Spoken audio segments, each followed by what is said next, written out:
Little streamer Xu Yiqiu was playing Paper Bride when he awakened a system that summoned a cute girl capable of drawing high-tech blueprints. Right there in his gaming livestream, they began teaching cutting-edge technology, becoming a unique breath of fresh air in the streaming world. Ding! Your Bijid cutie has drawn the design schematics for a 1-nanometer photolithography machine. Ding! Your Bijid cutie has drawn the technology for controlled nuclear fusion. Ding! Your Bijid cutie has drawn the design schematics for a warp drive. From then on, his livestream became a gathering place for academicians, professors, and PhDs. Audience, streamer, don't leave. I'll send you a rocket gift. Finish explaining this concept. Xu Yiqiu, gotta bounce. Made my 300 yuan for today. Come back tomorrow if you want to hear more. Chapter 1. Spirit Technology, Rise of a Great Nation. In a small streaming room, the budding host Xu Yiqiu was immersed in the game Paper Wedding when he suddenly activated a system that summoned an adorable girl capable of drawing high-tech designs. Thus began his journey as a unique voice in the streaming world, teaching cutting-edge technology. Ding! Your Bijid girl has drawn a design for a 1-nanometer lithography machine. Ding! Your Bijid girl has drawn a controllable nuclear fusion technology. Ding! Your Bijid girl has drawn a design for a warp drive engine.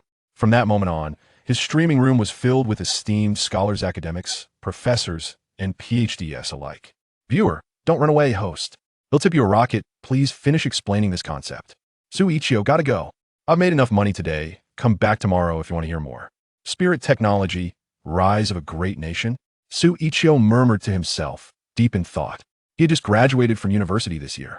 With the job market being so harsh and his status as an average graduate, he could only find a job that paid 3,000 yuan a month with a grueling 996 work schedule. He figured it would be better to just do manual labor. Not wanting to become a corporate drone, he decided to create an account on Shark Live and became a game streamer. Unfortunately, the streaming industry wasn't easy either. The money he earned was barely enough to get by, and his dreams of buying a car, a house, or finding a beautiful girlfriend seemed like distant fantasies. Embracing a mentality of loving what he did, Xu Yiqiu spent his free time playing Paper Wedding, honing his skills. Just moments ago, while playing, he suddenly heard a sweet, crisp voice in his mind, the system's voice. Even the calm, Xu Yiqiu couldn't suppress his excitement, knowing from countless novels that a system activation meant he was about to hit it big. He immediately wished for a beautiful, wealthy girlfriend and 1,100,000 yuan notes. But he was met with a cold and unyielding rejection. Spirit Technology, Rise of a Great Nation? Xu Yiqiu pondered, stroking his chin thoughtfully. Does this mean the system can only create technology-related things and guide me to help my country rise? With that thought, his eyes lit up, and he decided to give it a try. Spirit, you are my past life, and I am your present. Please draw me a design for a 3-nanometer lithography machine. Midnight. Silence enveloped the room. The pen hovered over a blank sheet of paper, yet it remained still. What's going on? Is it my posture wrong? Xu Yiqiu furrowed his brow in thought, and suddenly a spark of inspiration struck him. He glanced at the bright lights, and a look of realization crossed his face. With a snap, he turned off the lights. He fetched a box of candles and lit 2 of them at the table. The red candles flickered softly, casting heavy shadows around the room, creating an intense atmosphere. Xu Yiqiu closed his eyes, held his breath, and softly recited, Pen Spirit, you are my past life, and I am your present life. Please draw the design of the 3-nanometer lithography machine for me. He opened his eyes. The pen moved. The signature pen danced wildly across the sheet of A1 paper spread out on the table. Wow, so this is the right position? Xu Yiqiu exclaimed, nearly wide-eyed as he watched the pen write and draw in midair at an incredible speed.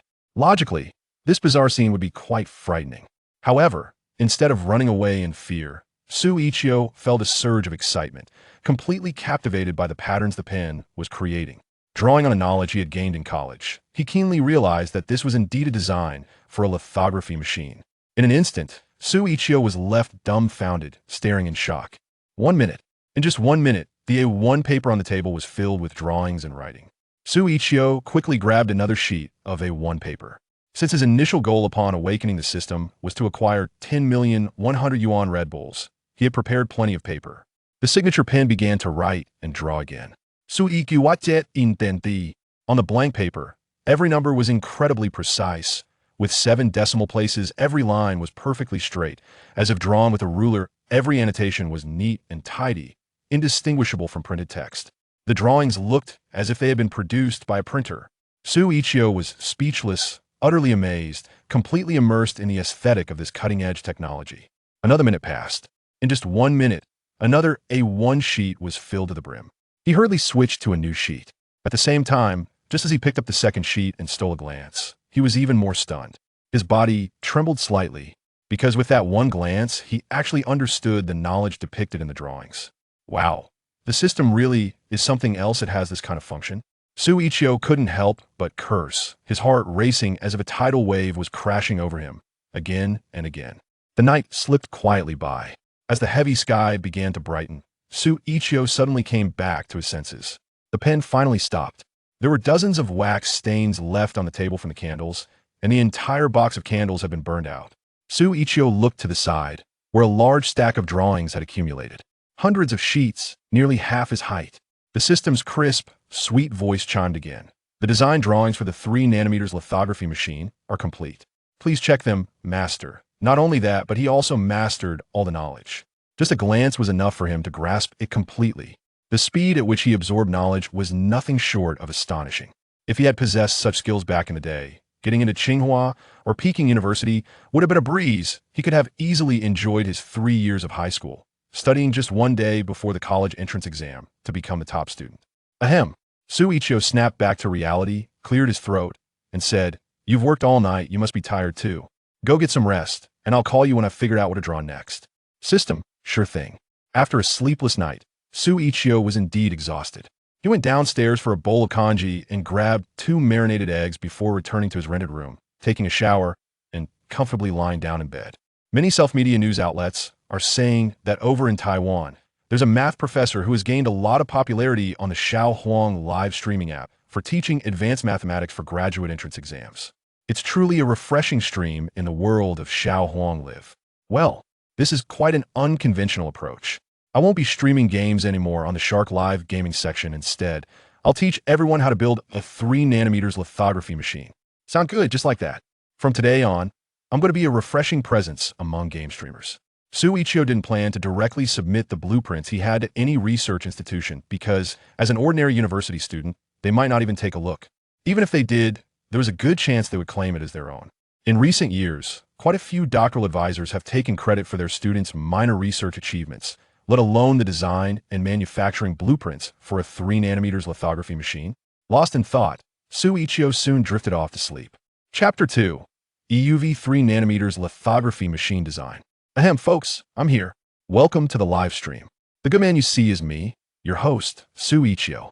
In front of the camera, accompanied by his familiar opening line, Xu Yiqiu began greeting the sparse audience in front of him. He was just a newly established streamer. With his handsome face, he was not far off from being a heartthrob. Therefore, among his already few fans, most were female fans attracted by his looks. Otherwise, the audience would be even smaller. In the live stream room, some comments began to trickle in. "Host, you've changed, you've hurt my heart by not streaming on time. Do you know I've been waiting for you for half an hour?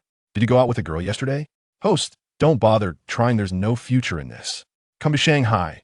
Come to me, just call me Annie and I'll take care of you. I'll get you a car and a villa. Hey Annie, do you have any fun toys? Annie, can you take a look at me? I promise to be good for a long time, I just want a villa, not a car, and I'll even drive for you." Sigh, but the Annie has a point. The host has no future in this browser game section, the traffic here is low. I suggest the host switch to streaming LOL or Honor of Kings. The viewers today are really good at creating a lively atmosphere. The audience in the live stream is constantly joking around, making the mood light and cheerful. Xu Yiqiu chuckled and explained, "I was half an hour late today, not because I was out on a date last night, but because I spent all night drawing. Please forgive me, I'll stream an extra hour later, okay? Drawing? The streamer has this talent too? Oh, I get it. The streamer didn't go out for a romantic encounter last night. Instead, he went out to create some artwork with a girl." The chat was filled with a joyful vibe. All right, everyone, stop joking around. There are quite a few female fans in the chat, and if we keep this up, we might risk losing the stream. Xu Yiqiu smiled and continued. As we all know, our country's chip industry is significantly lagging behind.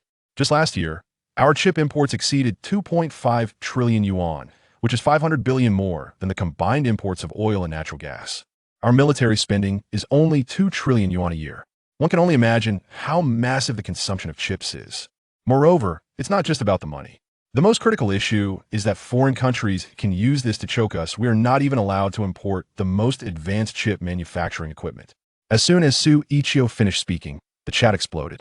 What is the streamer talking about? Aren't we playing games? Why is a gaming streamer discussing this? Is this really something we should care about? The audience was filled with confusion, all left scratching their heads. Why did the streamer bring this up all of a sudden?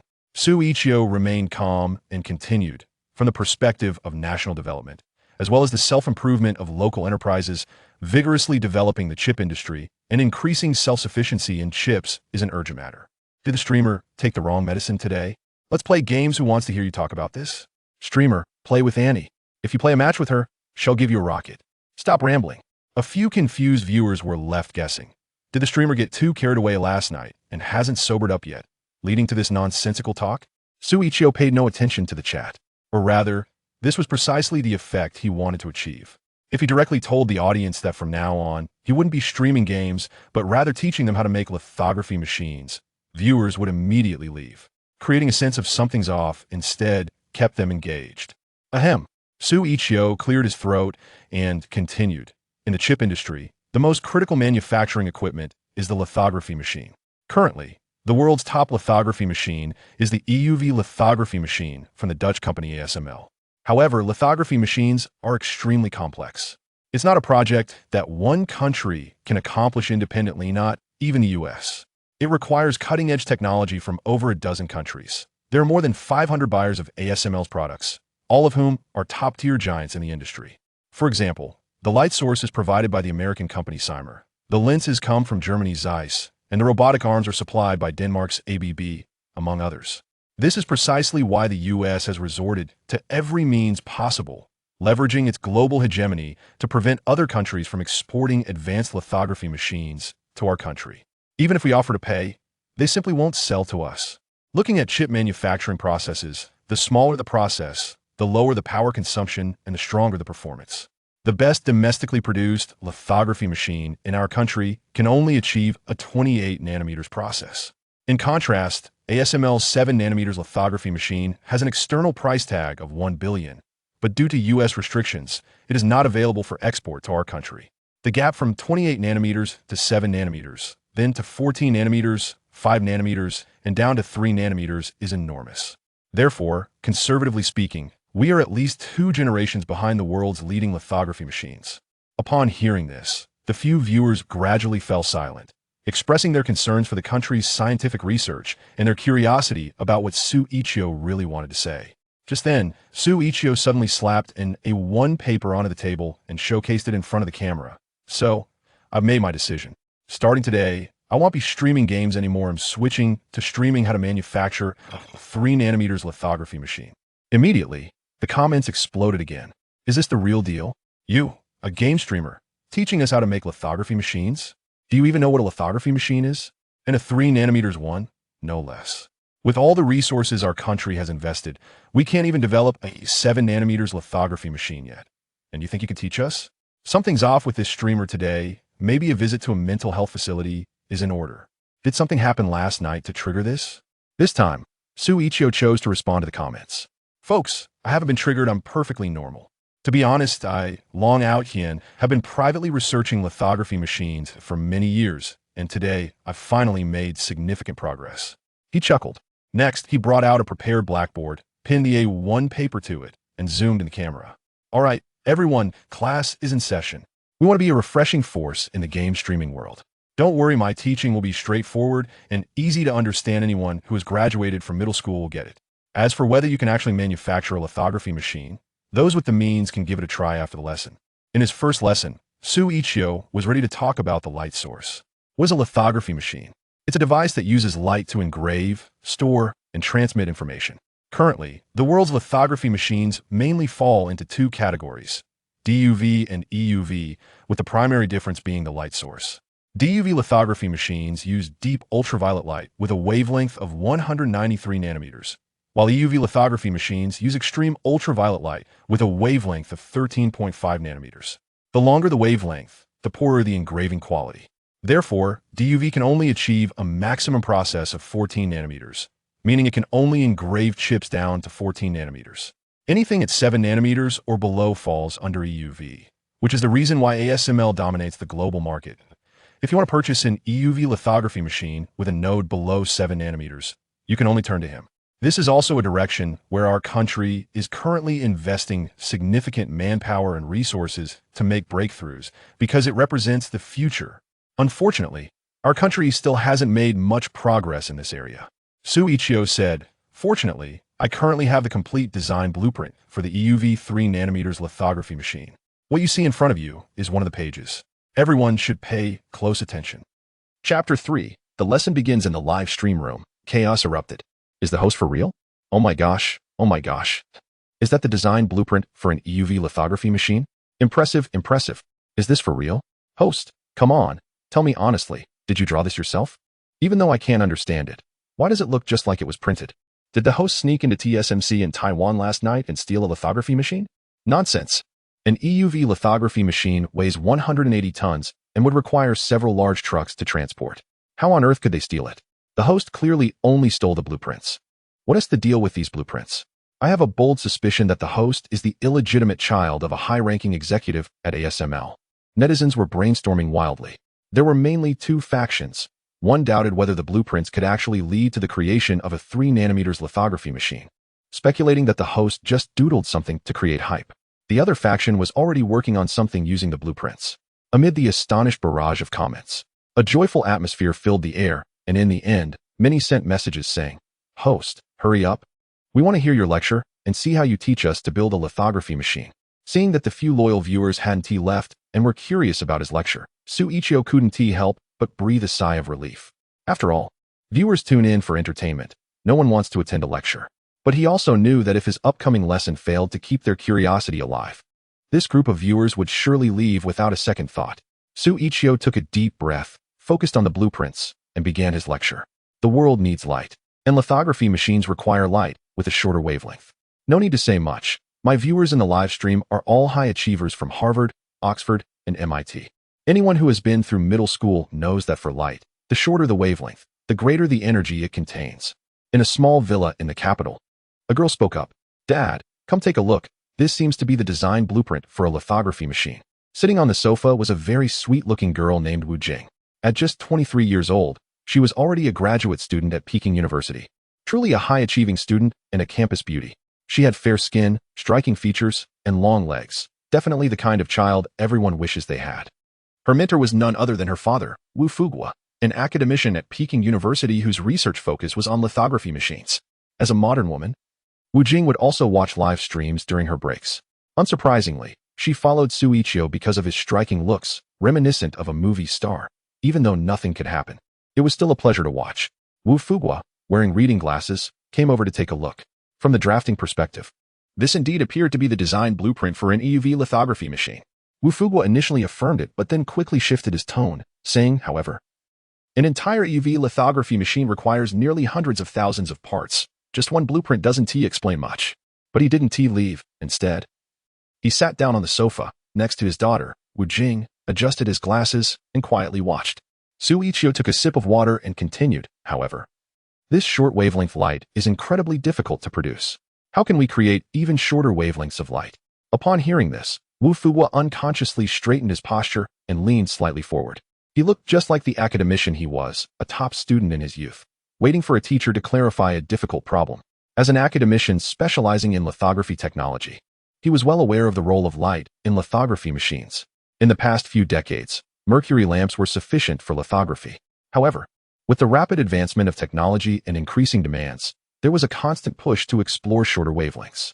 The challenge of producing even shorter light has been a concern for the entire industry until the emergence of EUV technology, which has shortened the wavelength to 13.5 nanometers. But how was this achieved? Xu Yiqiu explained, "There is a very clever method that still utilizes 193 nanometers light. This light is pulsed to strike liquid tin, which then generates 13.5 nanometers light." This young man wasn't just trying to show off. He actually had some solid knowledge. Wu Fuguo nodded slightly. He was familiar with this method, which is key to EUV technology. Simply put, it's the DUV light striking liquid tin that produces the new light source. However, the intensity of this generated light is insufficient.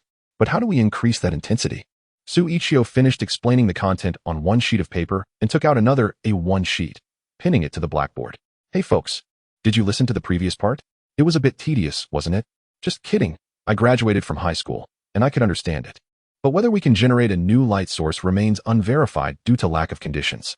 I've been determined to work for my country's scientific research for 50 years, but it seems the country doesn't want me. However, I find this quite interesting. Indeed, listening to the host discuss this seriously is more engaging than playing games. Xu Yiqiu glanced at the viewer count, which had unexpectedly surged from 120,000 to 250,000, and couldn't help but smile. What is going on with the young people today? Isn't this just teasing their curiosity? The light source generated is insufficient. How do we compensate for this lack of intensity? How do we address this deficiency? Wu Fuguo slammed his hand on the table in frustration. He understood far more than the viewers in the live stream. He knew that the current EUV light was produced by DUV light striking liquid tin. But how to compensate for the insufficient intensity? That was the key issue for him. He has been studying for 5 whole years, stuck at this point. At this moment, Xu Yiqiu was about to explain how to compensate for the intensity of light, and just as she was getting to the crucial part, she started joking around with the audience. It almost made the old man lose his breath from frustration. Dad, don't worry, just watch me. Wu Jing quickly patted her father on the back, handed him a cup of tea, and then gave him a proud look. Right after that, she began to shower the stream with gifts. She sent a rocket. Snow from the north gifted the streamer a rocket. Xu Yiqiu saw the notification on the screen and quickly clasped her hands together, saying, "Thank you. Snow from the north. Thank you for the rocket. Thank you." The little fairy of 82 also gifted the streamer a rocket. This is the rich aunt from Shanghai who seems to be supporting Xu Yiqiu, the top supporter who often sends gifts. Xu Yiqiu again clasped her hands in gratitude, saying, "Thank you for the rocket. Auntie, thank you." The little fairy of 82, although I don't know what the streamer is talking about, I know the streamer is doing a great job. Snow from the north streamer. Hurry up and continue the lecture. I want to hear how to compensate for the intensity of light. Chapter 4, is it really that simple? Jing. Do you often give gifts to streamers during live broadcasts? Old man Wu asked with a stern expression. No, this is my first time, Dad, Wu Jing quickly explained. However, she was being honest. She usually watched live streams for free and never spent a dime. Even when gifting Xu Yiqiu, she only sent free gifts. Although she was a little wealthy, this was indeed her first time spending money to reward a streamer. Humph, old man Wu snorted lightly. Having experienced hard times himself, he didn't mind spending money on his children when necessary, but he absolutely wouldn't tolerate extravagance. In his eyes, spending money on live streams and giving gifts was just showing off, a waste. In the live broadcast room, Xu Yiqiu smiled and said, "Let us take it slow, everyone. Don't rush. We've just started, and the content on the blueprint is still quite basic, just a simple example. Look, I have a huge stack behind me." He adjusted the camera to show a stack of papers taller than a person, all containing designs for the 3 nanometers lithography machine. After taking a sip of water, Xu Yiqiu continued, "Now, how do we enhance the light intensity?" Wu Fuguo adjusted his glasses, fully focused. Xu Yiqiu smiled and said, "It's actually quite simple. If one pulse of light isn't strong enough, then let us use 2 pulses." Both Wu Fuguo and his daughter Wu Jing exclaimed in unison. Is that really possible? Is it that simple? They both furrowed their brows at first. However, not long after, Wu Fuguo's eyes lit up, growing brighter by the moment. It seemed he had suddenly thought of something, and he couldn't help but tremble with excitement. "Dad, are you okay?" Wu Jing asked, her face filled with concern. But Wu Fuguo seemed to ignore her, as if he hadn't heard her at all. He slapped his thigh excitedly and stood up. "I get it now. The genius idea. What a brilliant thought. Why didn't I think of this in the last 3 years? Haha, if 1 pulse isn't enough, then we'll just use 2. The principle is so simple." Wu Fuguo was flushed with excitement. Wu Jing was confused and asked, "Dad, what are you thinking? 2 pulses? How do we do that?" Wu Fuguo, who had led a research team on lithography machines for 3 years, explained to his daughter, "Yes, using 2 pulses will definitely work. The first light pulse flattens the metal droplets, which expands the area for the second pulse. The second pulse is what truly activates the light. Is that really possible? Can it work like that?" Wu Jing asked, following her father in the research. However, her experience was still limited compared to Wu Fuguo, leaving her curious and puzzled. At the same time, Wu Guofu and his daughter shifted their focus back to the live stream, eager to know how Xu Yiqiu had resolved the issue.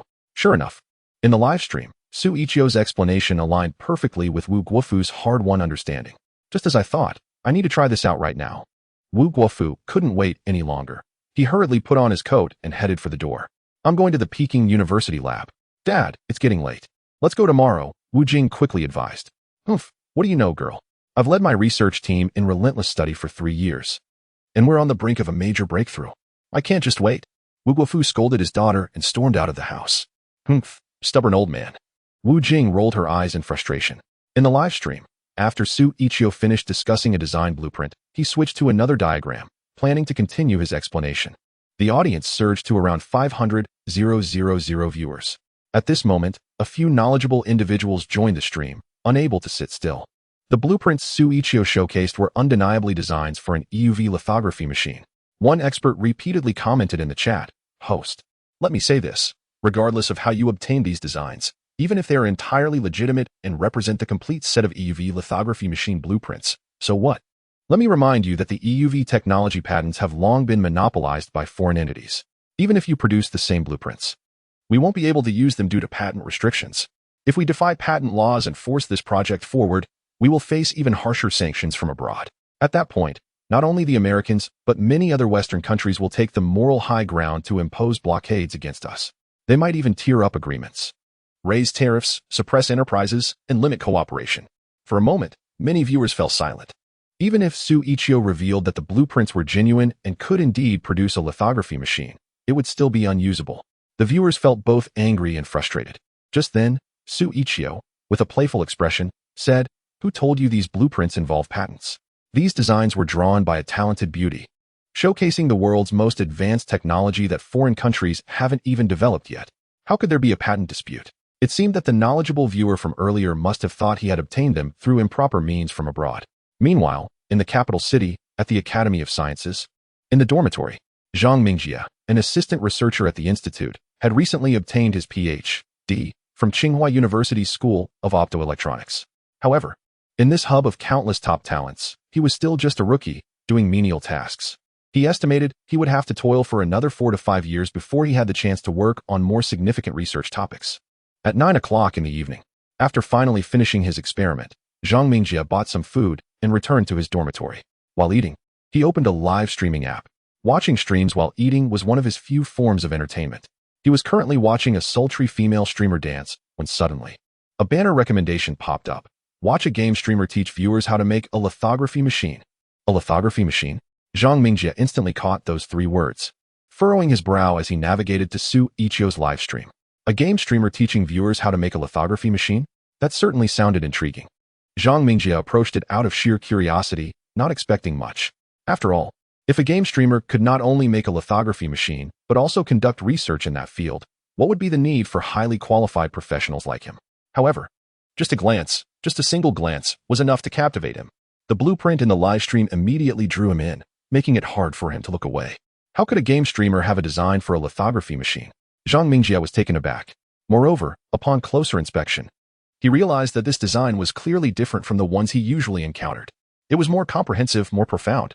Chapter 5. Intrigued as a PhD student in a related field, Zhang Mingjie understood that domestic research on DUV lithography machines was already quite advanced.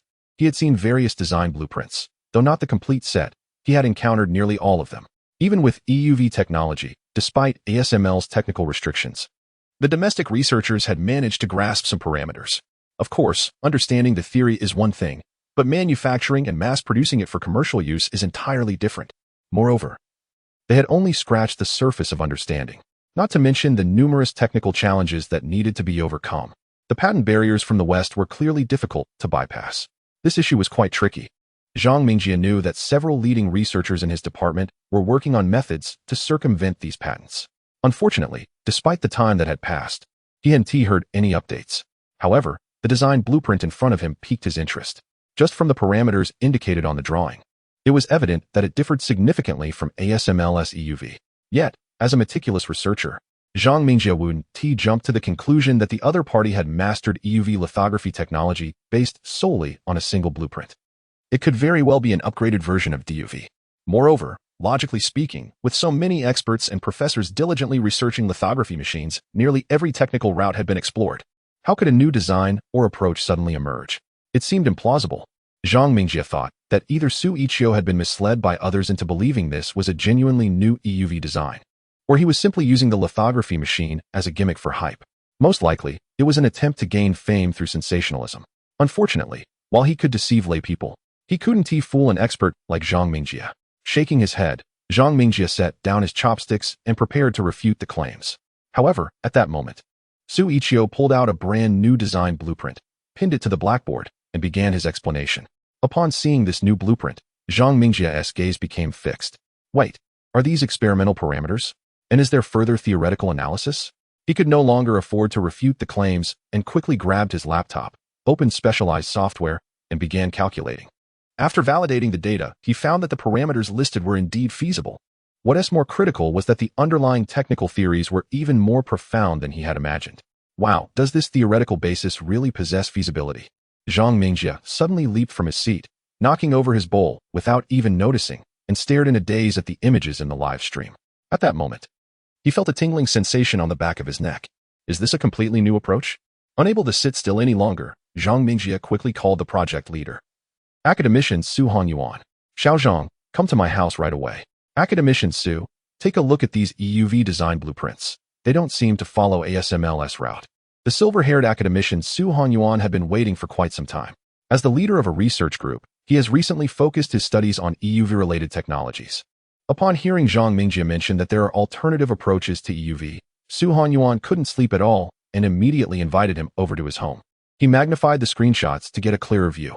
The more he looked, the more shocked he became. Initially, he thought it was just some speculation from the outside world. Although it was merely a hypothesis, it might still spark some inspiration for him. However, as he delved deeper into the research outlined in the diagrams, with arguments becoming increasingly thorough, Su Hanyuan's expression gradually grew serious. By the end, beads of sweat covered his forehead, and he was utterly astonished. Feeling drained, he slumped back into his chair. Soon after, he jumped up and rushed out, shouting, Xiaozhang, keep an eye on that live stream room. We can't make decisions on this matter. I need to report to the Deputy Prime Minister. Damn it, after being blocked by the West for so many years, I finally see a glimmer of hope. Watching the excited academician Su Hanyuan dash out like an exuberant child, Zhang Mingjie stood frozen in place, utterly stunned. At 11 p.m., in a conference room at the cabinet, senior officials convened experts for an emergency meeting with over 30 professors, academicians, and specialists gathered. Old Su, why did Deputy Prime Minister Li call us here so late? Could it be that there's been a major breakthrough in EUV technology? That seems unlikely. There hasn't been a significant breakthrough in 3 years. Why would there suddenly be one now? Besides, there's no need for an overnight meeting for that. Many of the experts and academicians present were older gentlemen, and their health couldn't withstand such late hours. Generally, unless there was something urgent, meetings wouldn't be held at 11 p.m. Old Su, how's your DUV lithography research going? Sigh, it's the same old problem. No matter how in-depth our research goes, DUV lithography can only achieve a process node of 14 nanometers at most. For civilian use, it meets current demands, but for military, aerospace, and high-end technologies like artificial intelligence, it falls short. The speed of communication is too slow, and the storage capacity is insufficient. Unless theoretical issues are solved, no matter how refined our experiments and manufacturing become, major breakthroughs are hard to come by. Exactly, the key is light. This world needs light. Chips require shorter wavelengths. Unfortunately, ASML isn't exporting lithography machines to our country. Otherwise, if we could get a few to study and replicate, it would save a lot of manpower and resources. A 5 nanometers lithography machine costs $1 billion, but it's absolutely worth it. Even if it were $2 billion, we would still be willing to buy. Alas, they just won't sell. It's like trying to buy the Variag aircraft carrier. If we could get one here, with our extensive experience, we could save a significant amount of time. A chorus of sighs filled the room from the gathered experts. Sigh, I can only say that EUV is indeed the most advanced lithography technology of our time. Even if we wanted to take a different route to catch up, it would likely lead to a dead end for most. After all, it is the result of collaborative research from over a dozen developed countries. We are currently trying to take on the entire West single-handedly. Calling it a case of an ant trying to shake a tree wouldn't be an exaggeration. At worst, we can endure for another decade or so. Trading time for technology, moving forward step by step. Sooner or later, we will fully understand EUV. Oh, where's Old Wu? Just then, Vice Premier Li walked in, nodding to everyone before breaking into a cheerful expression. Ladies and gentlemen, I have good news. All of you professors and academicians here are engaged in research related to lithography machines, especially the cutting-edge EUV lithography. Just now, I received several design blueprints for EUV. These designs adopt a completely different approach from ASML. Come, take a look and verify their feasibility. As he finished speaking, Vice Premier Li waved his hand, and his secretary turned on the projector, The design blueprints that Xu Yiqiu showcased in the live stream were immediately enlarged and projected onto the screen. Upon seeing the designs, the academicians and professors in the room fell silent for a moment, then exchanged glances, and soon the atmosphere erupted with excitement. Light? The most advanced light, the shortest light, the strongest light. Can it really be created and used this way? How is this possible? How did anyone come up with this? Chapter 6. Genius-level design ideas. The 30 or so professors, academicians, and experts in related fields present in the conference room were all left speechless by the design blueprint displayed on the screen. Some even stood up from their seats, trembling all over. This is clearly a different approach to EUV lithography machine manufacturing compared to Ames. This person actually used photonic components for detection and control to achieve more precise positioning. Has it completely replaced Ames' waveplate stacking system? A group of experts stared intently at the design ideas projected on the screen, their faces filled with shock and disbelief. Incredible, absolutely incredible. After years of research and development, how did we not think of tackling the problem this way? The elderly scholars were visibly excited, their faces flushed, banging on the table and slapping their thighs. No outsider could possibly understand the surge of emotions they were feeling at that moment. After years of slow progress on a project, a clear and comprehensible design blueprint was now laid out before them. It felt like a sudden awakening, a moment of clarity. Undoubtedly, they were witnessing a historic moment in technological advancement, one that warranted excitement and cheers from everyone present. Take a look at this blueprint, said Xu Yiqiu, the project research leader, as he grabbed the remote and pulled up another design diagram on the screen. This was a projection lens system for the lithography machine, featuring 6 to 8 high-precision aspheric lenses that used multiple reflections to project the pattern from the mask onto the wafer, with each lens achieving a positional accuracy of a staggering 3 nanometers. Seeing this breathtaking scene, all the experts and professors in attendance erupted once more. They had actually employed mechanical dynamic adjustments, controlling the surface shape and position of each mirror within the 3 nanometers range. In the conference room, someone gasped in astonishment. Suddenly, the room fell into a brief silence. Even Vice Premier Li's expression changed dramatically, as if he had witnessed something unbelievable. Genius. This is undoubtedly a genius-level idea and design. A professor couldn't help but exclaim in awe. He struggled to find the perfect words to describe the brilliance of the designer of this blueprint. The blueprint intricately showcased the critical details and technologies of the optical system in the lithography machine.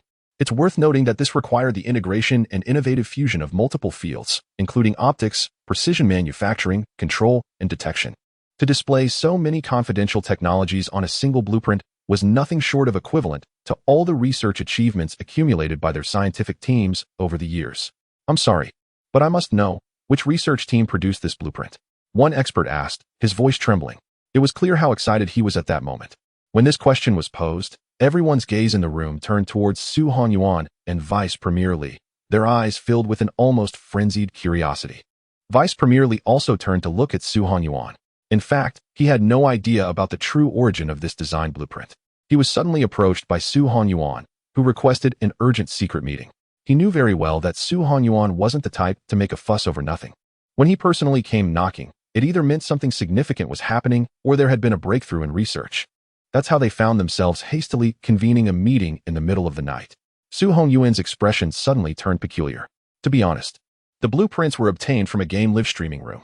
As soon as he said this, the entire conference room fell into a deathly silence. What? A live streaming room? A game live streaming room, no less? Are you kidding me? These design schematics for the photolithography machine were worth more than all the research they had accumulated over the years. They had thought that a secret domestic research team had made a groundbreaking advancement, but now it turned out to be from a live streaming room. What the heck? The expressions of everyone changed dramatically, a mixture of shock and disbelief washing over them. Even Vice President Li was taken aback. Old Xu, we're in the middle of serious research here. Don't joke around. Although he knew Xu Yiqiu wasn't the type to make jokes, hearing it from him made it hard to believe that such advanced photolithography technology could come from a live streaming room. It's absolutely true. An assistant researcher at the institute just discovered it from the live stream. Xu Yiqiu replied earnestly. Which researcher? What's his name? What is he doing now? Vice President Li immediately inquired. His name is Zhang Mingjie. I'm having him monitor the live stream right now, Xu Yiqiu said. Get him to the conference room immediately. Vice President Li ordered. Xu Yiqiu didn't dare to delay. He quickly took out his phone and called Zhang Mingjie, urging him to hurry to the institute's conference room. Soon, Zhang Mingjie rushed in, panting heavily. Xiao Zhang, what about that live streaming room? Open it up right away. Once Zhang Mingjie arrived, all the researchers stood up, eager to see who the genius was behind the design of the photolithography machine blueprints. Zhang Mingjie glanced at the big shots in the conference room and felt he could hardly breathe.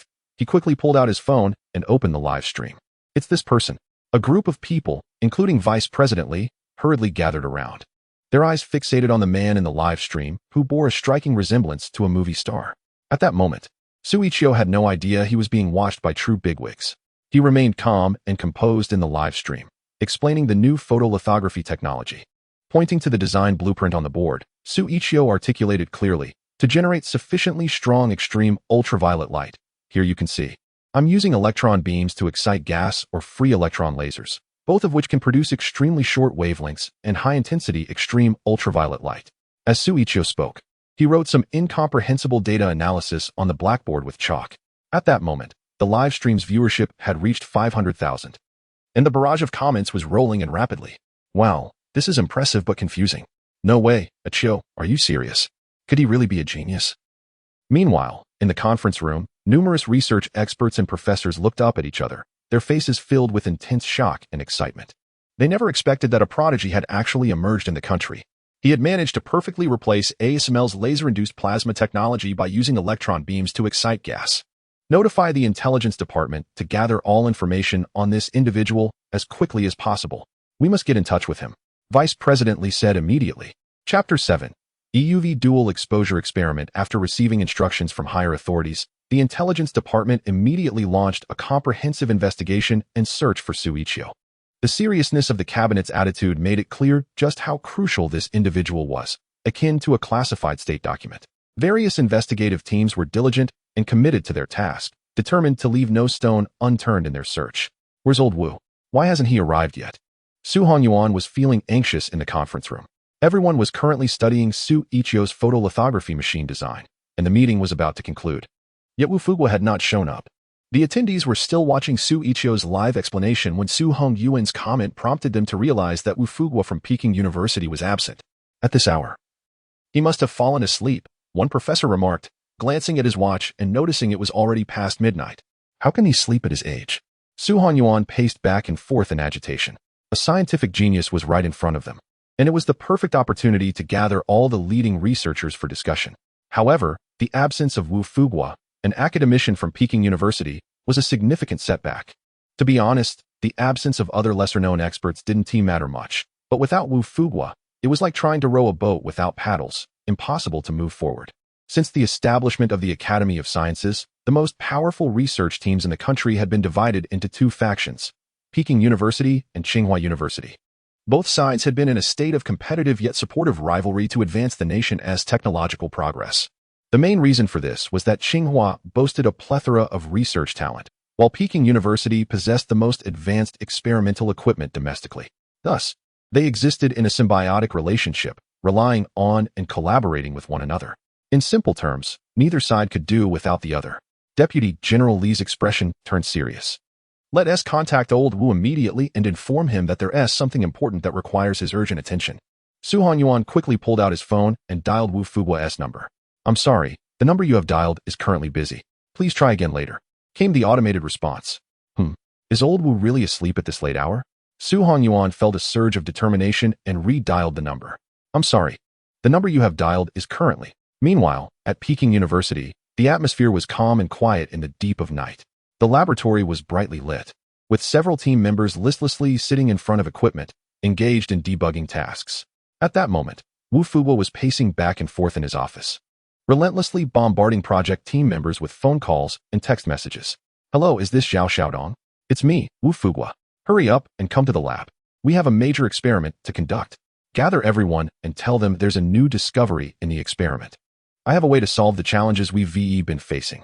After dropping this bombshell, Wu Fuguo hurriedly ended the call and dialed the numbers of the other team members.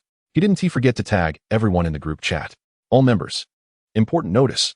Everyone must immediately head to the North Laboratory building for a significant experiment. Some members, still asleep in their dorms, were jolted awake by calls and messages. And they groaned in despair. It wasn't that they lacked the spirit for experimentation, but after years of repeated failures with the lithography machine, their confidence had been severely undermined. The blockade of this technology by the West had been going on for quite some time, Tackling the key technical challenges felt nearly impossible. At this point, the experiment had shown no progress whatsoever. Over time, they had gradually developed a sense of being stuck in a dead end, as if no matter what they did, they could never escape this labyrinth. Being summoned to the lab for an urgent experiment at such a late hour only added to their frustration. Naturally, deep down, they were all quite unhappy about it. Some even chose to mute the group messages, ignoring Wu Fuguo's barrage of calls, pretending they hadn't seen anything, and continued to sleep soundly. However, most of the project members still managed to drag themselves out of bed. They quickly threw on some clothes and hurried to the lab. After all, it was a personal call from Academician Wu Fuguo. No matter how reluctant they were, they still had to show some respect for the Academician. Academician, has there been a breakthrough in the project? The lab members asked weakly as they trickled into the lab. There was no spark of confidence in their eyes. They all looked bleary-eyed, as if they hadn't fully woken up. Surprisingly, Wu Fuguo didn't lose his temper at this unmotivated group. Instead, he comforted them. Everyone, I completely understand your frustration. After all, it's common to lose confidence when the experiment has progressed at all. But don't be disheartened. I found a new method.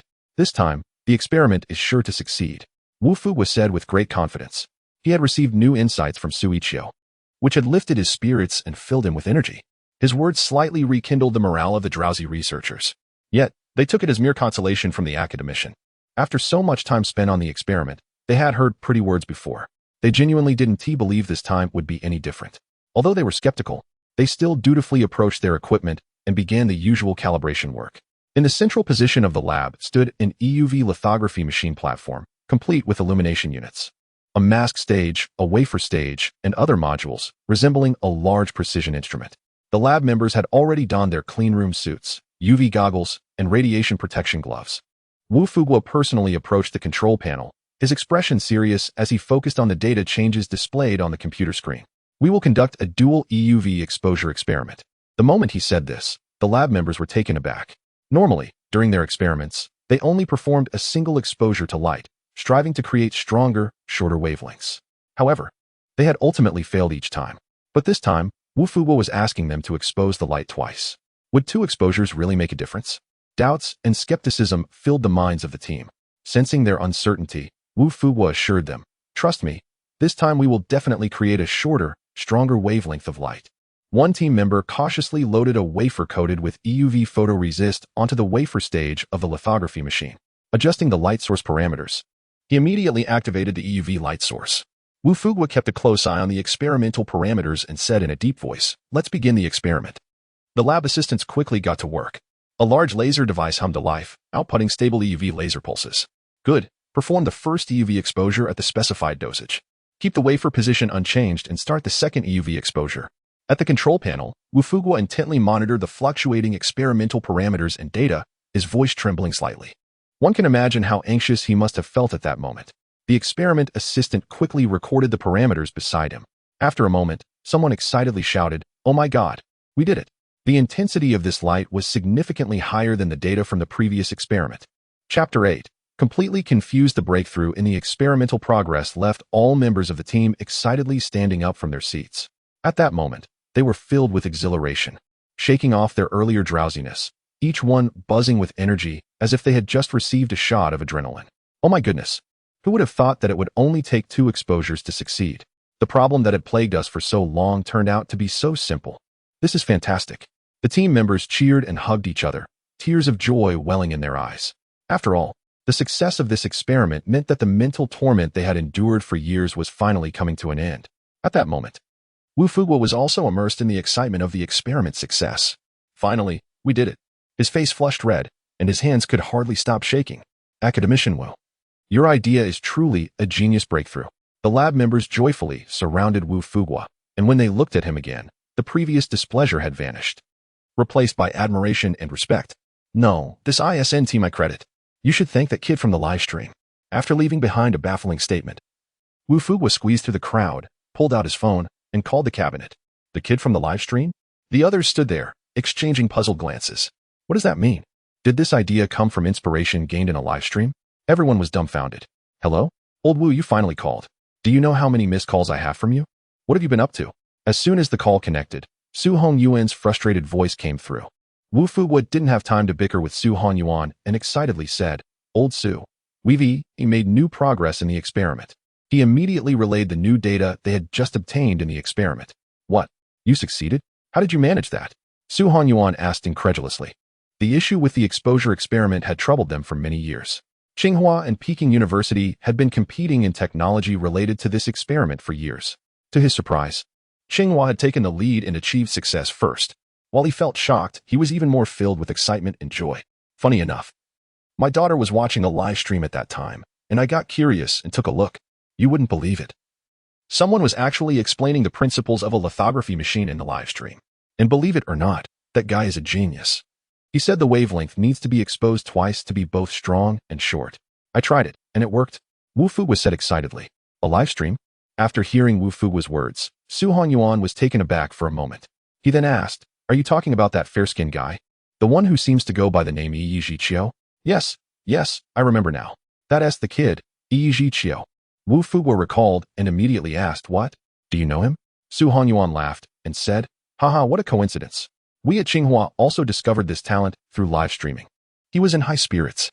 With the breakthrough in their experiment and the addition of new technological talent, it was a double blessing for their entire research team. This is fantastic. We need to find a way to get in touch with this kid. He is definitely a genius, Wu Fuguo exclaimed excitedly. Ha, old Wu. Don't be in such a hurry. We've already sent our intelligence department to investigate him. We'll have results soon, Su Hanyuan replied. By the way, we just held a conference and received a design blueprint from Xu Yiqiu. We're currently eager to conduct an experiment based on it. That is perfect. You Tsinghua folks should come over. The parameters we've obtained might be useful for your experiment. Wu Fuguo immediately extended an invitation. Half an hour later, led by Academicians Su Hanyuan, the Tsinghua research team arrived at Peking University late at night.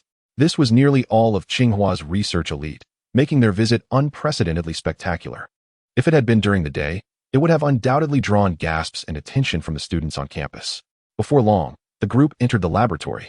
Old Wu, let me see the new progress of your experiment. Su Hanyuan exclaimed as soon as he stepped inside, eagerly asking for the experimental data. Wu Fuguo handed him a data sheet, saying, this was just printed. Compared to the previous light, this time the wavelength is noticeably shorter and much stronger. Su Hanyuan studied the experimental data intently, his face lighting up with excitement. Great, this is wonderful. Then, as if struck by a thought, he hurriedly handed a set of blueprints to Wu Fuguo. Take a look at this. Can you try to conduct the next experiment based on the parameters and instructions on this blueprint? The blueprint Su Hanyuan handed over immediately captured the attention and curiosity of Wu Fuguo and his team. However, after just a glance, the researchers were all left bewildered. The parameters and data on the blueprint were completely outside the scope of their usual research. Not only was it impractical for them to conduct an experiment based on it, but they couldn't even comprehend it as a reference. It wasn't just the lab members who were confused. Even Wu Fuguo was puzzled by the values on the blueprint. His eyes were filled with confusion. Who here can understand this blueprint? He asked, holding it up high and looking around at the researchers. Some professors and experts who had not seen the blueprint before quickly gathered around, eager to take a look. I have quite a bit of research on certain scientific literature. Let me take a look, said a scholarly professor, adjusting his gold-rimmed glasses as he picked up the blueprint. After a moment, he frowned and said, This should be the exposure dose unit, MJCM2. Upon hearing this, a group of scholars stepped forward. Oh, come on, you've got the unit wrong. This is clearly the exposure unit, MS. Are you looking at historical literature? An expert couldn't help but sneer. Let me take a crack at this. A confident-looking specialist took the blueprints, glanced at them, and confidently declared, this should be a KRF excimer laser. The mainstream wavelength is 193 nanometers. Let me calculate this. He picked up a pen and started calculating. A moment later, he grabbed a piece of scrap paper from the table, tore it in half, and crumpled it into a ball. What rubbish calculations. Everyone present was taken aback. This was supposed to be a professor. Yet he couldn't even make sense of a single blueprint. Soon, a group of professors and experts, seemingly not willing to accept defeat, crowded together, eagerly studying the lithography machine's design. However, without exception, anyone who attempted to do the calculations ended up with jumbled numbers that made things even harder to understand. Eventually, the group, grumbling in frustration, decided to give up, unanimously concluding that it was astronomical, completely beyond their comprehension. It's important to note that everyone invited to the Peking University laboratory was a big shot in the research community, whether it was their education or experience in this field. They were all top-tier professionals. Yet here they were, stumbling over a single blueprint. If word got out, it would be quite the laughingstock. How could no one understand it? At that moment, Zhang Mingjie was visibly anxious. He was very worried that this blueprint might lead to a fallout among these industry heavyweights. He had brought the blueprint over after taking a screenshot from Xu Yiqiu's live stream, but since he rushed off to a meeting right after taking the screenshot, he had no chance to watch the subsequent content of the live stream, let alone conduct any experiments. He simply didn't have the know-how. Has the intelligence department made any progress? Vice Minister Li from the cabinet asked. They are investigating with full force and should have news soon, the assistant replied. Meanwhile, on the other side, Xu Yiqiu's live stream had surpassed 600,000 viewers. The comments were flooding in like a tidal wave. 66,666. Bowing to the master. Wow. A gaming streamer has transformed into a tech mogul. Huh. Is it possible that everything he said is true? If I could be like you. I think this is just too awesome. Reading the barrage of comments on the screen, Xu Yiqiu sat down to take a sip of water, preparing to take a break. Just then, a sweet prompt echoed in his mind from the system. Ding. The system has issued a task. You are required to connect via video with any fan from the live stream. You must answer any questions they have and cannot refuse. When the live stream reaches 1 million viewers, a mysterious gift package will be unlocked. If the task is not completed, the system will freeze your live stream's withdrawal function. After hearing the system's task requirements, Xu Yiqiu was completely stunned. What? If I can't complete the task, I won't be able to withdraw my earnings? How is that even fair? After all this talking, are there any fans who still don't understand? Come on, type your questions for the streamer on the screen, and I will randomly select one fan to video chat with me. Xu Yiqiu said eagerly. Chapter 9 mentioned the area above the chest. And as soon as those words were spoken, the live stream room instantly erupted with excitement. Countless fans rushed to flood the chat with messages, eager to connect. Meanwhile, in the Peking University laboratory, the high-ranking officials, including Vice President Li and Su Hanyuan, had also opened Xu Yiqiu's live stream, hoping to glean insights about the experimental procedures from his content. Upon hearing that Xu Yiqiu was about to connect with a fan via video, the prominent researchers couldn't help but feel a surge of excitement. This was a once-in-a-lifetime opportunity. Connecting with this talented young man could mean solving the experimental challenges that had been troubling them. Quickly, everyone pulled out their phones, trying to find a way to connect with him. Su Hongyuan stared intently at the live stream, his voice tinged with nervousness. Consequently, the researchers in the lab abandoned their experiments and turned their attention to the live stream. Although they were working on overcoming technical obstacles, the manner in which they were doing so seemed somewhat absurd. While these researchers were frantically typing "pick me" in the chat, Xu Yiqiu had already connected with a fan, a stunningly attractive female viewer. She was wearing a black lace camisole, revealing her fair shoulders and alluring collarbone, with her ample curves subtly visible beneath the fabric. Her hair was pulled up into a high ponytail, with a few strands framing her face, radiating youthful charm. This individual was none other than Wu Fuguo's daughter, Wu Jing. Wu Jing's appearance instantly raised the excitement level in the live stream. Even though they hadn't connected with Xu Yiqiu directly, having a beautiful girl on screen had thrilled the male viewers, who began spamming the chat with big. Hello, Xu Yiqiu said with a slight smile, taking the initiative to greet her. At that moment, Wu Jing, still oblivious to the fact that she was connected, looked adorably confused at the camera. Huh, am I connected? She said, her eyes wide with surprise. After confirming it several times, her excitement was palpable. It's really me. Wu Jing exclaimed joyfully, never having expected her messages would actually work. Back in the Peking University laboratory, when the researchers realized that the fan who had connected was actually the daughter of Academician Wu, they all turned their gazes toward Wu Fuguo in unison. Wu Fuguo was equally stunned. He had not anticipated such good fortune would come to his daughter. He quickly pulled out his phone to send Wu Jing a WeChat message, urging her to ask Xu Yiqiu about the previous lithography machine content. However, at that moment, Wu Jing had no time to check her messages. She was completely smitten, staring at Xu Yiqiu with a dreamy expression. Can I ask you a personal question? Do you have a girlfriend? Wu Jing's cheeks flushed red as she shyly looked down, her heart racing with anticipation and nervousness. She cautiously glanced at Xu Yiqiu, her face flushed, and asked, if you think this is too personal, I can ask another question. Are you involved in research? But most people who do research are old guys with glasses and bald heads. How come you look so good? Your skin is amazing too. What skincare products do you use? Wu Jing was like a chatterbox, throwing out a series of questions, all of them quite personal. However, she was so nervous while speaking that she didn't notice her shoulder strap had slipped off, revealing a patch of fair skin. Once the scene unfolded, the audience in the live stream and the barrage of comments exploded. The heat was skyrocketing. Oh no, a wardrobe malfunction. Wow brothers, how can anyone handle this? A flood of comments focused on Wu Jing. Xu Yiqiu was utterly speechless, thinking to himself, What bizarre questions is this woman asking? But according to the system's task requirements, he had to answer her questions honestly. After giving a simple reply, he cleared his throat and kindly reminded her, this fan friend. It seems your strap has slipped down. Wu Jing paused, clearly caught off guard. What? Xu Yiqiu blushed and said, pull the strap up to your chest. Hearing Xu Yiqiu's blunt reminder, the audience in the live stream erupted again. 66,666. Xu Yiqiu, you're bold. How dare you? So this is how we're doing it, huh? The barrage of comments rolled in, and the heat was soaring towards 1,000,000. Meanwhile, the research staff in the lab were on high alert, waiting for Xu Yiqiu to go back to discussing the lithography machine. Seeing that he had strayed so far off topic, they all felt awkward. On the other hand, Wu Fuguo's face turned red with embarrassment. He felt utterly humiliated, immediately bombarding Wu Jing with WeChat messages, urging her to pay attention to her appearance. After all, she was his daughter. Now she was making a fool of herself in the live stream. Where could he hide his face as an academician from Peking University? At that moment, after receiving her father's WeChat reminder, Wu Jing finally realized what was happening. Her face flushed with embarrassment, and she quickly reached up to adjust her strap back onto her shoulder. Thankfully, she was wearing a bra underneath. Otherwise, it would have been a complete disaster. I'm really sorry. I lost my composure a bit earlier. Could you please repeat what you just said? I didn't quite catch it. Wu Jing, blushing and flustered, could no longer bring herself to look directly at Xu Yiqiu. She had to complete her father's task first. Repeat it again? What a joke. Xu Yiqiu felt his patience wearing thin. He had been talking from day to night. What time was it now? He was still waiting to complete the task so he could cash out. If he had to ask again now, it would be such a hassle. But he had to finish the tasks assigned by the system. Otherwise, he'd be left with nothing. Where did we leave off? Xu Yiqiu asked helplessly. At that moment, Wu Jing was still lost in the embarrassment from earlier, her mind filled with Xu Yiqiu's reminder to pull her straps up to her chest.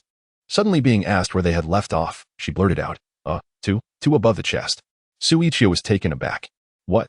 Where? Wu Jing's face turned crimson. I said, two above the chest.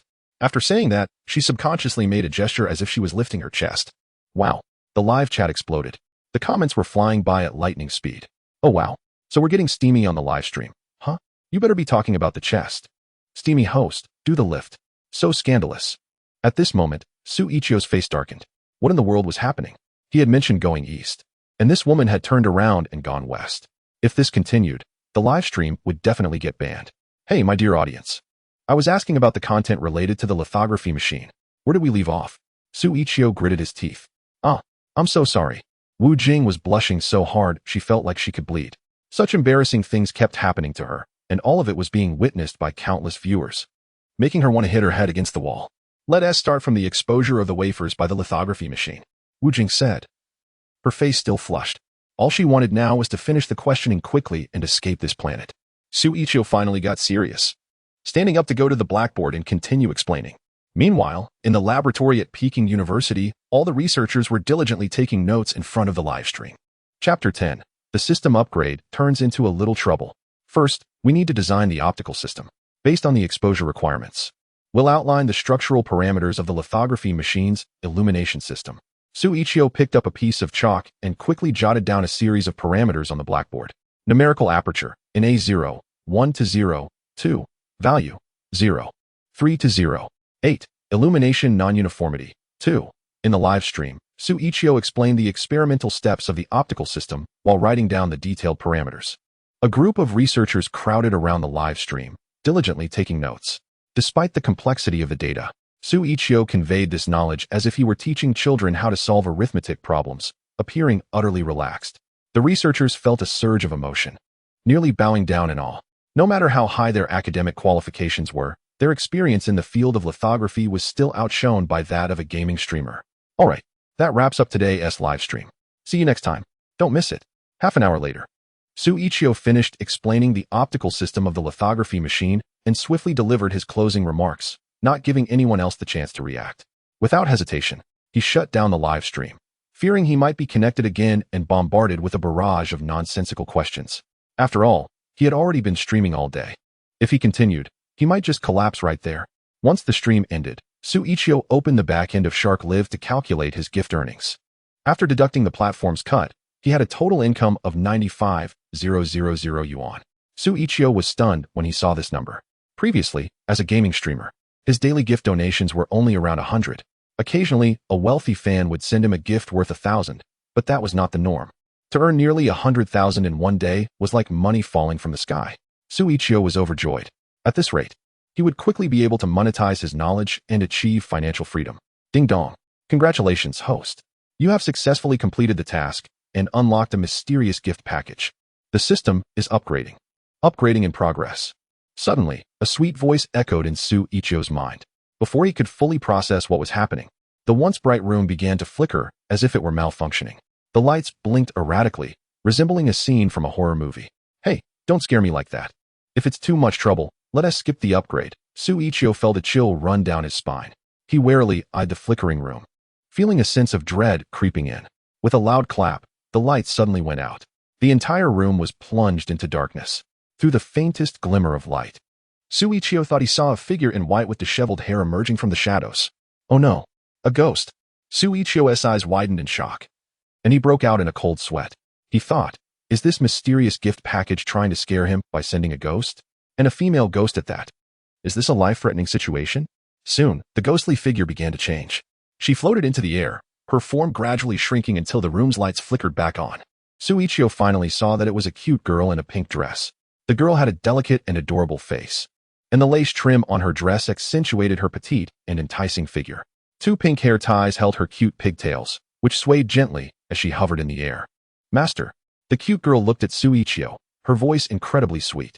Xu Yiqiu was taken aback. Is this what the system upgrade looks like? She used to be so big, and now she suddenly turned into this adorable girl. Has she shrunk? Why is she so small? Xu Yiqiu stepped forward, reaching out to touch the girl, only to realize she was just a virtual entity without a physical form. Do you have a name? Xu Yiqiu asked. The girl shook her head, looking pure and innocent.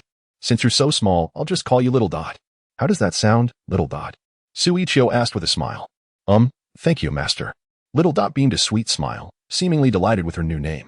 Let's get straight to the point then. The task is completed, so I can withdraw the money from my live stream, right? Xu Yiqiu rubbed his hands, eagerly asking. Not yet. The withdrawal reward will be delayed for 3 days. Little Dot shook her head. What? Xu Yiqiu was speechless. He had completed his task, yet he had to wait another 3 days. Wasn't he this torturous? He wanted to complain, but looking at Little Dot's innocent and adorable expression, he swallowed his words. You'd better mean 3 days, he muttered, climbing into bed to prepare for sleep. After all, the earnings were there and wouldn't he disappear. Waiting a few more days wouldn't he cost him anything. In the dead of night, at Shark Network Company, Limited, some employees were still burning the midnight oil. A senior executive named Huang Bo suddenly received an anonymous confidential document. He paused for a moment and opened it, breaking into a cold sweat. It contained information from the National Security Department, instructing them to shut down the live stream account of the broadcaster Xu Yiqiu and to back up all of Xu Yiqiu's live stream data before completely deleting it. In short, the message was clear. Xu Yiqiu's live stream content must not be leaked. After reading the red-headed document from the National Security Department, Huang Bo quickly pulled out his phone and dialed the company's CEO, Chen Jie.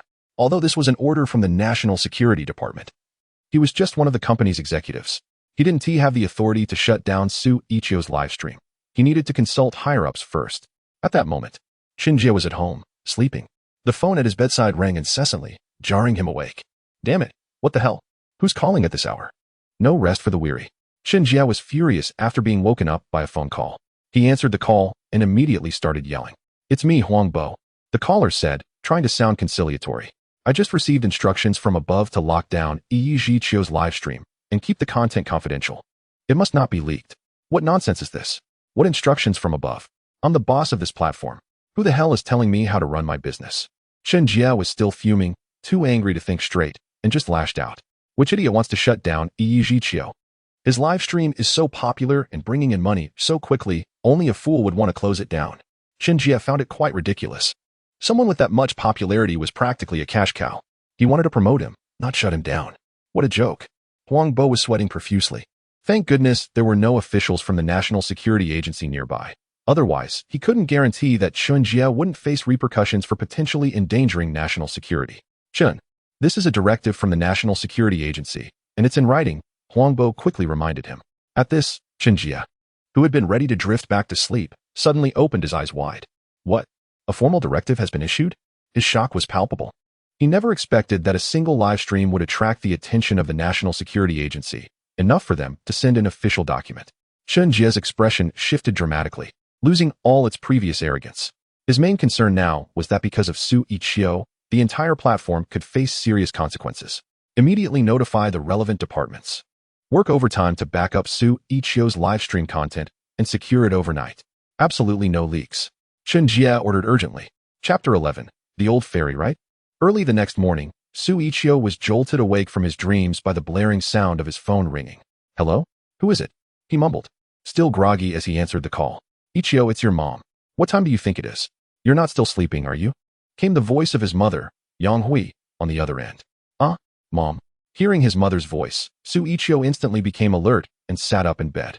Your dad and I have discussed it, and we've set you up on a blind date. You need to come back right away, Yang Hui urged. What? Xu Yiqiu was flabbergasted, completely taken aback. Don't play dumb. Didn't your dad and I tell you before? If you can't make money in the big city, you should come back and bring home a wife to carry on the family line. Have you made any money yet? I could tell with my toes that you haven't made a dime. Hearing his mother's words, Xu Yiqiu felt like crying but couldn't. How could he explain that he earned 100,000 but couldn't access it for another 3 days? If he said that, knowing his mom, she would definitely think he was scammed. Can I choose not to go back? Xu Yiqiu asked. You dare. Yang Hui pretended to threaten him.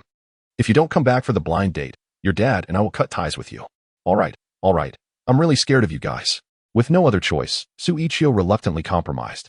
Following the address his parents provided, Xu Yiqiu arrived at Lazy CAF, at a window-side sofa table. A woman who appeared to be in her 30s had been waiting for a while. The moment Xu Yiqiu laid eyes on her, his first reaction was, she's an old woman. Without makeup, she must have looked at least 40. Compared to him, it was like the difference between a rising sun and a setting sun. She didn't even measure up to 1/10 of his youth. Xu Yiqiu felt his entire body tense up, and the urge to escape surged within him. But recalling his parents' threat to sever ties, he steeled himself and walked over, sitting down across from the woman. At that moment, the woman was crossing her legs and applying heavy makeup in a mirror. Upon seeing Xu Yiqiu arrive, she immediately understood he was her date. You're here? Let us do some introductions. My name is Sun Yanzi, 34 years old, and I'm a corporate director, she said, glancing at Xu Yiqiu before returning to her makeup routine. However, before Xu Yiqiu could introduce himself, she launched into a series of questions. Let us not waste time. I'll get straight to the point. Do you have a house, a car, a job? What about savings and income? At her words, Xu Yiqiu felt utterly speechless. But he still answered honestly. No house, no car. I work as an online streamer, and my savings and income are minimal. After hearing Xu Yiqiu's response, Sun Yanzi furrowed her brows and paused her makeup, casting a disdainful glance at Xu Yiqiu as she reassessed him. She had prepared herself for the possibility that he might not meet her standards, but she hadn't expected it to be this bad. However, upon closer inspection, she noticed that he had quite a handsome face. Still, considering his overall situation, she quickly concluded that he was just a pretty boy who relied on others for support. So, Sun Yanzi decided to be straightforward. With your background, I usually wouldn't even consider you. But since you're so good-looking, marrying me isn't completely out of the question. Here's the deal. I have a few little requirements. If you can meet them, we might just work out. At this, Xu Yiqiu became somewhat intrigued. He wanted to hear what her demands were. Sun Yanzi crossed her legs and continued. First, when you come to propose, the value of the diamond ring and other jewelry must be no less than $1 million. Second, buy a $2 million house in my hometown and put it in my name. Third, when we get married, you need to give each of my relatives a red envelope with $2,000 inside. Fourth, for every child I have, you need to give me $1 million in cash, plus a property and luxury car worth at least $1 million each. So what do you think? Can you meet these little requests? With her arms crossed, she looked down at Xu Yiqiu with contempt. Although her potential match was lacking, that didn't mean she would lower her own standards. In her view, a woman at 40 should be just as desirable as a man. She deserved to demand what she wanted. At that moment, Xu Yiqiu's face darkened at the outrageous price tag she placed on their potential marriage. He felt like a herd of wild horses was galloping through his mind. Unable to tolerate it any longer, he snapped back. Excuse me, do you really think you're just a 17 or 18-year-old girl? How old are you really? Don't you have any self-awareness? Playing the role of an old fairy. Are we? Xu Yiqiu became blunt, mocking Sun Yanzi without holding back. He thought that even if a normal woman made such excessive demands, he'd consider taking her to a psychiatrist. What should have been a simple marriage had turned into a transaction centered around money, contributing to a negative social trend. You, how dare you talk back to me? Sun Yanzi's face flushed red as she was taken aback by Xu Yiqiu's retort. What about you? You're an old woman who thinks she is a treasure. And asking for $1 million for each child? Please, at your age. Whether you can even have kids is questionable. I could use that $1 million to marry someone younger and prettier than you. Xu Yiqiu continued to push back. At this point, Sun Yinzi was left speechless, her face shifting between red and pale, clearly affected by the confrontation. Then, her eyes turned red, and she suddenly burst into tears. Her crying drew the attention of everyone else in the CAF, causing a scene. Xu Yiqiu felt embarrassed, caught in an awkward situation. Although it was the other party who offended first, with everyone watching, he felt utterly embarrassed, as if he had done something shameful to this woman. Come on, miss. Why are you crying? Please don't cry. It feels like I've done something wrong to you. Stop crying. It was my fault, okay? However, the more he tried to comfort her, the more this older woman cried. She was on the verge of wiping her snot and tears all over him. Xu Yiqiu was at a loss for words. People usually comfort their young girlfriends, but here he was, trying to console an older woman. If his fans in the live stream saw this, he would be humiliated beyond belief. Come on, please stop crying. I'm begging you. Can we cool it down a bit? For the first time comforting a woman, he was so flustered that he accidentally splashed a bottle of cold drink on Sun Yinzi's face, claiming it was to cool her down. Sun Yinzi was taken aback. You dare splash me? She was stunned, and her crying only got worse. For so many years, she had always been the one to douse others with cold water, and no one had ever dared to treat her this way. She cried out loud, as if all her grievances were pouring out. Xu Yiqiu was startled. He hadn't expected to instinctively splash water on her. Please, I'm begging you, stop crying. There are so many people watching. You might not care about your reputation, but I do. You're a company director. This isn't good for your image. He was getting desperate. Under the gaze of the crowd, he grabbed Sun Yinzi and pushed through the throng. They made their way to the street, where he hailed a cab. To the police station, he instructed the driver urgently. Sitting in the back seat, Sun Yinzi was completely bewildered. To the police station to calm down? Chapter 12. Satellite Positioning. Special Operations Numerical Aperture. NA0. 1 to 0. 2. Value. 0. 3 to 0. Data matching successful. In a laboratory at Peking University, a group of researchers is excitedly pairing experimental data. Despite having conducted experiments all night, there is no sign of fatigue or exhaustion on their faces. Instead, all that shows is endless joy and excitement. The data shared by Xu Yiqiu, including the details of his design, is completely accurate. He is truly a once-in-a-millennium genius. The professors and experts present are all thrilled. The success of this experiment marks a new breakthrough and advancement in their technological capabilities. Vice President, all aspects of Xu Yiqiu's information have been thoroughly investigated. We have activated satellite real-time positioning and are currently tracking him, reported Ning Lan, the assistant to Vice President Li, as she hurriedly entered the room. She then presented a tablet, which displayed footage of a taxi in motion, with Xu Yiqiu inside. It seemed there was a woman sitting beside him. A group of people immediately gathered around, eager to see the latest developments regarding Xu Yiqiu. Vice President Li nodded with delight, unable to contain his admiration. Indeed, true talent lies among the people. He promptly ordered the military to deploy helicopters to ascertain Xu Yiqiu's destination in the shortest possible time, ensuring his safety at all costs. Everyone present was buzzing with excitement. Even after a sleepless night, they were eager to meet this genius young man in person. At that moment, he wrapped his arms around my waist and insisted on kissing me. When I refused, he called me an old woman. Officer, can you judge this? Is there still any law or justice? Hurry up and arrest him, throw him in jail, and give him a 10 or 8-year sentence. In the city police station, Sun Yinzi adamantly accused Xu Yiqiu of making advances towards her in front of several officers. The more she thought about it, the angrier she became, wishing she could dump all the dirt on Xu Yiqiu. The leading officer eyed Xu Yiqiu with a strange look, as if to say, the kid looks quite handsome. But why does he have such peculiar tastes? Not even an older woman is spared? Xu Yiqiu's face darkened at the baseless accusations against him. Hey, sister. You can't just slander me like this. We live in a society governed by law, and there are surveillance cameras everywhere.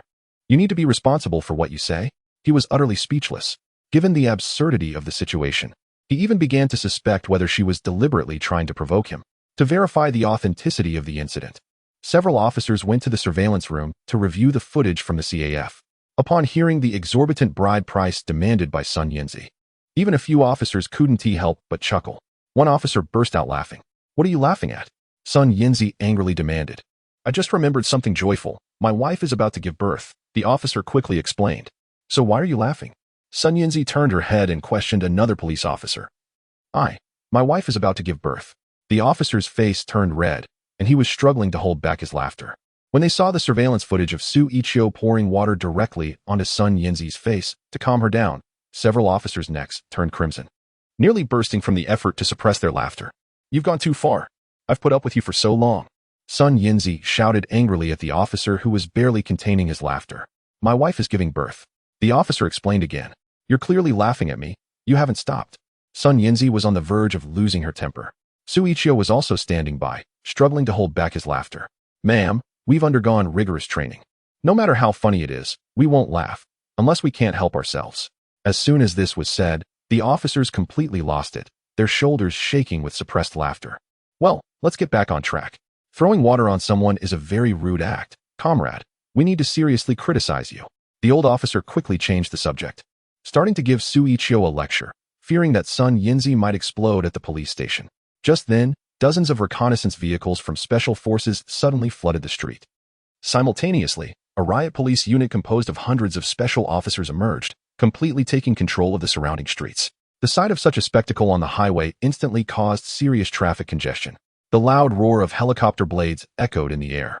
Some citizens looked on in shock as about 20 armed helicopters flew toward the police station, their sleek bodies slicing through the sky, drawing gasps and curious stares from onlookers. "What is going on? They deployed helicopters? What kind of huge incident has happened?" Countless spectators gathered, speculating and questioning whether there had been a major crime. Meanwhile, inside the police station, Sun Yinzi was still lamenting to the officers. "Police comrades, you judge for yourselves. Are my demands for these betrothal gifts excessive? Not at all. Even a divorced woman asks for 1 million. This man is so ungrateful that he even poured ice water on me. Is he even human? I suggest you stop trying to reason with him and just arrest him. He deserves to be punished." As Sun Yinzi was playing the victim, she suddenly heard a cacophony of footsteps and the roar of helicopters from outside. What is happening?" Sun Yinzi turned to look outside, only to see several helicopters landing noisily at the entrance of the police station. Following that, a large number of special police officers quickly surrounded the police station. The officers, upon witnessing this scene, were all taken aback. They hurriedly tidied up their appearance and rushed to the entrance to greet the newcomers. A leading special police officer strode in confidently, presenting his badge in front of several other officers. In a deep voice, he said, "We are from the National Armed Special Police Force, affiliated with the Ministry of State Security and the Intelligence Department. We have received orders from higher authorities that a significant figure will be arriving here. Please be prepared to ensure everything goes smoothly." Seeing this scene, Sun Yinzi, who was hiding in the corner, almost collapsed in fear. She thought these special forces were coming for her. After all, she had just told a little lie. Surely, it wouldn't escalate to the point of deploying special police, right? Chapter 13. The recruitment in the director's private office. Guo Hongtao hung up the phone and immediately took out his walkie-talkie to issue an important announcement. "Emergency notice. All departments please pay attention. We have just received orders from above that personnel from the National Research Department are about to arrive at the police station. Please everyone temporarily stop your current work and clear all parking spaces to avoid significant impact. I repeat, all departments please pay attention." As Director Guo Hongtao made the urgent announcement over the walkie-talkie, he stood up and left his office, preparing to welcome the guests personally. After all, this order came directly from the cabinet, and even the National Research Department was involved. It was clear that something major was about to happen. Meanwhile, within the police station, upon receiving the director's urgent announcement, several police clerks who had been working stopped what they were doing and began to discuss among themselves. "Hey, what's going on? Why would the director personally come to notify us? Who knows? I heard the National Research Team is coming here. It's strange, what do they want with us?" A group of clerical staff rose from their desks, their faces filled with confusion. "Ugh, enough talk. Let's go outside and see what's happening." As they conversed, the police officers all walked out of their offices. When they reached the entrance and saw the area surrounded by a group of special police, they were all taken aback. Buzzing sounds filled the air as a black helicopter hovered above.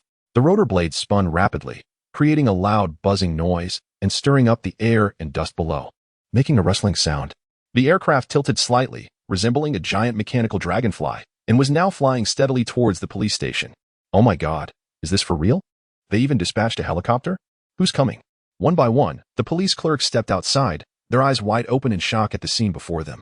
This was the first time they had witnessed such a grand display in their careers. It felt as if they were on the brink of war. At that moment, Guo Hongtao also stepped out of the police station. Even though he was accustomed to large-scale events, He was equally astonished to see the special police and armed helicopters surrounding the area. What on earth is going on? He wondered, puzzled. In his view, even if the national research team was coming, it shouldn't warrant the deployment of special police. Could it be that a psychopathic murderer had emerged? Or perhaps the city was under attack by terrorists? But that shouldn't be the case. With such a significant incident occurring, he, as the police chief, had not received any notifications about criminals. Wasn't that absurd? Guo Hongtao felt completely bewildered, and his heart began to race with anxiety. Inside the hall of the police station, Sun Yinzi sat on the ground in shock, recording the situation outside with her phone. Trembling, she said, "Family, who understands? I just told a little lie. And now I'm surrounded by a bunch of SWAT officers and helicopters. Boo-hoo, help me, everyone." She had just finished recording a video, ready to post it on her social media. The next second, a police auxiliary caught her in the act. "Give it here. This is a special situation, and any information is strictly forbidden from leaking." The auxiliary snatched Sun Yinzi's phone and deleted the video. Sun Yinzi screamed in fright, feeling an overwhelming sense of despair. The auxiliary's actions made her certain that these SWAT officers were indeed after her. "It's over. I'm done for." Sun Yinzi's face turned pale. She began to imagine being executed. The auxiliary looked at her in utter disbelief, his face full of disdain, thinking, is it really that big of a deal just to delete a video? At the same time, inside the helicopter, Deputy Minister Li Minghua was discussing Xu Yiqiu's potential with Wu Fuguo and Su Hanyuan. As academicians from Peking University and Tsinghua University, Wu and Su were not one to back down in the competition for talent. "It's obvious, he should definitely come to Tsinghua. We have so many talents. And if we add another genius, it would be like adding wings to a tiger, greatly enhancing our overall research capabilities," Su Hanyuan said bluntly, going straight to the point about wanting the talent. Upon hearing this, Wu Fuguo immediately became displeased. "Old Su, do you think you're a lion? Just swallowing everything in sight? What is the use of having more talents at Tsinghua if you can't compare to Xu Yiqiu? It's not that Xu Yiqiu needs your talents. It's your talents that need Xu Yiqiu. Stop flattering yourselves." Wu Fuguo wasn't holding back and directly challenged Su Hanyuan. In fact, it was quite common for Peking University and Tsinghua University to compete for talent. The two sides often exchanged barbs and compared themselves while secretly offering corresponding benefits to entice the other's candidates. If it were an ordinary talent, both universities might show some humility. But the key issue was that Xu Yiqiu was not just any ordinary talent. He was very likely a true genius. Once his identity was confirmed, it could completely change the landscape of the domestic technology field, breaking through Western restrictions and achieving a significant leap forward. "Old Wu, did you eat dynamite today? I haven't even started, and you're already throwing bombs?" Su Hanyuan fired back. "Your talents at Peking University can't compare to ours at Tsinghua, don't deny it." Su Hanyuan was getting into it, directly challenging Wu Fuguo. Wu Fuguo retorted angrily, "Don't be ridiculous. If it comes down to it, your experimental equipment at Tsinghua is actually not as good as ours at Peking University." The two academicians continued to bicker and compete. Meanwhile, Deputy Minister Li Minghua couldn't take it anymore. "As a mediator," I said, all right, Lao Su and Lao Wu, you two should stop arguing. You haven't even asked for the young man's opinion yet, and here you are, already fighting over it. How about this? Let's let the young man make his own choice, and no one is allowed to argue." He seemed a bit speechless. Fortunately, they were in a helicopter. If they were on the ground, it would have been quite embarrassing for these two old men to bicker in public. It would tarnish the reputations of Tsinghua and Peking University. After all, both of them are distinguished academicians. They should at least consider each other's dignity. What kind of conduct is this? Seeing that Vice President Li had spoken up, the two academicians finally stopped their quarrel. They each huffed in annoyance and refused to acknowledge one another. Chapter 14. They must have got you. Vice President, this is all the identity information on Xu Yiqiu. Please verify it. Assistant Ning Lan organized a file on her laptop and sent it directly to Li Minghua's phone. Li Minghua's expression turned serious as he immediately opened Xu Yiqiu's identity data. He was very curious about the man who could help them solve the lithography machine problem just from the livestream. However, when he opened Xu Yiqiu's identity profile, his pupils constricted sharply. Name, Xu Yiqiu. Age, 25, graduated from South China University of Technology, Li Minghua murmured. When he looked up again, his face was filled with astonishment. South China University of Technology? ISNT, that just an ordinary first-tier university? Su Hanyuan was taken aback. Wu Fuguo was equally shocked. They couldn't believe that such a genius graduated from a regular first-tier school. How is that possible? Su Hanyuan said in disbelief. He took Li Minghua's phone to have a look and confirmed that Xu Yiqiu indeed graduated from South China University of Technology. among many top universities. South China University of Technology hardly ranked anywhere significant. It was just an ordinary first-tier institution. Yet, from such a seemingly average university, a genius had emerged. Wu Fuguo leaned in closer to examine Xu Yiqiu's identity profile, including information about his family background and the professions he had engaged in over the years. After reviewing everything, they could only arrive at one conclusion. Xu Yiqiu was completely an ordinary person. Li Minghua and the others were dumbfounded. They knew this identity information was obtained through serious investigation by the National Intelligence Agency. It couldn't possibly be wrong or fabricated. But the question was, how could such an ordinary person have developed the manufacturing blueprint for an EUV lithography machine? Old Su, Old Wu, can you please double-check? Is there something wrong? Li Minghua asked, furrowing his brow as he looked at Su Hanyuan and Wu Fuguo. He was very worried that this trip might turn into a misunderstanding. If Xu Yiqiu was not the person they were looking for, things could get complicated. Firstly, the experimental data could likely be rendered invalid due to a misunderstanding. Secondly, the entire research community's confidence would suffer a blow.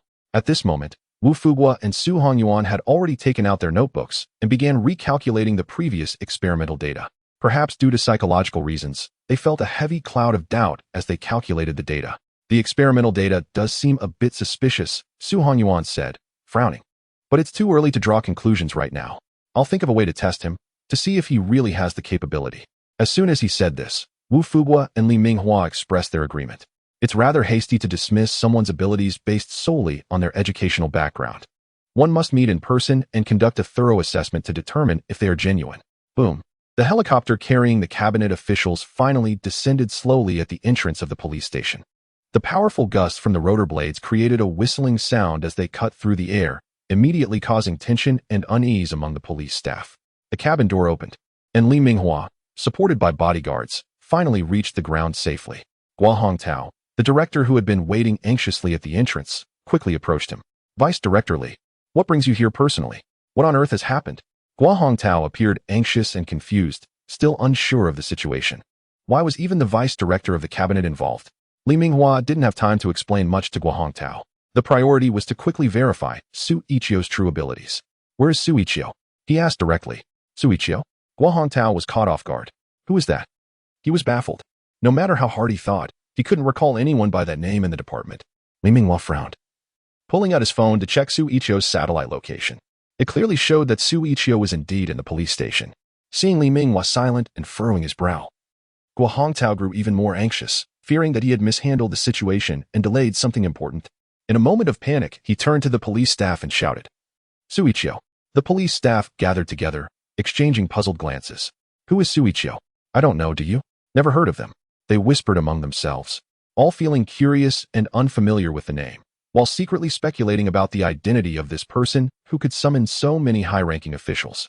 Huh, who's calling me? In the lobby of the police station, Xu Yiqiu vaguely heard someone shouting his name from outside. He was about to step out to see what was happening when he was abruptly stopped by Sun Yanzi. Are you crazy? Can't you see they're enforcing the law right now? If you go out there, they'll definitely take you down. Have you lost your mind? She scolded Xu Yiqiu angrily. What a joke. With the special police already deployed, it was highly likely that they were coming for her. If Xu Yiqiu went out now, it would only add fuel to the fire, and he would undoubtedly be in serious trouble. Xu Yiqiu looked at Sun Yanzi as if she were foolish, thinking to himself that she must have some sort of persecution complex. Who had the time to target her? She was completely treating the police like demons. What a lunatic. Ignoring Sun Yanzi, Xu Yiqiu walked straight outside. Who called me? He asked, his face filled with confusion. Xu Yiqiu's appearance in an instant. All eyes were on him with a mix of confusion and disbelief. Not only were the police stunned, but even the SWAT team members nearby were momentarily taken aback. What the hell? How did an ordinary person, completely out of place, suddenly appear? Why are you calling me? If there's something to discuss, just come in and say it instead of shouting so loudly. Ignoring the astonished gazes from the crowd, Xu Yiqiu directly addressed the cabinet officials, clearly displeased with their loud behavior. Xu Yiqiu. Li Minghua and the others' eyes lit up as they immediately recognized him as the person they had been searching for. They had already confirmed Xu Yiqiu's appearance multiple times through the live stream and his identity documents. Finally, they were seeing him in person. At that moment, Guo Hongtao also spotted Xu Yiqiu. His demeanor instantly shifted to one of vigilance. In his eyes, Xu Yiqiu was undoubtedly a major criminal. After all, the cabinet had been alerted and even dispatched SWAT teams and armed helicopters. What else could he be if not a criminal? An opportunity to make a name for himself had arrived. Get him. Arrest him immediately. Without hesitation, he ordered the officers to apprehend Xu Yiqiu. A group of police officers, eager to claim credit, scrambled to pull out handcuffs and swiftly subdued Xu Yiqiu. They easily secured a significant achievement, and Guo Hongtao, puffing out his chest, felt a surge of pride. He could already envision being promoted by Deputy Director Li, and a smile crept onto his face. When Xu Yiqiu finally realized what was happening, he found himself inexplicably restrained. What are you doing? Xu Yiqiu's expression changed dramatically. Witnessing this absurd scene, Li Minghua and the others were equally shocked. This is madness. Are you out of your minds? Xu Yiqiu is a pillar of our nation. Why are you arresting him? Chapter 15, a half-mother. At these words, Director Li Hongtao shuddered all over, his face turning pale with fear. He realized he had landed himself in serious trouble, nearly scared out of his wits. He immediately exclaimed, "You've got the wrong person. Let him go." The police officers were momentarily stunned. Once they snapped back to reality, they hurriedly removed Xu Yiqiu's handcuffs. "Haha, little brother. It's a misunderstanding. Look at my memory. I actually mistook you for a criminal. I'm so sorry." Upon learning about Xu Yiqiu's special identity, Li Hongtao rushed over to support him, wiping the cold sweat from his brow while continuously apologizing with a forced smile.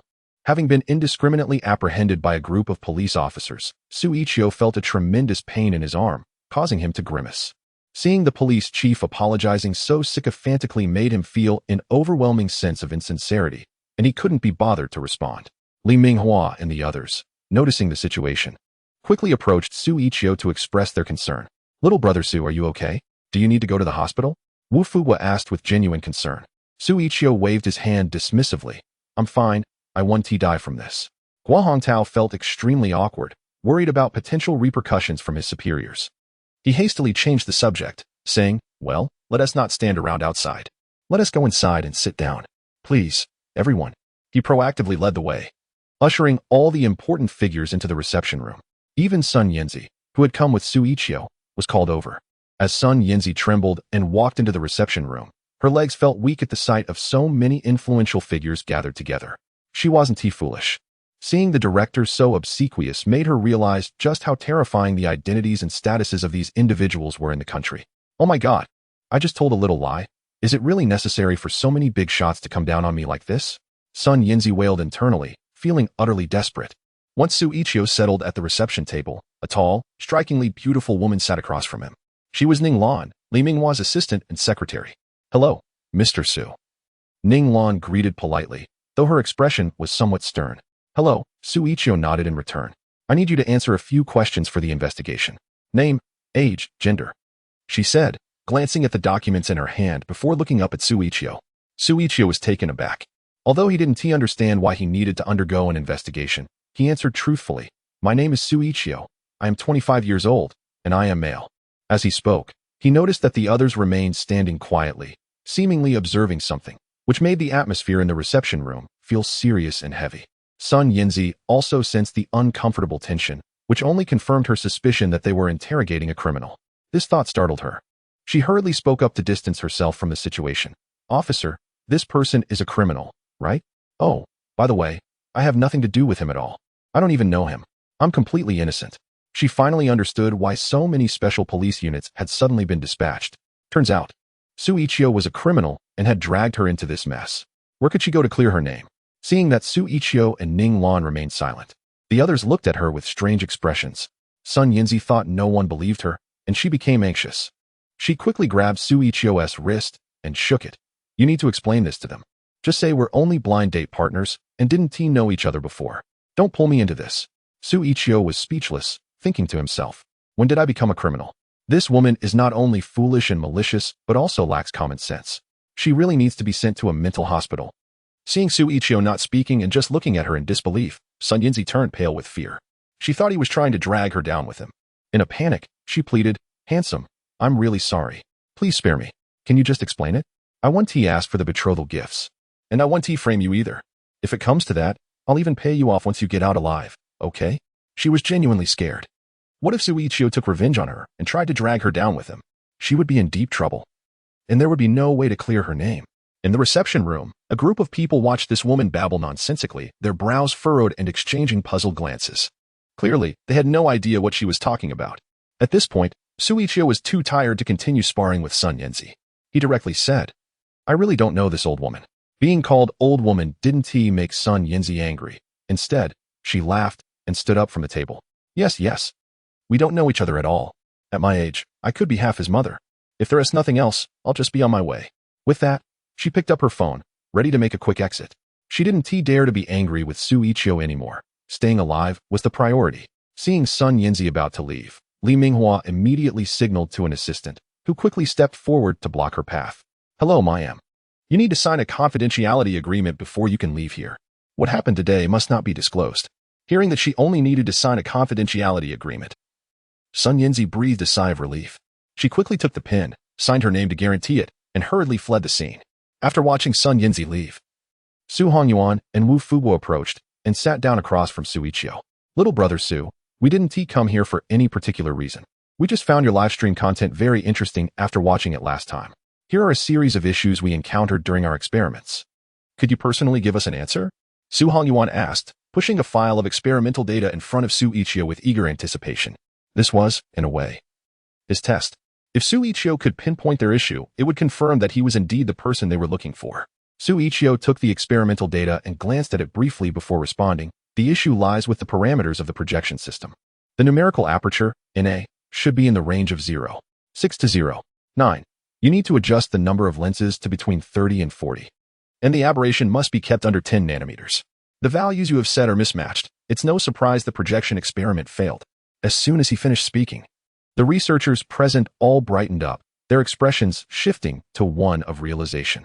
Well, Su, you're truly a genius. You identified the entire problem at a glance. Su Hongyuan exclaimed, clapping his hands in excitement. When he looked at Xu Yiqiu again, his eyes were filled with admiration and respect.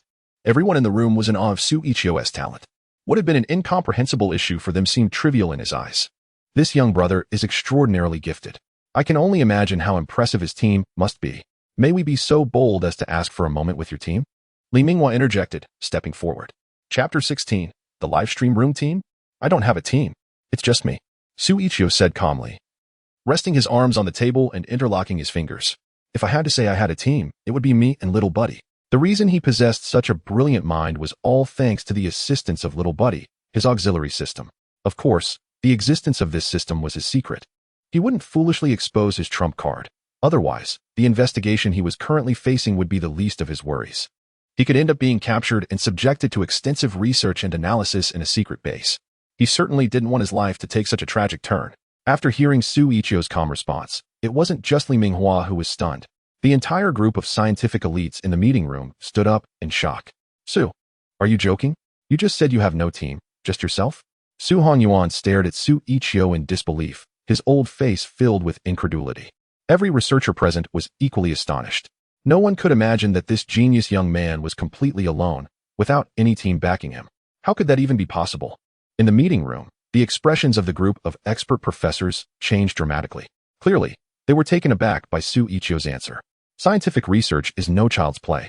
It's not something that can be solved merely by vague concepts. It requires a solid theoretical foundation, strong logical thinking, and a significant amount of time for accumulation. More importantly, it necessitates the corresponding experimental equipment and conditions to conduct extensive data analysis. To say that one person could independently complete a vast and complex research project is akin to climbing to the heavens. This was one of the reasons why everyone was so shocked when Xu Yiqiu claimed he had no team. Although it sounded a bit exaggerated, the reality was just that. Xu Yiqiu shrugged, unsure of what else to say. Li Minghua's expression kept changing. When he looked at Xu Yiqiu again, the admiration in his eyes had been replaced by disbelief. It's worth noting that many researchers have spent decades without making significant breakthroughs in the field of photolithography. Yet Xu Yiqiu seemed to have just graduated 2 years ago. In such a short span of time, he had delved into the theoretical knowledge of photolithography to such an intricate level. This was beyond anything Li Minghua could comprehend. Perhaps the term genius was no longer sufficient to describe him. Would you be interested in joining the national research team? Li Minghua asked, gazing intently at Xu Yiqiu. As the vice premier with immense power, he felt a bit nervous extending an invitation to this young genius. He sincerely hoped Xu Yiqiu would join without hesitation to contribute to the country. With this individual's help, the possibilities were endless. Li Minghua firmly believes that the domestic technology sector will skyrocket like a rocket and may even surpass global technological advancements by a significant margin. Joining the national research team? Not interested. Xu Yiqiu didn't even think twice and immediately declined. He had guessed that the purpose of the other party's visit was likely not just to investigate him. Now it was clear, they were indeed inviting him to join the national research team. To be honest, Xu Yiqiu had little interest in joining such a team. In his view, becoming part of someone else's team meant that he would likely face numerous restrictions, especially in research, where everything is state secrets. He would probably lose his personal freedom. So rather than working for someone else, he preferred to leverage his talents and stream online. Based on his previous income, he could easily earn 100,000 or even $1 million a month in the future. Seeing Xu Yiqiu's outright rejection, Li Minghua's expression turned serious. Xu, I completely understand your personal concerns, but the country needs you right now. With your exceptional talent, your involvement in the lithography machine field could advance our technology by at least 20 years. This is about our national destiny and the dignity of our people. I hope you will consider this seriously.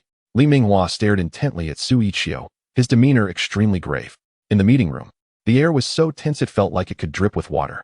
The oppressive atmosphere made all the researchers present hold their breath. They understood very well that the future of the country's technological development hinged on this moment. Seeing Xu Yiqiu still silent, Li Minghua's expression changed slightly. Xu, to be frank, our country is at least decades behind the U.S. in the lithography machine field. Our research capabilities have been mocked by international peers as mere empty talk. Just last week at an international academic conference, American experts publicly ridiculed our team, saying our technology is so inferior it feels like we're living in the Stone Age. Without core technology, we're just a pile of trash. These insults are still fresh in the minds of every researcher. Where is our national dignity? Upon hearing this, the researchers at the scene bowed their heads in shame. Li Minghua's words were indeed the truth. Domestic research and technology started late, and compared to world-class technology, we lagged far behind by decades. But now, things were different. They saw hope in Xu Yiqiu and naturally wished for him to reinvigorate the research banner and silence those international scholars.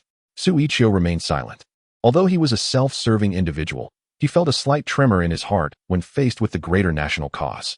Seeing that Xu was still unmoved, Li Minghua sighed and said, "If you truly do not wish to join, we cannot force you. However, there is one thing I need to remind you of. You can no longer continue your live broadcasts. The technological knowledge you discuss involves scientific research secrets. If this information leaks, it would result in a significant loss from the national perspective.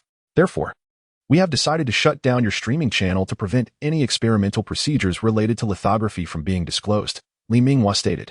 "What? You guys have shut down my streaming channel?" Xu Yiqiu's eyes widened in disbelief as he heard Li Minghua's announcement. He immediately lost his composure. "No way. Are you out of your minds?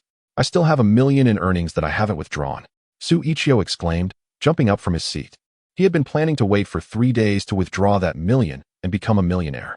And now, just like that, the government had closed his channel. His dreams of sudden wealth had been shattered. Chapter 17. This could must have done something wrong. What's the difference between this and them directly taking my kidney? Xu Yiqiu was on the verge of a breakdown, slumped in his chair, wanting to cry but unable to. He had originally been contemplating whether to join the national team for the greater good, but now all he wanted was to disband the team right there and then. "Hurry up, just destroy it. I'm tired." Xu Yiqiu closed his eyes, wishing he could just vanish. Ding dong. At that moment, a familiar system notification tone suddenly echoed in Xu Yiqiu's mind, followed by the sweet and charming voice of Little Dot. "Master, join the national research team. If you continue your studies, there will be mysterious rewards." Upon hearing this, Xu Yiqiu immediately opened his eyes. Little Dot's voice reignited his motivation. Although he might have lost $1 million, if there were rewards from Little Dot, that would be quite a blessing. Based on previous experiences, the rewards from the Little Dot system were worth far more than $1 million. At this point, Li Minghua and the others had already lost all hope. Just as they were still pondering how to persuade Xu Yiqiu to join, he spoke up. "Well, my nearly $1 million income from the live stream has been deducted. You need to compensate me." He was still unwilling to give up, trying to recover his losses. Li Minghua's expression shifted, and he immediately said, "That's easy to discuss. If you're willing to join us, we will compensate you quickly," with Li Minghua's assurance. Xu Yiqiu finally felt more at ease and tentatively asked, "If I do research with you, will there be a salary? How does it compare to the income from my live stream?" Seeing that Xu Yiqiu seemed to care only about the compensation, Li Minghua couldn't help but smile. "You can rest assured. As long as you're willing to join the team and participate in daily experiments, the monthly salary starts at 200,000. We also provide meals and accommodation and can arrange a separate house for you. As for research, we will fully support your studies. providing top-notch hardware facilities and ample research funding, along with the best team assistants who will wholeheartedly support your innovative ideas and follow your lead. Li Minghua laid out the benefits without hesitation. In his eyes, matters that could be solved with money were hardly issues at all. Is this really happening? Xu Yiqiu was indeed tempted. After all, the government wasn't unreasonable. They promised compensation and offered such generous benefits. More importantly, he would have enough say in the research team. Everyone would follow his lead in research, which was exactly what he wanted. No restrictions. All right, then I agree. Xu Yiqiu thought it over briefly and directly agreed. This wasn't just a system task. He genuinely valued the series of conditions Li Minghua had just proposed. It was indeed friendly enough for him. Seeing that Xu Yiqiu had agreed to join, Li Minghua and the others were instantly thrilled. Very well, welcome aboard. Li Minghua extended his hand to shake hands with Xu Yiqiu. Welcome, little brother Xu. Su Hanyuan and Wu Fugua, among others, also greeted him with smiles and handshakes.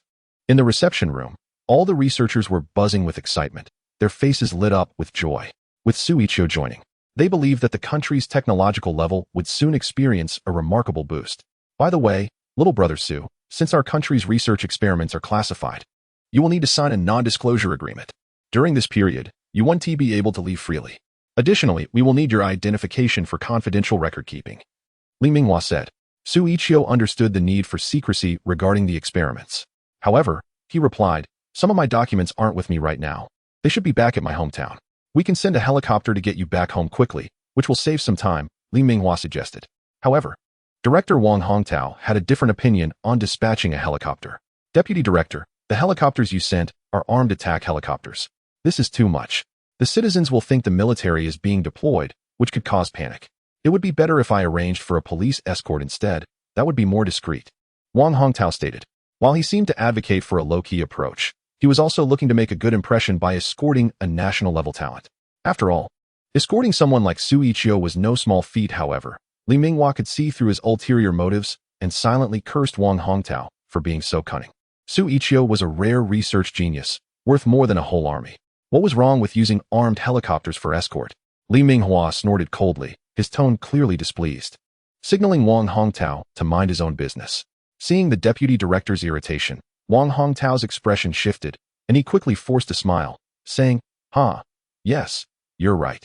Deputy Director, it's definitely safer to use helicopters for escort. Xu Yiqiu frowned. I don't think that's necessary. I believe what the director said makes sense. Taking a helicopter back would be too ostentatious.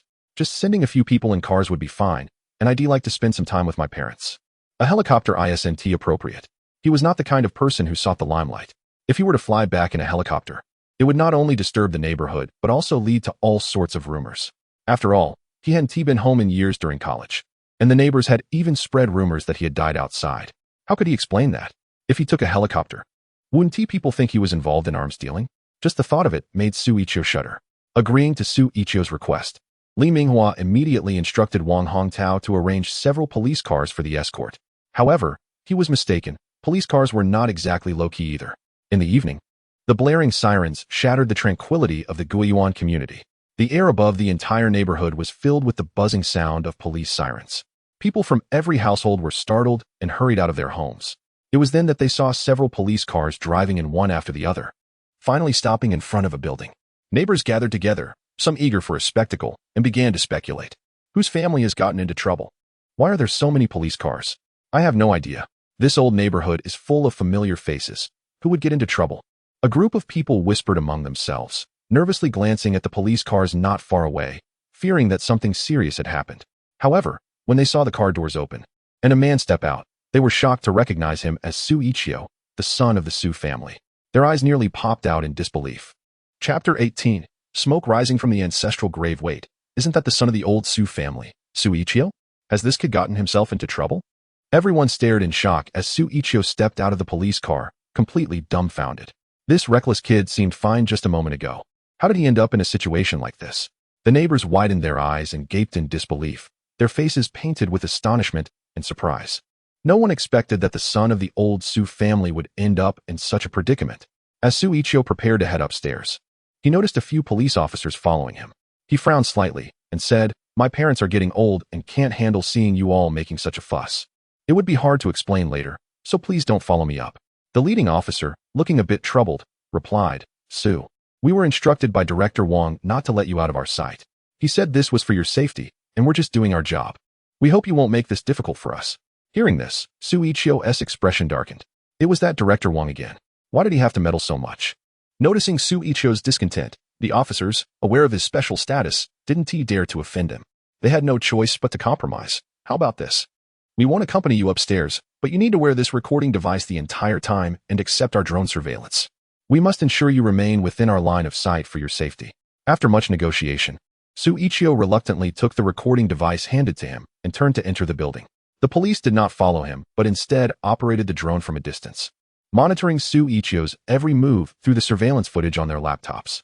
As soon as he returned to the living room, Xu Yiqiu heard the familiar sounds of his parents bickering from the bedroom. I've been wearing these boxers for 3 years. They've got holes in 2 places. The last time I went out and took a shower with Lao Chen, he nearly died laughing at me. Is it really that hard for you to buy me a new pair? His father's voice, Su Wenhong, drifted from the back room, filled with strong dissatisfaction and resentment. Oh, so wearing a pair of boxers for 3 years means they can't be worn anymore? Those wild men don't even have boxers to wear. And you don't say anything about that. Yours are worn underneath, not on the outside. What are you trying to show off? His mother, Yang Hui, raised her voice even higher, her commanding tone leaving Su Wenhong speechless. Standing awkwardly in the living room, Xu Yiqiu felt embarrassed. Over the years since graduation, he hadn't achieved much. He not only lacked a proper job, but also hadn't found a girlfriend. But even if they were saving money for him to marry, it was ridiculous that his father couldn't even afford a new pair of boxers. Mom, even if our family is not well off, it shouldn't be this frugal. Let us not have dad wear patched up underwear. Xu Yiqiu couldn't hold back any longer and pushed the door open to walk in. Yiqiu, why did you suddenly come back without telling us in advance? Yang Hui exclaimed with a hint of surprise as she saw Xu Yiqiu walk in through the door. She set down her needlework and got up from the bedside. Yes, you should have given us a heads up so I could go out with your mom to buy some groceries. Su Wenhong added, getting up to grab some change for the shopping. Their son's arrival lifted the gloom from their hearts, and smiles spread across their faces. Xu Yiqiu, while unpacking his luggage, smiled and said, no need for that. I won't be home for dinner. Once I finish packing, I'm leaving. He mentioned that this trip might take him away for several months. Yang Hui looked puzzled. Several months? Why so long? It's work-related, nothing I can do about it. Xu Yiqiu casually offered as an excuse. By the way, how's it going with that blind date I introduced you to last time? Yang Hui asked, pulling out her phone to open Sun Yinzi's WeChat profile, eagerly clicking on her picture. Look how pretty she is. Did you make a move? Just the mention of Sun Yinzi made Xu Yiqiu feel a headache coming on. If it weren't for that older woman, he wouldn't have gotten into so much trouble. Now there were police cars parked all over the neighborhood. Mom, don't bother. She's clearly using a fake photo. In reality, she's just an old woman. The thought of her heavily made-up face made Xu Yiqiu shudder. Fake photos or not, having a woman is already a good thing. Look at Zhang's second son next door. He's about to become a dad. And you? Always finding faults with this and that. Yang Hui persisted, determined to help him out. She sent another WeChat message to Sun Yinzi, only to find out she had been blocked. Yang Hui paused for a moment, then looked up at Xu Yiqiu. Son, what did you do? She blocked me.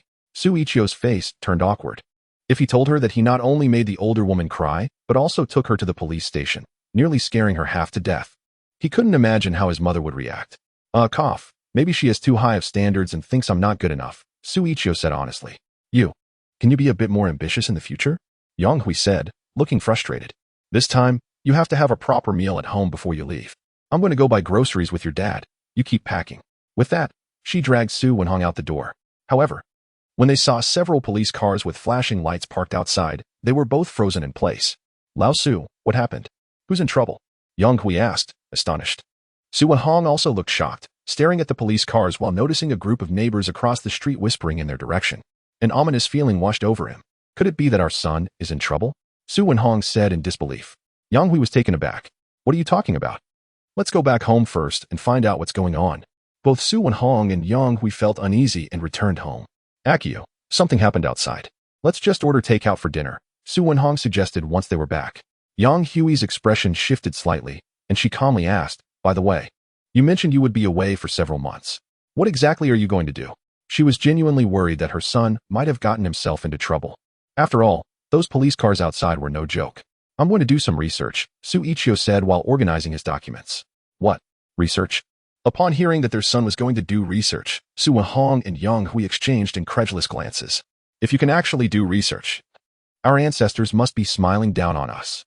Yang Hui scoffed, clearly struggling to believe it. Chapter 19. I really haven't done anything wrong. Seeing his parents' doubts about his decision to go out for research, Xu Yiqiu didn't bother to explain much. After all, he was just an ordinary student from a regular university, and his major had little to do with technology. Their disbelief was entirely expected. Due to the unrest in the neighborhood, Yang Hui had to order takeout for dinner. At the dinner table, his parents kept discussing Xu Yiqiu's prospects for marriage and job opportunities.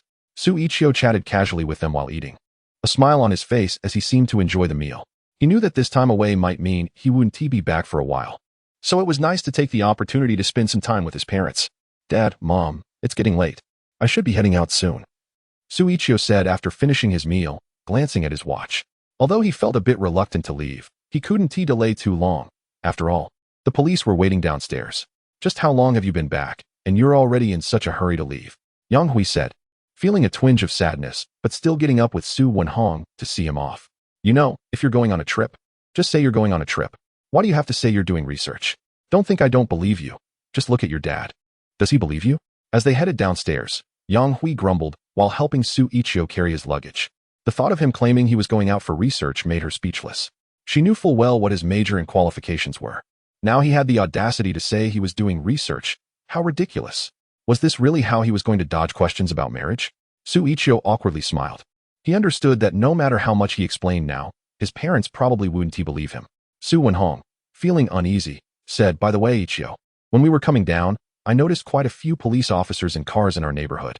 It seems like someone might have gotten into trouble. Be careful when you go out. Our neighborhood isn't very safe right now.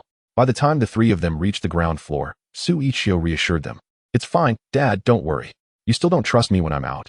He stood in place, waving goodbye to his parents, wanting to ensure they left before he headed to the police car. He didn't want to create any misunderstandings. Once his parents turned to leave, Xu Yiqiu grabbed his luggage and headed directly toward the police car. Yang Hui and Su Wenhong glanced back, feeling a bit reluctant. However, seeing their son walk straight to the police car left them stunned. Yiqiu, what are you doing? Su Wenhong exclaimed, his expression changing drastically as he rushed to pull Xu Yiqiu back. You need to tell us the truth. Did you get into trouble out there? If something's wrong, just tell us. We can face it together. Please don't hide anything from us. Su Wenhong and his wife were clearly panicking, their voices trembling slightly. Their worst fears had come true. When they saw the police cars parked in front of their home, an ominous premonition washed over them. They were worried that their son might have gotten into trouble. But when disaster truly struck, it felt as if the sky had fallen. Yang Han's eyes turned red. Her voice choked with emotion. Yiqiu, what on earth have you done out there? How could you be so foolish as to take this path? She simply couldn't believe that her son could end up on such a criminal road. Mom, you've misunderstood. I haven't done anything wrong, Xu Yiqiu quickly replied, sensing his parents' misunderstanding. Nothing wrong. Do you think we're fools? With so many police officers and cars around, isn't it obvious they are here for you? Yang Hui said, her voice trembling. Suddenly, she saw several police officers approaching them, and her face turned pale. She rushed forward, grabbing one of the officer's hands, pleading, Officer, please, investigate this. There must be some misunderstanding. My son is not that kind of person. What has he done? Tears streamed down her face as panic enveloped her. The leading officer was taken aback. Once he regained his composure, he smiled and said, Ma'am, you've misunderstood. Your son hasn't done anything wrong. We're here to ask your son to contribute to our country. Upon hearing this, Yang Hui was stunned. She turned to exchange a glance with Su Wenhong, both seemingly unable to process the information. Su Wenhong, however, seemed to grasp what was happening and tentatively asked, So you mean to say, my son hasn't committed any crimes? He's going to work for the country? Exactly. You've raised a wonderful son.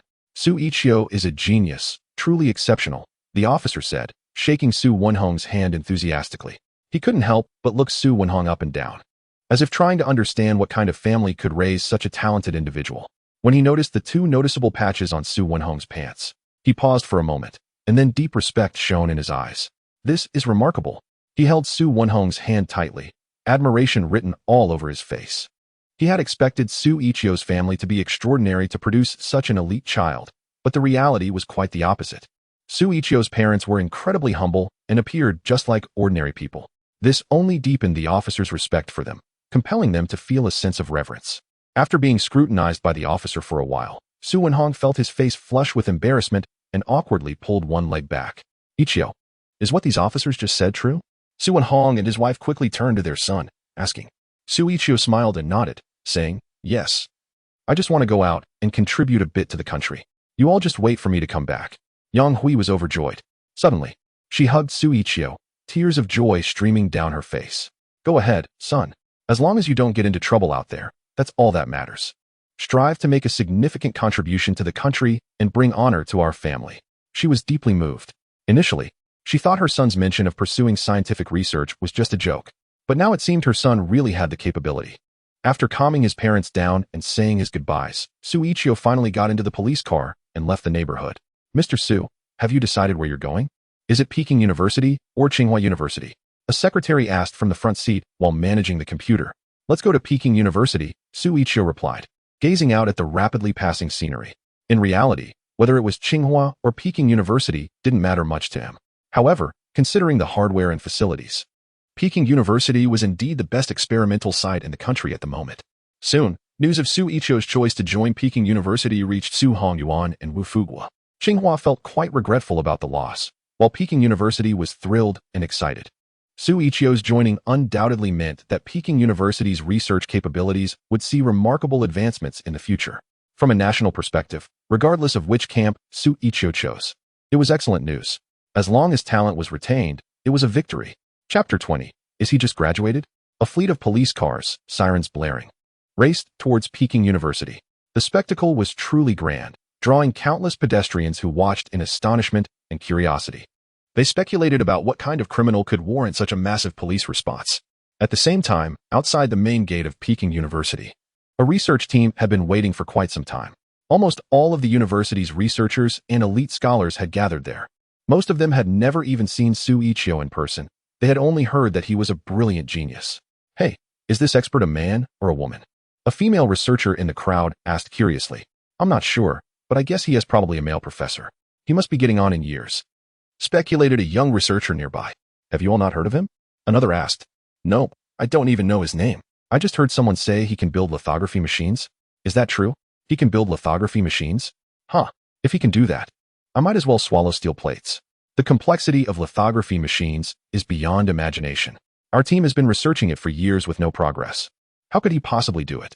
The crowd buzzed with speculation, their curiosity about this so-called genius intensifying. "Hey, stop talking. It looks like he is coming," someone in the crowd exclaimed. Everyone looked up towards the front. A group of police cars was now humming and gradually coming to a stop at the entrance of the university. Instantly, the research team led by Wu Fugua excitedly rushed forward. The police cars were quickly surrounded. Some researchers who were seeing Xu Yiqiu for the first time stared intently at the movements inside the vehicles. Their curious gazes seemed eager to penetrate the car doors to uncover his true identity. Finally, under the eager scrutiny of the crowd, the car doors slowly opened. Xu Yiqiu stepped out leisurely, his demeanor calm and composed, neither servile nor arrogant.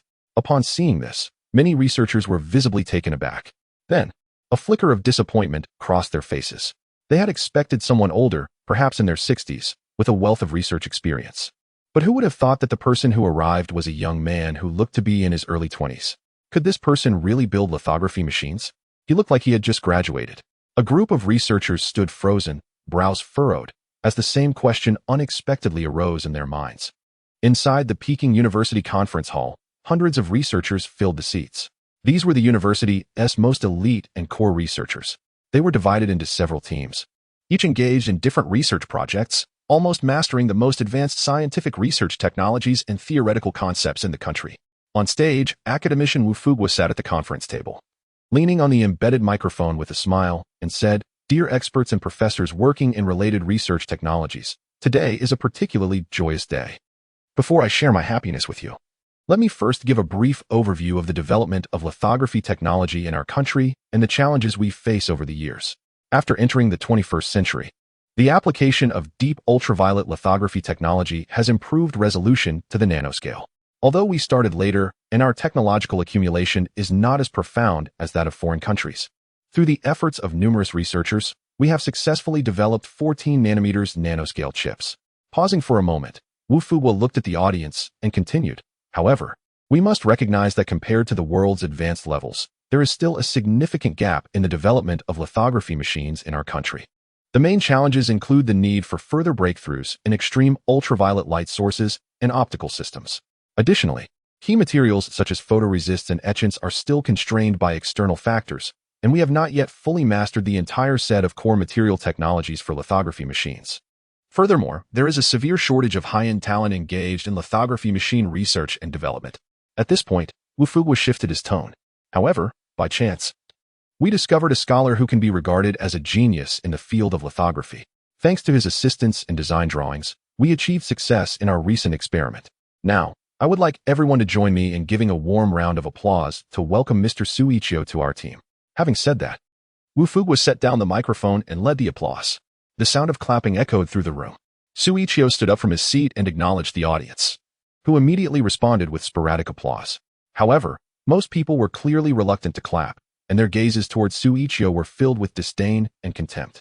To them, Xu Yiqiu was just a young man, hardly deserving of such a grand invitation from Peking University to join the research team.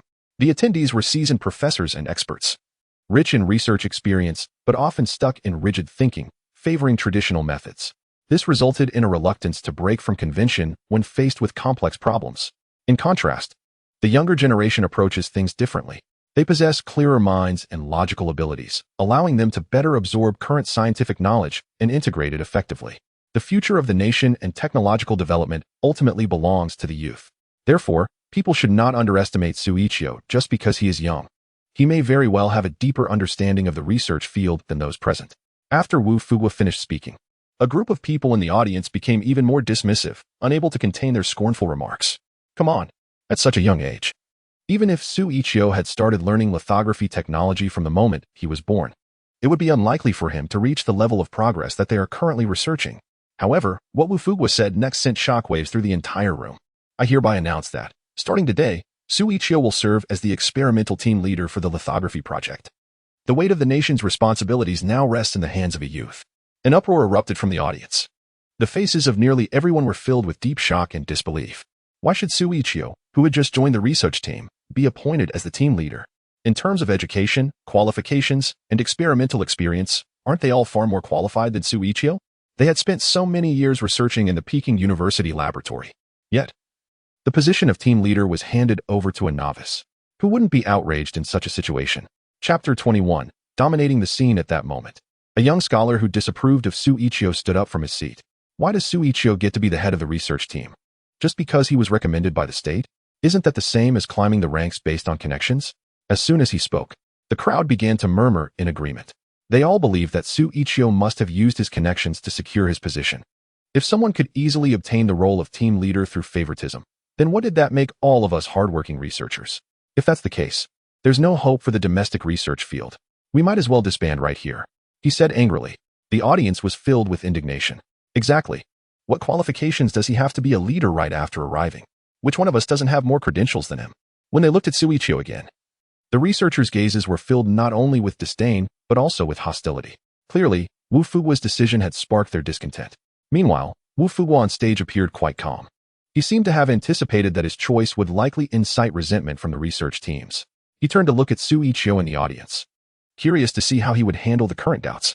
In his view, to be a project leader, one must possess not only solid capabilities, but also exceptional courage and determination. If Xu Yiqiu couldn't even muster the resolve to confront this kind of skepticism, then even if he was chosen as the project leader, he would eventually face rejection and resistance from the entire team due to the doubts surrounding him. Therefore, deep down, Wu Fuguo wanted to test Xu Yiqiu. If he couldn't handle the criticism, even with sufficient professional skills, he would ultimately have to step back and serve as a technical consultant. At that moment, Xu Yiqiu, facing the unfriendly gazes and skeptical voices from the audience, remained composed. Then, under the puzzled stares of everyone, he slowly rose and walked up to the podium.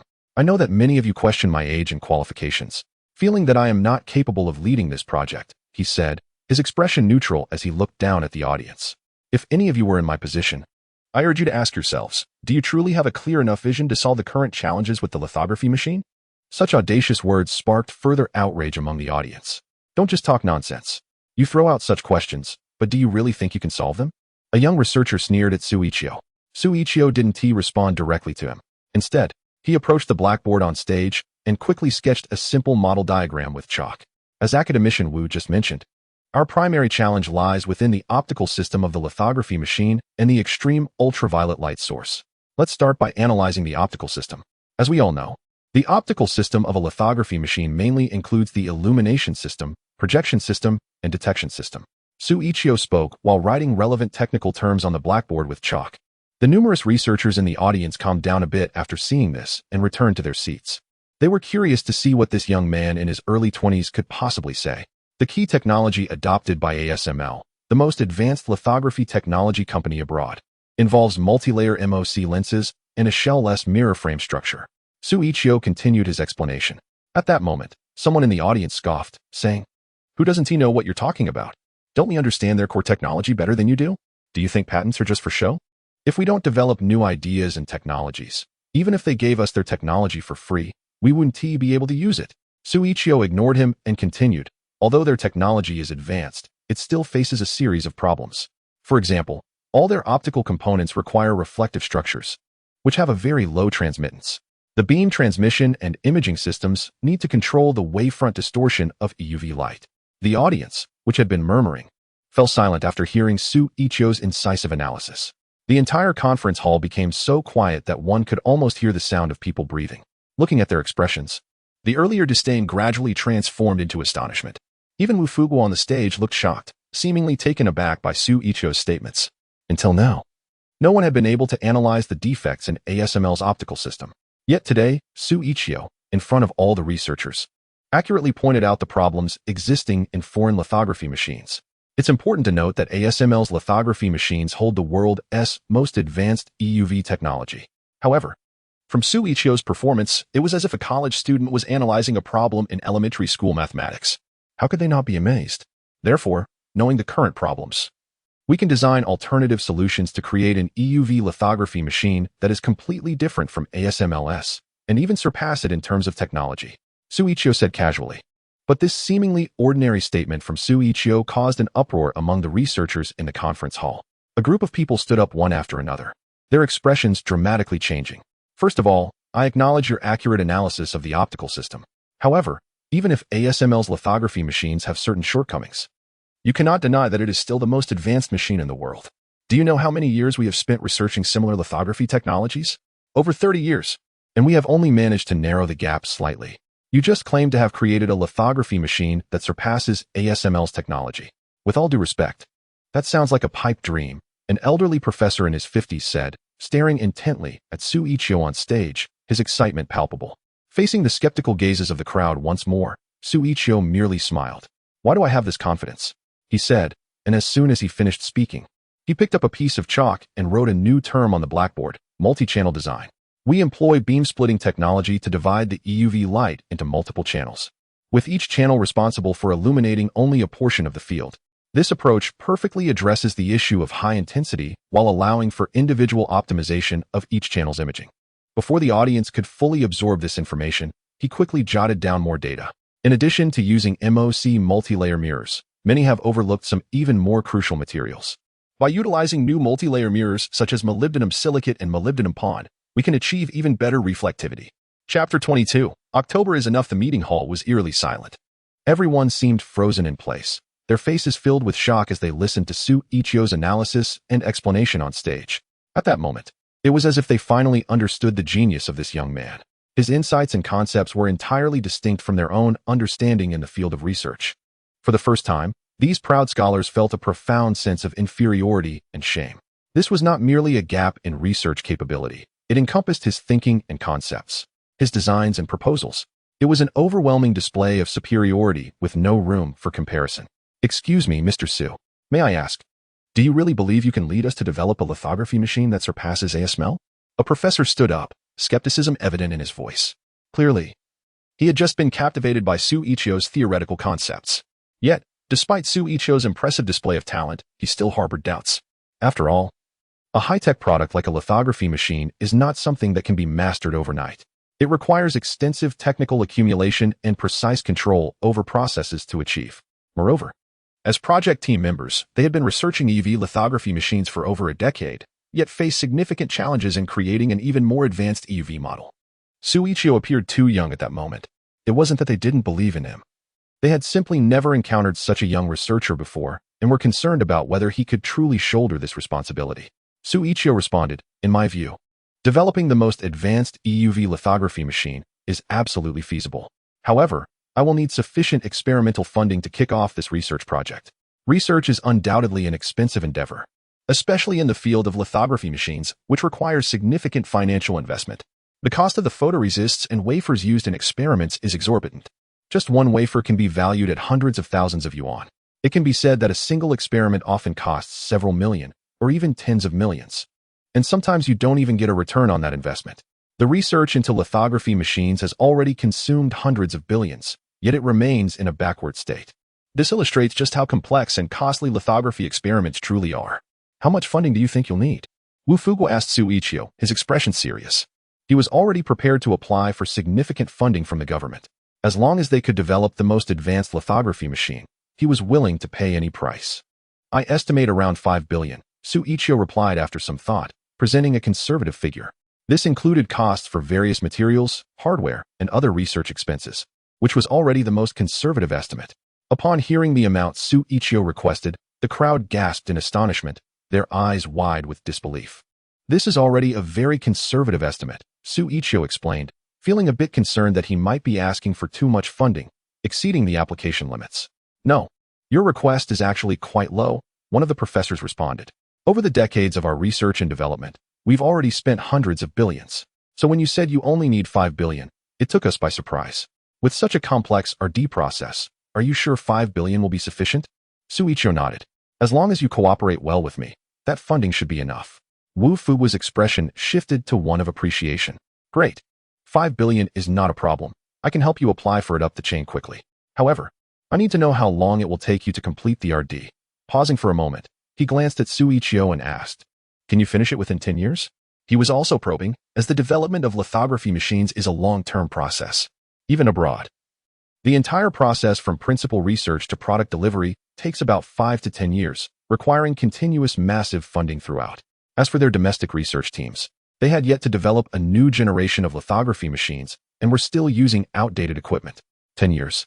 Hearing Wu Fuguo's question about completing the lithography machine development within a decade, Xu Yiqiu's brow furrowed. The group of researchers around him also looked serious and sighed inwardly. Fully aware that developing a lithography machine is indeed no easy task, Wu Fuguo was momentarily taken aback, then showed understanding. Yes, the development of lithography machines is extremely complex. 10 years is indeed a bit short for our country. What about 15 years? He asked again. Xu Yiqiu's frown deepened. 15 years? It won't take that long.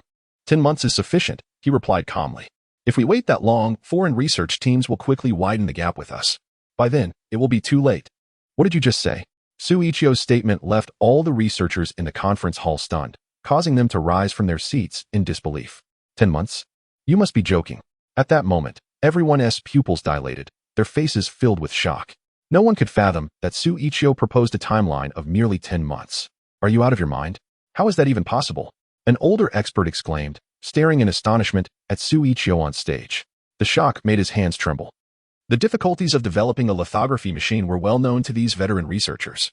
The complexity involved extensive calculations and precise manufacturing processes, which could not be resolved in just a year or two. Mr. Xu, we acknowledge your extraordinary talent. However, it seems you might be underestimating the complexity of experimental R&D, one of the researchers remarked. People like us, who have crossed the half-century mark, have gone through this step by step, often taking years to achieve a breakthrough in technology. We are well aware of the hardships involved in the research and development process. But now, you say it can all be done in just 10 months. That is simply impossible. An elderly professor stared intently at Xu Yiqiu on stage, his face reflecting not only shock, but also disbelief. No one can accept that a young newcomer to the team would claim he could complete technological research and development in 10 months. It makes all their previous efforts and hard work seem like a joke. What I say is the truth. If anyone doubts it, the results will speak for themselves in 10 months. On stage, Xu Yiqiu surveyed the audience with a determined and confident expression. As for the 10 months, that was just his conservative estimate. In reality, if everything goes smoothly, he might complete the project even sooner. Chapter 23. The Ministry of Technology, the Photolithography Research Project Team, it was finally settled. Xu Yiqiu, as the team leader, found that while everyone had ceased their objections, they still harbored doubts about his ability to complete the development of the photolithography machine within 10 months. At Peking University, special accommodation arrangements were made for Xu Yiqiu. As he made his way to the dormitory with his backpack, he seemed a bit distracted, lost in thought about his upcoming research work. Suddenly, he collided with a girl walking towards him. I'm so sorry. I wasn't paying attention to the road. Did I bump into you? The girl said apologetically. However, upon realizing it was Xu Yiqiu, she was taken aback. Is it you? Xu Yiqiu looked up and recognized her as the girl he had previously shared a live stream with. What are you doing here? He asked in surprise, taking a moment to assess her appearance. She was wearing a uniform skirt today, her long, fair legs subtly visible beneath the hem, exuding an impressive poise. Wu Jing, holding her textbooks, was momentarily stunned as well. Suddenly recalling the embarrassing moment from their last live stream together, her cheeks flushed a soft pink. I'm a student here, she stammered. Xu Yiqiu was a bit surprised and couldn't help but reevaluate Wu Jing. Ever since their last online interaction, he had assumed she was just a pretty face without much depth.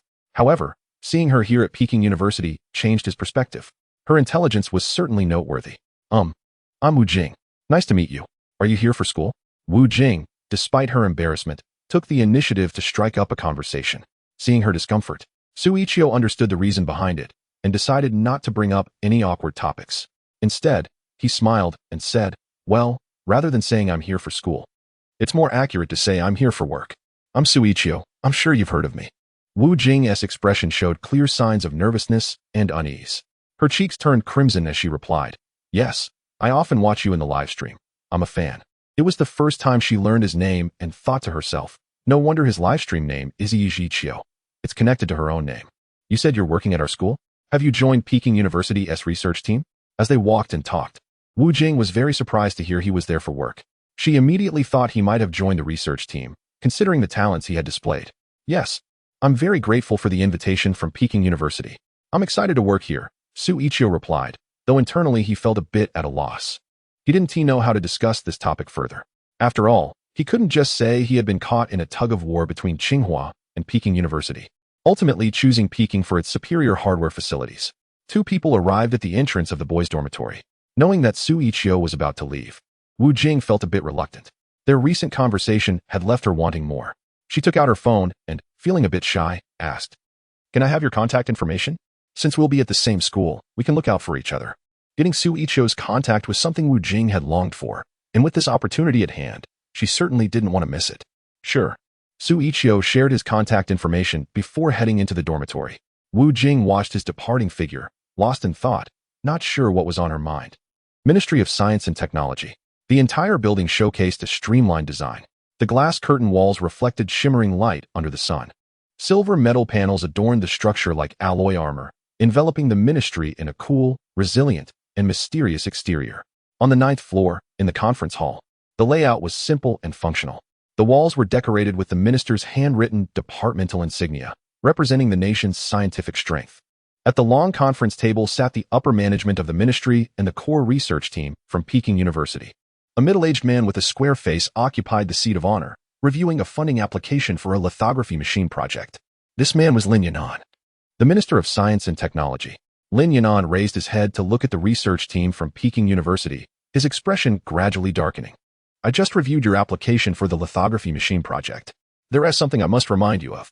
Over the years, we have invested a significant amount of manpower, resources, and financial capital in this field, but the progress hasn't been ideal.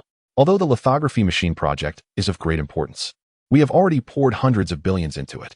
Continuing to invest such large sums into one project would be very unfair to other research fields. Moreover, if the experiment fails again, who will bear the losses and responsibilities? At this point, Lin Yanan's voice clearly carried a hint of anger, suggesting he had long harbored grievances regarding this project. The financial losses caused by the development of the lithography machine had already been troublesome enough.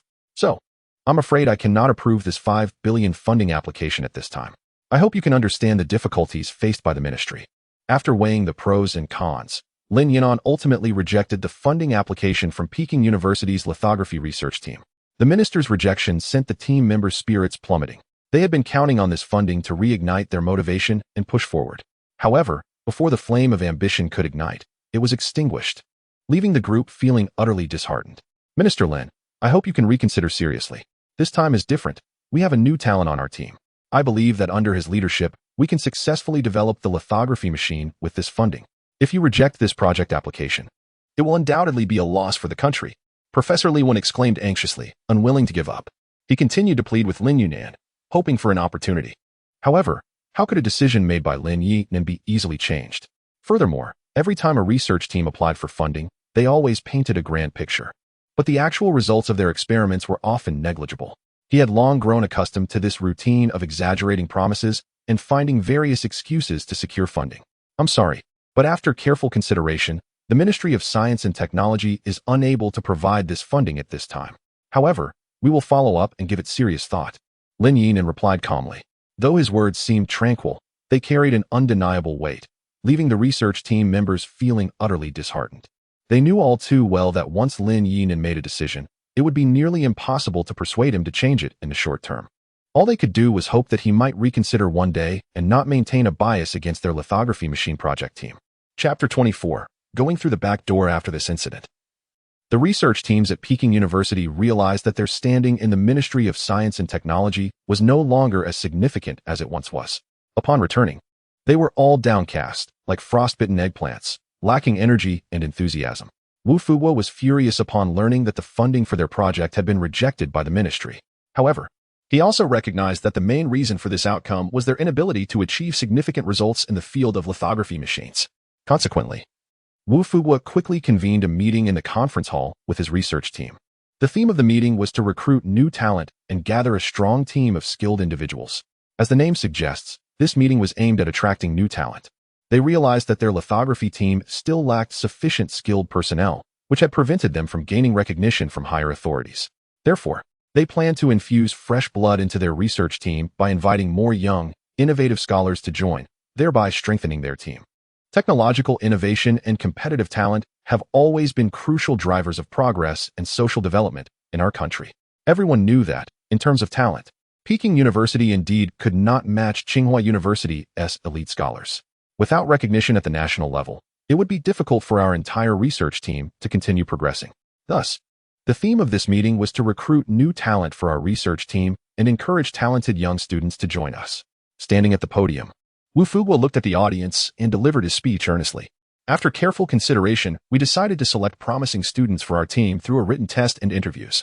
Following this meeting, everyone should disseminate this assessment information to attract more outstanding talents to participate enthusiastically. The written test will assess scholars' foundational knowledge and logical thinking abilities, while the interview will provide deeper insights into a person's professional level, teamwork, and problem-solving skills. Wu Fuguo's resolution was met with enthusiastic applause. No one opposed the idea of recruiting new members. Clearly, these veteran experts and scholars also hoped for the infusion of fresh talent into the team. The news about the upcoming recruitment in Peking University's research team quickly spread throughout the campus, igniting passionate discussions among countless students. This team, representing all of Peking University and mastering the most advanced scientific technologies, had always been a dream destination for students. Joining Peking University's research team not only allows access to cutting-edge research projects, but also offers the opportunity to collaborate with top experts, broaden perspectives, and enhance skills. Most importantly, it undoubtedly adds a remarkable entry to their future resumes. However, gaining entry into Peking University's research team is by no means an easy task. There are strict written exams and interviews as assessments, and each year only 2 positions are open to external candidates. The elimination rate has almost reached 99%, making it a distant goal that students can only aspire to. Nevertheless, every year, a large number of students actively participate in the assessments.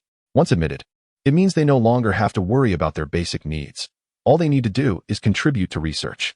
Hey, have you heard? Our school's research team is recruiting new members again. In the girls' dormitory, Wu Jing was staring intently at the research recruitment notice on the school's official website. She was sitting on the edge of the top bunk, with her bare legs dangling and her 2 delicate feet swinging back and forth. She looked extremely excited. What? Is that true? Are they finally starting the recruitment? A slightly plump girl sitting at the desk exclaimed in surprise, quickly opening the school's website. Oh, let us not get our hopes up. Who do you think can join the research team? Aren't they all the Sea Army de la Sea Army? Another girl in the dormitory shook her head and sighed.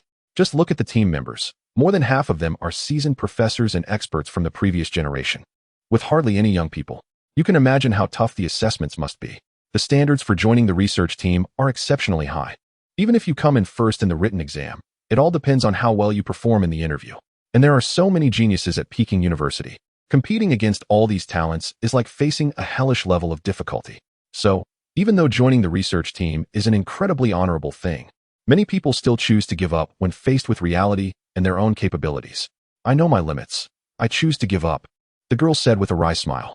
Soon, as if she had thought of something, she looked at Wu Jing and asked, by the way, Jing, isn't your dad the head of the research team at Peking University? If you want to join, can't you just have him pull some strings for you? There was envy written all over her face. They didn't have the same luck as Wu Jing. Her father was not only an academician at Peking University, but also the head of the research team. One could say she was born with a head start. If it were that easy, I would have joined the research team a long time ago. Wu Jing rolled her eyes. Although my dad is the head of the research team, he never engages in favoritism and has never opened doors for anyone, not even for me. So don't think too much of it. Wu Jing crossed her arms, looking utterly helpless. That said, she had never given up on her dream of joining the Peking University research team. Ever since she was little, she had aspired to be an outstanding research expert like her father. Over the years, despite being very accomplished, she still felt she lacked the qualifications to join the research team. Suddenly, she remembered that Xu Yiqiu seemed to be working in her father's research team. If she could get his help, maybe she could secure an internal spot? With a mindset of just giving it a try, she picked up her phone, found Xu Yiqiu's WeChat contact, and sent him a message. Are you there? Do you have some time? I'll treat you to milk tea. After sending the message, Wu Jing held her phone and secretly felt hopeful. In her eyes, if someone as talented as Xu Yiqiu could lend a hand, perhaps she really could join the research team after all. Chapter 25. You deserve to be single. When Xu Yiqiu stepped out and saw Wu Jing, a flash of astonishment crossed his eyes. Even without makeup, Wu Jing was beautiful. Today, with just a light touch of makeup, she looked stunningly gorgeous. Right. I promised to treat you to milk tea, he said, as Wu Jing approached him with a sweet smile. Ah, great. If you're treating me to milk tea, then I'll treat you to a movie. Xu Yiqiu replied with a faint smile, already starting to think of ways to make Wu Jing happy. You look beautiful today, he complimented her. Really? Not really, Wu Jing responded, caught off guard by the compliment. While she maintained a calm exterior, her heart was racing with excitement. Her cheeks flushed slightly as she instinctively touched her warm face. As they walked and chatted, Wu Jing stole a glance at Xu Yiqiu's handsome profile, realizing he was even more attractive than she had imagined. Yiqiu, you look quite dapper today too, she said, her face tinged with pink. She dared not meet his eyes, turning her head to look at the scenery instead, feeling a bit nervous. You're dressed nicely today too. Xu Yiqiu continued to praise her. Just then, a middle-aged woman in a white t-shirt walked by, doing some cleaning. Xu Yiqiu blurted out, you two are wearing the same style. Startled, Wu Jing froze for a moment before forcing a smile, feeling very embarrassed. The style should be a bit different, right? What is different? They look exactly the same. Xu Yiqiu laughed, oblivious to her discomfort. Wu Jing's face turned a mix of red and white, and the smile she managed to put on was almost more painful than crying. Are you okay? Do you have a fever? Xu Yiqiu noticed her pale complexion and asked with concern. I'm fine. Let us hurry and go watch the movie, Wu Jing said. Her eyes slightly red as she fought back tears, quickly changing the subject. She had prepared carefully for their date, even choosing the latest Vlone t-shirt, and now she felt wronged for being compared to an older woman. Before long, they took a taxi to the cinema. Wu Jing bought 2 cups of milk tea and handed one to Xu Yiqiu.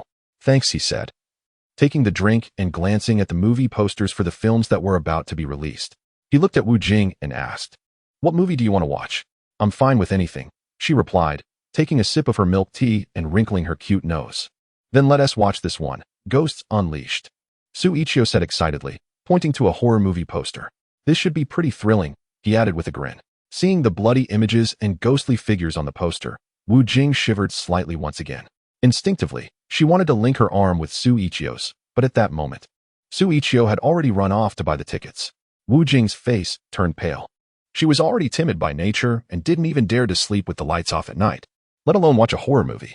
Yiqiu, She glanced at Xu Yiqiu, hesitating to express her reluctance to watch a horror film. What's wrong? I've already bought the tickets. Let us go in. At that moment, Xu Yiqiu came back with 2 movie tickets in hand. Oh, it's nothing. Well, let us go watch it then. Seeing that the tickets were already purchased, Wu Jing felt it would be inappropriate to say anything more. She simply pressed close to Xu Yiqiu, feeling extremely nervous as they walked into the cinema together. It seemed that the movie was too terrifying. The cinema was nearly empty, but this only made the atmosphere feel even more eerie. After Xu Yiqiu led Wu Jing to their seats and they sat down, the movie began. Wu Jing was anxious, glancing at Xu Yiqiu from time to time, unable to help but lean closer to him. If it weren't for the fact that they were of different genders, she probably would have been clinging to him by now. A terrifying scene flashed on the screen, and Wu Jing screamed, completely losing her composure. She buried her face in Xu Yiqiu's chest and began to cry. Wah, I don't want to watch anymore. It's so scary. She wrapped her arms tightly around Xu Yiqiu's waist, pressing her entire face against him. Feeling the trembling of the person in his arms, Xu Yiqiu's mind went blank. How could such a mundane horror film scare her to the point of tears? He was completely at a loss. According to his task, he was supposed to make Wu Jing happy, but instead, he had frightened her to tears. Wasn't this a disaster? Are you okay? Xu Yiqiu reached out to touch Wu Jing's head, noticing how badly she was shaking. Clearly, she was quite frightened. Let us go. We won't watch anymore. Without thinking, Xu Yiqiu immediately pulled Wu Jing up and hurriedly left the cinema, mentally scolding himself for being so foolish. He had meant to take her out for a good time. But what did he do? He took her to see a horror movie for thrills and ended up scaring her to tears. No wonder he was still single. Xu Yiqiu kept berating himself in his mind as he quickly led Wu Jing out of the cinema. Wu Jing continued to sob, her big watery eyes filled with tears. Her delicate and pitiful expression made him want to comfort her. I'm sorry, I didn't know you were so timid. Do you want me to take you home? Xu Yiqiu said apologetically. Wu Jing nodded slightly. The two walked towards the bus stop. Suddenly, Wu Jing crossed her arms and blushed, saying, I'm a bit cold. Don't worry, the bus will be here soon. You won't be cold once we get on. Xu Yiqiu was truly a straightforward guy. He completely missed the other person's subtle hint and just told her to wait a bit longer. But I'm so cold. My hands and legs are freezing. Seeing that Xu Yiqiu, this clueless guy, didn't understand, Wu Jing pouted playfully and leaned closer to him. The hint was so obvious that it was as if she was directly telling him to hold her hand. What should I do? I didn't bring a jacket either. Xu Yiqiu thought anxiously. Wu Jing stamped her foot in frustration. She started to doubt whether he was purposely playing dumb. In a fit of embarrassment and anger, she boldly took hold of Xu Yiqiu's hand. He stiffened immediately. Feel this, isn't it cold? Wu Jing's face was already flushed to her ears. And my legs are cold too. In a moment of impulsiveness, she took his hand and placed it on her thigh. Xu Yiqiu was completely stunned, his cheeks burning and his heart racing. In his entire life, he had never touched a girl's thigh so directly. The intense nervousness caused his brain to momentarily short-circuit. Suddenly, there was a loud thud. The next moment, he found himself falling straight into an open construction pit. Chapter 26. The Romantic Wave-Particle Duality, Xu Yiqiu. Wu Jing watched in horror as Xu Yiqiu fell directly into a big pit. She quickly jumped down to rescue him. When Xu Yiqiu regained consciousness, he found himself lying on a hospital bed. In front of him sat a worried Wu Jing, who was tightly holding his hand. Wu Jing. Xu Yiqiu began to speak, but was suddenly hit by a sharp pain in his head. He reached up to touch his forehead and discovered it had been bandaged. And 4-drip was connected to his hand. Xu Yiqiu, you're awake. Wu Jing exclaimed with joy, tightening her grip on his hand. Suddenly, she seemed to realize something and her cheeks flushed red. She quickly released Xu Yiqiu's hand. It's all my fault. Otherwise, you wouldn't have fallen into the pit and lost consciousness. Thinking about how she had boldly held Xu Yiqiu's hand and made such intimate contact with him made her cheeks burn. She wished she could dig a hole and bury herself. Oh my, how could I be so bold? Will Xu Yiqiu think I'm too forward? And I made him fall and get hurt. Wu Jing covered her face, silently chiding herself, filled with shame and guilt. It's okay. It has nothing to do with you. I wasn't paying attention to the road, Xu Yiqiu said awkwardly. Just then, the door opened, and Wu Fugui hurriedly walked in. What happened? How did he get hurt like this? He first looked at Xu Yiqiu with concern, then turned to Wu Jing, questioning her. He had just been preparing for a meeting at school when he received a call from Wu Jing saying that Xu Yiqiu had been injured. Worried about the situation, he immediately dropped everything and rushed to the hospital. After all, Xu Yiqiu was the team leader of the lithography machine project. If something happened to him, the entire project would be in jeopardy. His primary responsibility was to ensure Xu Yiqiu was safe and sound. Dad. Seeing her father, Wu Jing slowly stood up and lowered her head, feeling guilty. Wu Fugui frowned. When he saw his daughter's expression, he had a hunch about what had happened. He immediately scolded, "What were you two doing? How did you let him get hurt like this?" Xu Yiqiu quickly defended Wu Jing, "Academician Wu. This has nothing to do with her. I wasn't paying attention and fell on my own." As he said this, his face suddenly turned red. Thinking about the real reason made him feel incredibly embarrassed. He couldn't exactly say that he had been touching his daughter's thigh and, feeling shy, had fallen directly into the pit, could he? He figured that if he did say that, Wu Fugui would probably take his legs off. "Did you injure your bones?" Wu Fugui asked Xu Yiqiu, noticing that only his forehead was bandaged, while the rest of his body including his limbs, seemed fine. No, it's just a minor injury. There's really no need to worry. You can go ahead and be busy. Xu Yiqiu smiled and said, it seems like there's really nothing serious. Well, since you're fine, I'll head back now. I have a meeting to attend. After saying that, Wu Fuwa reminded Wu Jing to take good care of Xu Yiqiu before turning and leaving the hospital room. Does it hurt here? Wu Jing leaned over the bed and couldn't help but reach out to touch Xu Yiqiu's temple. Hiss. Xu Yiqiu immediately gasped in surprise. Seeing Wu Jing's face turn pale with fright, he quickly laughed and said, it doesn't hurt. I was just teasing you. You're so annoying. You just love to mess with me. Wu Jing said, her face turning red with anger as she playfully punched Xu Yiqiu's shoulder with her small fist. A nurse walked in and, noticing the playful banter between the two, chuckled, your boyfriend's wound isn't serious. Just remember to change the dressing regularly. At this, Wu Jing's face instantly turned beet red, and she felt incredibly shy. She realized the nurse had mistakenly thought they were in a romantic relationship. She stole a glance at Xu Yiqiu, curious to see his reaction. However, it seems Xu Yiqiu hadn't heard the nurse's words at all. He asked earnestly, Miss Nurse, how long until I can be discharged? I have important matters to attend to. He was thinking about how their project team's research was still on hold and couldn't be delayed any longer. Noticing Xu Yiqiu's lack of reaction, a fleeting look of disappointment crossed Wu Jing's eyes. I just checked you. There's no obvious damage to your skull. Once you finish this 4-drip, you can go home. But remember to change the dressing on time to avoid infection, the nurse advised. No problem, with the prospect of being discharged soon. Xu Yiqiu's mood brightened instantly. In the afternoon, after finishing his last 4-drip, Xu Yiqiu and Wu Jing left the hospital and returned to Peking University. Instead of heading back to her dorm, Wu Jing followed Xu Yiqiu to the university's laboratory. Are you going to start working now? Wu Jing asked, looking at the dense array of experimental equipment in front of her. This is my first time here. I should familiarize myself with the equipment first. As Xu Yiqiu spoke, he unconsciously walked over to a triangular glass prism. Suddenly, he seemed to have an idea and said, turn off all the lights. Huh? Wu Jing was taken aback. Although she didn't understand why he wanted the lights off, she went to the door and turned off all the lights in the room. In an instant, the entire room was enveloped in darkness. Wu Jing felt her heart start to race, suddenly feeling very nervous. What are you going to do? She said. Her face flushed as she slowly moved closer to Xu Yiqiu, unconsciously finding herself at his back. Come a little closer, Xu Yiqiu softly instructed. His gaze fixed intently on a small hole in the room that let in a beam of light. What's that? Wu Jing asked curiously as she leaned in to take a closer look. Her heart was racing faster and faster. Xu Yiqiu gently placed the triangular glass prism in the path of the light beam, allowing the light to pass through it. As the white light transformed into a flowing spectrum through the crystal prism, it refracted at different angles within the prism based on its varying wavelengths, projecting a dazzling array of colors onto the wall opposite them.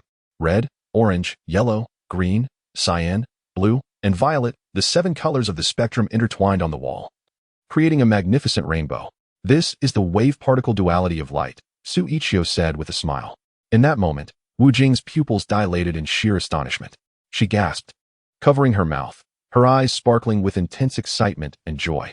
The vibrant spectrum on the wall resembled nature's own palette, and they were witnessing the extraordinary artistry of nature through the lens of science. This beautifully aesthetic scientific romance finally brought a radiant smile to Wu Jing's face. She had never smiled so joyfully before, and her eyes brimmed with tears of emotion. Chapter 27. Drinking Alone Ding Dong. The system's notification sound echoed in Xu Yiqiu's mind. Following that, a sweet voice chimed in, Congratulations, Master, on successfully completing the task. Reward, 5 energy pills. As the words faded, Xu Yiqiu noticed that a metallic storage box had mysteriously appeared in his hand. He opened the box to find 5 crystal-clear pills inside, emanating a faint medicinal aroma. Although he had no idea what ingredients were used to make them, just the scent alone invigorated him. Awesome, Xu Yiqiu exclaimed, happily clutching the storage box and carefully stowing it away in his pocket. With the energy pills, he could ensure that he remained alert and focused at work, making progress in his research smoother than ever before. Yiqiu, Wu Jing approached, taking hold of the glass prism in Xu Yiqiu's hand and smiling at him. Can I join your team? If her initial desire to join the research team was to prove that she could be like her father, now her curiosity about Xu Yiqiu was the main motivation. I'm really interested in the experiments your project team is conducting. Let me join. I might be able to help you, Wu Jing said eagerly, as long as she could be in the same research group as Xu Yiqiu. Even if it meant being just his assistant, it would be worth it. Xu Yiqiu considered it seriously and finally agreed. That's fine. However, I need to talk to your father first. Although I'm the team leader, he's still the one in charge. Seeing Wu Jing's expression gradually dim, Xu Yiqiu guessed her concerns. He smiled reassuringly. Don't worry. I'll personally speak to your father. He should agree. Moreover, you're very capable. I believe your father will give you this opportunity to prove yourself. With Xu Yiqiu's assurance, Wu Jing finally revealed a joyful smile. Okay, thank you, Yiqiu. Suddenly, feeling a surge of courage, she opened her arms and leapt into Xu Yiqiu's embrace like a fledgling returning to its nest, giving him a big hug. Thank you, she said again, her cheeks turning a bright shade of pink. And no problem.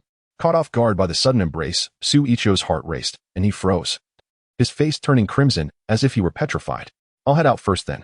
Clearly too shy, after releasing Xu Yiqiu, Wu Jing couldn't even bear to look at him. She immediately dashed out of the lab, her face flushed.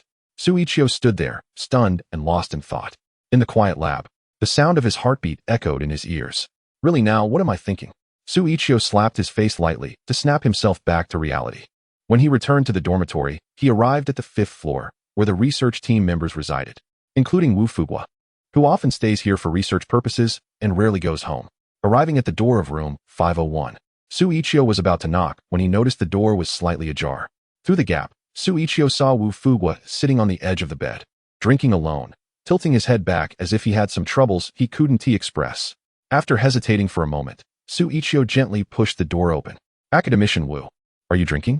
Xu Yiqiu smiled as he walked in, immediately hit by a strong smell of alcohol that almost made him cough. Why are you drinking so much? Looking at the bottles scattered on the floor, Xu Yiqiu couldn't help but frown. Yiqiu, you're here? Come, sit down. Wu Fugua squinted his eyes upon seeing Xu Yiqiu and gestured to a chair beside him, inviting him to sit and talk. Xu Yiqiu had initially come to discuss Wu Jing joining the team, but seeing Wu Fugua in such a drunken state, he swallowed his words. Academician Wu, you're not drunk, are you? He was genuinely concerned about Wu Fugua's current state of mind. This was a stark contrast to the usually serious and meticulous Wu Fugua. How could I be drunk? Come, have a drink with me. Wu Fugua's face was flushed from the alcohol as he waved his hand and unsteadily placed 2 cans of beer in front of Xu Yiqiu. I don't drink. Xu Yiqiu immediately waved his hand to refuse the beer. He typically wasn't fond of alcohol, especially since he had serious matters to discuss, not just casual chit-chat. It's fine, just drink 1 can, you'll get the hang of it. Wu Fugua insisted, pushing the beer towards Xu Yiqiu. Seeing that Wu Fugua had clearly had too much to drink, Xu Yiqiu couldn't hold back.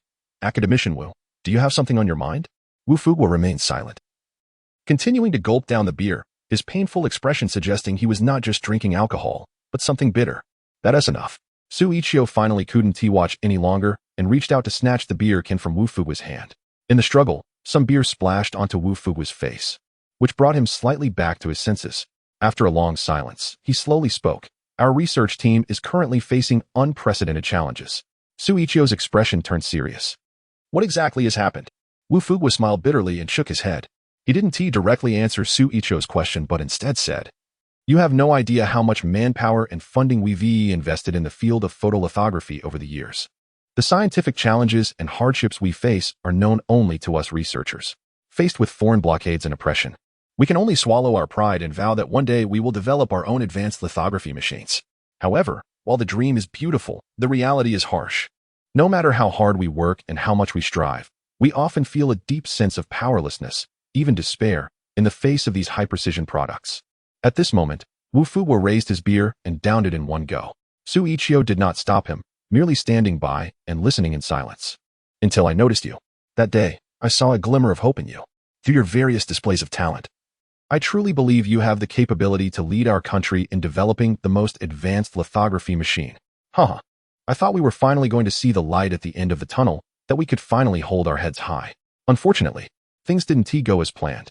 The funding we applied for in our lithography project was recently rejected by the Ministry of Science and Technology. No matter how we explained ourselves, they have lost confidence in us. A deep pain flashed across Wu Fugua's face, and he looked profoundly unsettled. Chapter 28. Feedback Control System. Xu Yiqiu fell silent. Faced with Wu Fugua, who was burdened with worries, he was at a loss for words on how to offer comfort. During his few days at Peking University, he had also observed the dedication of these researchers. Many of them often burned the midnight oil in their dorms, tirelessly writing research reports for their experimental projects. Some even spent entire days and nights in the lab, neglecting food and sleep. all in the hope of making even a slight improvement in their research capabilities. Even a small advancement would validate their long hours of effort, as this embodies the spirit of scientific inquiry for them. Sincerity, pragmatism, and dedication to their work, all aimed at producing original results to advance the field of science. Is there really no chance for proof? Xu Yiqiu asked, looking up. Wu Fugwa sighed. The Ministry of Science and Technology has assigned us a new experimental project, which involves the feedback control system of the photolithography machine. They have clearly stated that in order to continue the development of the photolithography project, we must first resolve the current experimental challenges. However, the feedback control system has always been one of the primary difficulties for our project team. Given the talent we have at Peking University, it has been quite difficult to find experts in this area. The feedback control system plays an extremely important role in the overall functioning of the photolithography machine.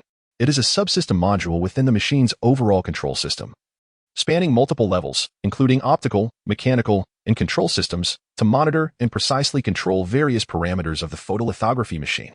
The complexity of this task is evident. Therefore, if the feedback control system experiments are unsuccessful, even if we manage to build the entire machine, it will be rendered useless. This is the biggest challenge posed by the Ministry of Science and Technology to our research team at Peking University.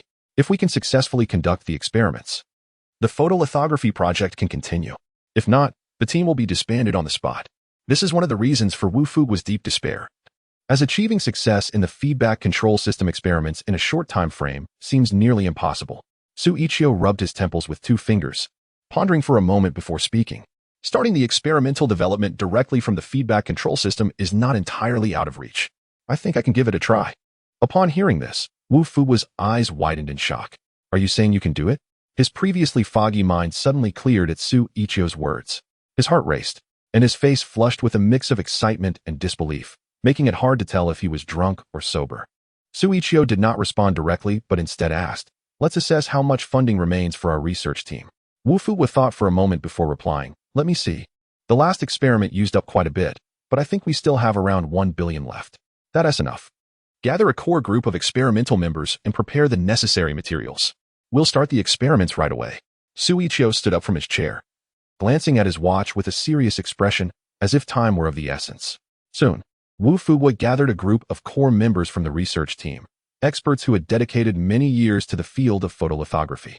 They had invested funds to purchase a large number of electronic components, including connecting wires, PCB boards, resistors, capacitors, operational amplifiers, and digital integrated circuits, primarily to construct signal processing and control circuits. Once everything was prepared, the project team, led by Xu Yiqiu and Wu Fugwa, headed to the experimental site at Peking University. However, on their way, they encountered an old friend approaching them, a bespectacled elderly man dressed simply. It was Su Hongyuan, an academician from Tsinghua University.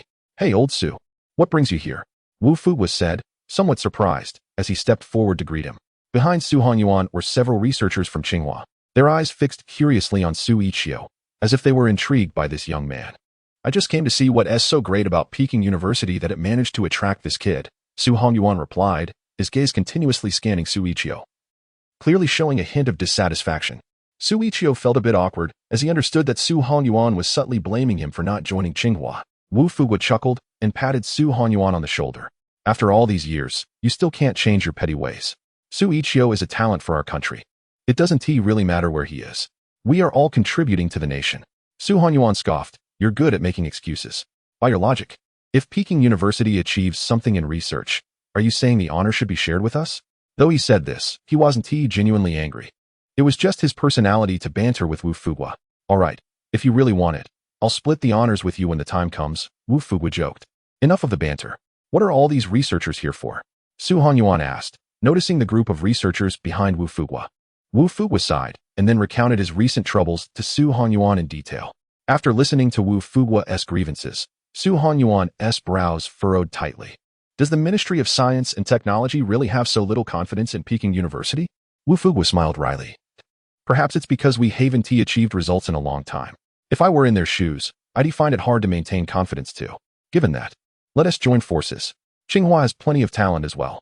Regardless of the situation, as your old friend, I'm committed to lending you a helping hand." Su Hongyuan patted Wu Fugwa on the shoulder, his eyes filled with determination. "Old Su," Wu Fugwa said, moved and excited.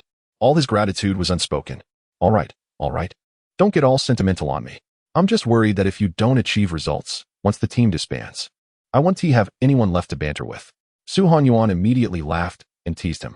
Haraha, you're overthinking it. With Qiuxiu's help this time, our team is confident.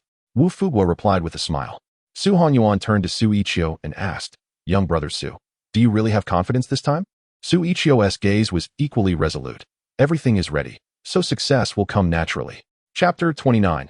Conquering the challenge inside the Peking University laboratory. This team, composed of optical experts, electronic engineers, control algorithm specialists, mechanical designers, software engineers, testing engineers, and system integration experts, has begun developing the feedback control system for the lithography machine. They identified the control objectives and selected the sensors. In front of the control console, Xu Yiqiu closely monitored the various data displayed on the screen, initiating the experimental command. The experiment officially commenced. However, a look of fear spread across the faces of the scientific experts as they grappled with a dilemma regarding sensor selection. Some sensors might use radioactive isotopes as a radiation source.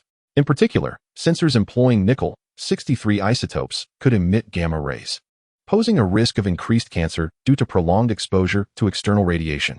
Despite being clad in protective suits and wearing safety goggles, the lengthy experimental operations could still place them in perilous situations.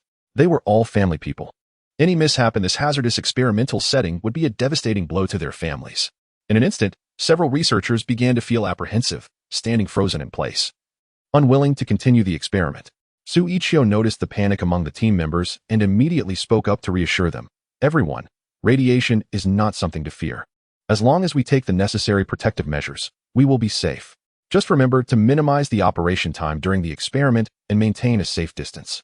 Also, please ensure that the monitoring staff keep track of accumulated doses and stay below the limit. If anything seems off, we will stop immediately. Wu Fuguo and Xu Yiqiu also chimed in to comfort the team. Yes, right. By shortening operation times and clearly defining controlled and restricted areas, we can ensure everyone has safety. The experiment has already begun, and there is no turning back. Xu Yiqiu scanned the group, his voice firm. Think about our current situation and consider our standing in the Ministry of Science and Technology. If we fail this experiment, we face disbandment. It would mean all your decades of hard work would go to waste. We can only succeed. Failure is not an option. Xu Yiqiu's words echoed throughout the laboratory, leaving everyone in stunned silence. At that moment, no one could have imagined that a young man cared more about the success of this experiment than they did. It seemed that Xu Yiqiu's passion had stirred something within them, rekindling their resolve. In an instant, the group of researchers regained their confidence and returned to their respective experimental setups. Seeing that everyone had regained their fighting spirit, Xu Yiqiu let out a sigh of relief and resumed his command. Based on the target parameter range and precision requirements, they selected sensors with fast response times and high sensitivity. They developed their own control algorithms and meticulously designed the layout and wiring of the circuit boards. In a softly lit area of the laboratory, electronic engineers dressed in lab coats were intently soldering a printed circuit board. They were hardware design experts from the photolithography machine control system team. The sensor signal compensation circuit had already been debugged, and I had completed the coding and debugging of the new feedback control algorithm, said a software algorithm expert while typing code on the computer screen. Great. Is the signal acquisition and drive circuit ready? Xu Yiqiu lifted his head and asked the engineers. All set. We can start the first round of joint debugging tests. Someone immediately responded. Two researchers then carefully assembled their respective circuit boards, connected them to the power supply and oscilloscope, and input a simulated light intensity test signal to start the control program. The system's signals gradually began to respond, and waveforms appeared on the oscilloscope screen. This small success thrilled everyone in the lab. Awesome. Both Wu Fuguo and Xu Yiqiu were equally excited. Although the experiment was far from over, it was rapidly progressing in a positive direction under Xu Yiqiu's guidance. The control effect is quite good, but the system response time can still be optimized. We need to create the most advanced feedback control system, Xu Yiqiu said, focusing on the screen above the control console. Let's adjust the proportional and differential factors in the control function. The bandwidth of the drive circuit needs to be expanded. Xu Yiqiu's expression turned serious as he issued the command. After another round of modifications and debugging, the research team was generally satisfied with the system's performance. 2 hours later, Xu Yiqiu's voice echoed through the lab again. Attention, all relevant researchers. We will now connect the control system to the actual light source and sensor for closed-loop testing. Received, came the response, tinged with noticeable tremors. Clearly, they were feeling the pressure of the upcoming final test. This moment would determine their fate, success or failure. As the researchers began the closed-loop test, everyone held their breath in tension. Even seasoned researchers like Wu Fuguo and Xu Yiqiu felt a storm of emotions inside as they faced this historic experiment. Beep, beep, beep, beep. A loud buzzing suddenly filled the lab. The previously unstable light source output intensity had now stabilized precisely within the set range. We did it. We succeeded. The entire team erupted in joy, exhilarated by their experimental results. The photolithography machine challenge that had plagued them for years had, under Xu Yiqiu's leadership, been successfully completed. Wu Fuguo's eyes glistened with excitement. He understood very well. The success of this experiment marks a significant milestone, as their feedback control system can finally be applied to actual lithography machines.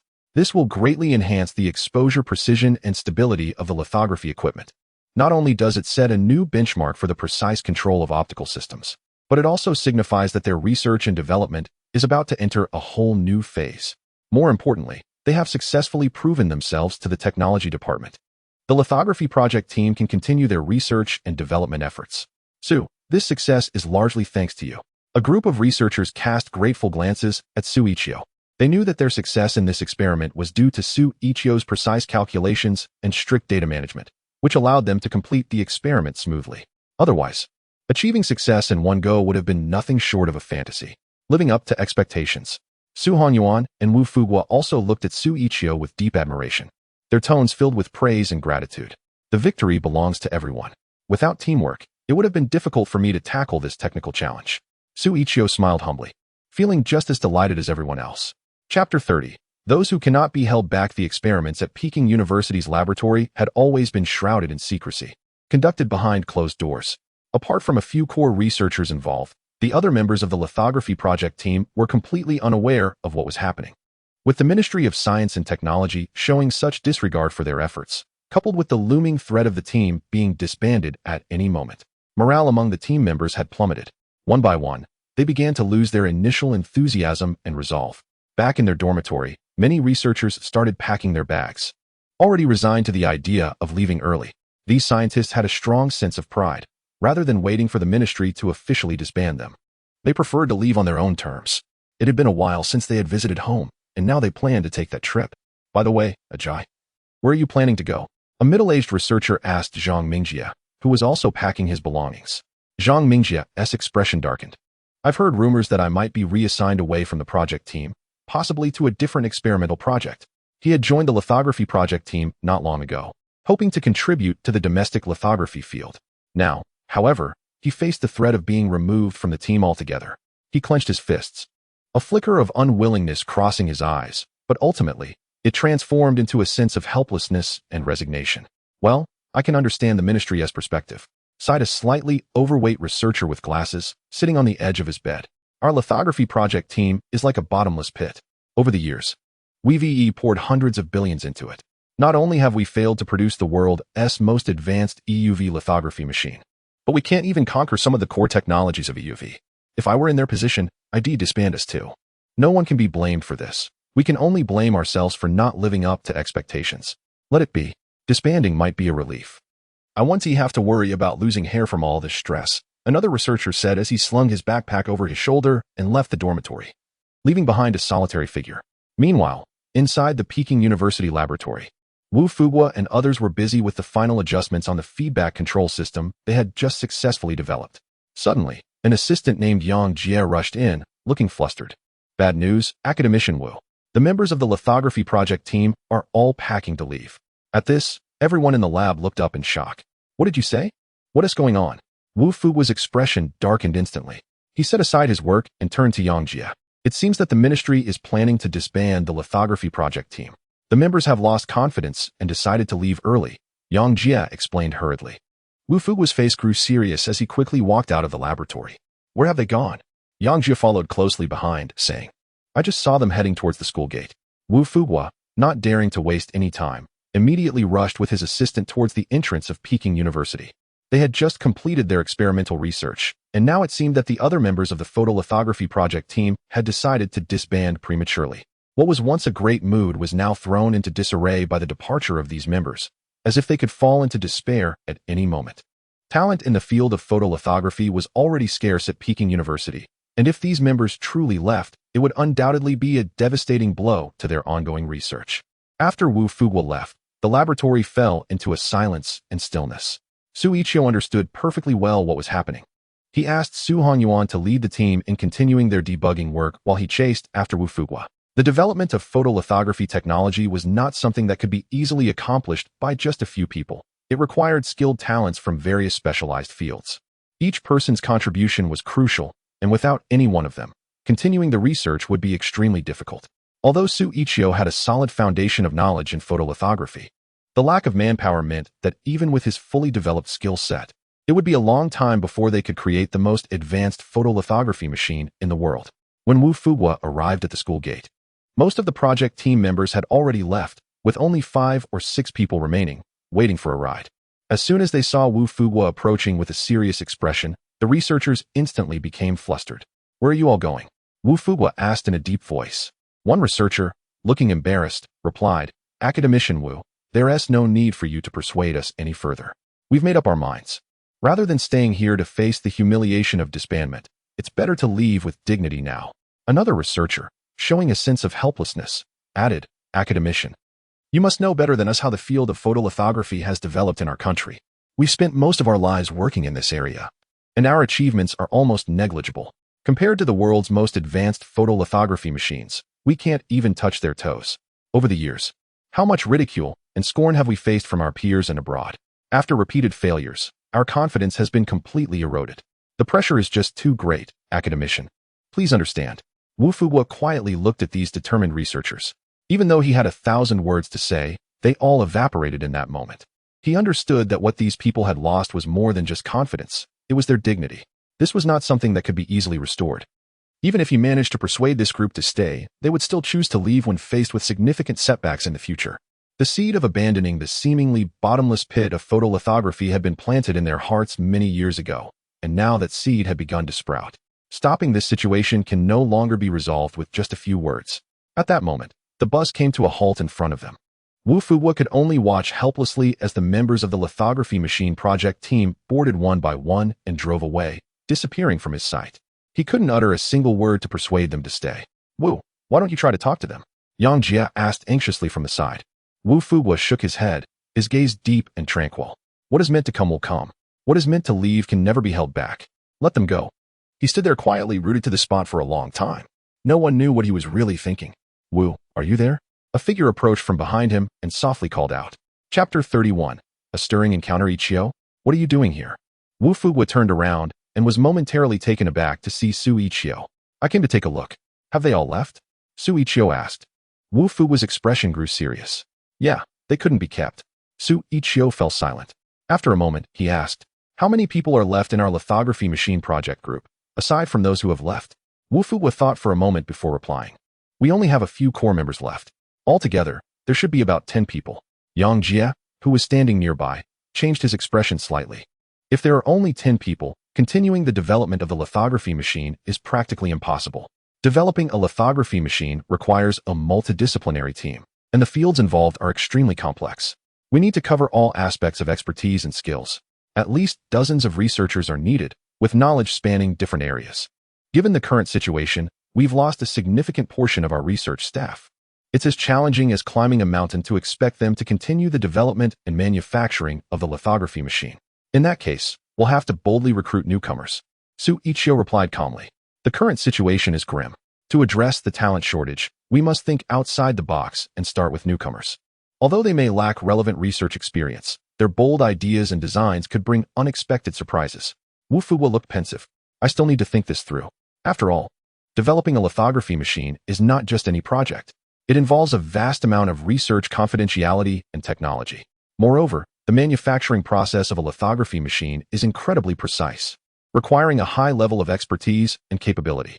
On another note, the significance of lithography machines lies in their impact on a country's standing and achievements in global technology. Employing newcomers is indeed a promising idea, but being too reckless and radical might leave an impression of carelessness to the outside world. The success of lithography experiments is also tied to research funding. If the use of newcomers leads to a failure in development, it would jeopardize our research funding. Deciding whether to take that risk is indeed a major issue. In the evening, Wu Fuguo returned home, feeling mentally and physically exhausted. He found his daughter, Wu Jing, sitting on the couch, munching on an apple while watching TV. Noticing her father's worried expression, she asked with concern, "What's wrong, Dad? Why the long face?" Wu Fuguo took off his coat and hung it on a rack, then rubbed his neck and sighed. The lithography machine project group has lost a significant number of members. It's really a case of when the people leave, the tea goes cold. What? How could this happen? Wu Jing's beautiful eyes widened in surprise. What are we going to do now? Wu Fuguo said, if they want to leave, there's nothing we can do about it. I discussed this with Yiqiu as well. His suggestion is to start gathering newcomers. At that moment, his expression clearly flickered with a hint of conflict and hesitation. It seemed he was wavering about the idea of recruiting newcomers. Noticing her father's dilemma, Wu Jing immediately stood up from the sofa. Dad, didn't you say in the meeting that you wanted to inject fresh blood into the team? The school's official website even has your recruitment plan posted. Why are you hesitating now? Wu Jing had always been very passionate about joining the research team. Unfortunately, she had been trying to persuade her father, Wu Fuguo, for years, but he remained unyielding, insisting on focusing on her qualifications. Recruiting new members is a good thing, and we are indeed prepared to inject fresh blood into the research team. However, doing so in the lithography project group might be a bit premature. Wu Fuguo said solemnly from the sofa. His original plan was to recruit some newcomers to work on other research projects within the team, rather than necessarily assigning them to the lithography project group. After all, in the field of lithography, without 5 to 6 years of research experience, one could hardly even get a foot in the door. Typically, newcomers would only be able to serve as assistants or in similar roles within the project group. Yet, at this moment, the lithography project group was experiencing a significant loss of talent, forcing him to find ways to recruit new researchers. It was a dilemma. Recruiting new members seemed daunting, but not doing so was equally problematic. This left him in a tough spot. Developing a lithography machine is no small feat. Bringing in newcomers is indeed a very bold move. The burden is too heavy. If it succeeds, that would be great. But if it fails, I would be seen as a failure in the research community, becoming a laughingstock, he reflected. In short, Wu Fuguo felt he lacked the confidence to bear such a risk at the moment. If there were to be a failure, he would bear the brunt of the blame. The lithography project had already consumed a significant amount of national funding, and now he had no leverage to gamble again. Wu Jing, sitting beside Wu Fuguo, patiently advised, Dad, do you really think I'm not capable enough? Wu Fuguo looked at Wu Jing and remained silent for a moment before shaking his head. He knew better than anyone how exceptional his daughter was. When Wu Jing was 6, she excelled in a math competition at school, winning first prize. By elementary school, she had already completed all the middle school curriculum ahead of time, skipping grades to enter higher-level courses. She later won multiple gold medals in youth math Olympiads and received invitations from several prestigious universities worldwide. Ultimately, to contribute to the country's research efforts, Wu Jing chose to attend Peking University. Her dream was to one day join the research team and help alleviate her father's burdens. In Wu Fuguo's eyes, although his daughter was indeed a rare talent, she was still a bit too inexperienced when it came to lithography machine development. He believed she needed more time to hone her skills. Dad, you always think that I'm young and lack experience and qualifications. But no one starts out with a wealth of experience. Can you honestly say that you had research qualifications from the very beginning?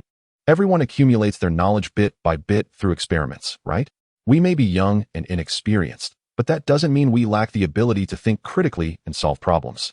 If we keep ourselves shut away and don't get the chance to prove ourselves, then we will never gain any experience. Wu Jing's words resonated deeply with Wu Fuguo, touching this man in his 50s for the first time. Chapter 32. Directly blocking qualifications are forged through a combination of personal effort and external opportunities. Without the chance for newcomers to develop and practice, even the most skilled among them will have nowhere to apply their talents. Understanding this, Wu Fuguo promptly decided to bring new talent into the photolithography project team. Yay! Long live Dad! Wu Jing cheered like an excited child when she saw her father had agreed to onboard new recruits. After returning to her room, she immediately grabbed her phone and sent a WeChat message to Xu Yiqiu to share her joy. Yiqiu, I have great news. We're about to become colleagues. Hee. You'll get to see me soon. Aren't you excited? After sending those messages, Wu Jing lay back on her bed, holding her phone close and waiting eagerly. Her face was glowing with excitement, as if she could already envision working alongside Xu Yiqiu. Just thinking about it made her cheeks flush with a rosy hue. Oh dear, what am I thinking? Wu Jing slapped her face lightly and shook her head. She picked up her phone again to check the WeChat chat window. Noticing Xu Yiqiu had yet to reply, she wasn't upset. Instead, she continued typing enthusiastically, by the way. Are there any things I need to pay attention to while working in the lab? Can we talk during work? Is interaction allowed, like physical contact? After all, we need to cooperate during experiments, right? The thought of possibly touching fingers with Xu Yiqiu while passing items in the lab made Wu Jing shyly cover her cheeks. Oh no, that won't happen. We'll be wearing gloves, she murmured to herself, her face still flushed. Meanwhile, in a lab at Peking University, Xu Yiqiu was focused on the final adjustments of the feedback control system at his workstation. He needed to ensure that each functional module was working correctly, including sensor measurements, controller calculations, and actuator responses. These components had to undergo rigorous testing to function properly. Now, he was in the module functionality verification stage. After inputting a few simple test signals into each module, he observed closely to verify their performance. Just then, his phone on the desk suddenly vibrated. WeChat notifications popped up on the screen in rapid succession, repeatedly vying for Xu Yiqiu's attention.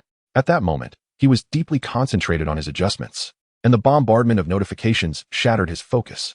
Who is it? Xu Yiqiu grumbled, picking up his phone without even looking at the screen and directly blocking the contact. What a nuisance, he muttered under his breath, silencing his phone before diving back into his work. On the other side, Wu Jing was still at home, waiting for news from Xu Yiqiu. Seeing that he did not reply for a long time, she pouted her little nose. Feeling a bit dissatisfied, and sent a voice message. Hey, Yiqiu, what are you doing? Why aren't you responding to my messages? However, after she released her finger to send the voice message, she was met with a glaring red exclamation mark. What is this? Wu Jing was momentarily stunned. Once she processed what had happened, disbelief washed over her face. He blocked me? Wu Jing's beautiful eyes widened in shock and confusion. She never expected that after sending a few messages, she would receive such a response. Tears welled up in her eyes, and she felt extremely wronged. All she wanted was to share the good news with him at the first opportunity. What was wrong with that? And yet, she ended up being blocked. Suddenly, she felt a deep sense of betrayal. It made her furious. How could this jerk treat me like this? Wu Jing's face flushed with anger as she tossed her phone onto the bed. She curled up under the blankets, her lips moving in frustration. She had already decided that once she officially became colleagues with Xu Yiqiu, she would settle the score with him. Who told him to bully her? The next morning, Wu Fuguo arrived at the laboratory and noticed a figure slumped over a desk in the corner. As he approached, he realized it was Xu Yiqiu. Yiqiu? Wu Fuguo gently patted Xu Yiqiu's back. Xu Yiqiu jolted awake, his eyes snapping open. Ugh, he gasped, grimacing as he rubbed his arm. Realizing he had been resting on it awkwardly, it was completely numb. Why are you sleeping here? Aren't you cold? Wu Fuguo asked, furrowing his brows with concern. I'm fine. It doesn't matter where I sleep, Xu Yiqiu replied as he stretched his neck. He had been debugging the system all night. Thankfully, he had taken an energy pill, so he wasn't too exhausted. Otherwise, he might not have been able to handle it. By the way, our feedback control system has been successfully debugged and is ready for normal use. It turns out we can tackle the challenges assigned by our superiors and secure funding. Xu Yiqiu said. That's great. Wu Fuguo exclaimed, filled with joy. With Xu Yiqiu's help, he felt confident about the upcoming experimental research. Take a look at this, Xu Yiqiu said, handing a drawing he made yesterday to Wu Fuguo. What is this? Wu Fuguo asked, glancing at the paper. He found that it was a preliminary design of the EUV lithography machine, outlining the entire framework. Wu Fuguo was overjoyed. The design data Xu Yiqiu provided was even faster than he had anticipated. This was beyond his expectations. However, there was still one tricky problem. I reviewed it last night. Our hardware at Peking University is still lacking. To develop more advanced lithography machines, having just these devices is far from enough. Xu Yiqiu said in a low voice, his expression somewhat heavy. Wu Fuguo pondered for a moment and immediately replied. The laboratories at the Ministry of Science and Technology should be the most advanced research facilities in our country right now. We can apply to conduct our research there. The Technology Management Department has multiple research institutions and laboratories equipped with various advanced research facilities and instruments. When it comes to major scientific experiments, the ministry will open its experimental sites. Xu Yiqiu's eyes lit up. Great. Let's get ready now and gather all the members of our project team to head to the ministry. Having made up his mind, Wu Fuguo promptly notified his assistant, Yang Jia, to start gathering the members of the lithography machine project team. In addition, they also summoned the newly recruited members who had just joined the project. It can be said that this is a passing of the torch, moving forward together. Chapter 33. The underground laboratory, the semiconductor manufacturing laboratory of the Ministry of Science and Technology, is located 2 floors underground. This is because underground labs can effectively isolate external vibrations, which is highly beneficial for the manufacturing of lithography machines. while also providing a more stable environment to ensure the precision of optical systems. A new and experienced research team, led by Xu Yiqiu and Wu Fuguo, is slowly descending in the elevator. The faces of everyone are filled with strong anticipation and excitement, all curious about what experiment they will be conducting this time. Among them, the 5 new members who have passed through multiple rounds of selection to join the lithography machine project team are especially eager. They're all young, aged between their 20s and 30s. Although they have solid theoretical knowledge, they lack substantial hands-on experience. Therefore, as they head to the most advanced semiconductor laboratory in the country for the first time, they feel quite anxious. One of the new members, Wu Jing, nervously clutches the hem of her clothing to alleviate her anxiety, occasionally glancing at Xu Yiqiu beside her. She remembers that he had blocked her, and her expression darkens. Pouting in frustration, she turns her head away. Her initial nervousness has completely transformed into anger. Xu Yiqiu, sitting next to her, looks on in bewilderment. In contrast to the new members' nervousness, the veteran members of the lithography machine project team appear much more composed. They have previously been here for significant experiments. So despite now being reduced to just 10 veteran members, their sharpness and confidence remain undiminished. After all, they are the core group of the lithography machine project, the most capable among them. Before long, the elevator arrives at the second underground floor. The doors open, and the members of the lithography machine project team, led by Wu Fuguo, confidently enter the semiconductor manufacturing laboratory. The heavy metal doors automatically slide open to the sides after a password verification. A gust of air sweeps through the airlock of the clean room, blowing away much of the dust from the outside. After everyone dons their work uniforms, masks, and hats, they step into the internal space of the laboratory. The indoor lighting is bright, resembling daylight. The area is divided into multiple experimental zones, with some sections needing to be isolated from the outside world, such as the optical system assembly area. The outer perimeter is surrounded by layers of floor-to-ceiling glass to prevent dust from affecting the precision of the lenses. As they proceed deeper into the lab, various robotic arms are slowly adjusting to test the flexibility of the lithography machine's frame. Above them, rows of precision measuring devices flicker with red and green lights. Like the beating heart of this underground laboratory, the faces of the new members are filled with excitement and curiosity as they look around, as if encountering these novel devices for the first time. Their anticipation for the upcoming experiments grows stronger. Wu Academician, what experiment are we conducting this time? A new member named Zhang Bowen can't help but ask. He has been considered a genius throughout his schooling. Since a very young age, he has been exposed to new materials technology, micro-nano electromechanical systems, and system dynamics and control.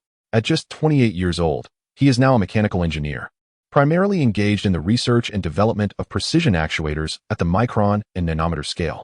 Although he has conducted numerous experiments of various sizes, he has never encountered a formal large-scale experiment like this one. As Wu Fuguo organized his gloves, he said, "The project for the lithography machine has officially begun. So, what we are going to work on this time is the lithography machine." At this announcement, everyone's eyes widened in shock, left speechless. It wasn't just the new members who were taken aback. Even the veteran members displayed astonishment, their faces filled with disbelief. "Academician Wu, you can't be serious, right? Did you just say we're building a lithography machine?" Zhang Bowen thought he must have misheard. He hesitantly asked for clarification. "Yes, we are indeed building a lithography machine," Wu Fuguo confirmed once again. At this point, Zhang Bowen and his colleagues were completely dumbfounded, standing there with their mouths agape, unable to utter a word. Although they had some experimental background, being tasked with such advanced and precise lithography machine manufacturing right off the bat seemed overly ambitious.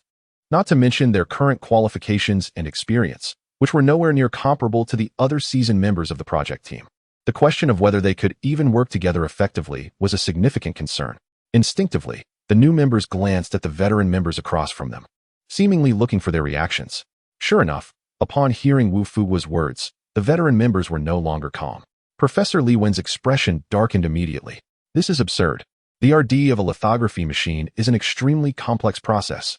Even researchers like us, who have been in the field for over 50 years, may not fully master such precise technology. Now you want a bunch of inexperienced kids to work on experiments with us? Is this some kind of joke?" Li Wen's face turned beet red due to his agitation, clearly expressing deep skepticism about Wu Fuguo's decision. The other professors and experts shared similarly grave expressions. They were not looking down on the young researchers. The reality was that these individuals truly lacked substantial experimental and R&D experience. If any oversights or flaws occurred during the lithography machine's manufacturing process, it would be a devastating blow to the entire R&D project. After all, These seasoned veterans couldn't guarantee a smooth development process themselves, let alone with a group of inexperienced young researchers. At that point, they would be grateful just to not hold the team back. The idea of forcing everyone together for lithography machine RD was absolutely outrageous. Faced with the chorus of doubts from the crowd, after a long silence, Xu Yiqiu finally spoke up to diffuse the tension. He said slowly, "I understand everyone's concerns about the youthfulness of our team. However, I also believe that it is essential to give them a chance. The development of photolithography machines is a systematic project that requires collaboration across various disciplines. Introducing young blood can bring fresh perspectives and foster better creative collisions. While experience is undoubtedly important, being overly conservative can limit our thinking. The imaginative ideas from young people may lead to breakthroughs in research and development. We should not cling to outdated practices but instead focus on guiding them effectively." The older team members, who initially had reservations, fell silent after hearing Xu Yiqiu's words. Left with nothing to say? Chapter 34. Do you really have what it takes? At this moment, the veteran members felt a bit ashamed. They realized that their understanding was not as profound as that of a young person. After listening to Xu Yiqiu's analysis, Wu Jing's face lit up with joy. When she looked at Xu Yiqiu again, a hint of indescribable emotion flickered in her eyes. She was genuinely grateful that he could help them, the newcomers, out of a difficult situation. Wu Fuguo cast an appreciative glance at Xu Yiqiu and spoke up. "Yiqiu is right. The perspectives of young people are very important. Moreover, it is our responsibility as the older generation to provide opportunities for growth to the younger ones. The lithography machine project is complex and challenging.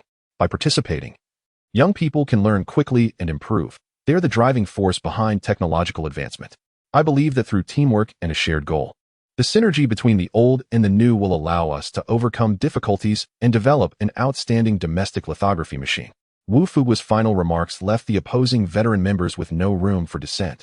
They nodded slightly in agreement with the thoughts of Xu Yiqiu and Wu Fuguo. The newcomers, after hearing the motivating words from Xu Yiqiu and Wu Fuguo, became invigorated, as if they had just received a shot of adrenaline. They were eager to dive into the research on lithography machines, as if developing the most advanced domestic lithography machine was within reach. Buzz, buzz, buzz. At that moment, Wu Fuguo's phone suddenly rang. He took it out and glanced at the screen, noticing that it was Su Honyuan calling. "Hello, Lao Su. Why are you calling?" Wu Fuguo answered the call and held the phone to his ear. On the other end of the line, Su Honyuan's voice came through. "I've heard about your lithography machine project team at Peking University. Is it true that half of the team members left because of the issues from above?" After returning, he had received news of the dissolution of the Peking University lithography machine project team. Worried, he immediately called his old friend to express his concern. "Your news travels fast," Wu Fuguo replied, his mood sinking upon hearing about the loss of talent from the project team. "It's not exactly a dissolution. It's just that some people lack confidence and chose to leave on their own. Once people's hearts are scattered, you can't keep them." Wu Fuguo sighed. "Hey, I say, Lao Wu, are we still old friends? Why didn't you tell me about this incident?" Su Honyuan said, sounding displeased. "If you need people, just reach out to me directly. We at Tsinghua lack many things, but we don't lack high-end talent. Even in the field of lithography machines, I can arrange for some people to join you." Hearing Su Hongyuan's words, Wu Fuguo's eyes brightened noticeably, but he quickly shook his head. "No need for that. The talents you have at Tsinghua are precious. It's better to keep them for your own use."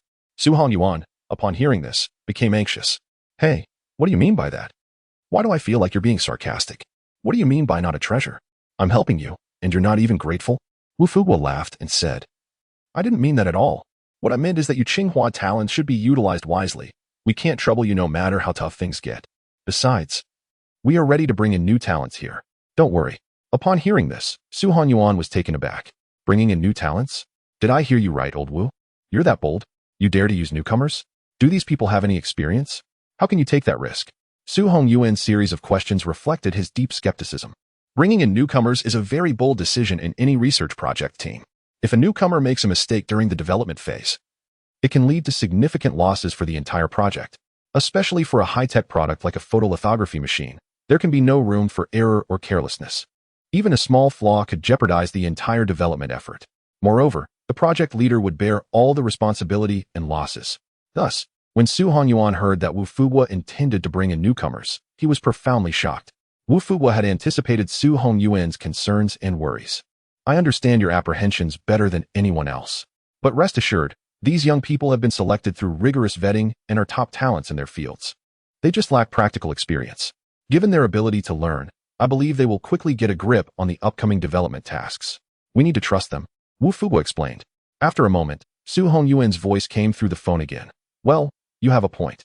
Since you've decided to proceed with the newcomers in research, then be bold and try it out. The future belongs to the young. Best of luck to you. After saying this, Su Hongyuan hung up the phone. Once Wu Fuguo put his phone away, Professor Li Wen asked, Academician Wu, can we start now? Wu Fuguo nodded slightly. We are the project leaders. But the project lead is Xu Yiqiu. The specifics of the experiment will depend on how he allocates tasks. With that, everyone turned their attention to Xu Yiqiu, waiting for him to speak. A few of the new young members noticed that Xu Yiqiu seemed to be around their age, yet was leading the photolithography project team, causing them to furrow their brows in doubt. They questioned internally, does this guy really have what it takes? Did he get in through the back door? Since we have new members joining us today, I want to clarify a few things, Xu Yiqiu began, considering the presence of newcomers. The development of photolithography machines is an extremely complex system engineering project that requires collaboration across multiple fields. Our first research and development project now focuses on the optical system. Xu Yiqiu scanned the crowd of researchers and began to assign tasks.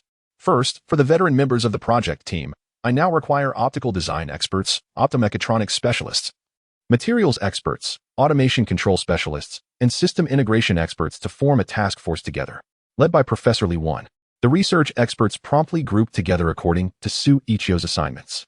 They had witnessed Xu Yiqiu's abilities and had no objections to his distribution of tasks. They were very cooperative. But what about us newcomers?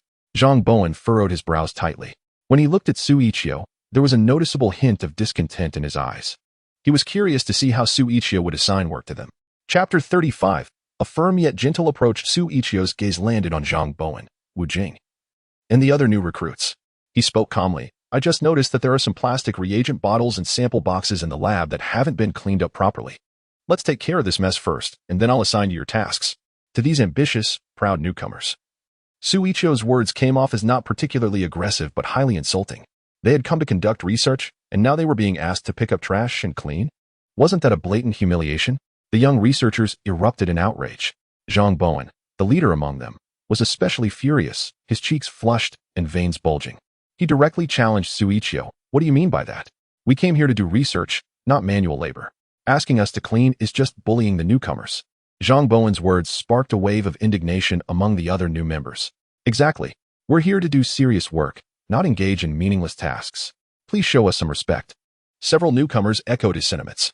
To them, Xu Yiqiu seemed even younger than they were, yet he was the leader of the photolithography project team.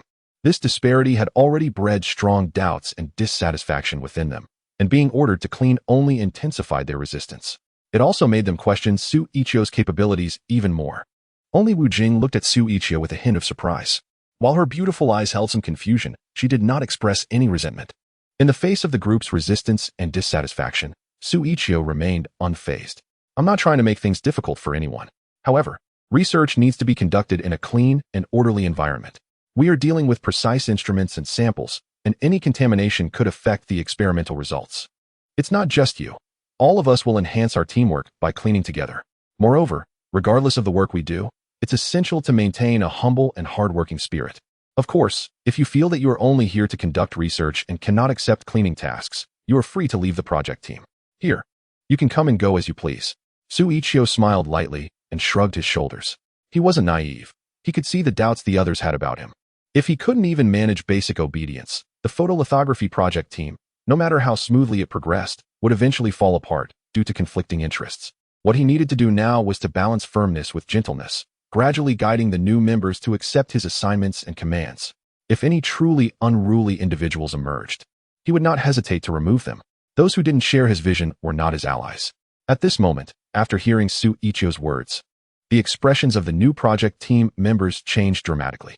No one had expected this young man to be so cunning. What seems to be righteous words actually conceal sharp edges. To put it bluntly, they don't truly care about your research identity. There's a palpable sense that if you don't comply with management, you could be replaced at any moment. That's true. Cleaning up together can indeed enhance the cohesion of our project team. One of the new members immediately showed signs of submission. What a joke. To join the lithography project team, who knows how many layers of selection he had to go through and how many competitors he had to outshine. Now he is supposed to take the initiative to leave? Only a fool would agree to that. Thus, under Xu Yiqiu's leadership, Both new and old members began to participate in the lab cleanup. The entire lab was dust-free, making the cleaning task quite easy. After disposing of some useless waste materials, the lab looked completely refreshed. At this point, the old members had already returned to their respective R&D areas to commence their research work. Xu Yiqiu approached the new members at a leisurely pace and finally began to assign tasks. Since this might be their first time in such a large laboratory, they probably lacked some experience with certain experimental equipment. Therefore, I will assign you a relatively simple R&D task, the manufacturing of a homogenizer for the lighting system. As soon as the words left his mouth, Zhang Bowen and the others nearly spat out blood. Simple? The so-called homogenizer is a crucial component in the illumination system of the lithography machine's optical system. In simple terms, its function is to enhance the spatial correlation of light, making the output from lasers or other light sources more evenly distributed in space. However, from what they had learned in their field, they knew that homogenizers not only have high precision requirements for processing, but also present significant challenges in optical path design. It's essential to rationally design the number of reflections and paths of internal light, ensuring uniform light mixing. Additionally, the surface roughness of the inner walls directly affects light scattering. The mechanical processing difficulty is incredibly high, yet now Xu Yiqiu tells them this is a simple task.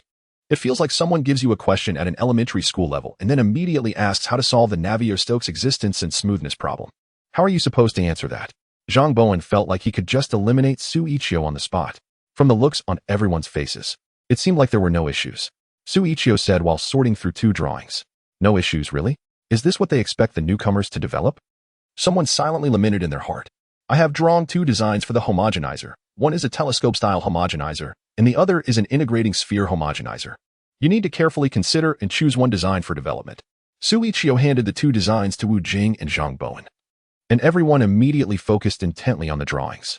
They observed that the flight telescope-type homogenizer has a rectangular tubular structure, with ends designed to connect to a light source and other optical systems. The length is specified to be between 10 to 30 centimeters, and it contains multiple built-in lenses. In contrast, the integrating sphere-type homogenizer resembles a spherical tank with a diameter of 5 to 15 centimeters, featuring a spherical cavity coated with a diffuse reflective layer on the inside.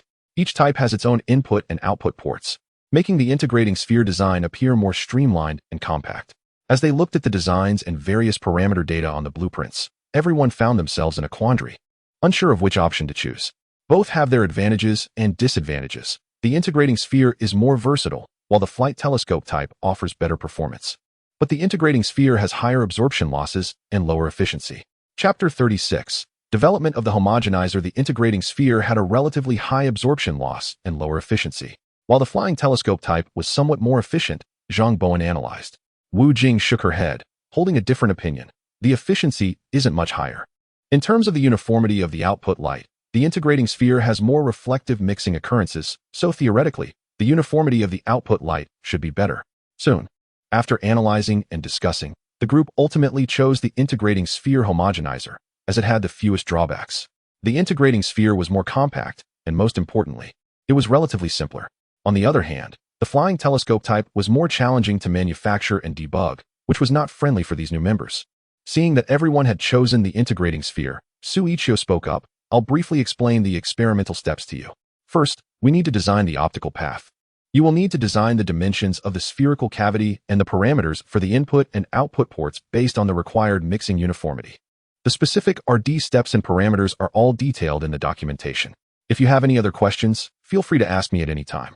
After saying this, Xu Yiqiu glanced at Wu Jing and then turned to head towards the area for developing the optical system. Wu Jing was momentarily taken aback by Xu Yiqiu's meaningful look, her cheeks flushing slightly. What was that about? Why was he looking at her like that? She felt a mix of shyness and anger. Snorting softly before joining the other members to study the integrating sphere homogenizer, Wu Jing naturally had full confidence in Xu Yiqiu's experimental methods. She tried her best to follow his steps in the development work. However, the other members maintained a skeptical attitude towards Xu Yiqiu's design plans. Setting aside whether Xu Yiqiu's design had issues, the parameters alone felt completely unfamiliar to them, not aligning with their previous academic knowledge at all. As a result, they directly abandoned Xu Yiqiu's design approach and confidently opted for their own professional knowledge, starting the development of the homogenizer. First, the materials expert selected a piece of high-purity fused quartz according to the design wavelength requirements, which was the best material for making the homogenizer cavity. Mechanical engineer Zhang Bowen used a CNC machine and, after several hours of processing, finally produced a rough spherical cavity. However, this was just the first step. Next, they carefully coated the inner wall of the cavity with a new anti-reflection film. But the testing results left everyone disappointed. Due to uneven coating, effective light mixing was impossible. How could this happen? It was clearly applied normally. Why is it uneven? One member exclaimed, clearly disheartened by the experiment's outcome. Wu Jing furrowed her brows. The documentation clearly states that the anti-reflection film on the inner wall needs to be uniform to effectively mix the light. She had made her point quite clear. The goal is to ensure that everyone follows the design specifications, rather than experimenting based on their own ideas. Meanwhile, two other team members are struggling with issues related to the design and machining of the ports. Is it really possible to achieve a roundness tolerance of 20 microns for the portholes? The optical designer examined the design drawings in his hands, his brow furrowing in concern. He needed to design the input and output ports for the spherical cavity, but machining openings on a spherical surface is quite challenging. Moreover, he felt that the parameters given by Xu Yiqiu were simply unachievable, and ultimately, he chose to abandon them in favor of trusting his own design ideas. They used specialized ultra-hard tools to turn and polish the portholes on the sphere, but the machining process was very slow. After a great deal of effort, they managed to produce a sample, but the surface roughness was far from acceptable. As a result, they continued to design based on their own ideas, but repeatedly faced failures. In the laboratory, the sounds of new team members lamenting and sighing echoed through the space, gradually creating an atmosphere of despair. Even Wu Fuguo was drawn over by the commotion. What is going on? Is there a mistake in the design drawings? Wu Fuguo picked up the design drawings for the integrating sphere, frowning as he examined them. He eventually found that everything in the drawings was normal. Under Wu Fuguo's leadership, the team members began to seek lessons from their failures, while simultaneously aligning their work with the design ideas in the drawings. However, the moment they began to compare, they realized that their understanding was being completely transformed. Xu Yiqiu's design concepts were on a different level from theirs all along. They thought Xu Yiqiu's ideas were on a basic level, but in reality, he was operating at a much higher one, akin to being in the atmosphere while they were still on the second layer. After a thorough analysis, they were left stunned. Someone couldn't help but approach Xu Yiqiu and asked, "Why did you mention coolant in the design specifications? In our studies, coolant is only used to dissipate heat during the cutting process to prevent overheating. Why do you suggest using it for turning and polishing the portholes? That doesn't make sense." Looking at the member's puzzled expression, Xu Yiqiu calmly replied, "Research emphasizes flexibility and innovation. One must be bold enough to propose new ideas. Being too rigidly attached to textbook knowledge will only cause you to go in circles and limit your thinking." After a pause, he explained, "What you just said is partially correct. The actual role of coolant is indeed to carry away heat during the cutting process. However, using a low flow rate of coolant can stabilize the cutting force. This is because the flowing coolant can promptly remove the fine chips from the cutting area, preventing chip accumulation that could lead to unstable cutting forces." As he spoke, he slowly walked in front of everyone and used a marker to draw a simulation.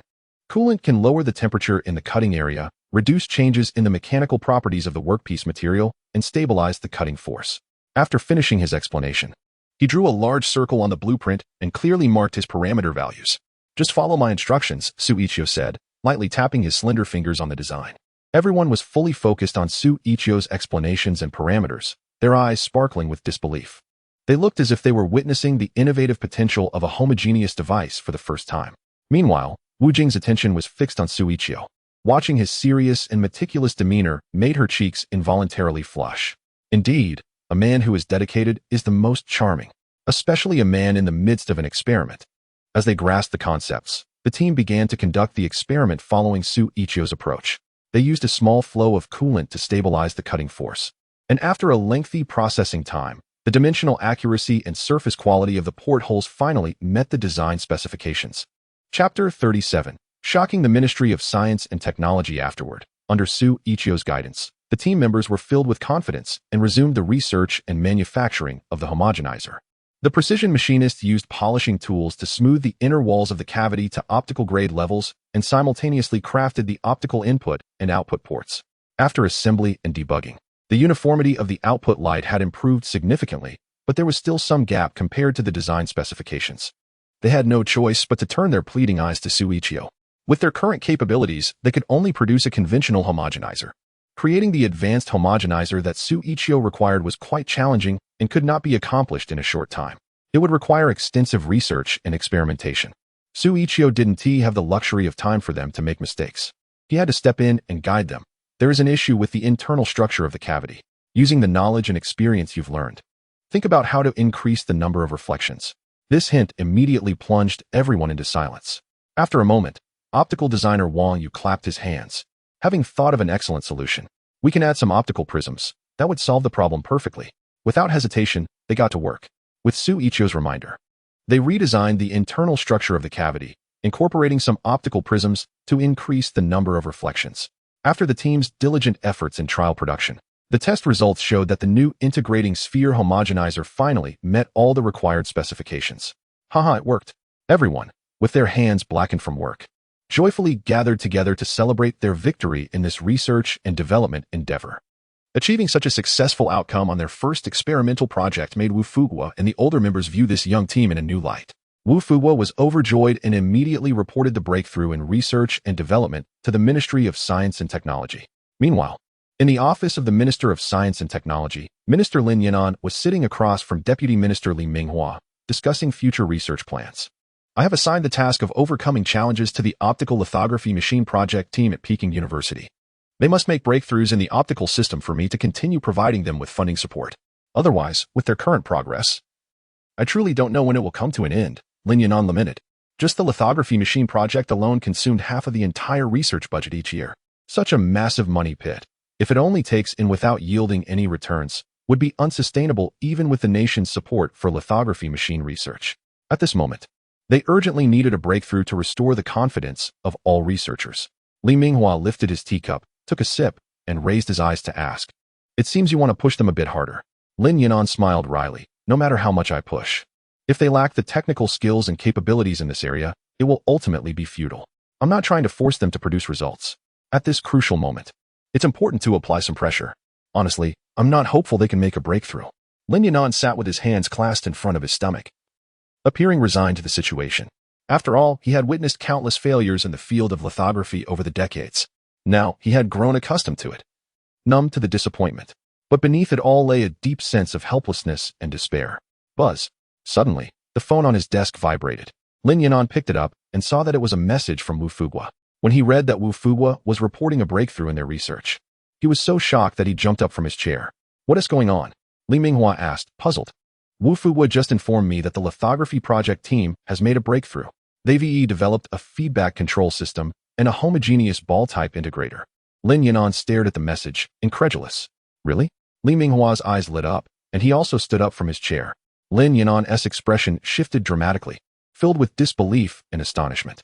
"I had suggested they create a feedback control system for the lithography machine, saying that if they couldn't do it, the project team would be disbanded. It was meant as a pressure tactic. I never actually intended to dissolve them. I can't believe they actually did it. And they even developed the homogeneous ball-type integrator in the Ministry of Science and Technology's laboratory." Lin Yanan held his phone, his face a mask of shock. "This doesn't make sense. This is practically an impossible experiment." After hearing his words, Li Minghua furrowed his brow, expressing doubt.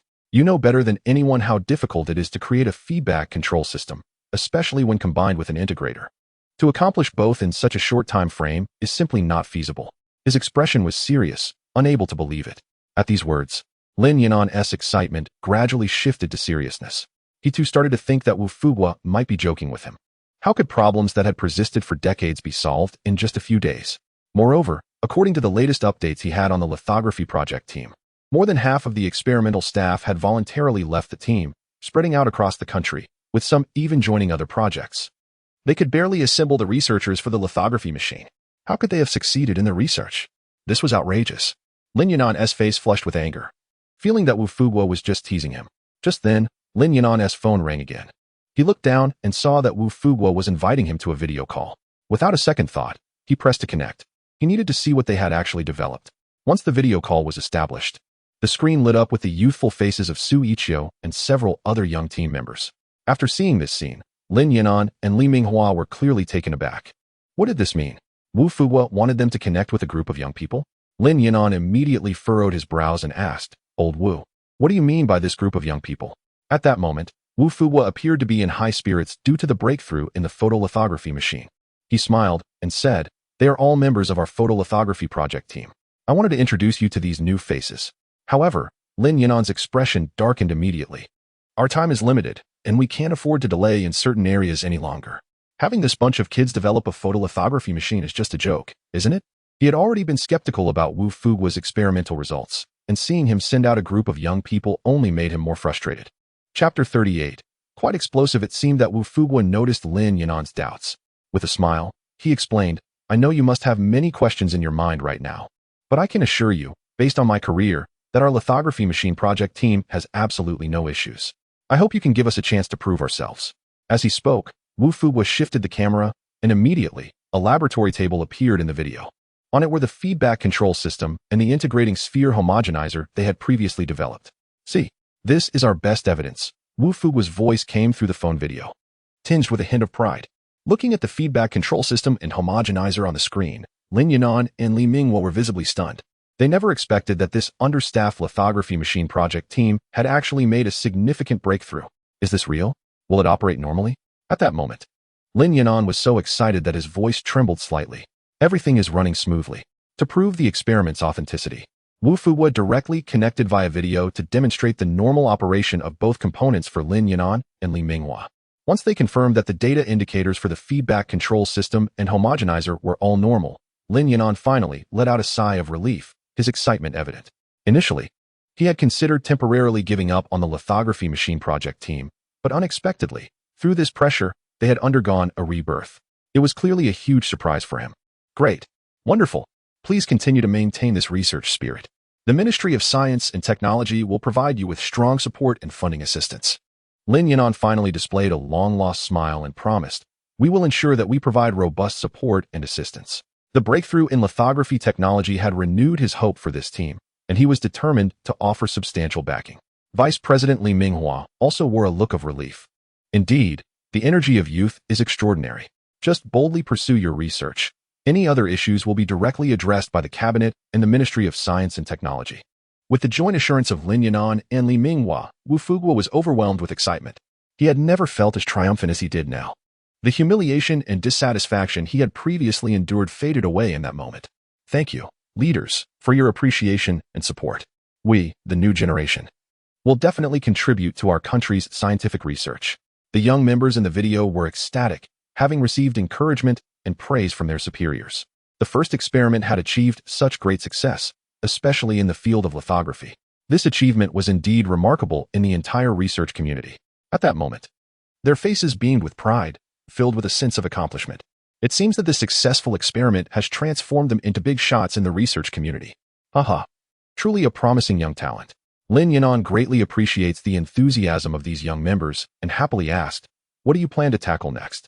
Eager to seize the opportunity, Zhang Bowen was the first to respond. Next, we aim to make breakthroughs in the light source system, primarily focusing on pump light sources. However, before Zhang Bowen could finish his sentence, Xu Yiqiu, standing in front of the screen, interrupted him. Our next research target is excimer lasers. Interrupted by Xu Yiqiu. A flash of anger crossed Zhang Bowen's face. Just as he was about to retort, he realized that Xu was the project team leader, forcing him to swallow his words. Nonetheless, he couldn't shake off a feeling of resentment. What else with the attitude? Isn't just a project team leader? Humph, Zhang Bowen thought dismissively. When he heard that Xu Yiqiu planned to develop excimer laser machines, everyone present couldn't help but gasp in shock. Looking at Xu again felt like staring at a scientific oddity. Lin Yinan's pupils constricted in surprise. Are you sure you want to develop excimer laser machines? Do you understand how complex the manufacturing process is? His words were directed specifically at this young team. Only the veteran members of the lithography machine project group truly understood the challenges involved in developing a laser machine. Among the difficulties, selecting and precisely balancing the excitation gases is a major hurdle. This requires extensive theoretical calculations and experimental explorations. For decades, there has never been a fully domestically produced laser machine in the country. After hearing Lin Yinan's words, many young researchers just wanted to shake their heads in denial. This was not their project to develop a laser machine. It was Xu Yiqiu's. It had nothing to do with them. This is insane. Asking these young researchers, who lacked practical development experience, to work on excimer lasers was nothing short of wishful thinking. Forget about their superiors lacking confidence in them. They themselves had little faith in their ability to carry out such a task. Xu Yiqiu was well aware of the difficulties in developing excimer lasers. Even he knew that tackling such a complex process alone would be extremely challenging. However, this was a core component of the optical system of the lithography machine and a necessary step in the process. No matter how tough it was, he had to proceed.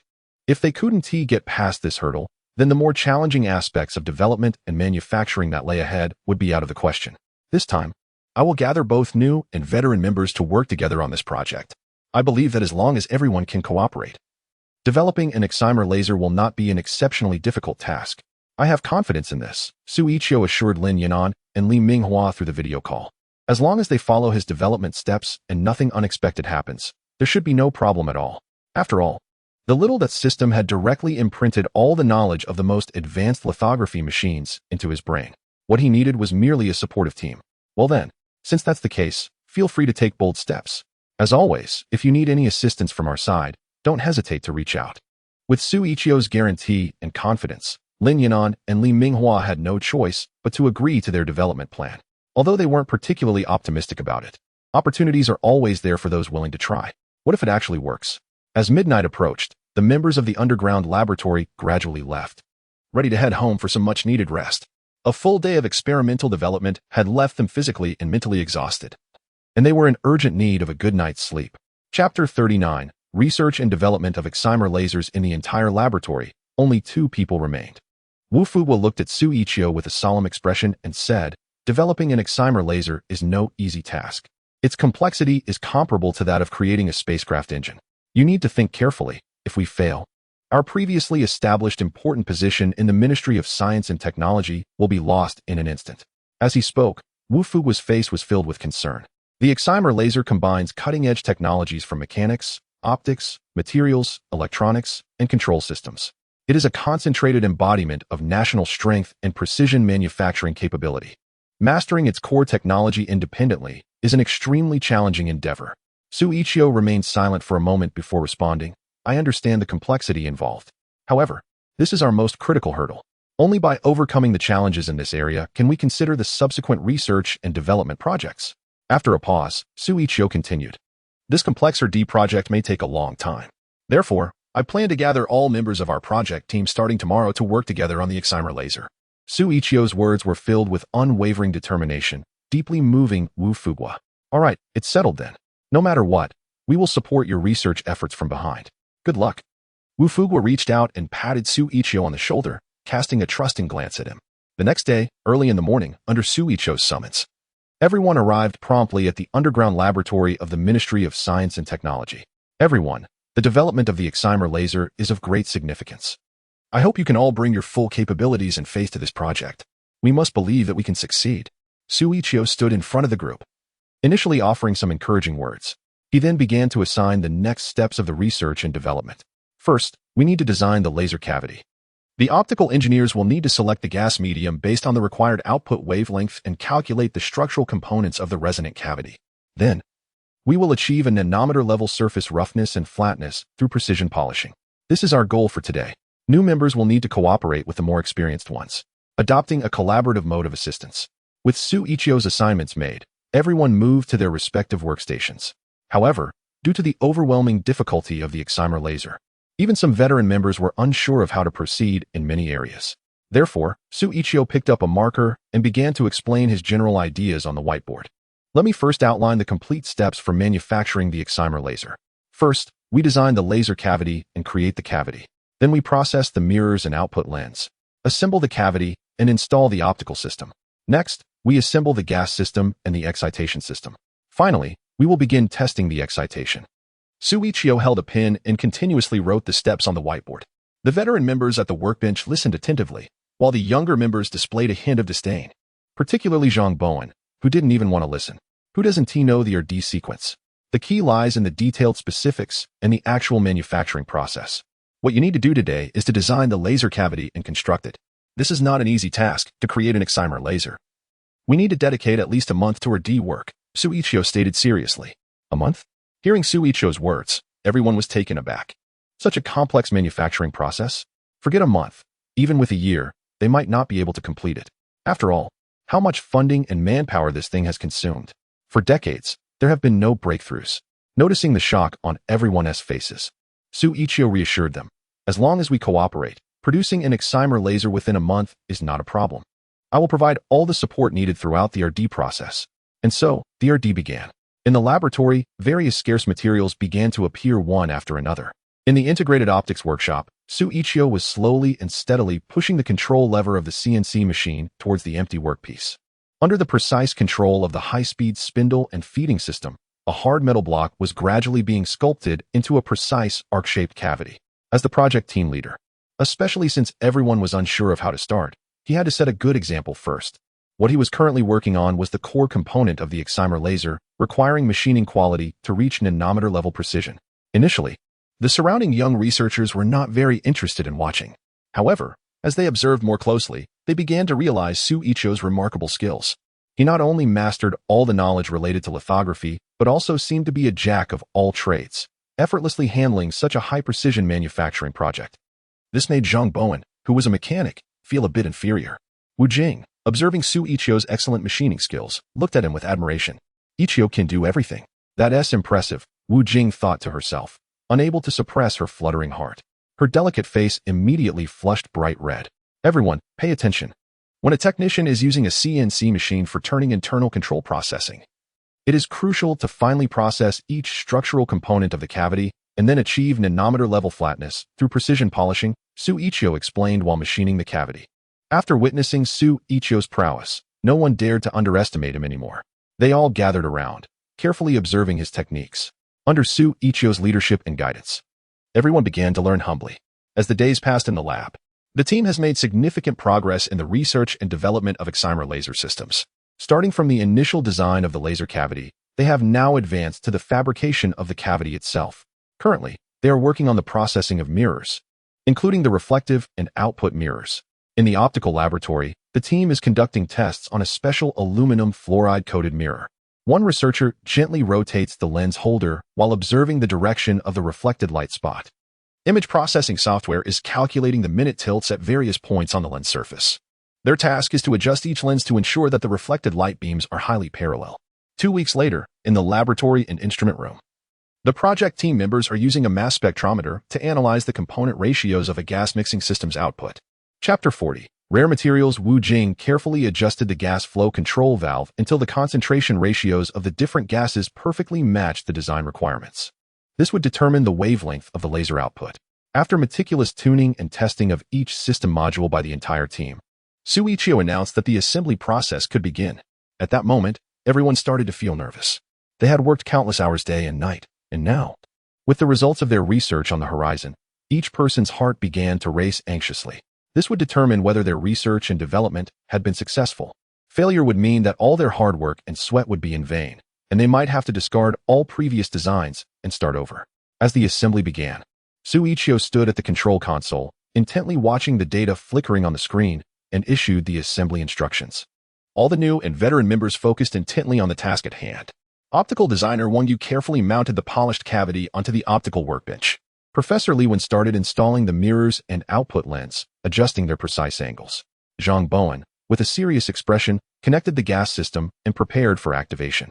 Once everything was ready, the excimer laser could finally begin its first ignition test. This device represented half a month of the team's effort and skill. Their hearts raced, each silently praying for success. Wu Fugua cast a glance at Xu Yiqiu at the control console. In that moment, even he, a battle-hardened veteran in the lab, felt uneasy. In many ways, this domestically produced laser represented their country's technological prowess. If the research failed, not only would they be unable to apply for research funding from their superiors, but they would also face mockery and humiliation from foreign tech teams. As the test was about to begin, Xu Yiqiu looked out at the researchers below and called out. The technicians began to inject gas and activate the heating system. The excimer laser emitted a low hum. All parameters on the display screen were normal. Power was supplied, and the discharge system began to operate, buzzing to life. 5, 4, 3, 2, 1. As the countdown concluded, the technicians pressed the start button. Bang, bang, bang. All the technicians stared intently at the excimer laser, holding their breath, not daring to make a sound.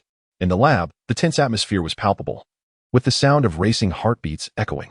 At the control console, Xu Yiqiu fixated on a series of data on the screen, suddenly furrowing his brow tightly. The expected laser pulse did not appear. Instead, a sharp alarm sounded. Almost immediately, an error message popped up on the display. damage to the excitation cavity material. The appearance of such a severe fault left all team members in shock, panic setting in. Failed. How could that be? Professor Li Wen's expression changed dramatically. He hurried over to inspect the situation, his body trembling slightly. He couldn't believe that all the research and development efforts over the past half-month had ended in failure. A group of researchers gathered around, anxiously checking the configuration of the excimer laser machine, their faces filled with disbelief. This shouldn't be happening. Every step of the RD process had been meticulously calculated and designed. Why had it failed? Zhang Bowen's face was ashen. He was primarily responsible for the assembly process of the excimer laser, and everything had followed a strict assembly sequence. By all accounts, there shouldn't have been any issues. The material of the excitation chamber had been damaged. At that moment, Wu Fuguo also approached. Like the others, his expression was complex and grim.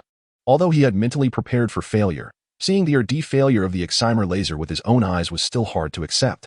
The failure of the experiment meant they could no longer apply for funding from above, and it also shattered the expectations and attention the higher-ups had for them.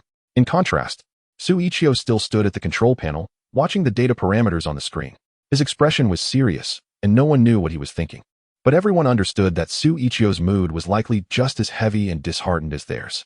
Buzzing, just as the entire laboratory fell into a brief, gloomy atmosphere.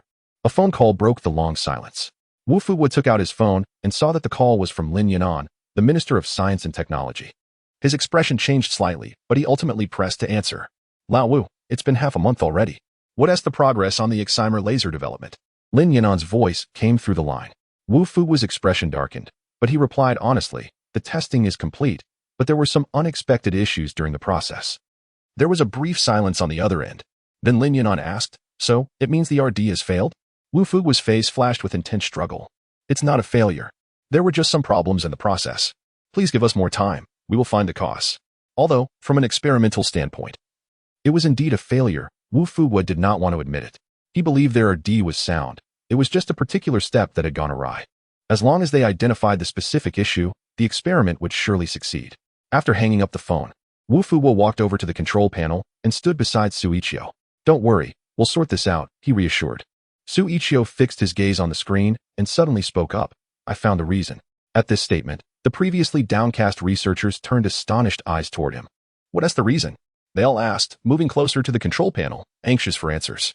The data here is chaotic, indicating that the material of the chamber walls was damaged under prolonged discharge conditions, leading to an abnormal excitation process and preventing normal laser output. Xu Yiqiu pointed at the densely packed data on the screen and analyzed it in a low voice. But this shouldn't be the case. Our RD process is carried out meticulously, step by step, and there shouldn't be any issues with the materials. A technician expressed his confusion. No. The problem lies with the materials, Xu Yiqiu shook her head. Due to our limited research funding, the materials we've used may seem to meet the standards. But they still fall short compared to high-end materials. So the issue is with the materials? Li Wen asked, puzzled. Xu Yiqiu nodded. Yes. We need to choose a more durable coating material for the inner wall of the cavity and optimize the manufacturing process.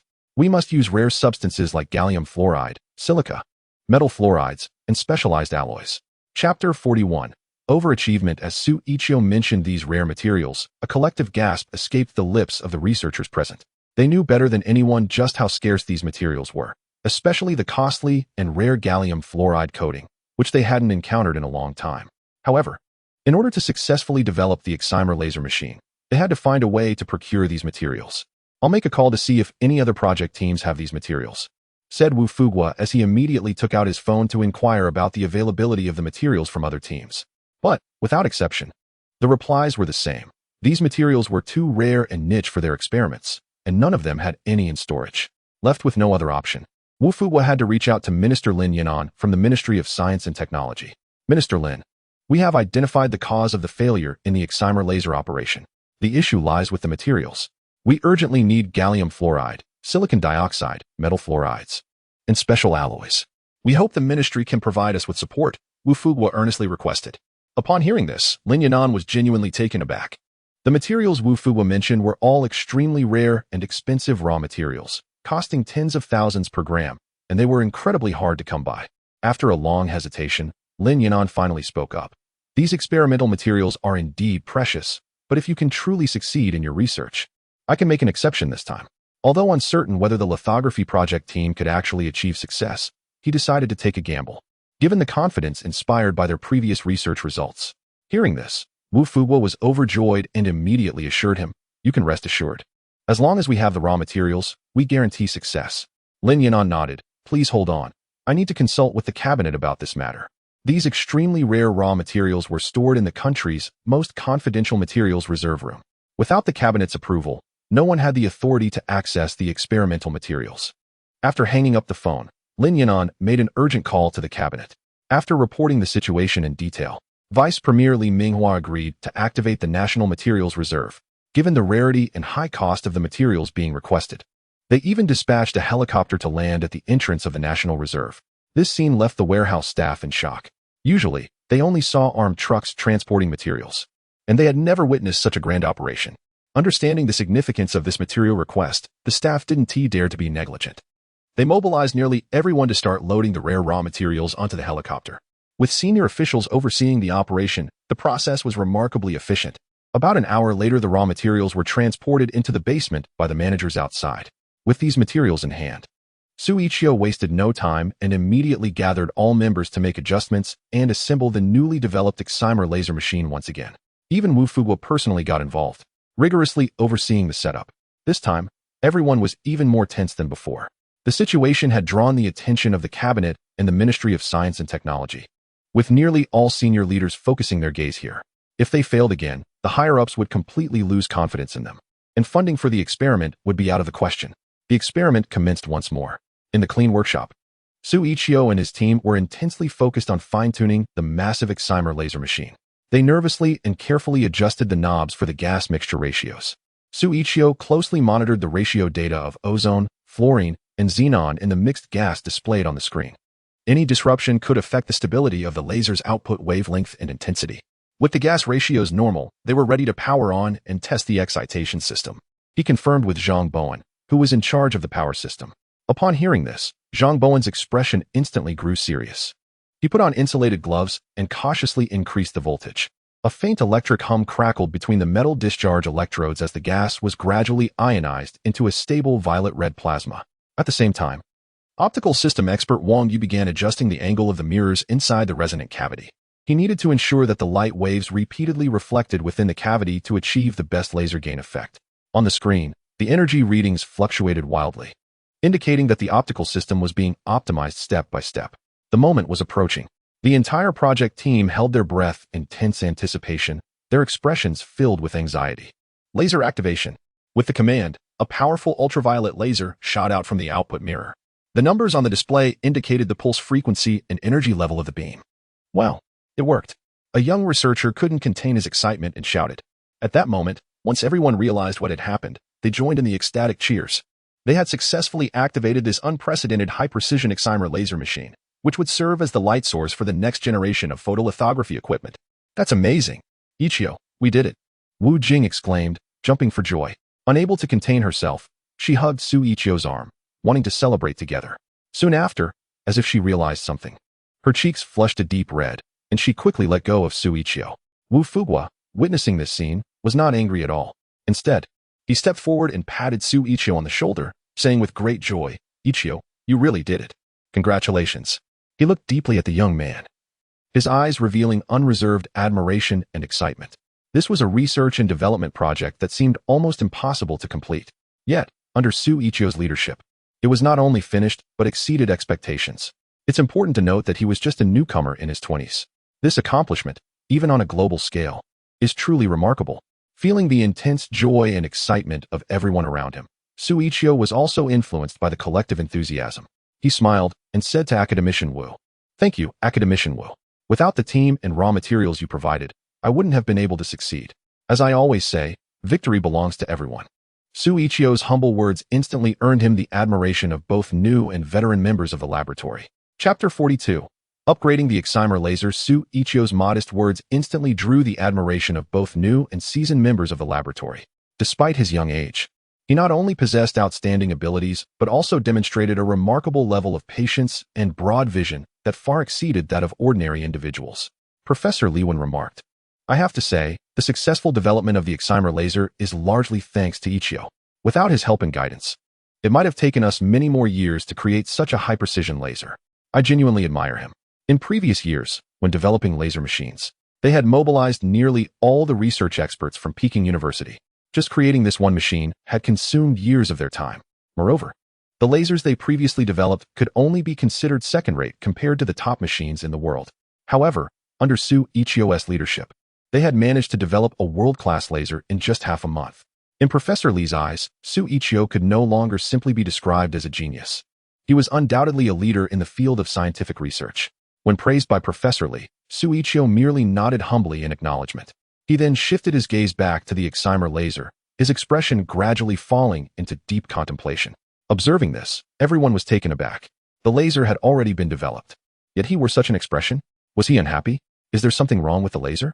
Professor Li noticed that Xu Yiqiu didn't seem as pleased as expected, and couldn't help but ask. With his arms crossed and one hand stroking his chin thoughtfully, Xu Yiqiu replied, "There's nothing wrong with this laser.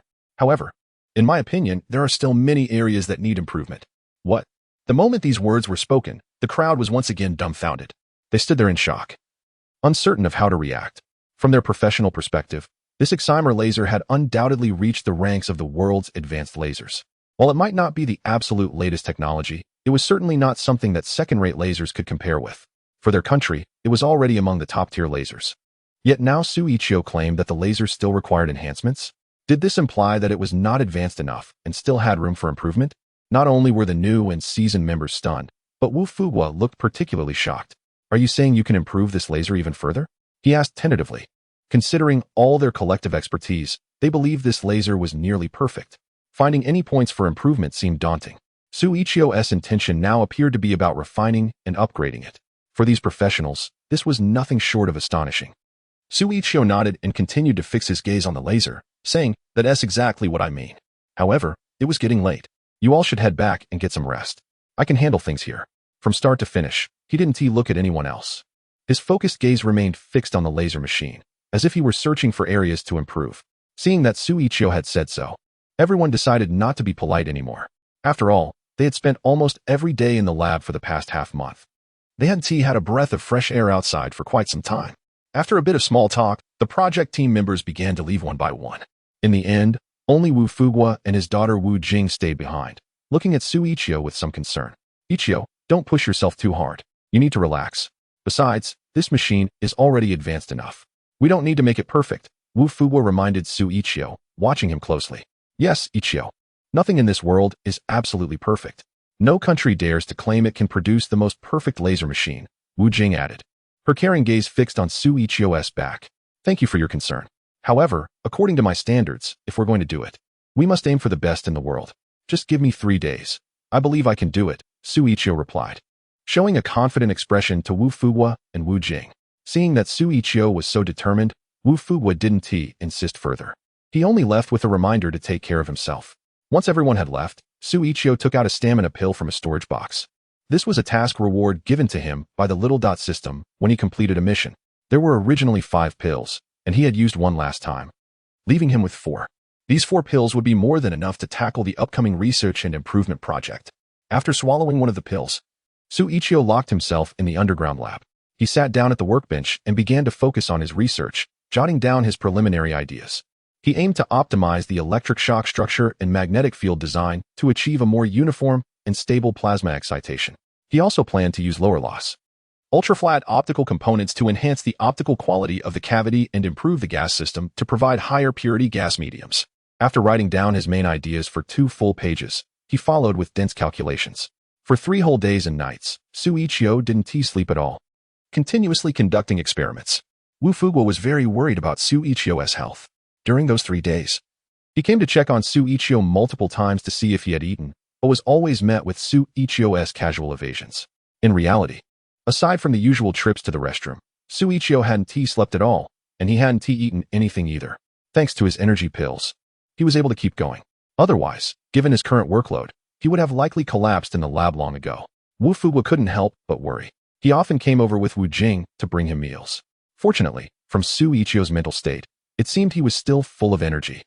So there was no need for immediate concern. Finally, hard work paid off. On the night of the 3rd day, When Wu Fuguo and Wu Jing came over again to deliver food, they witnessed Xu Yiqiu's successful improvement of the excimer laser machine. Wu Fuguo and Wu Jing stared in shock at the nearly refurbished laser machine, completely taken aback. Chapter 43. The X-2000 excimer laser machine in the spacious laboratory. A uniquely shaped device stood out prominently. Its exterior featured a streamlined cubic design, with silver metal reflecting the indoor lighting.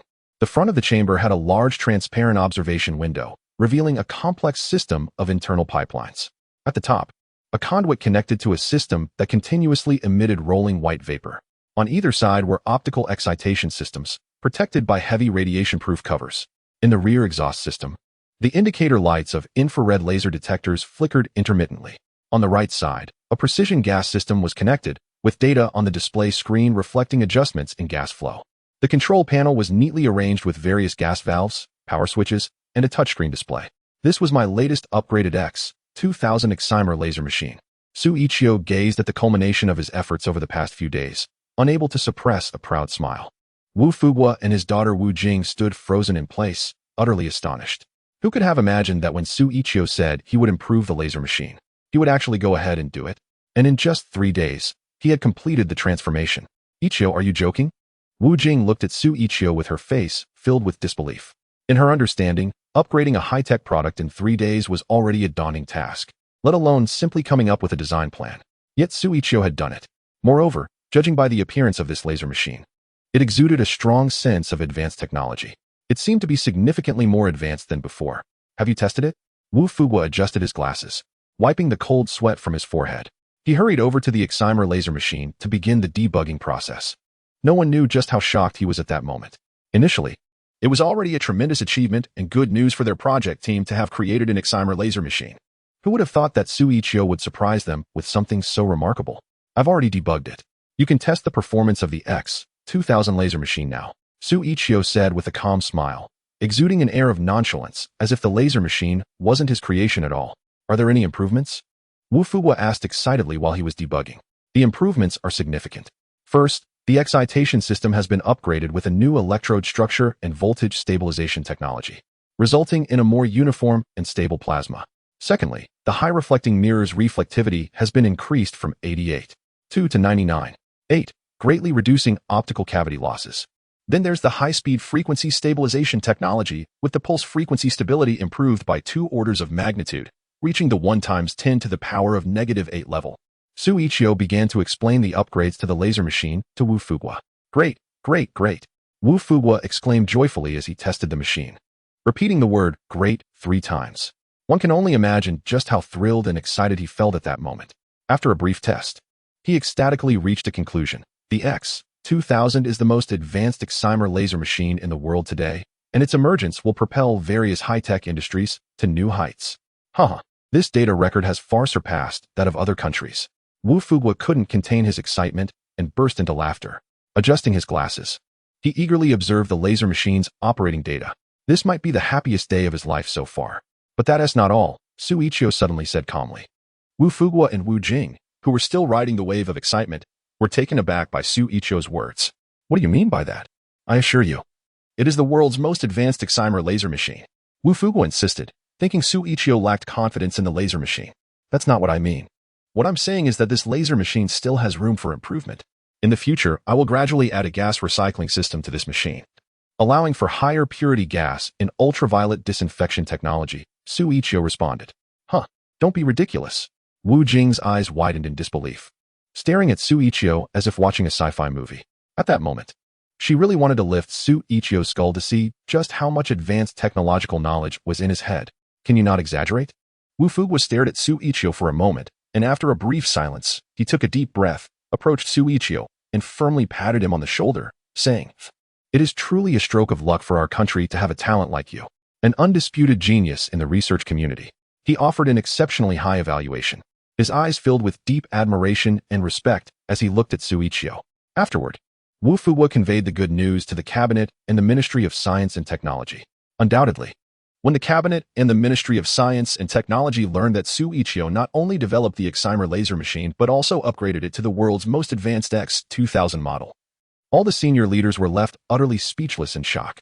This news even prompted Vice Premier Li Minghua to personally come to Peking University to commend and reward the lithography machine project team. Wu Fuguo was promoted and received a salary increase, taking on the roles of an academician at Peking University, as well as the director of the National Key Laboratory and the National Engineering Research Center. All members of the project team were collectively awarded the National Science and Technology Progress Award, along with substantial bonuses. As for Xu Yiqiu, he truly shone. He received a multitude of awards, including the Outstanding Scientific Achievement Award from the National Academy of Sciences, the Young Scientist Award, and the National Highest Science and Technology Award, among others. Notably, the National Highest Science and Technology Award is the most prestigious science award in the country. This award is only granted to scientists who have made outstanding achievements in technological innovation and contributions.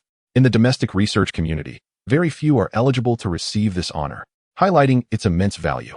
Moreover, due to Xu Yiqiu's significant contributions to research and development, the Ministry of Science and Technology has finally agreed to provide substantial financial support for the lithography machine project team. This is the goal that the team has been striving for over the past several days. At this moment, their wishes are finally fulfilled, and everyone excitedly gathers together to celebrate wildly.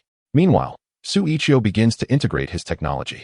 The researchers conduct comprehensive studies and analyses on the X-2000 laser machine, while completely sealing off insider information about the laser machine from the outside world. Even Xu Yiqiu, the designer of the Excimer laser machine, has to sign a confidentiality agreement again to ensure that the RD technology cannot leak to other countries.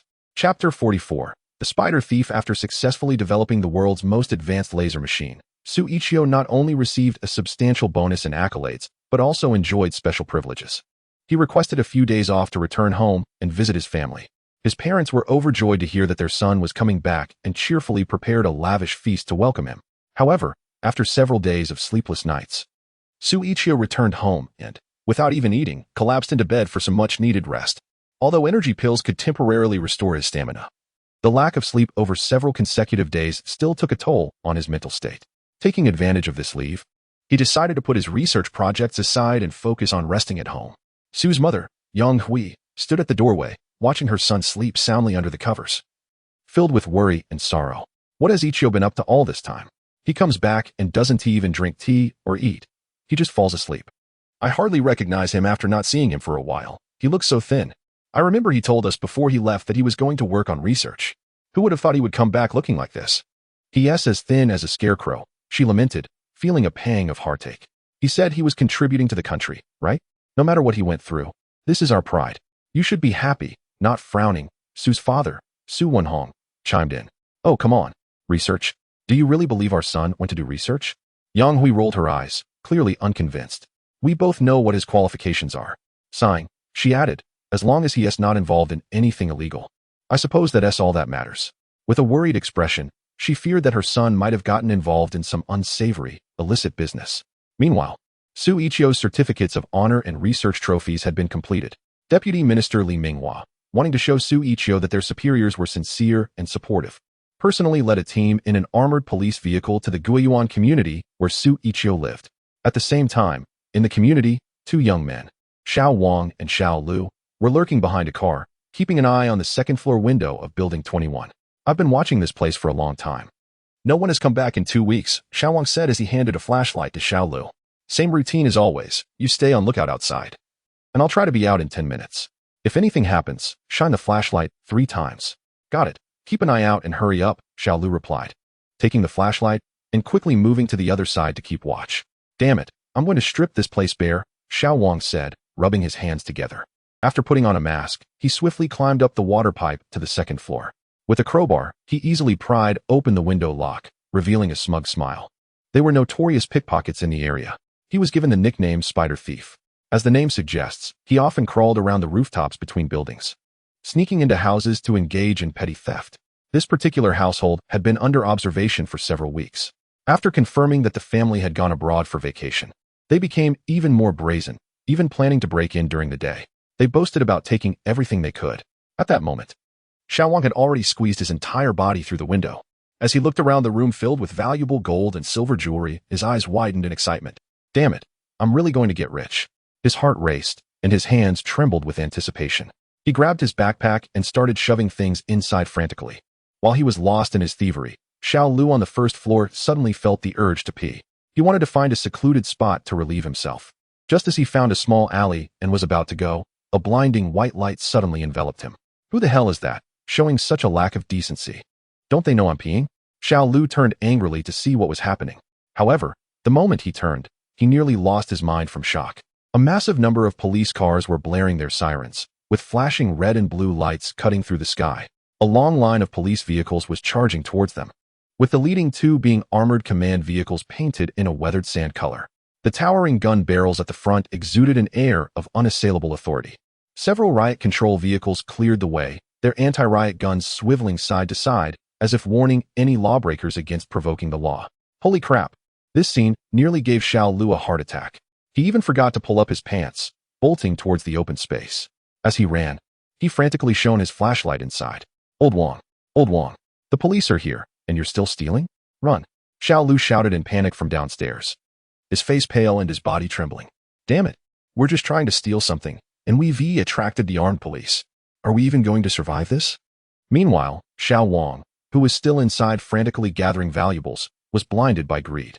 He didn't expect this household to be a hidden rich family, with not only a large amount of cash, but also plenty of gold stored away. After this big score, he wouldn't have to worry about food and drink for a long time. Suddenly hearing his accomplice's warning from downstairs, Xiao Wang snapped. He was already overwhelmed by the allure of wealth. At this point, no one could convince him otherwise. He impatiently shouted, "Get lost! What police? Even if the King of Heaven himself came, I'd still rob him blind." He cursed as he continued to shove gold into his backpack, displaying a typical gambler's mentality, fully disbelieving in the danger. "I'm not joking. Hurry up and get out. If you don't come out now, I'm leaving without you." Seeing that Xiao Wang was unwilling to come out, Xiao Lu immediately became furious. He wished he could stretch his arm and pull Xiao Wang down from the second floor. What kind of useless police are these? Can you stop barking like a dog? Xiao Wang upstairs was utterly enraged. He suddenly threw open the window and shouted angrily at Xiao Lu below. However, when he noticed a large number of police cars roaring towards them not far away, he felt as if he had been struck by lightning. Damn it! Xiao Wang was completely stunned, his face turning ashen in an instant. He nearly collapsed to his knees. What the hell? They were just stealing something. Was it really necessary for the armed police to get involved? Chapter 45. Alright, so you're throwing yourselves into the net, huh? Meanwhile, downstairs, Xiao Lu was utterly petrified. When he saw a group of armed police officers opening the car doors and stepping out, he collapsed onto the ground in fear. His expression shifted dramatically, his face turning ashen. It's over. It's really over for me. Cold sweat poured down his face as he felt his hands go numb. Completely out of his control. For the first time, he sensed how close he was to death. He even began to wonder if the law had changed. Stealing now leads to a death sentence? Why else would armed police be dispatched? The thought of his career and life coming to a sudden end sent him into a frenzy of trembling on the ground. Then there was Xiao Wang. After confirming the truth, he didn't dare to steal anything else. He abandoned his backpack and jumped down from the second floor, landing beside Xiao Lu. "Lu, do you think it's too late for us to turn ourselves in?" Xiao Wang asked, shaking like a leaf. In that moment, his terrified demeanor was a stark contrast to the aggressive, fierce person he had been just moments before. "We've already thrown ourselves into the net with all the evidence against us. What is the point of turning ourselves in now?" Xiao Lu cried, covering his face with his hands, his body trembling uncontrollably. If he had known this theft would end so badly, he wouldn't have dared to come here even if you paid him. At that moment, Li Minghua, protected by the armed police, approached calmly. Just as Li Minghua and the others were puzzled about why these two looked so terrified, Xiao Wang suddenly grabbed Xiao Lu and, bending his knees, dropped to the ground with a loud thud in front of the armed police. "We turned ourselves in. We were just momentarily confused and thought about stealing something. Given our honesty, can you spare our lives and handle this leniently?"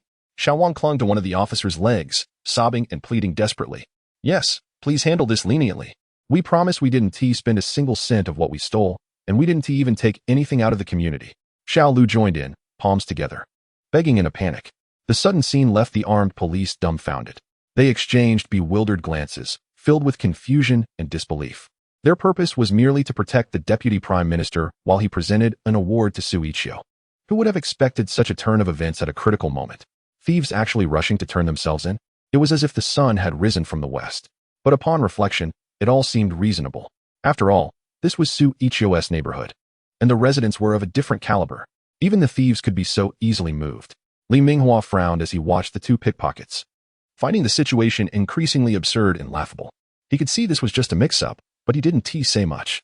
He waved his hand, and a few armed officers took Xiao Wang and Xiao Lu and put them in a police car. The two of them, locked in the car, were initially still somewhat panicked, but as time went on, they increasingly felt that something was off.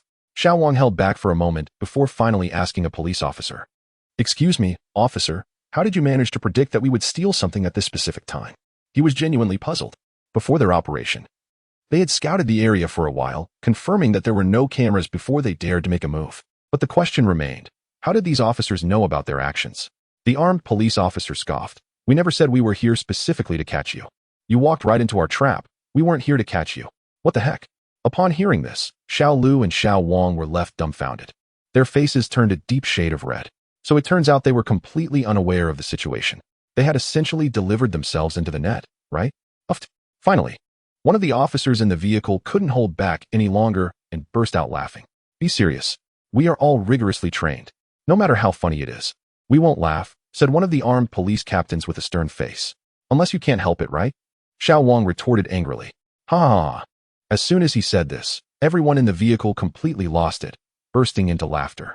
Xiao Wang and Xiao Lu's faces changed colors like chameleons, alternating between red and green. At that moment, they wished they could just bang their heads against the wall. A life like this was not worth living.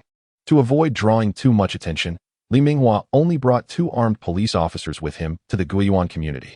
It was their first time visiting Xu Yiqiu's neighborhood. They only knew it was called Guiyuan Community, but didn't have the details about which building or room number, as they hadn't had time to inquire further. They decided to find a few people in the area to ask for directions. Before long, the lively scene ahead caught their attention. They saw a door covered in bright red lanterns.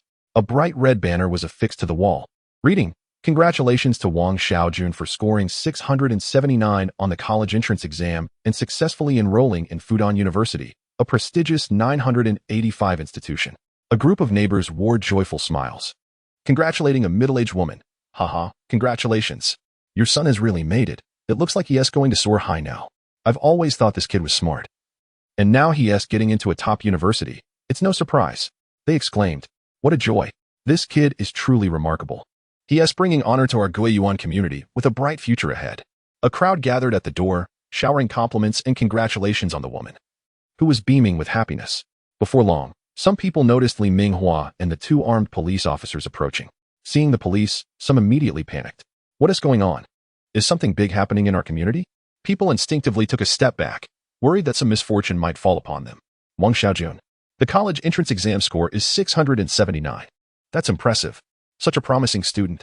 Li Minghua approached with a friendly smile, hoping to strike up a conversation with the local residents by leveraging Wang Xiaojun's achievement. "Excuse me. Aren't you the vice premier of the state council?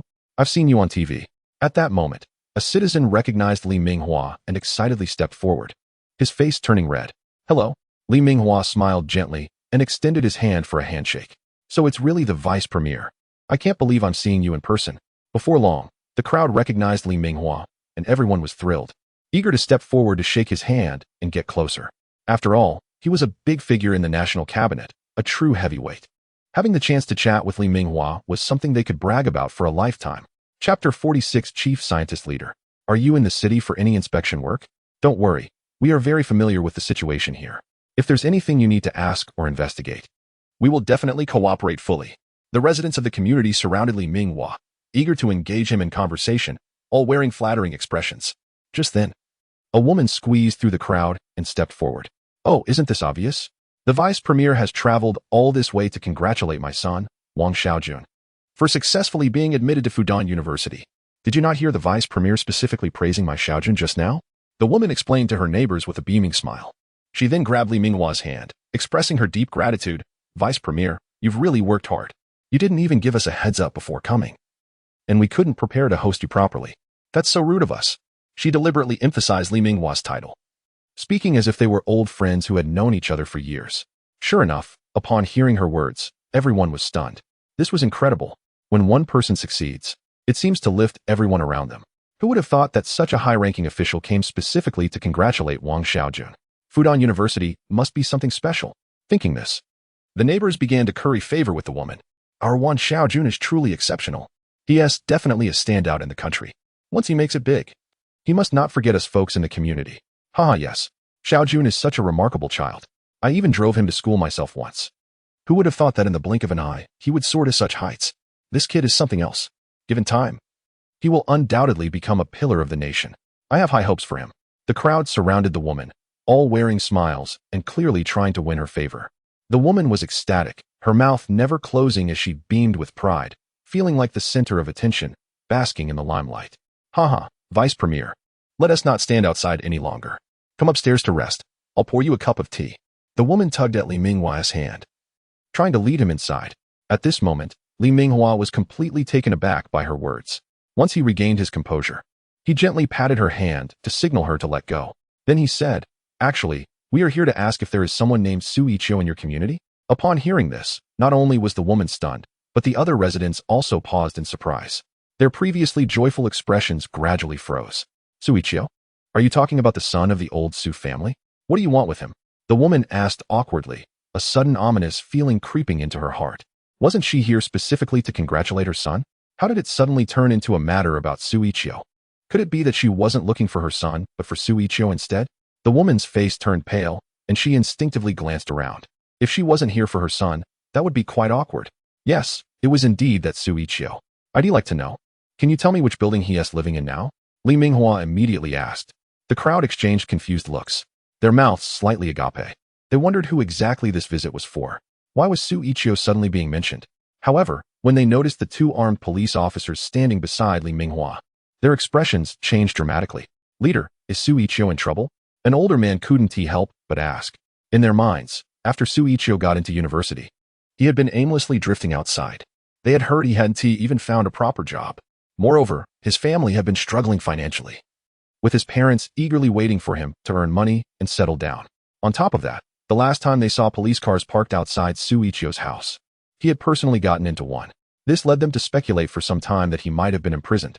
Although they had specifically asked Xu Yiqiu's parents about the situation, they insisted that their son was out contributing to the country. Of course, they weren't fools and didn't believe that. After all, how could someone contributing to the country be escorted by police cars? It sounded more like an arrest. At that moment, the woman, realizing that Li Minghua and the others were not there for her family, visibly became embarrassed. To avoid further awkwardness, she quickly changed the subject and asked, "Leader, did Xu Yiqiu escape from prison?" Upon hearing her words, the crowd's expressions shifted dramatically, and they began to speculate among themselves. There was indeed a possibility. What if that kid really did escape? Oh my, how could Yiqiu do such a thing? I've never had a good feeling about that kid. He has a face that looks like a criminal. Goodness, could there really be a murderer in our neighborhood? The crowd speculated wildly, growing more anxious with each guess. Some, fearing that the situation might implicate them, quickly distanced themselves, saying, "Well, leader, our family isn't really familiar with the Xu family. We don't have much interaction day to day. Yes, we usually keep to ourselves. Even though we're neighbors, we hardly have any social dealings," another added. "We really aren't close at all. We must resolutely resist any illegal activities. From now on, we will have no further contact."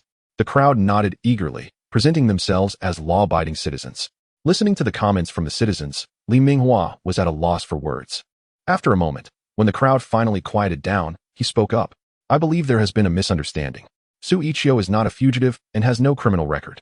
He is a first-class meritorious service awardee in our country. He has now been officially appointed as the chief engineer and chief scientist for our research project," he said calmly. The title of chief scientist refers to the highest technical authority in major national research and defense projects. And only those who are at the top of their fields and have achieved remarkable accomplishments can be formally appointed by the state. Those who are elected as chief scientists are exceptionally rare in the entire research community. Chapter 47. A door-to-door visit. What? You mean, Xu Yiqiu is the chief scientist? Everyone was stunned. They stared in disbelief, their mouths agape as if they could fit an egg inside. Who would have thought that Xu Yiqiu, whom they had never taken seriously, had transformed into the chief engineer of the country, or even a chief scientist? On the other hand, the woman's face twisted with jealousy upon hearing that Xu Yiqiu was not only not a criminal, but also a chief scientist. Her complexion fluctuated between red and pale, clearly unable to accept this sudden turn of events. After all, today was supposed to be about her son, the star of the Guiyuan community. And now, it seemed that all the attention had been stolen by this Xu Yiqiu kid. She seethed internally, grinding her teeth in frustration, yet had to maintain a facade of enlightenment and joy. Haha, who would have thought this kid would achieve so much, becoming a chief scientist? That's wonderful, congratulations. She forced out a smile that looked more like a grimace, awkwardly offering her congratulations. Oh my goodness. I can't believe how low-key Yiqiu has been. No wonder I haven't seen him around lately. He has been busy doing great things for the country. Impressive. No wonder I've always believed he was exceptional since he was a child. Upon learning that Xu Yiqiu had made it big, the neighbors quickly switched to sycophantic smiles. Honestly, just a couple of days ago, I was out drinking with old Xu. You wouldn't believe how well he raises his kids. I really need to learn from him. Our families have always been close, especially my kid. They grew up together, playing in the same neighborhood. The crowd surrounded Li Minghua, eager to introduce themselves and emphasize how familiar they were with the Xu family, all hoping to gain some favor. At this point, Li Minghua had completely seen through the fickle nature of these people's attitudes. Their ability to change faces was faster than flipping through a book. Well, we won't linger here any longer. We have important matters to attend to. Goodbye, everyone. After asking an elderly lady for the specific address of Xu Yiqiu's home, Li Minghua bid farewell to the crowd, leaving them still discussing the Xu family's affairs. Before long, Li Minghua and his 2 armed police escorts arrived at Xu Yiqiu's doorstep. Meanwhile, Yang Hui and Xu Wenhong were in the living room on the sofa, watching the news. The television was broadcasting footage of Vice President Li Minghua's inspection visit, accompanied by the voice of the news anchor, recently under the care of the National Cabinet. Vice President Li Minghua has specially come to Akasai County in Gansu Province for a 2-day inspection and research trip, arriving on the morning of October 18th. Knock. Knock. A series of knocks sounded at the door. Who is it? Xu Wenhong asked, turning around. He then got up and walked to the front door, opening it. However, when he saw that the person standing at the door was none other than Vice President Li Minghua, he was completely stunned. What was that noise? Bang. He quickly shut the door again. This is ridiculous. I must have been watching too much news and lost my mind. I'm seeing things. Xu Wenhong returned to the sofa, rubbing his bleary eyes. What is going on? Wasn't there someone knocking just now? Yang Hui asked, puzzled. Knocking? I just imagined it. When I opened the door, I almost thought it was Vice President Li Minghua standing there. It nearly scared me to death. I must be seeing things from watching too many news broadcasts. Xu Wenhong chuckled awkwardly and resumed watching TV. Bang, bang. There was knocking at the door again. This time, both Yang Hui and Xu Wenhong were frozen in place. It can't be another hallucination, can it? I'll go answer it. Yang Hui stood up and walked to the door, opening it once more. When she saw Li Minghua and the 2 armed police officers beside him, she was completely stunned. Why you are? She looked Li Minghua up and down, still hesitant to believe that this was the vice president from the news. Coupled with the 2 armed police officers beside him, Yang Hui instinctively thought of the word crime. Could it be that his son had broken the law? A flash of panic crossed her face. Trying to maintain her composure, Yang Hui asked, who are you looking for? Who? Xu Wenhong was also drawn to the commotion at the door. When he realized that the person standing outside was indeed Vice President Li Minghua, he was shocked. But soon, he was even more startled by the 2 armed police officers beside him. He too believed that these people had come for his son. The initial shock quickly transformed into fear. Leader, what is going on? My son is definitely a law-abiding citizen. Is there some kind of misunderstanding? Xu Wenhong approached trembling, clearly flustered. Li Minghua smiled politely and asked, may I come in to talk? Oh, please come in then. Despite feeling extremely anxious, in front of such a high-ranking official, Yang Hui and Xu Wenhong dared not be careless for a moment. They quickly led Li Minghua and the others into the living room. Once inside, Li Minghua remained silent, his eyes scanning and appreciating the living room. It was very simple, without excessive decoration, exuding a minimalist and understated style. Is this the home of a genius? It truly is extraordinary, Li Minghua thought to himself. Suddenly, he felt that only a family like this could cultivate a prodigy like Xu Yiqiu. Where's Yiqiu? After observing the living room for a while, without spotting Xu Yiqiu, Li Minghua immediately turned to Xu Wenhong and Yang Hui. Well, this child seemed particularly tired when he got home and is still sleeping in his room now. Yang Hui stammered, comrade leader, what exactly did Yiqiu do wrong? I know he can't be that kind of person. There must be some misunderstanding. Xu Wenhong couldn't help but interject. Li Minghua laughed heartily and said, you've misunderstood. Yiqiu hasn't committed any crime. On the contrary, he is a national hero. As he spoke, he pulled out an honor certificate and a crystal trophy from the bag of the armed police and handed them to Xu Wenhong and his wife. Your son is now remarkable.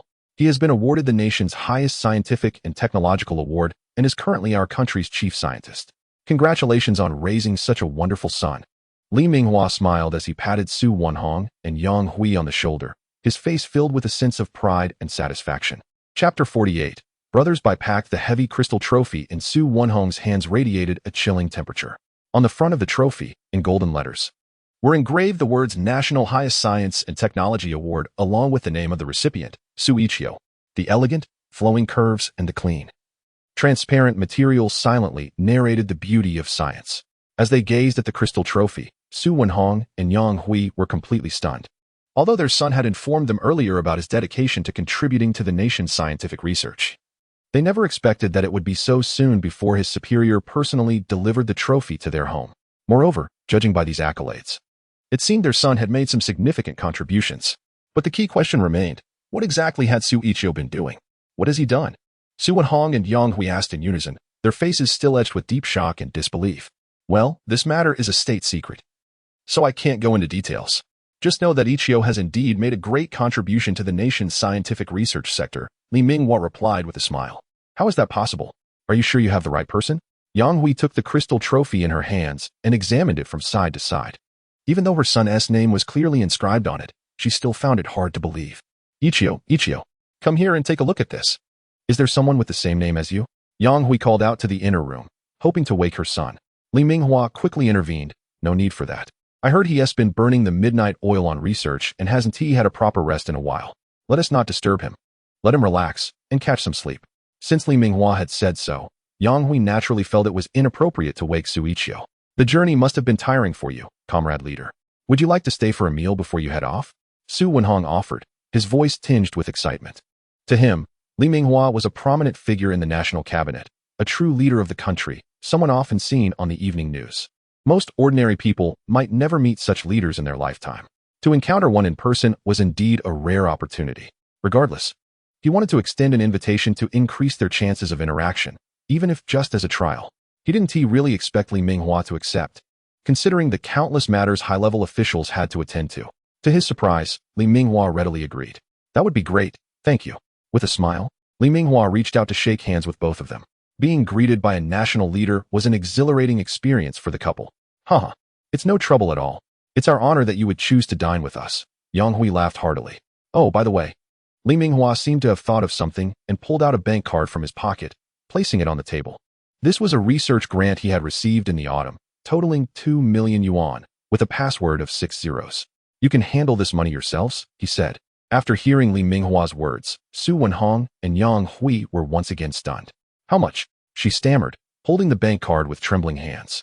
In her entire life, she had never seen so much money at once. A full 2 million. It was likely that an ordinary person would never earn this much in their lifetime. This. Xu Wenhong was also speechless, his face turning bright red with excitement. Li Minghua smiled slightly and said, this is the reward your son deserves. After a long while, the couple finally accepted this reality, followed by overwhelming joy. Haha, our son has really made it this time. I want to say more. I'm going to cook. But please don't mind if it's just the simple home-cooked dishes of us common folks. Yang Hui said with a smile as she walked into the kitchen. Li Minghua shook his head, indicating he wouldn't mind. And then he and Xu Wenhong sat on the sofa and chatted. Moments later, the table was filled with dishes. Yang Hui even prepared a hot pot, so they could eat and talk at the same time. After a few rounds of drinks, the table was littered with empty plates and 24 half-consumed bottles of beer. The two men were getting more and more animated in their conversation. Haha, where were we? Something about a lithography machine? Xu Wenhong asked with a blush on his face. Li Minghua explained, we are currently developing an advanced lithography machine in our country, utilizing multivariable differential equations, by precisely controlling various parameters. At this moment, it was clear that Li Minghua had also had a bit too much to drink. He was belching and doodling with his chopsticks on the table, explaining some of the principles involved. Xu Wenhong listened, although he was somewhat lost, but he nodded frequently in agreement. Oh, so that's how it is. My knowledge is still stuck at elementary school arithmetic. Haha. Otherwise, how could you all be so clever, pondering these profound subjects? I really admire you. Come on, let us have another. After finishing the beer, he directly raised a glass of liquor to toast with Li Minghua, then tilted his head back and took a sip. Haha, I'm no expert in this area. Real research and development depend on our country's scientific teams. Your son is truly skilled. Li Minghua raised his glass of liquor and toasted Xu Wenhong. After downing it, he felt a bit tipsy, but he was overjoyed. It had been a long time since he had enjoyed drinking like this. Even though they were chatting about random topics from all over, it was immensely satisfying. I say, Minghua, since we hit it off so well today, like old friends, I think we should become sworn brothers and look out for each other from now on. Xu Wenhong's face flushed red as he stretched out his big hand, casually draping it over Li Minghua's shoulder to share his thoughts. Seeing her husband wanting to become sworn brothers with Deputy General Li Minghua, Yang Hui and the two armed police officers beside her were completely stunned. They stood there, wide-eyed and at a loss for words. "Old Xu, what are you thinking? Stop drinking," Yang Hui exclaimed, snatching the wine glass from his hand. "Hey, sister-in-law, what are you talking about?" Li Minghua, his face flushed from alcohol, probably also inebriated, snatched the glass back from Yang Hui. "Brother Xu is right. Although we've only known each other for a day, this is fate. Come on, let's do it now." And just like that, under the astonished gazes of Yang Hui and the others, the two heavily intoxicated men enthusiastically went ahead with their brotherhood ceremony right in the living room. Chapter 49. The awkward introduction of a matchmaker. The next morning, as the sun streamed through the curtains and illuminated the bedroom, Xu Wenhong finally woke up, still feeling groggy. He struggled to open his eyes, propping his heavy head up with his hand, and slowly sat up in bed. How strange. He had dreamt of becoming sworn brothers with the vice premier. What a ridiculous thought. Just the idea that in his dream he had boldly put his arm around Vice Premier Li Minghua's shoulders and knelt with him in the living room to pledge brotherhood sent shivers down his spine. The scene of eating, drinking, and chatting in the dream seemed vividly etched in his mind. Thank goodness it was just a dream. Xu Wenhong patted his chest, letting out a long sigh of relief. If that had been real, he would have faced social death. Grabbing a national leader to become sworn brothers? Absurd. "Old Xu, are you awake?" Yang Hui pushed open the door and walked in. "Yeah, just woke up. I had a dream where the vice premier came to our house, and we became sworn brothers. Can you believe that?" Xu Wenhong said as he stood up from the bed and began to get dressed. "What do you mean it was just a dream? It really happened," Yang Hui exclaimed, her teeth clenched in frustration. "You old fool got drunk last night and insisted on making a pact with Vice Premier Li. You nearly embarrassed me to death. How can you still talk about it?" Xu Wenhong was stunned, pointing to himself in disbelief. "Wait, are you saying that my swearing in with Vice Premier Li was real?" "Of course it was. The whole thing was so embarrassing that he left early this morning." Yang Hui snapped, her anger bubbling over. "Get up and eat breakfast already. Stop dawdling." With that, she stormed out of the room, clearly still furious about her husband's ridiculous antics from the night before. While the couple was having breakfast at the dining table, there was a sudden, urgent knocking at the door. "Who is it?" Yang Hui called as she went to open the door. But the moment she swung it open, she was left speechless.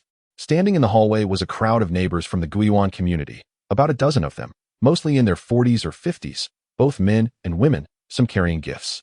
"Oh, old Chun, old Wang, Xiuqin, what are you all doing here?" Yang Hui exclaimed, staring at the familiar faces in front of her, her expression a mix of confusion and surprise. She couldn't quite understand why so many people had gathered at her doorstep so early in the morning. And with so many gifts, too. Was it the new year already? "Hey, we just wanted to check in on you guys. Let us in first, and we can chat," a group of them said, all wearing smiles as they pushed their way into Yang Hui's home.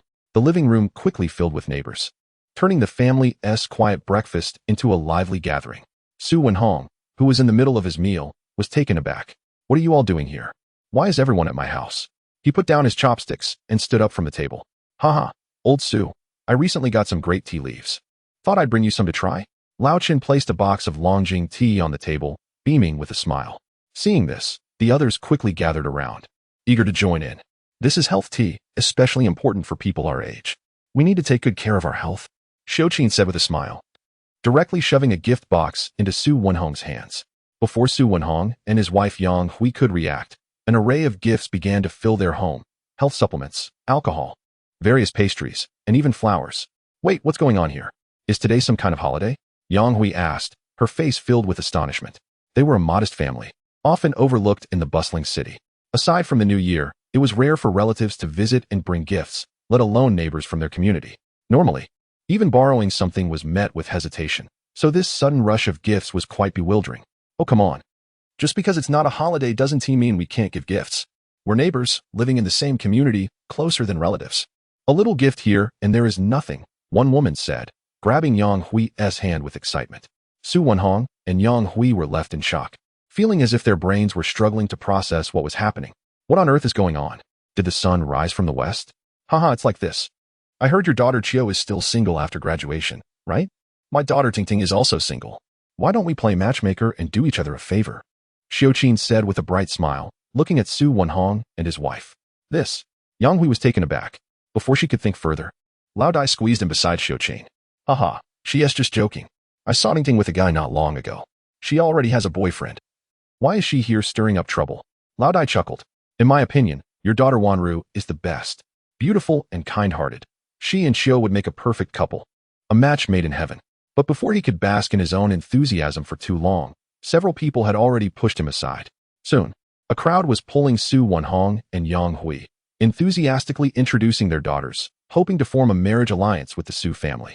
The reason for their sudden eagerness and warmth was that news of Xu Yiqiu winning a research award had spread throughout the community. They learned that even the vice premier, Li Minghua, had personally come to present the award. I heard that he even stayed overnight at the Xu family's place. What does this indicate? It shows that the Xu family has direct connections with the upper echelons of the government. Moreover, with Xu Yiqiu becoming the chief scientist, his power and status in society are naturally beyond question. In the future, he will undoubtedly be a man who holds both wealth and power. As soon as the residents of Guiyuan community realized this, they all became restless. They immediately decided that they must find a way to get close to the Xu family. Those with daughters quickly offered to introduce them, while those without daughters sought to build connections through gifts. In short, the message was clear. They had to curry favor. Looking at the smiling faces of their neighbors who were suddenly so eager to please, Xu Wenhong and his wife still felt as if they were in a dream. Those neighbors who had previously looked down on their family were now scrambling to introduce partners for their son. It was too surreal. Chapter 50. Unexpected visitors. What is taking you so long to reply? You fool, Xu Yiqiu? Wu Jing tossed and turned in bed, unable to settle down. Occasionally, she picked up her phone to check WeChat, only to put it back down in disappointment. Was he really that busy? Humph, staring at the ceiling. Wu Jing let out a couple of discontented huffs. Although their last misunderstanding had led Xu Yiqiu to block her, he had quickly added her back and even apologized. She had reluctantly forgiven him. But now, he had started ignoring her again. Where could he possibly be? What is he up to? Wu Jing muttered to herself as she scrolled through their chat history. When Xu Yiqiu was still at Peking University, they used to see each other more often. But ever since he took a personal leave, he had vanished. Just 2 days without seeing him left her feeling hollow inside. And today was her birthday.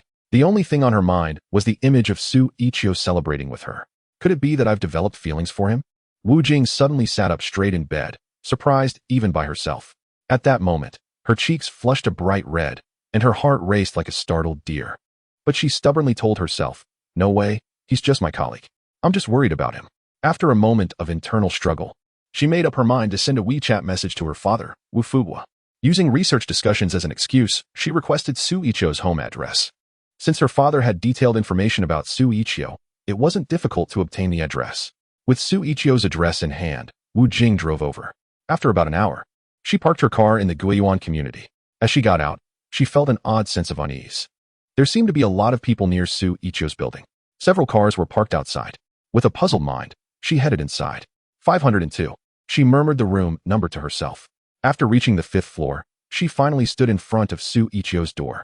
To her surprise, the living room door was ajar, and she could hear chatter coming from inside, voices that sounded like those of older men and women. Wu Jing was confused. Why were there so many people here? Had she come to the wrong place? Hello? Is this Xu Yiqiu's home?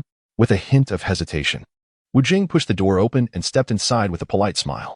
Her entrance silenced the older men and women who had been introducing potential matches to Xu Yiqiu in the living room. Everyone turned to look at her, and as their gazes landed on this girl, there was an unmistakable look of astonishment in their eyes. Today, Wu Jing is wearing a pink ruffled dress that reaches mid-thigh, showcasing her long, fair legs. The delicate straps hug her pristine shoulders, and her collarbone is as exquisite and alluring as a swan's wings.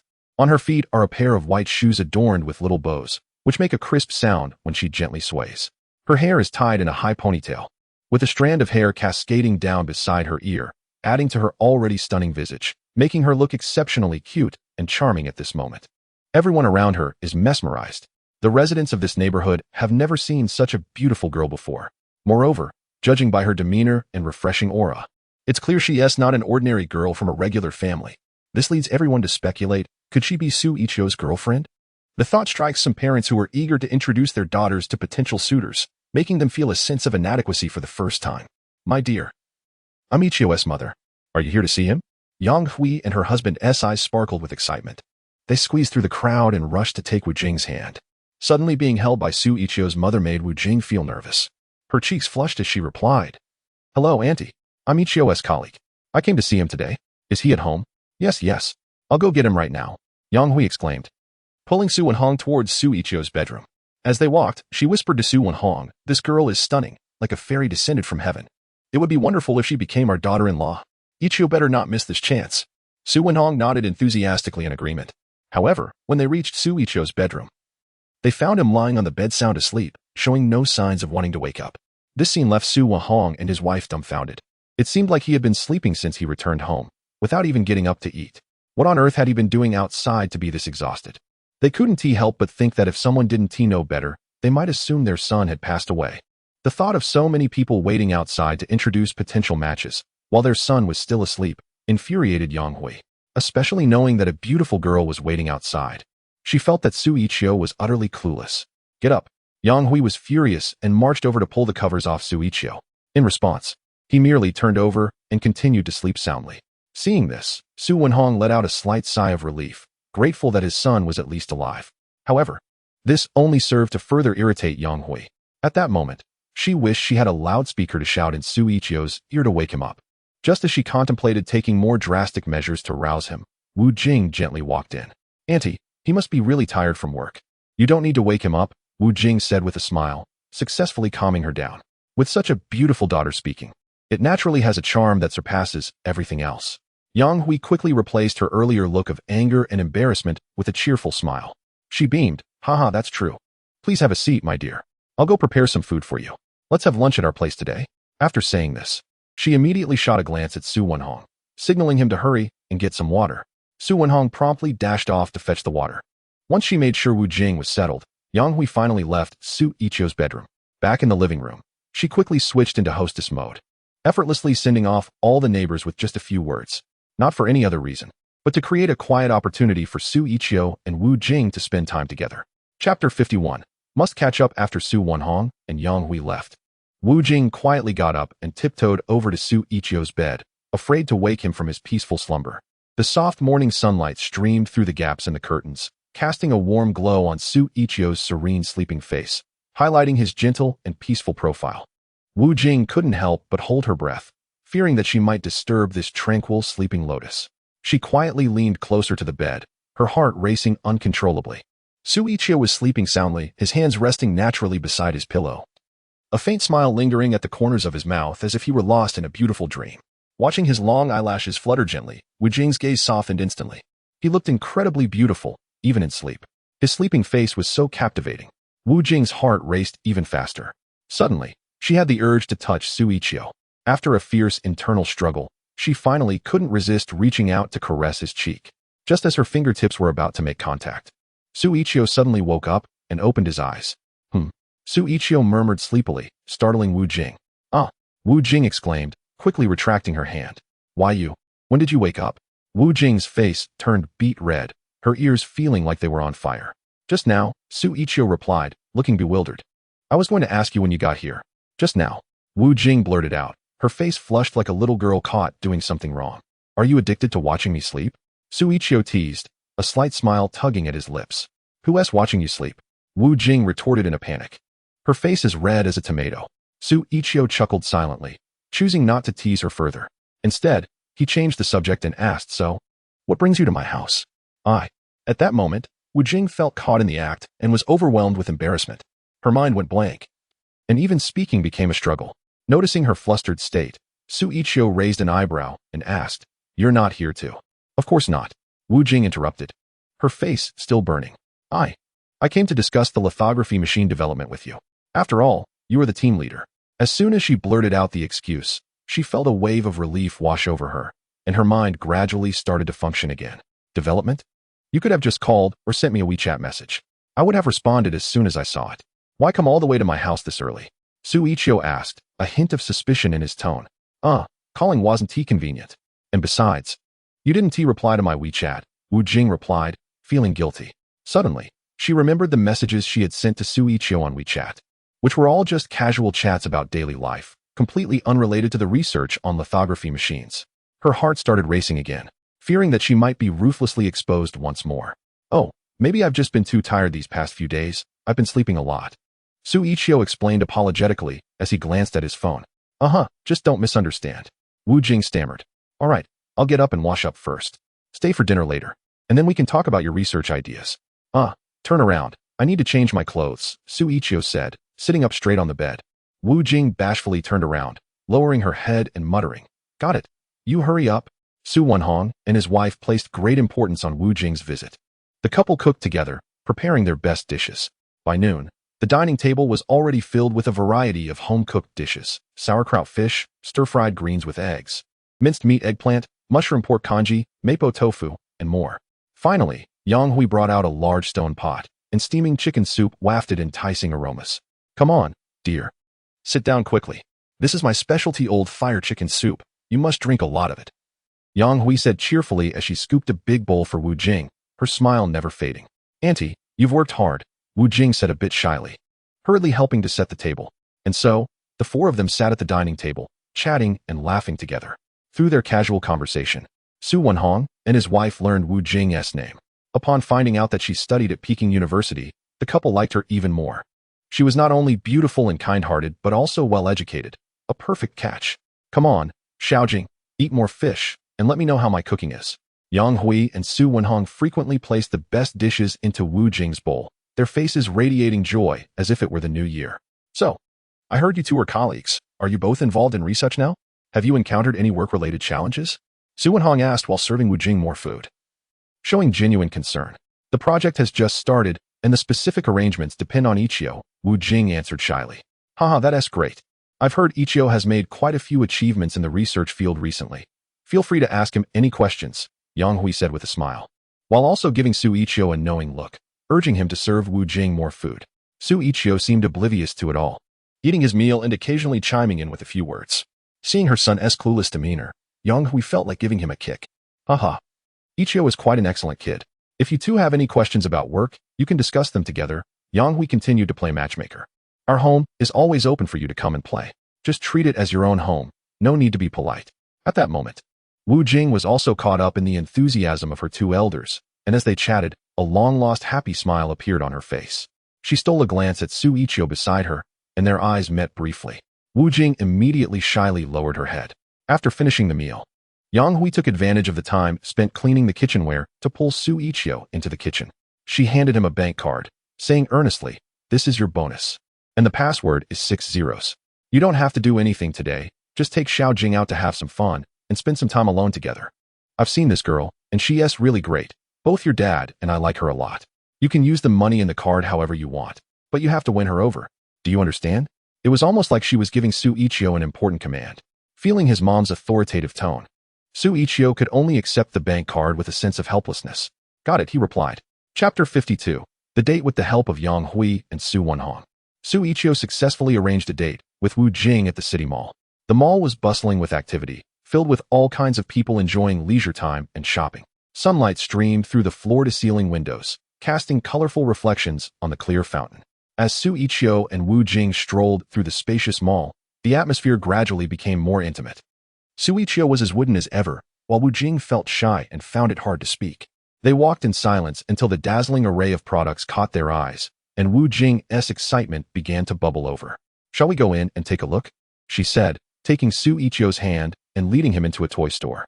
Inside, the vibrant colors of building blocks, plush dolls, spinning music boxes, and twirling pinwheels immediately captivated Wu Jing. "This doll is so cute.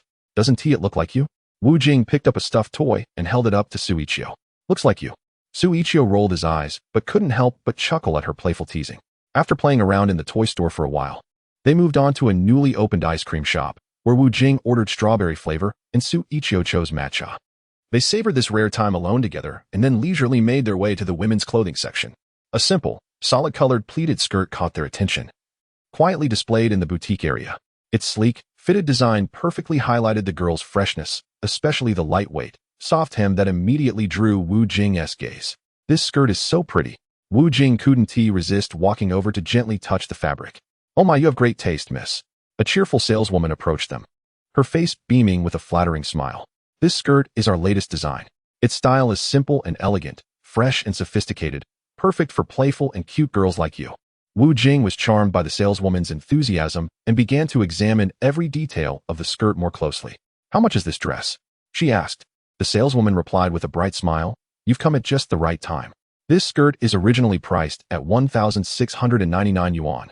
But today it's on sale for only 968 yuan. What? That's so expensive. Wu Jing frowned. Her initial desire to buy it extinguished in an instant. In reality, as the daughter of the renowned Peking University academic Wu Fugua, she came from a well-off family.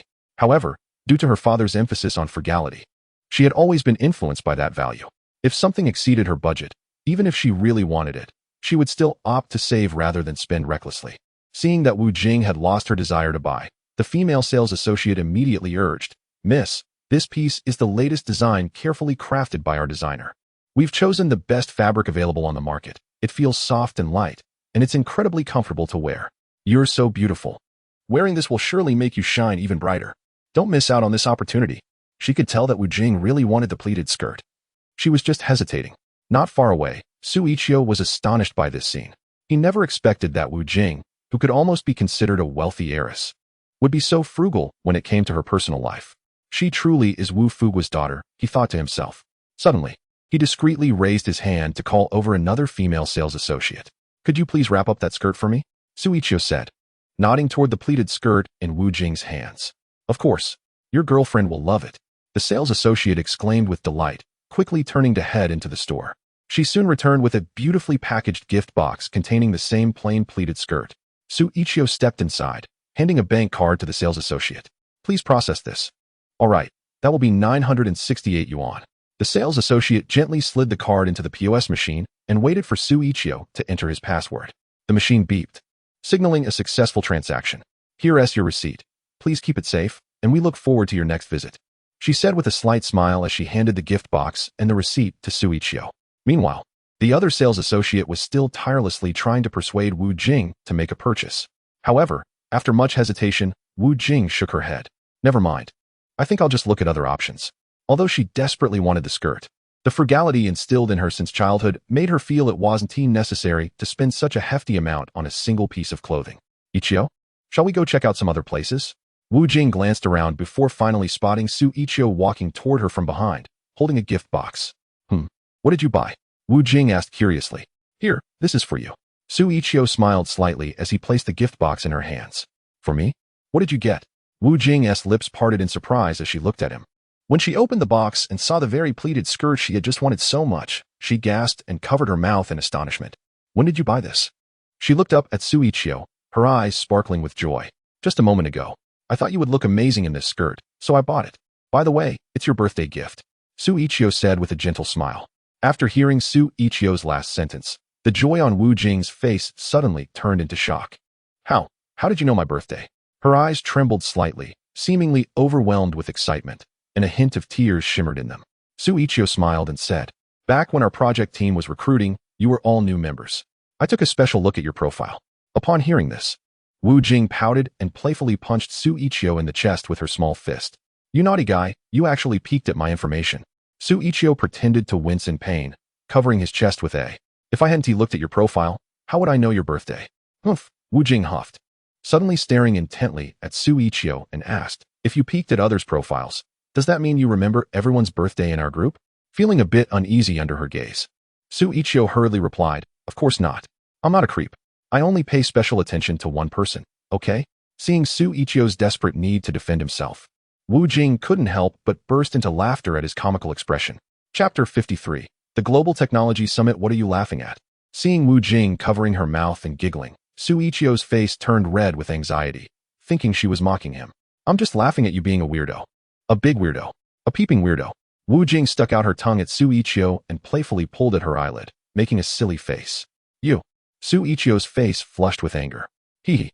Wu Jing appeared particularly pleased to have gotten under Xu Yiqiu's skin. With her hands behind her back, she hopped ahead, radiating joy. Xu Yiqiu followed behind, his face still red, looking somewhat defeated. He was too angry to speak. After wandering around the mall, they returned to the street, planning to find a park to stroll through. When they reached a fountain, Wu Jing suddenly stopped. "Hey, look over there." She pointed at a bush. Xu Yiqiu followed her finger and saw a small kitten hiding in the grass, looking very pitiful. Its fur was matted, and a dirty little rope was hanging around its neck, as if it had been abandoned. The kitten was weak, with big, watery eyes, mewing softly. "It's so skinny. It must not have eaten for a long time," Wu Jing said, her brows furrowing in concern. A wave of compassion washed over her. She cautiously approached the kitten, squatting down to get closer. But the kitten, frightened, shrank back, unwilling to approach. Meow, meow, we're good people. Wu Jing gently called out to the kitten, then reached out her hand to softly stroke its head. What a poor little thing, she said, pouting. Then she looked up at Xu Yiqiu and suggested, shall we go buy some cat food and treats to feed it? Sure, Xu Yiqiu nodded. So, they went to a nearby pet store and bought a bag of cat food and some treats, along with a cup of water. On the way back, Xu Yiqiu couldn't help but admire Wu Jing. It seemed she was not only beautiful and smart but also kind-hearted. A moment later, they returned to the kitten. Wu Jing opened the cat food and poured some into a bowl, adding a few treats. Sensing the food, the kitten's wary expression finally softened. It cautiously approached, sniffing the ground. Eventually, it found the food and lowered its head to nibble at the cat food. Wu Jing smiled with satisfaction, gently stroking its dirty fur while soothingly saying, good kitty, just eat your fill. You need to grow up fast. The kitten seemed to sense the kindness radiating from Wu Jing, and its small body gradually stopped trembling.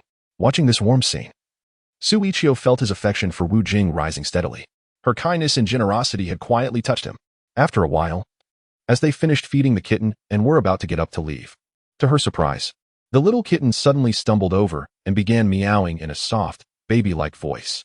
Wu Jing paused for a moment, taken aback.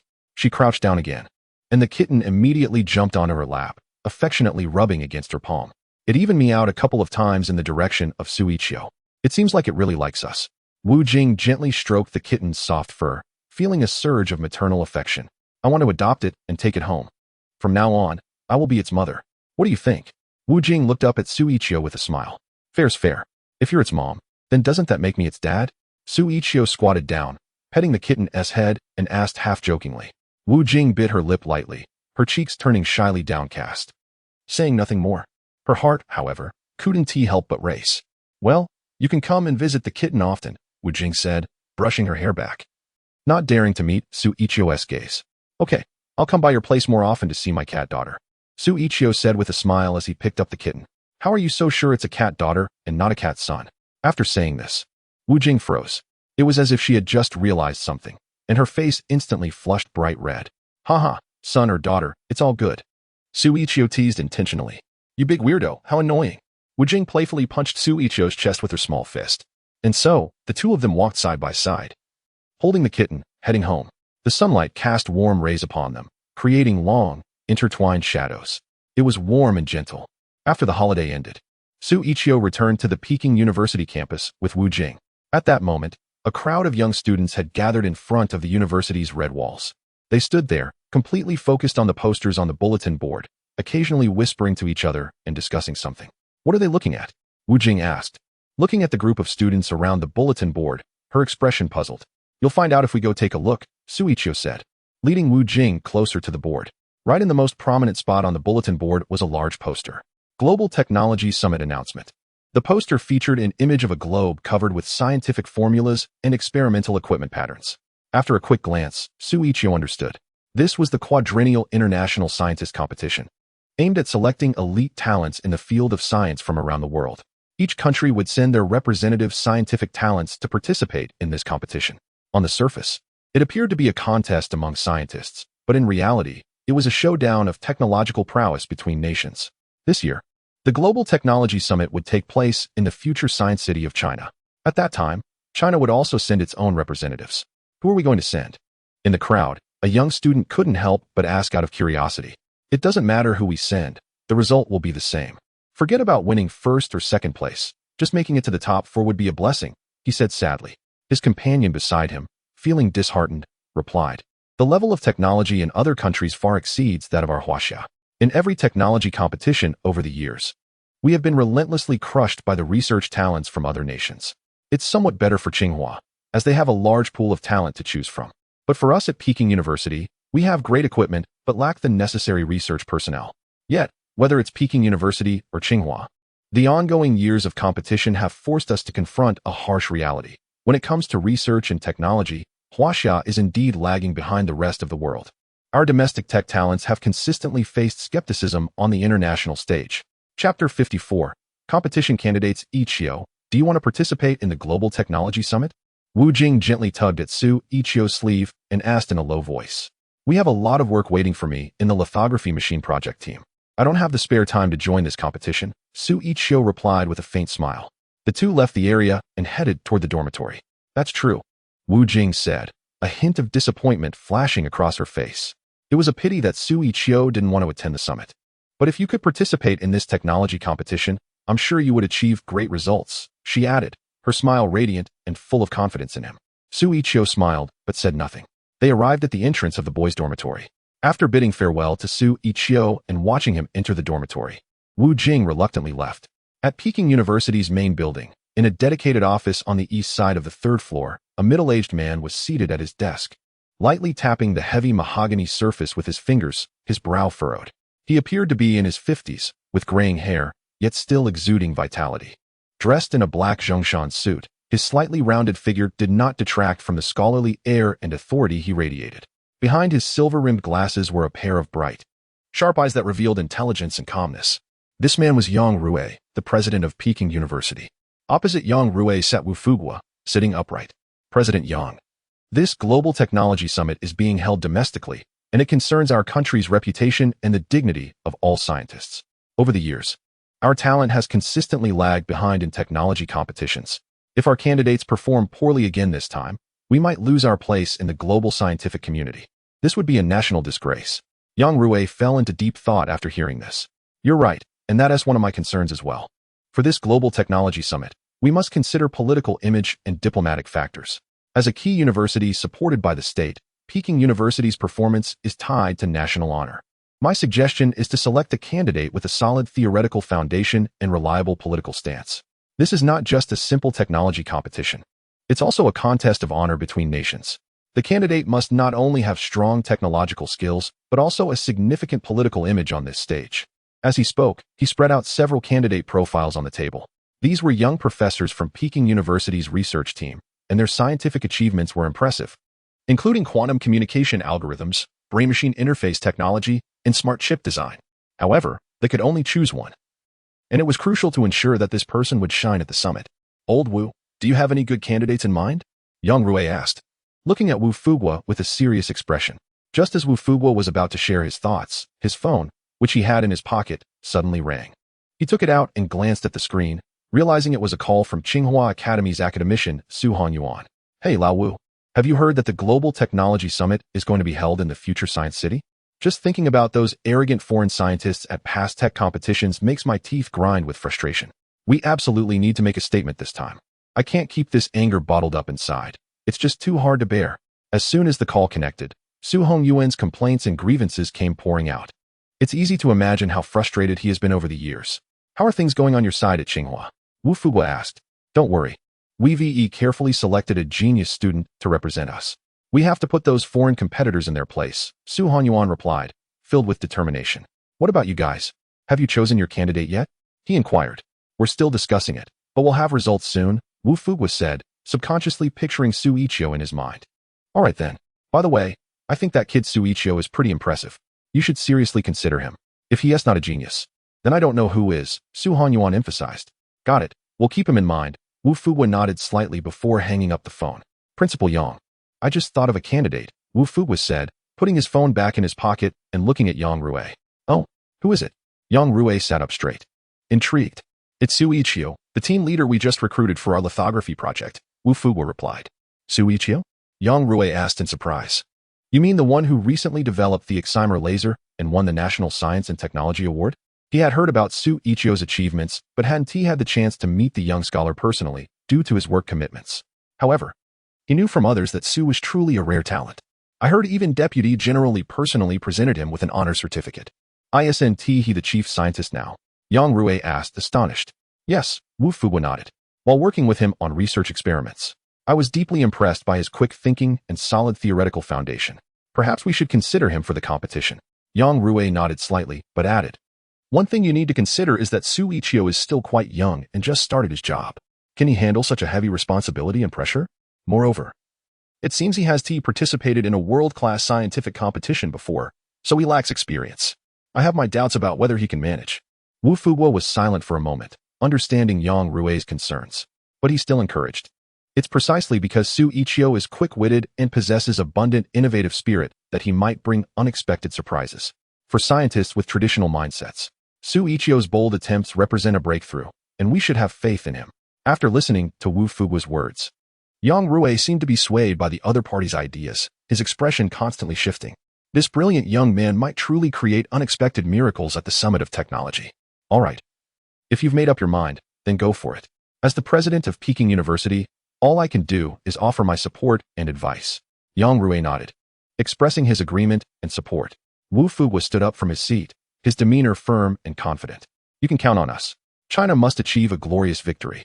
At this moment, Xu Yiqiu returned to his dormitory and lay down on his bed. Chapter 55. Entering the competition, he was idly scrolling through his phone, occasionally catching snippets of discussion from the WeChat research team group about the Global Technology Summit. However, he wasn't particularly interested. After all, he needed to focus on the development of lithography machines, which was a significant undertaking. Buzz, buzz, buzz. Suddenly, his phone rang. The caller ID showed it was Wu Fuguo.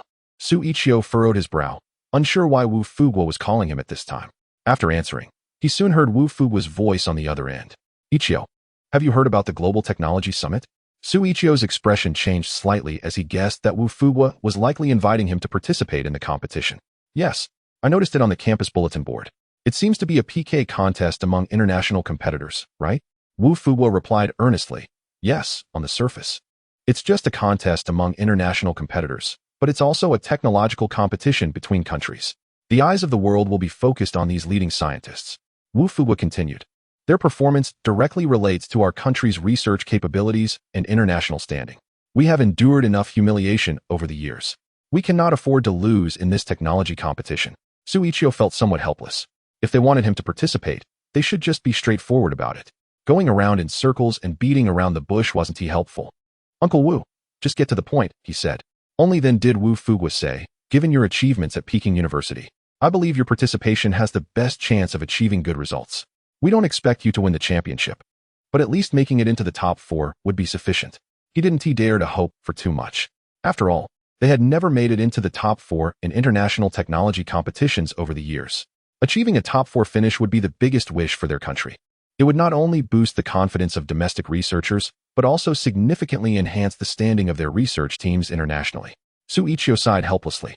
To be honest, he really didn't want to participate in any technology competition. To him, it seemed more practical to focus on research and quietly enhance the country's technological strength rather than engage in such a vanity contest. Just as he was about to politely decline, a flash of white light appeared before him.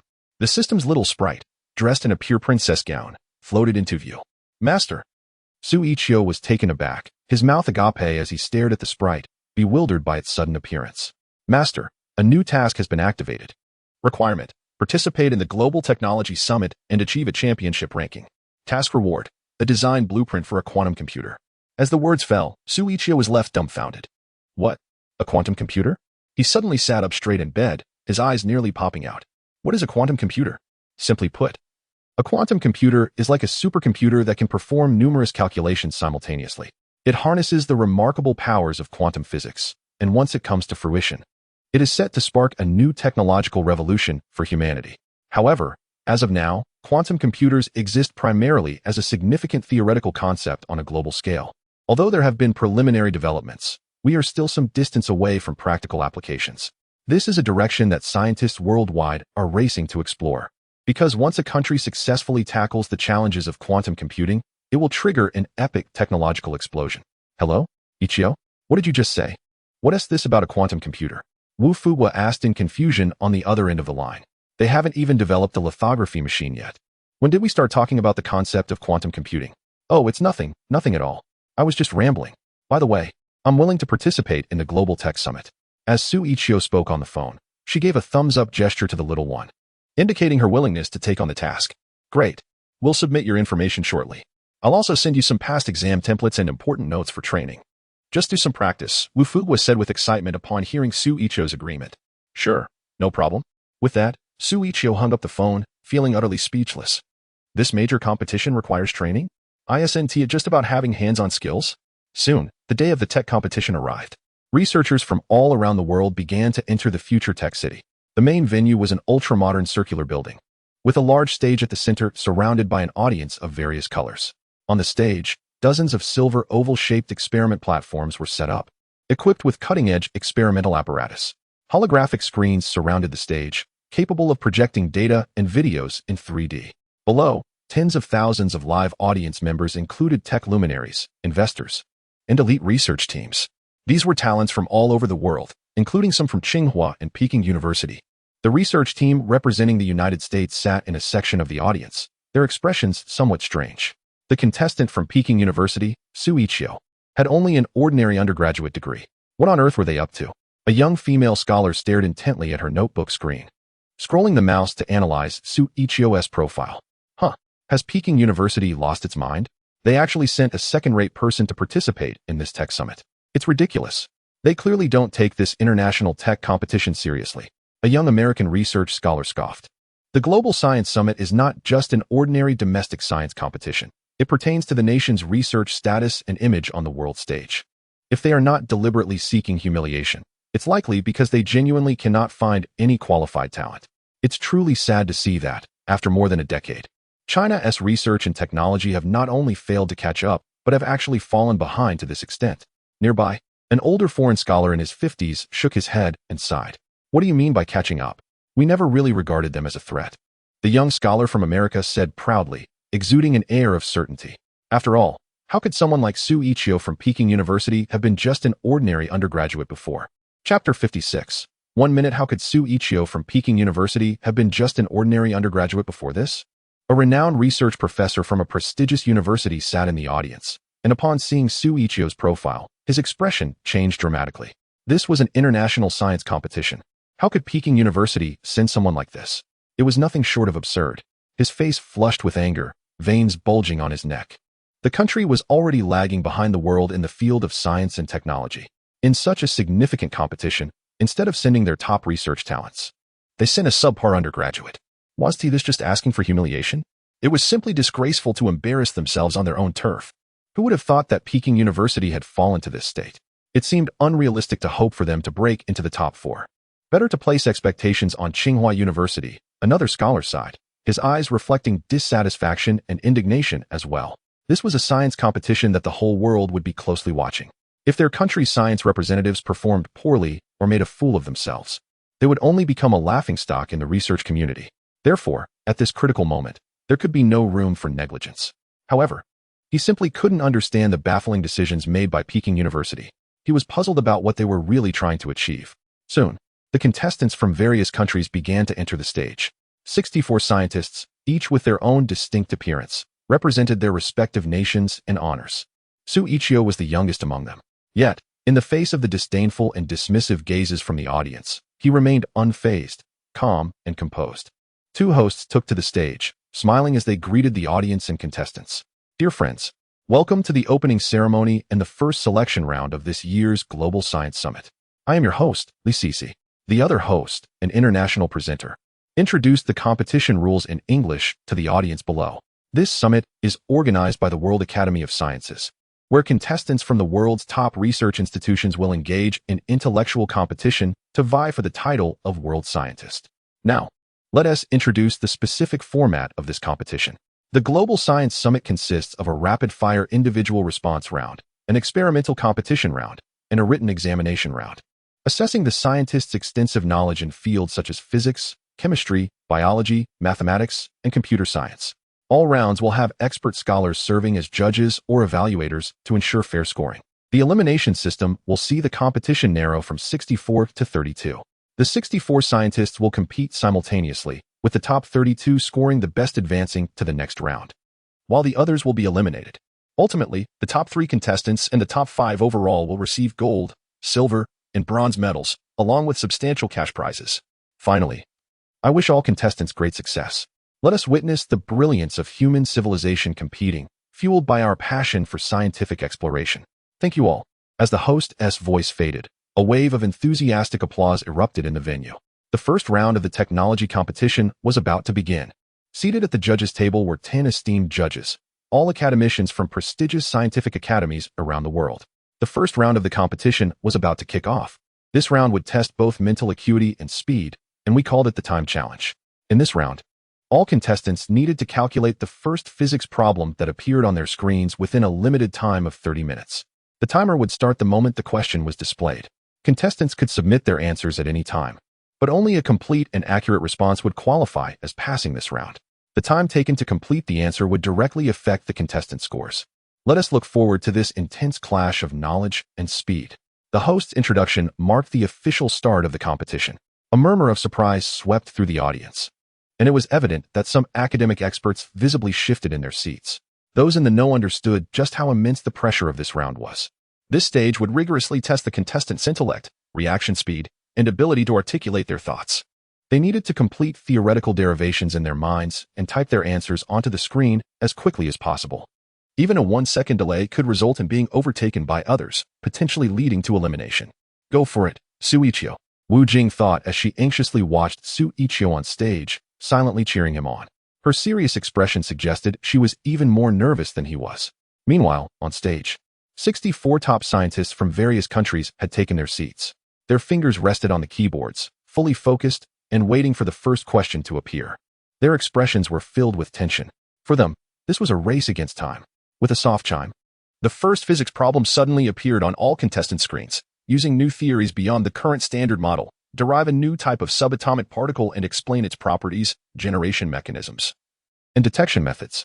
The audience fell silent in an instant, countless pairs of eyes fixed on the contestants' every move. A few contestants frowned slightly, clearly finding this challenging particle physics question quite daunting. Meanwhile, others quickly immersed themselves in intense calculations. They grabbed pens and paper, deeply focused on their reasoning. Their brows furrowed in concentration. However, while the other contestants were busy calculating, Xu Yiqiu surprisingly did not even attempt to solve the problem. He began writing his answer directly on the screen. From his calm demeanor, it was evident that he was unfazed by the difficulty of the question. His fingers flew over the keyboard with such speed, it was as if he were playing a familiar melody with his eyes closed. The sound of his typing resonated clearly in the silent venue, drawing the attention of both the audience and the host. The expression on his face was filled with uncertainty. Is this person out of their mind? They didn't even take the time to calculate. They just started writing down the answer? Is this how you race against the clock? Yet, Xu Yiqiu remained completely unfazed, maintaining a calm and composed demeanor from start to finish. On the screen, paragraphs of answers gradually appeared, covering every aspect of theoretical derivation, experimental design, and scientific analysis. At that moment, he seemed to be standing at the pinnacle of thought, looking down at everyone else. With a decisive tap, he pressed the submit button just as the last character was entered. The interface immediately displayed, submission successful, time taken 54.2 seconds. Chapter 57. A shock to the audience. Suddenly, the venue erupted with gasps and murmurs.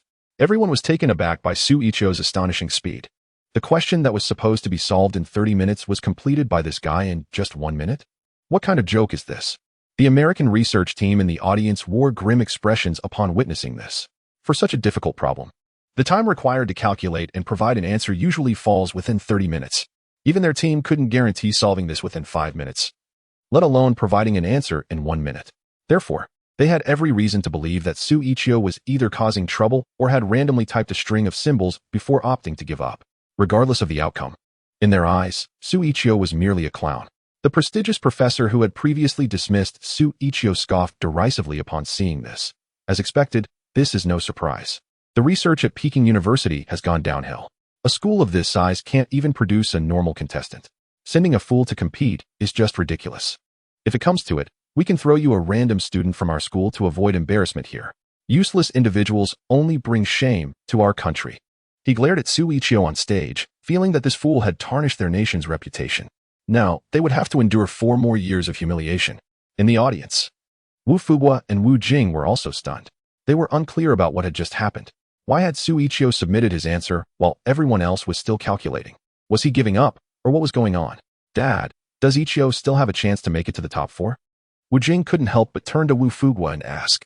Wu Fuguo's expression was serious as he shook his head. The outcome is still uncertain. Yiqiu might still be the dark horse. Let's wait and see. We have to believe in him. Although he also felt that it was impossible for a normal person to submit in such a short time. At this point, he could only choose to trust him. 10 minutes later, a contestant from America named Grant pressed the submit button after outputting the last character, successfully submitting in 6 minutes and 35 seconds. He let out a sigh of relief. The audience erupted in enthusiastic cheers and applause. Grant adjusted his glasses with a smug expression, casting a disdainful glance in Xu Yiqiu's direction. According to his calculations, this problem would require at least 7 minutes to complete the derivation and organize the language. There was no way Xu Yiqiu could provide an accurate and complete answer in 1 minute, unless he had just scribbled down nonsense. With this thought, a charming smirk appeared on his lips as he felt confident that first place was already in the bag. Not long after, competitors from other countries began to press the submit button one after another. 20 minutes later, a chime sounded, signaling that all participants had submitted their answers. The judges' scoring session commenced. The host, holding the microphone, spoke in a serious tone. Following this, the judges from various countries began their final scoring work after receiving the competitors' answers. They meticulously checked each contestant's responses, evaluating the rigor of their reasoning and the completeness of their answers. During the scoring session, the audience turned their gaze towards their country's contestants, their eyes filled with confidence and certainty. They all believed that their representatives would achieve the best results. However, when they looked at Xu Yiqiu again, the earlier surprise had transformed into mockery and disdain. Was this the Global Technology Summit or a comedy show? How could Peking University send such a comical character? Haha, just randomly submitting answers. I could do that too, and I would do it faster. Some even remarked. At least he has some self-awareness, knowing he couldn't make it and giving up early. P.S. Just a fool. The audience was whispering and chuckling among themselves, ridiculing the Peking University contestant, their eyes filled with mockery and derision. Clearly, in their eyes, Xu Yiqiu had become a figure of amusement. Moments later, the host received the judges' results and cleared his throat. The judges have completed their scoring. Now, I will announce the rankings for this round. As soon as he spoke, the audience quieted down, their attention fully focused on the host, all eager to know who would be crowned the first-place winner.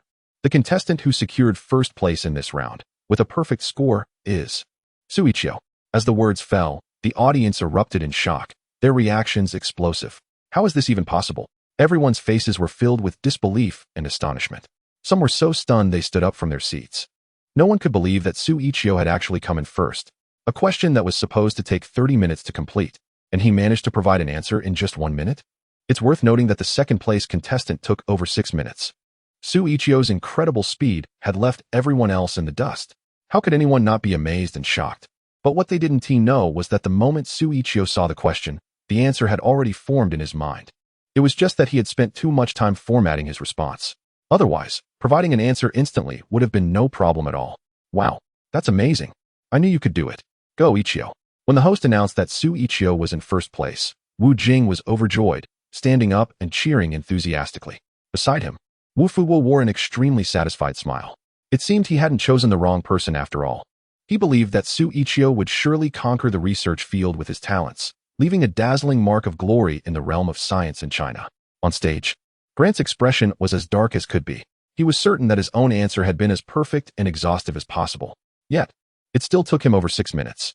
How on earth had Xu Yiqiu managed to do it? In the audience, his team wore equally grim and sullen expressions. Xu Yiqiu's dazzling performance felt like a resounding slap in the face to them. He must have just gotten lucky, they thought. Next time, luck wouldn't be on his side. One member, gnashing his teeth in frustration, consoled himself with the idea that it was all just a fluke, unwilling to accept the reality. The other competitors had yet to recover from their shock. Each of them wore a grim look, feeling utterly humiliated. In that moment, their expressions gradually turned serious. Xu Yiqiu, this dark horse, had brought them an unprecedented level of pressure. Chapter 58. Killing the competition. A total of 64 contestants from around the world participated, but after the first round of the timed competition, half of them were instantly eliminated. Currently, only 32 remain. The contestants who have advanced are now given a moment to adjust and rest. In the next round, we will increase the difficulty of the questions. It will again be a timed competition, with the top 16 contestants who complete their answers advancing, while the rest will be eliminated. However, there is one crucial point to note. Due to the increased difficulty, any contestant who provides an incorrect answer, regardless of how long they took, will face elimination. The host's words sent a chill through the audience. In other words, while it seems like a straightforward elimination from 32 to 16, in reality, due to the answers, there may not even be 16 contestants who advance. Everything hinges on providing accurate answers. At this moment, the contestants on stage felt immense pressure, especially after Xu Yiqiu's crushing victory in the first round. Grant clenched his fists, his eyes gleaming with a fierce desire to win. In the past, it was always the United States that secured first place. When would it be the turn of a research-lagging country like China to shine? Therefore, this time, he had firmly resolved in his heart that no matter what, he would achieve the most outstanding result and leave that Chinese contestant far behind, making him witness the gap in their abilities. The second round of the competition was ready. The 32 contestants took their seats again, all eyes glued to the display screen, waiting for the questions to appear. Ding! The screen flickered for a moment and then displayed a line of text. Round 2 question, Organic Chemistry. Please design and synthesize a novel organic compound structure, analyzing its potential applications in pharmaceuticals, materials, and other fields. As soon as the question appeared, many contestants sprang into action like activated robots. They quickly sketched multiple compound structures on their scratch paper and began selecting one to design a synthesis route. Their pens danced across the paper, filling it with reaction arrows and stereochemical symbols, while the other contestants were still sifting through their ideas for designing compounds. Xu Yiqiu had already completed the sketch of his synthesis plan in his mind. As before, his long fingers began to rapidly strike the keyboard. Instantly, the computer transformed his thoughts into text, explaining his synthesis strategy and analyzing the potential applications of the product. All of this was done in the blink of an eye. Xu Yiqiu's typing speed was like that of a machine churning out code. Bang! Finally, he hit the submit key with the fastest time yet, completing this question in just 58.6 seconds. The audience below was left speechless, staring in disbelief at Xu Yiqiu's completion time, their faces once again replaced with shock. Who could have imagined that Xu Yiqiu would submit his answer in under a minute again? In contrast, after submitting his results, Xu Yiqiu furrowed his brow in concern. It seems that the speed this time isn't satisfying. As I've said before, the time spent typing has affected his performance. Originally, he could have submitted the answer instantly, but now he is constrained by the time it takes to output his response. Once again, the first place has been claimed, and it's Xu Yiqiu again. This has only heightened the anxiety and tension among the competitors on stage. After all, they are still in the stage of designing compound structures, while Xu Yiqiu has already submitted his answers at lightning speed. The pressure on them is unimaginable. Another first place? How is that even possible? Grant stared wide-eyed, filled with shock and disbelief. He couldn't accept that Xu Yiqiu had once again finished the competition at the fastest pace. This was undoubtedly a cruel humiliation for his newly resolved determination to surpass Xu Yiqiu. Damn it, this is ridiculous. With a dark expression, Grant cursed silently as he hastened his calculations and designs. Nevertheless, he still couldn't believe that Xu Yiqiu had actually arrived at the correct answer. What good is speed? If the answer is wrong, you'll still be eliminated, he thought to himself, feeling a bit of relief from the internal pressure. In his view, the faster Xu Yiqiu worked, the greater the chance of making mistakes. After all, the questions in this second round were much more difficult than those in the first. Any single character written incorrectly would render the answer invalid. Xu Yiqiu hadn't even calculated. He just wrote down the result, which surely must be riddled with errors. No way. The prodigy Xing from Tsinghua, upon seeing Xu Yiqiu submit his answers first again, had to take him seriously. At first, he thought that Xu Yiqiu could finish so quickly because he specialized in physics, and the first round just happened to be in his area of expertise. Who would have thought that in the second round, which focused on chemistry, he could still provide an answer in an instant? If he were to say that Xu Yiqiu specialized in his field, he would never believe it again, even if his life depended on it. This was simply monstrous. He was practically killing the competition. The judges below, upon witnessing Xu Yiqiu submit his answers again with the fastest time, also displayed expressions of extreme surprise. The answer Xu Yiqiu provided was not only complete, but also demonstrated a high level of accuracy and feasibility in synthesis design. This young man could definitely be considered a genius in the field of chemistry. A judge from Germany, after reviewing Xu Yiqiu's submission, couldn't help but exclaim in admiration. Similarly, all the other judges were equally impressed by Xu Yiqiu's brilliant performance. After all, he had solved problems in 2 different fields at an unbelievable speed.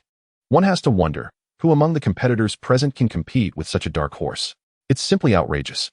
Professor Li Wen from Peking University was stirred within after witnessing Xu Yiqiu's performance. The difficulty of the question was very high. Even he, as a professor, needed to carefully derive and calculate to provide a satisfactory answer. But Xu Yiqiu seemed to have no calculation process at all. He simply wrote down the result. His expression changed dramatically, as if he were testing the validity of Xu Yiqiu's answer. He also took to the scratch paper to work through the problem. He reviewed literature and listed possible synthetic routes. After more than 10 minutes of calculation, he finally arrived at what he considered a perfect answer.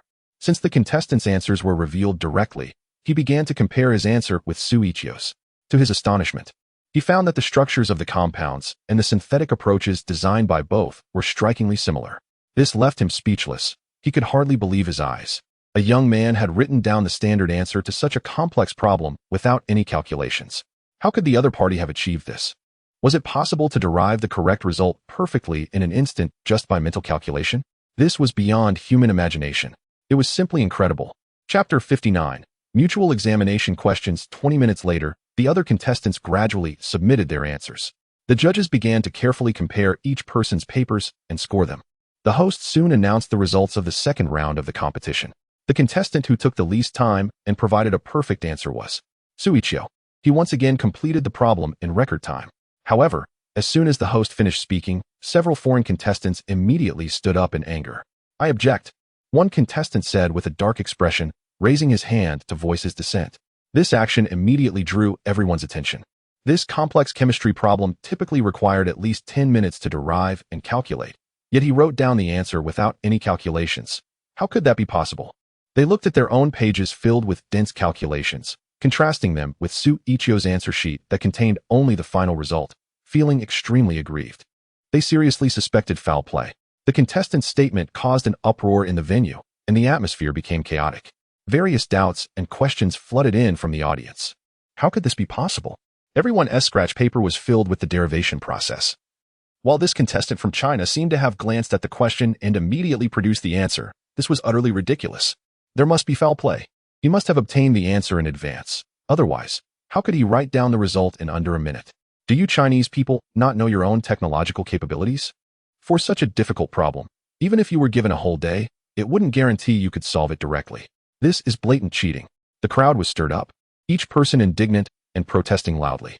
They couldn't believe that a scientifically backward China could arrive at the answer so quickly just by mental calculation. There had to be something fishy going on. Seeing so many foreign researchers publicly accusing them of cheating, a group of Chinese individuals stood up from their seats. Everyone. Spreading rumors requires evidence. None of you can slander us Chinese just based on your assumptions. A student from Peking University stood up indignantly and said, "We have participated in global science competitions for years without any hint of cheating or question leaks. Our domestic scientific community has always adhered to fairness and justice, striving to create a conducive research environment for scholars. You foreigners have no right to criticize or question us." A professor from Tsinghua University surveyed the crowd and angrily retorted. However, the anger of the Chinese participants did not quell the doubts of the foreign scholars. Instead, they coldly questioned, "The venue is in your China. Whether it's black or white, you certainly have the advantage. You're not fools. If you wanted to pull some strings in advance, wouldn't that be easy?" Regardless, at this moment, any attempt to pin cheating on Huaxia is simply unfair. No matter how they explain themselves, it will leave a bad stain. How can you speak so confidently and tarnish someone's innocence? Professor Li Wen was trembling with anger, pointing at the foreign scholars in front of him, the veins on his neck bulging. "You dare to claim that you are wronged, that there was no cheating or leak of questions. Then, let's invite professors from our respective countries to come up with exam questions on the spot. Do you dare to accept this challenge?" A young scholar from the American research team said coldly. As soon as this was said, many scholars from Huaxia fell into hesitation. It wasn't that they were afraid to accept the challenge. It was just that suddenly changing the questions at the last minute left them unsure about the capabilities of the competitors from both sides. This kind of impromptu questioning is completely different from pre-prepared questions. The questions prepared in advance have undergone strict scrutiny to ensure that their difficulty is within the acceptable range for the competitors. However, with impromptu questions, no one knows how difficult they will be. If the questions exceed the competitor's understanding, no one will be able to answer them, which would be a significant incident for this summit of technological excellence. No one would want this competition to be ruined, especially since it is being held in Huaxia. Haha, look at your faces. Are you scared? A foreign scholar couldn't help but sneer. Before the scholars from Huaxia could respond, Xu Yiqiu, who was on stage, spoke first. "No problem, I accept the challenge of changing the questions on the spot. However, I also need to consult with the other competitors and judges of this conference." After he finished speaking, the other competitors also expressed their agreement. Now, do the judges have any objections to this change in questions? The host looked towards the judging panel and asked, "As long as it promotes scientific progress and creates a good competitive environment, we certainly have no objections." The judges nodded slightly in agreement. "Very well, we will now appoint representatives from both countries to pose the questions. One party is the questioning United States, and the other is the much scrutinized Huaxia. Please send out your representatives to pose the questions." The host smiled as he looked at the Huaxia and American delegations. After a brief discussion, Huaxia decided to send Professor Li Wen as their question-posing representative. The United States, in turn, sent a professor named Jess. Once the two professors took the stage, the host announced, according to the agreement, you need to represent your country and pose a question to the competitors from the other country as the exam question for the third round of competition. Does either side have any objections? The host glanced at Professor Li Wen and then at Professor Jess, inquiring. No objections. Both Li Wen and Jess shook their heads, indicating that there were no issues. All right, now, let's invite the representatives to begin presenting their questions. The host stretched out his hand. The professors from both sides approached the computers and started typing in their exam questions. Below the stage, it was surprisingly quiet. Everyone sat silently in their seats. Watching the two questioners on stage, their eyes filled with intense anticipation. They too were eager to find out what challenging questions these esteemed professors, representing two different countries, would pose to the competitors. Chapter 60, The Century-Old Dilemma on Stage. After the second round of competition, only 5 contestants remained from various countries, following the elimination of others. Among them, 2 were from China, Xu Yiqiu from Peking University and Xing from Tsinghua University. The other 3 advancing contestants were Grant and Justin from the United States, along with a contestant named Alan from France. Half an hour later, both sides finally presented their exam questions. My question is to draw the 3-dimensional structure of citric acid and design a high-yield synthetic route, announced Li Wen, standing up and speaking loudly. As soon as this question was posed, many researchers in the audience nodded slightly. The difficulty of this question was moderate.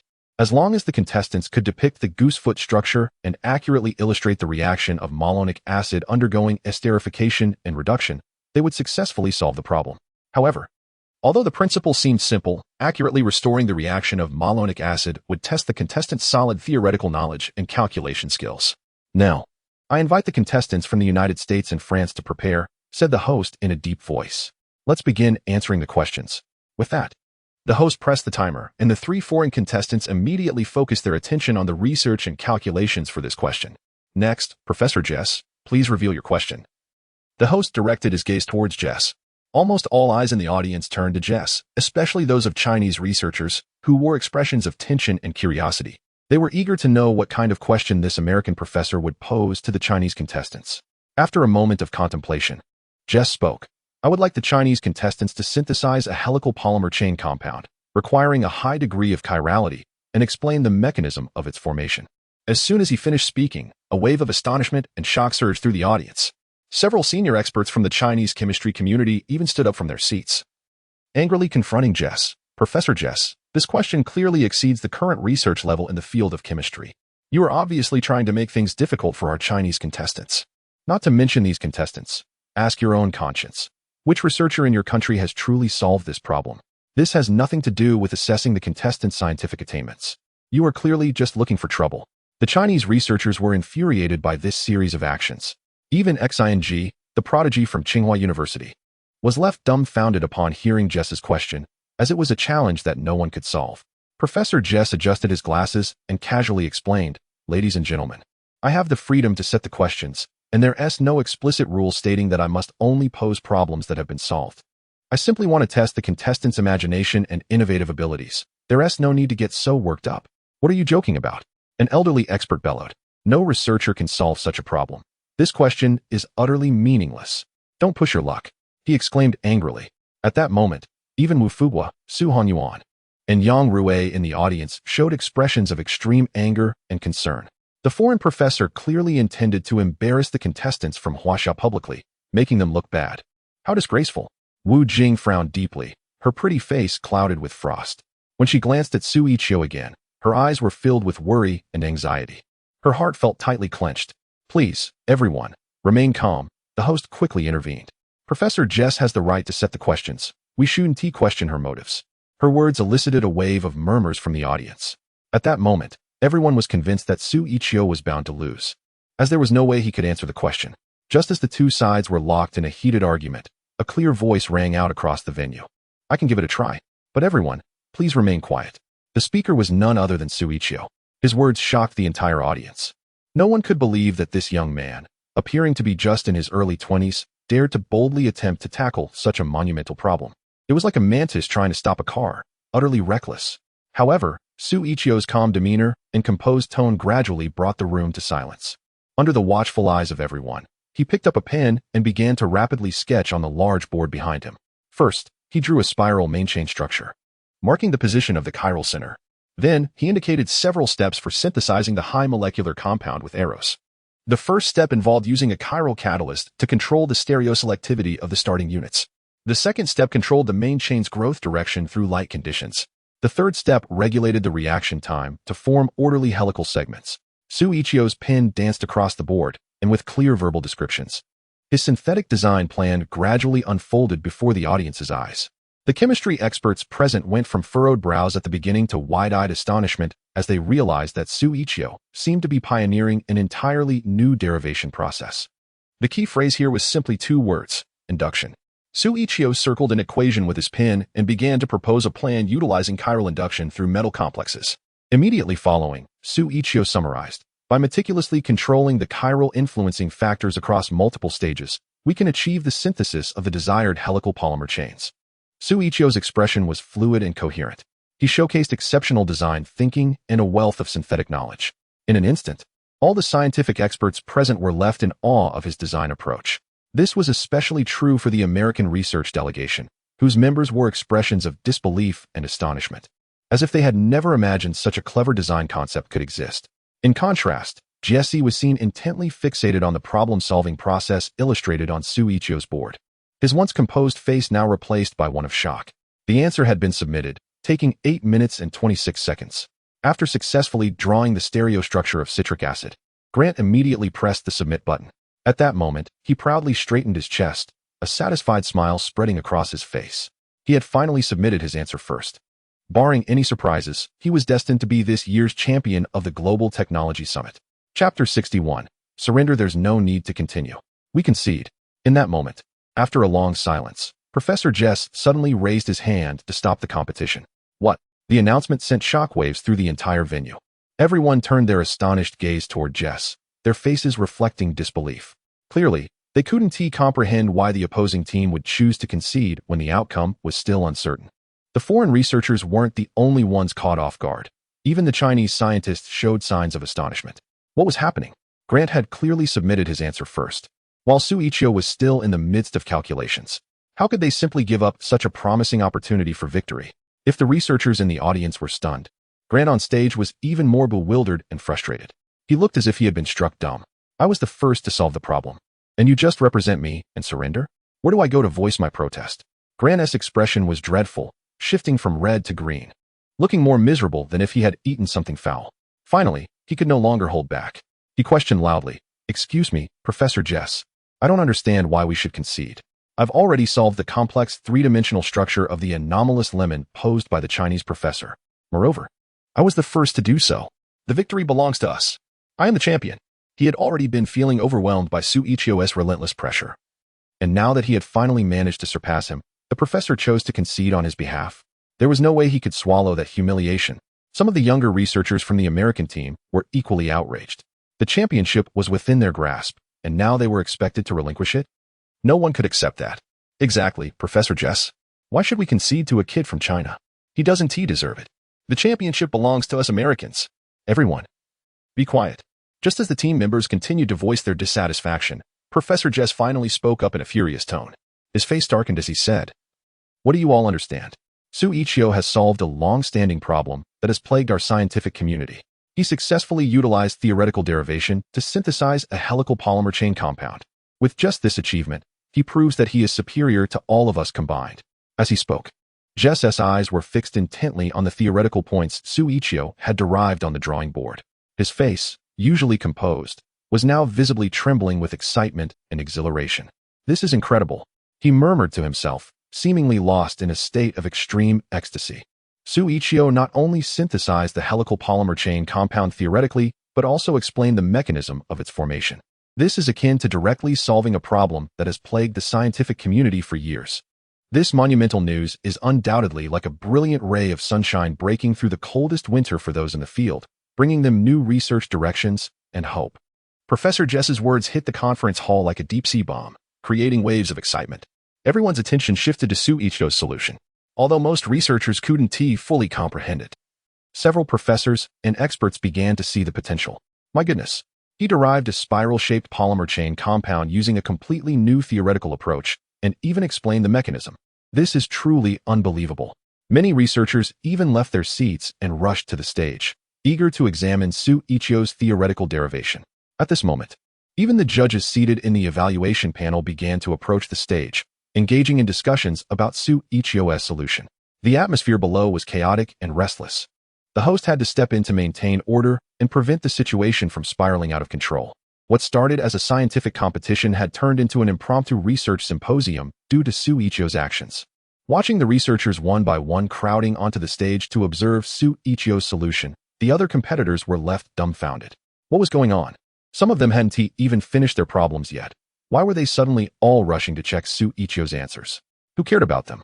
The French competitor, Alan, was inwardly lamenting, feeling completely overlooked. Grant's face remained grim as he clenched his fists, staring at Xu Yiqiu with intense frustration. At this moment, Xu Yiqiu was surrounded by research teams from around the world, with the American delegation at the forefront. Professor Jess grasped Xu Yiqiu's hand, excitedly asking, "Mr. Xu Yiqiu, we are eager to know more details about this problem, and how on earth did you come up with such an innovative design?" Experts from other countries chimed in, all eager to uncover the secrets behind Xu Yiqiu's design. However, Xu Yiqiu merely furrowed his brow and replied calmly, "Dear experts, I have only proposed a preliminary design idea. Further experimental optimization requires additional research. To have a complete plan and the details of my thought process, we will need to wait until our research team has supplemented and perfected it through experiments. Only then will we consider sharing our research insights with you." Upon hearing this, the expressions of these foreign experts changed, realizing that Xu Yiqiu had likely retained the core ideas. Clearly, he was holding back some information. In contrast, the Chinese scientists exchanged knowing glances filled with joy, their hearts swelling with pride. They finally had a chance to shine on this world-class competitive stage. Xu Yiqiu's reluctance to divulge specifics was understood, and Professor Jess refrained from pressing further, though his earlier composure had vanished. At this moment, experts from other countries were also gripped by a profound sense of worry. The emergence of a genius scientist like Xu Yiqiu signified a leap forward for Chinese technology. If they couldn't quickly align with Xu Yiqiu's research approach, they risked falling behind in the future technological competition. This would put their countries at a significant disadvantage. "Professor Jess, I still don't understand how I lost," Grant said darkly as he approached, his face etched with frustration. "I answered the questions faster than he did and solved the problem successfully. He merely designed a preliminary theoretical framework. Why did he win?" Chapter 62, Sky-High Treatment Enough. Can't you see what kind of breakthrough ideas and value his theory can bring to the entire research community? Professor Jess fumed, directly scolding Grant. "Yes, we lost. And we lost thoroughly. But losing is not shameful. What is shameful is our unwillingness to face our own shortcomings and deficiencies."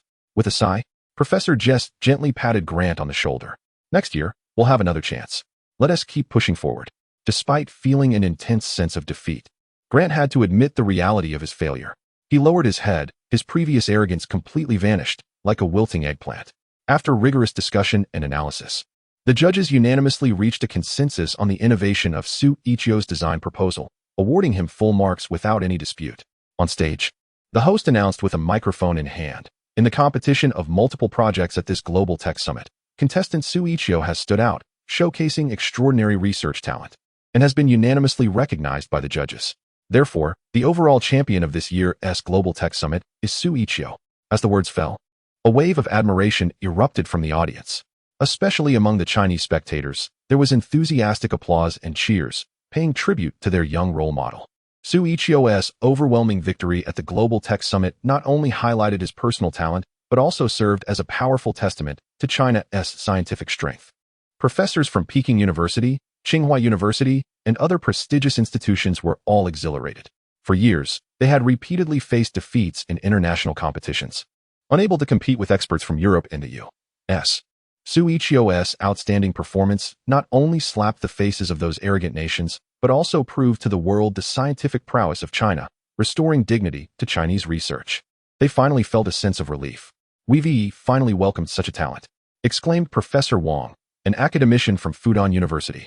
"For decades, the tech community has lacked a standout competitor who can match the top talents from other countries. Xu Yiqiu's emergence will undoubtedly greatly advance the progress of Chinese technology." At the same time, The judges on site expressed that Xu Yiqiu's rise signifies that Chinese scientific research is entering a new era. They decided to award this star scholar with a significant prize to honor a world-class pillar of the community. Only at this moment did experts from top universities like Tsinghua and Beihang truly recognize Xu Yiqiu's extraordinary talent. They began to engage in fierce competition, all wanting to recruit this talent into their research teams. Who would have thought that such a young guy could possess such a brilliant mind? This is truly a great fortune for our country. Comrade Yiqiu, would you be interested in visiting us at Beihang? A professor from Beihang University grasped Xu Yiqiu's hand with a beaming smile. To him, Xu Yiqiu was a treasure. Which school could possibly obtain such a genius? The achievements that would follow, both domestically and globally, would be limitless. Ultimately, it wouldn't be impossible for them to become a world-class institution. Soon, Xu Yiqiu found himself surrounded by representatives from other prestigious universities in China. Schools like Beihang, Fudan, and Zhongke were all vying for his attention. Even Tsinghua University extended a new olive branch to Xu Yiqiu. In no time, a fierce competition for Xu Yiqiu erupted among the top universities in China. Clearly, this rising star had become one of the most sought-after research talents in the Chinese tech community. However, how could Peking University allow their prized possession to slip away? Comrades, Xu Yiqiu is our pride at Peking University, and we were the first to discover and nurture him. Why should we rush to let him go when we share the same roots? Academician Wu Fugua from Peking University firmly stated. It was already evident how crucial Xu Yiqiu was to Peking University. Regardless of the circumstances, they would not let him go. Let us once again congratulate Mr. Xu Yiqiu for winning the championship trophy at this Global Science Summit. Let us give him a round of applause. The host announced, as the audience erupted into enthusiastic applause. A foreign award presenter, beaming with a smile, approached Xu Yiqiu and handed him the championship trophy. Congratulations. We look forward to your future achievements in the tech world. The presenter said with a hint of respect in his tone. Thank you. Xu Yiqiu responded graciously, accepting the trophy with a warm smile. As for the second and third place winners, although they received their respective trophies, they paled in comparison to Xu Yiqiu's shining moment. Grant, clutching the second place trophy, glared in Xu Yiqiu's direction, his eyes burning with jealousy. He wished that dazzling position belonged to him. But the reality was that he had been decisively defeated by Xu Yiqiu, with no chance to retaliate. He couldn't deny it, even if he wanted to. Yiqiu, you're amazing. I knew you could do it. At that moment, Wu Jing approached Xu Yiqiu, her face flushed with joy. Her eyes sparkled like stars, filled with admiration and affection. Her petite frame bounced excitedly in front of Xu Yiqiu, her hands nervously clasped together, seemingly at a loss for words. Why don't you help me take care of this? Xu Yiqiu said with a faint smile, casually tossing the championship trophy to Wu Jing as if it were just a toy. Hee, okay. Then it's mine. Wu Jing beamed, cradling the trophy in her arms as if it were a treasure, her happiness radiating like she had won an award herself. Just then, a middle-aged man with blonde hair and blue eyes approached, enthusiastically shaking Xu Yiqiu's hand. Mr. Xu, I am Professor Victor from Stanford University in America. Your performance in this competition has truly opened the eyes of the world. On behalf of Stanford University, I would like to sincerely invite you to join our research team. We can offer you an annual salary of $5 million, a brand new lab setup, and the opportunity to select a top-tier research team. All you have to do is give us the nod. Just as Professor Victor finished speaking, professors from prestigious institutions in countries like Eagleland and Germany gathered around, expressing their admiration for Xu Yiqiu's abilities and their eagerness to recruit him. The most generous offer came from Eagleland Academy, which even proposed an astonishing annual salary of $8 million, hoping to entice Xu Yiqiu to work with them. These offers left everyone present in awe. $1 million salaries, state-of-the-art equipment, and a team at one's disposal. Truly the dream conditions for any scientist. Chapter 63. Striving for the rise of China, seeing these foreign research professors brazenly trying to poach talent right in front of their prestigious Chinese universities. The professors from China were instantly filled with rage. For the first time, they felt such a strong sense of humiliation. Xu Yiqiu is one of our own. When did it become your place to come and snatch our talent? Please show some respect and do not interfere with our country's talents. Many Chinese professors turned dark with anger and confronted these foreign professors directly. Although Xu Yiqiu is a student at Peking University, he is still one of their own. Allowing a foreigner to recruit their domestic talent was unacceptable. Even if their university couldn't secure a talent like Xu Yiqiu, they absolutely could not let a foreigner take him away. As the saying goes, do not let the fertile water flow into the fields of outsiders. Especially when it comes to these foreigners. Faced with the fury of the Chinese professors, the foreign researchers showed no fear. Instead, they mocked and ridiculed, saying, in high-end manufacturing and technology, It seems China doesn't rank at all in the world, does it? Mr. Xu is a true genius, and we have always respected geniuses. But if a talent like Xu Yiqiu is buried in your technological wasteland, it would be a loss for the world. Another foreign professor chimed in with scorn. To put it bluntly, what can Mr. Xu achieve in China? $1 million annual salary, or top-notch experimental equipment and technical talent? You lack funding and talent. If Mr. Xu stays here, it would be a real waste of his abilities. Upon hearing this, the other Chinese professors were so furious that they trembled, their faces turning red. Yet at that moment, they couldn't utter a single word. The foreign professors were not entirely wrong. In terms of compensation and resources, China could not compare to these world powers. It was true that Xu Yiqiu was somewhat underappreciated in their country, just when the Chinese professors felt disheartened and ashamed. Xu Yiqiu, who had been silent for a long time, finally spoke up. Everyone, first of all, I want to thank you for recognizing my research abilities. Perhaps at first, I pursued research for profit and money. But now, I have come to understand. My roots are in China, and I was born in China. Whether in life or death, I belong to this land. I want to contribute my talents to my homeland. Only then will I have no regrets. I am Chinese, and my mission is to contribute to the technological advancement of my country. Therefore, the conditions you offer me hold no significance. I will forever stand firm and dedicate my research to my motherland. Xu Yiqiu's heartfelt words instantly moved all the Chinese researchers present. Well said. Absolutely. Everyone stood up and applauded enthusiastically. A spark of emotion glimmered in his eyes. Xu Yiqiu's response deeply moved the hearts of every Chinese person present. Experts and audience members alike stood up, giving enthusiastic applause and cheers for the rise of our great nation. At that moment, a flame of patriotism ignited in the hearts of every Chinese person, and Xu Yiqiu's choice added to the shock and emotion of the moment. Nothing can stop the rise of our mighty nation. Xu Yiqiu's answer left scientists from various countries feeling profoundly disappointed. Yet they couldn't help but admire his loyalty and commitment to his country's scientific endeavors. This international competition concluded with a powerful statement, signaling the steadfast rise of a new star in Chinese technology. The Global Technology Summit has finally come to a close. Attendees gradually exited the venue. On the way back, Wu Jing drove while Wu Fuguo and Xu Yiqiu chatted in the back seat. What are your thoughts after participating in this tech summit? Wu Fuguo asked. He appeared very happy, a smile brightening his face. After all, Xu Yiqiu had won the championship in this competition, which was not only an honor for Peking University but also showcased China's research capabilities to the world. Without hesitation, Xu Yiqiu replied, "This technological exchange among world-renowned universities will surely reshape their understanding of our Chinese research capabilities. Once they recognize the gap, they will only increase their investment in domestic research. This will be a tough battle. We cannot afford to be complacent. It seems the upcoming research competitions will be increasingly intense." Wu Fuguo appeared thoughtful, saying, "You're right. They won't stand still but will pursue us relentlessly. That's the spirit of their scientific community abroad. So what are your specific plans moving forward?" he asked solemnly. After a moment of contemplation, Xu Yiqiu responded, "My plan is to accelerate the development of photolithography machines. I aim to bring our research capabilities on par with the world's technological standards in the shortest time possible. Then, we will make a sprint. We will lead the way."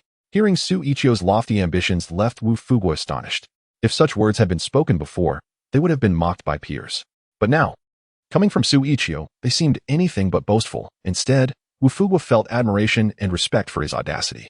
This is the spirit that contemporary young researchers should embody. Great. With your determination, our Chinese research will surely flourish. Go ahead and pursue your vision, whether it's manpower or resources. I will fully support you on behalf of Peking University, Wu Fuguo said, his eyes shining with strong appreciation as he patted Xu Yiqiu on the shoulder, clearly placing high hopes on him. With Wu Fuguo's unwavering support, Xu Yiqiu felt unburdened. He planned to return to Peking University and commence comprehensive research on photolithography machines, aiming to create a groundbreaking super photolithography machine that would astonish the world within 10 months. We are all your assistants. No matter what difficulties we face, we will always stand firmly by your side. Keep going, Yiqiu. As Wu Jing drove, she cast a sweet smile at Xu Yiqiu through the rearview mirror. Xu Yiqiu nodded gratefully, her eyes filled with a fiery sense of determination. From this moment on, the research community will welcome a brand new dawn. Chapter 64. The Projection System upon returning to Peking University. Xu Yiqiu didn't linger long and quickly headed to the underground laboratory of the Ministry of Science and Technology with Wu Jing and Wu Fuguo. The introduction of the X2000 excimer laser system marks a critical phase in the development of our domestic photolithography machines. However, based on our current research progress, we still have a long way to go. At present, the projection system poses a significant challenge within the optical system of the photolithography machine. As they entered the Ministry of Science and Technology, Wu analyzed the situation while pressing the elevator button. The projection system is a vital subsystem of the optical system in the photolithography machine. It consists of a complex arrangement of lenses that performs beam imaging and pattern transfer. The performance of the projection system directly affects the resolution and imaging quality of the lithography process, and it works in conjunction with other subsystems, such as the light source and illumination systems, to form the entire optical system of the machine. Yes, so my next research plan will focus on the projection system. It is crucial for the entire optical system, and we must treat it with utmost seriousness. Xu Yiqiu nodded slightly. The elevator doors opened, and they stepped inside. Ding dong. Just as the elevator doors were closing, Xu Yiqiu suddenly heard the prompt sound from the system. Congratulations, Master, on successfully completing the competition champion task and unlocking the blueprint for the quantum computer. Upon hearing this, Xu Yiqiu was overjoyed and immediately filled with excitement. With the research blueprint for the quantum computer, wouldn't that mean he could master any knowledge related to quantum computing? However, before he could celebrate for long, the voice of the system echoed in his mind again. Detection indicates that the master has not completed the research and development work on the photolithography machine. Consequently, the reward for the quantum computer blueprint will be delayed. After hearing this, Xu Yiqiu was left dumbfounded. What was going on? The quantum computer blueprint, which was almost within reach, was now delayed because he hadn't completed the development of the photolithography machine. Why was that fair? Frustrated, Xu Yiqiu questioned in his mind. I've completed the task. Why can't I receive the blueprint now? The system patiently explained, Master, according to the regulations, the host must complete the research and development of the previous technology before unlocking the next technology, Blueprint 100. Xu Yiqiu was immediately taken aback. Is this some kind of wordplay? Are you mimicking a lottery system? In his mind, he then heard the system's somewhat aggrieved voice. Because quantum computing involves an enormous amount of scientific knowledge, you must first complete the development of the photolithography machine in order to qualify for the research on quantum computing. Hearing this, Xu Yiqiu finally began to calm down a bit. The system was right. Although he possessed a wealth of scientific knowledge, it was primarily theoretical. When it came to practical development work, he likely lacked certain experience. This experience needed to be accumulated through extensive work on the photolithography machine, which would then enable him to conduct experimental work on quantum computing. It seems that in order to truly unlock the research blueprint for quantum computers, the immediate priority must be to complete the development of the lithography machine first. As this thought crossed his mind, the elevator arrived at the basement level 2. The doors opened, and Xu Yiqiu and his team stepped into the laboratory.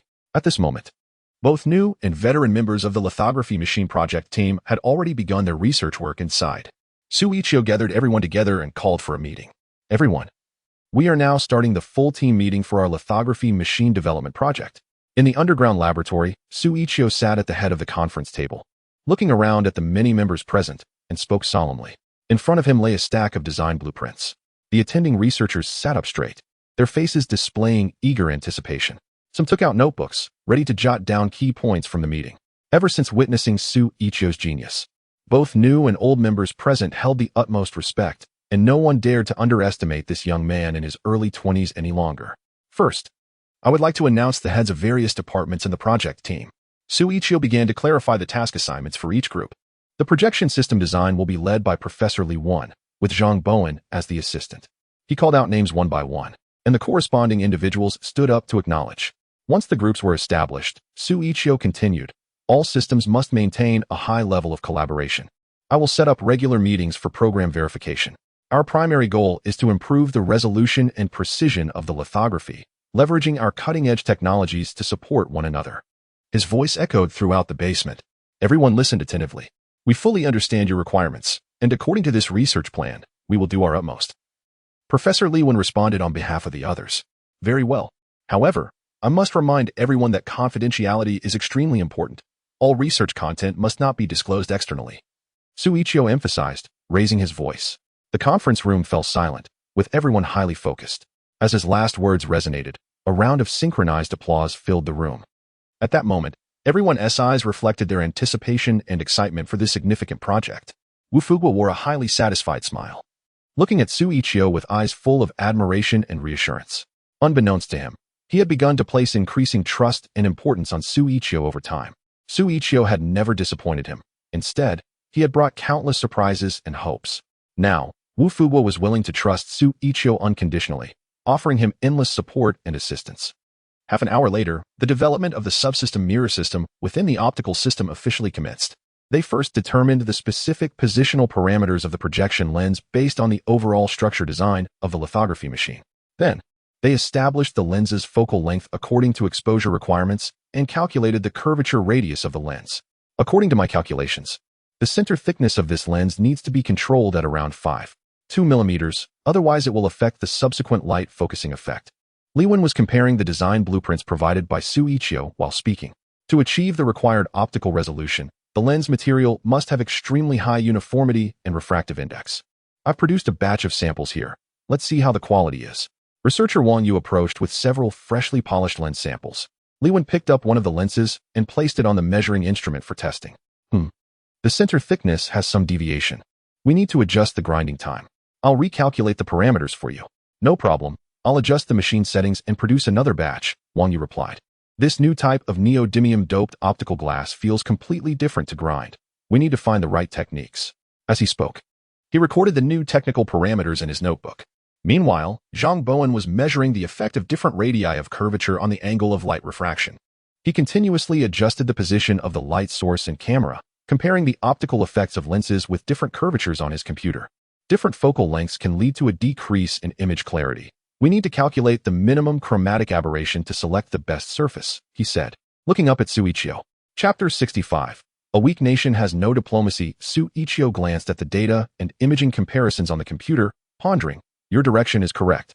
But we need to consider the negative effects of excessive refraction since this new material has a high refractive index. Subsequently, the researchers first identified several types of borosilicate optical glass materials and created sample lenses for theoretical analysis and optical software simulation. However, the simulation results indicated that the uniformity of the refractive index of the existing materials did not meet design requirements. To address this, they experimented with doping ordinary optical glass with rare earth elements such as neodymium, titanium, and niobium. After repeated ratio experiments, a new glass sample containing 2.5 neodymium exhibited very ideal refractive index uniformity. The team quickly employed precision CNC grinding technology to produce lenses from this new glass material. They then conducted calculations for chromatic aberration correction, using multiple groups of lenses with different refractive indices to effectively reduce chromatic aberration. Consequently, several samples were created for testing. After 2 weeks of comparative experiments, they ultimately confirmed a combination of 3 lenses that could minimize the dispersion effects of light waves. However, when they attempted to mass-produce this new type of lens, they discovered a severe shortage of neodymium resources domestically, making it impossible to provide enough neodymium to purify this special optical glass. We don't have nearly enough raw materials to purify this neodymium-containing optical glass, Professor Li Wen said with a furrowed brow. What should we do? The test results for this batch of sample lenses are so promising, and the projection imaging has already reached an ideal state. We can't give up now, Wang Yu said anxiously. Yiqiu, what should we do now? Wu Jing set down her instrument and looked at Xu Yiqiu, her expression clearly showing helplessness and frustration. Xu Yiqiu fell silent, seemingly contemplating a solution. Standing nearby, Wu Fuguo, after hearing the situation, pondered for a moment and said, I'll find a way to resolve this. Just give me some time. At these words, everyone felt a slight sense of relief. Wu Fuguo was a research academician at Peking University, highly influential in the materials science community, and his involvement in solving the neodymium sourcing issue seemed promising. At that moment, the project team members' eyes reflected confidence, and hope was rekindled. They began to anticipate that academician Wu Fuguo could bring a turning point to the project. Due to the urgency of the situation, Wu Fuguo immediately contacted Vice Premier Li Minghua via his mobile phone and explained the difficulties the photolithography machine development was currently facing. All right, I understand.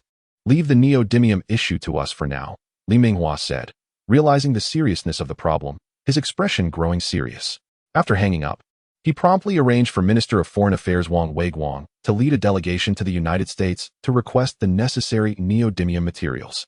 Rare materials involving high-precision technology like this could only be produced and stored by a technological powerhouse like the United States. The development of this photolithography machine project was critical to the future technological advancement of their nation. No matter what price and resources they had to pay, they were determined to go all out. However, when Wang Weiguang and his team arrived at the U.S. Department of Technology, the American officials refused to meet with them. Minister Wang sent people multiple times to communicate personally, but all they received were various excuses and refusals from the U.S. side. As a result, Minister Wang waited outside the diplomatic office for 3 full days, yet the American representatives never showed up. To make matters worse, Wang Weiguang noticed that diplomats from other countries were entering and exiting the U.S. Department of Technology with ease, while the representatives from China were left out in the cold. This was clearly discrimination and injustice. Wang Weiguang angrily communicated with the American staff. "We are no different from other countries. Why are we being treated so unfairly?" At that moment, he felt a surge of anger bubbling up inside him, as if it could explode at any moment. He experienced a raw sense of humiliation and discrimination. The Americans clearly did not regard China with any respect, which is why they dared to treat them with such disdain. Yet, no matter how the Chinese diplomats expressed their protests and dissatisfaction, it was all in vain. No one from the American side was willing to come out and meet them. Eventually, unable to bear the humiliation any longer, the Chinese delegation had no choice but to leave empty-handed. When Li Minghua received the report, he was extremely furious. However, as angry as he was, given their country's current strength, they were still not in a position to confront a powerful nation like the United States. Therefore, when faced with bullying, they could only swallow their pride and endure the humiliation. This also confirmed the saying, "Weak nations have no diplomacy. If you fall behind, you will be bullied." But to ensure the success of the lithography project, they had to find a way to obtain the necessary materials no matter what. During the wait for the neodymium materials to arrive, the research and development work in the underground lab did not stop. Xu Yiqiu decided to temporarily set aside the development of the projection system and instead lead the team to start working on another key system of the lithography machine, the exposure system. The exposure system is responsible for precisely controlling the time the light beam illuminates each block, which is crucial for imaging quality. Xu Yiqiu explained while preparing the testing equipment on the lab bench. The emergence of the new system naturally attracted many researchers to gather and learn. One female researcher in a white shirt approached shyly and asked, "Team Leader Xu, could you please explain the working principle of the exposure system in more detail? I haven't encountered this before, and I really admire your expertise in this field." Xu Yiqiu nodded and said, "The exposure system is the key component of the lithography machine. It achieves pattern imaging by precisely controlling the intensity and duration of the light source hitting the wafer. I can give you a detailed explanation of its technical principles." The female researcher's eyes sparkled with admiration as she took out her notebook to take notes. Seeing this, some new team members also pulled out their notebooks to start recording. Only Wu Jing, standing nearby, felt an inexplicable sense of irritation upon witnessing the female researcher's reaction. She instinctively moved a little closer to Xu Yiqiu, while keeping a wary eye on the female researcher, like a protective little lioness guarding her territory. "First, we need to calculate the required exposure intensity and duration for each pattern unit based on the overall parameters of the lithography machine. We need to establish an accurate model of light intensity and time," Xu Yiqiu began, picking up a design sketch. "Then, we need a fast-response light source control system to adjust the intensity distribution of the light. The key technology here is the shutter mechanism, which can open and close the light source in an extremely short amount of time." Chapter 66. The KISS researcher Li Jieqi attentively listened to the lecture while quickly taking notes, occasionally expressing her admiration. Team Leader Xu explains everything so clearly. "I've learned a lot," she exclaimed. "The exposure system is so complex. Achieving such precise control is truly remarkable," Li Jieqi genuinely praised. Wu Jing furrowed her brows and quietly approached Xu Yiqiu from behind, gently tugging at his sleeve to get his attention. Xu Yiqiu glanced at Wu Jing and smiled slightly, calmly addressing the group. "This is just the basics. The future research and development will be even more challenging and complex. There is still much for you to learn." Once the new testing equipment was calibrated, Xu Yiqiu conducted a complete exposure experiment. He first used a computer to edit the test pattern. Then, by precisely controlling the light intensity and shutter time, he printed a clear pattern on the photosensitive plate. The entire process left the young researchers present in awe. "That was amazing. Team Leader Xu's skills are truly top-notch." Li Jieqi couldn't help but praise. Xu Yiqiu humbly smiled and said, "This is just a basic experiment. Next, we need to develop a more precise exposure system to achieve imaging accuracy at the nanometer level with the lithography machine." Team Leader Xu, what are the different control modes for shutter technology in the lithography machine's exposure system? Li Jieqi asked curiously. "There are mainly 3 types: mechanical shutters, liquid crystal shutters, and electronic shutters," Xu Yiqiu explained. "What are the differences among them?" Li Jieqi continued, her face beaming with interest. Wu Jing scrunched her nose in frustration. secretly pinching Xu Yiqiu's hand and tiptoeing to see his diagrams. Let me see, she interjected, positioning herself between the two and deliberately asking more questions. Yiqiu, I have a question. How is the light intensity distribution in the exposure system calculated and controlled? Xu Yiqiu glanced at Wu Jing and continued. The light intensity distribution is based on the exposure model of the lithography machine. Just as Li Jieqi was about to ask something else, Wu Jing interrupted again. You mentioned shutter technology earlier. What principle does the mechanical shutter rely on? Li Jieqi frowned in displeasure at being interrupted and shot Wu Jing an annoyed glance. Xu Yiqiu, however, replied gently, the mechanical shutter completes exposure by quickly cutting off the light with a metal sheet. I'll explain it in detail to you later. Right now, we need to focus on some important matters. Wu Jing stuck out her tongue and deliberately glanced at the female researcher named Li Jieqi. She playfully blinked at her, as if to assert her territory. There was a clear sense of possessiveness. To support the ongoing research and development, Xu Yiqiu personally made a call to Vice Premier Li Minghua, requesting an increase in the budget for the exposure system's development. This time, Li Minghua readily agreed and assured him of full support for the progress of the lithography machine project. It was not just for anything else, but to make a name for themselves in the international research community.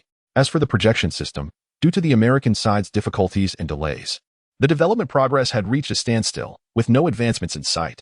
After all the members of the project team had left the laboratory for the day, only Xu Yiqiu and Wu Jing remained in the room.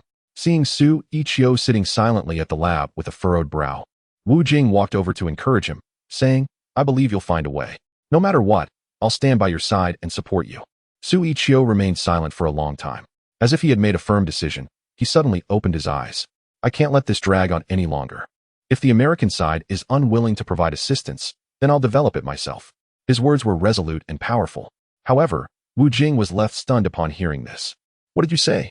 She thought she must have misheard him and asked again. I've decided to develop this material on my own, but it will require a long time for experiments. It's getting late. You should go home. I can manage here by myself, Xu Yiqiu said softly. Looking at the equipment, Wu Jing was taken aback. It's important to note that neodymium is a rare chemical element in the lanthanide series and is a key ingredient in producing special optical glass. However, the sources of neodymium are very limited. It can only be extracted from mixed rare earth ores, and the purification process is challenging. It requires complex solvent extraction and ion exchange techniques, along with advanced extraction equipment.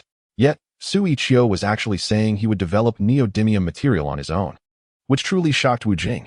But soon, she chose to trust him unconditionally, as she always saw countless new hopes in this man. I believe in you. Let me join you. I'll be your assistant, Wu Jing said firmly. Her heart had already deeply fallen for this calm, reserved man who was so dedicated to research. Thus, in the late hours of the night, when all the other researchers had left the lab, Xu Yiqiu continued his material experiments, with Wu Jing quietly by his side, preparing experimental samples, cleaning the instruments, and supporting his research efforts. While Xu Yiqiu was fully focused on his experiments, she would secretly watch his serious profile and upright posture, her heart racing and cheeks flushing every time she saw him.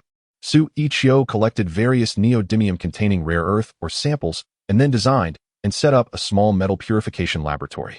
On the white laboratory bench, new extraction equipment and mass spectrometers were neatly arranged. He carefully measured the distribution of neodymium content in the ores, meticulously performed acid leaching extraction, removed the discarded materials, and gradually improved the neodymium content through multi-stage solvent extraction. To remove trace impurities, Xu Yiqiu also used ion exchange resins for precise purification. After repeated experiments and parameter optimizations, a small bottle of light purple liquid finally appeared in his beaker. The test result showed 99,985. It met the ultra-high purity standard. I did it. Xu Yiqiu joyfully recorded the experimental data. Finally, in the depth of the night, the moment he successfully tested the sample, the entire laboratory was filled with an exhilarating atmosphere. Under this stimulation, Wu Jing could no longer contain the fire in her heart. Like a little kitten, she leaped into Xu Yiqiu's embrace, straddling his legs. I've always believed in you. You really did it. Wu Jing mustered the courage to look up into Xu Yiqiu's eyes, her face as red as a blood-red rose. Suddenly embraced by Wu Jing, Xu Yiqiu was momentarily stunned, his heart racing, and his breath noticeably quickened. Yiqiu, I. The distance between them gradually closed.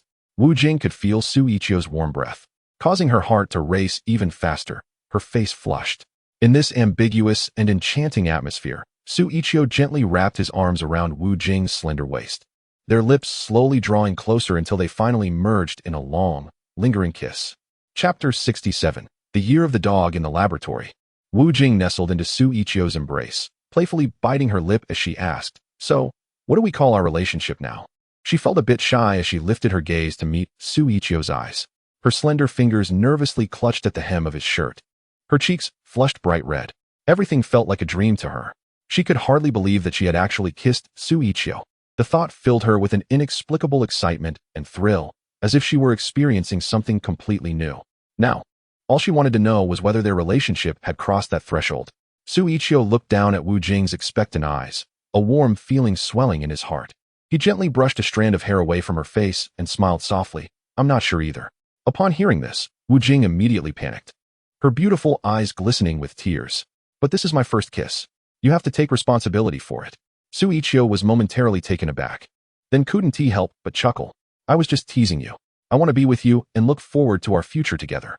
Joy flashed in Wu Jing's eyes, and she secretly sighed in relief. But she quickly put on a serious facade and declared, "Umph. Then I officially announced that starting today, we are in a boyfriend-girlfriend relationship. If you disagree, I'll just walk away right now." As she spoke, Wu Jing pretended to get up from Xu Yiqiu's lap. Xu Yiqiu swiftly pulled her back into his arms, holding her tightly and not letting her go. Looking into Wu Jing's bright eyes, he said earnestly, "Then it's settled. No one can back out." They exchanged smiles, and the air around them was filled with a sense of happiness. The white light in the room enveloped the entire laboratory, casting a soft glow over the cold instruments.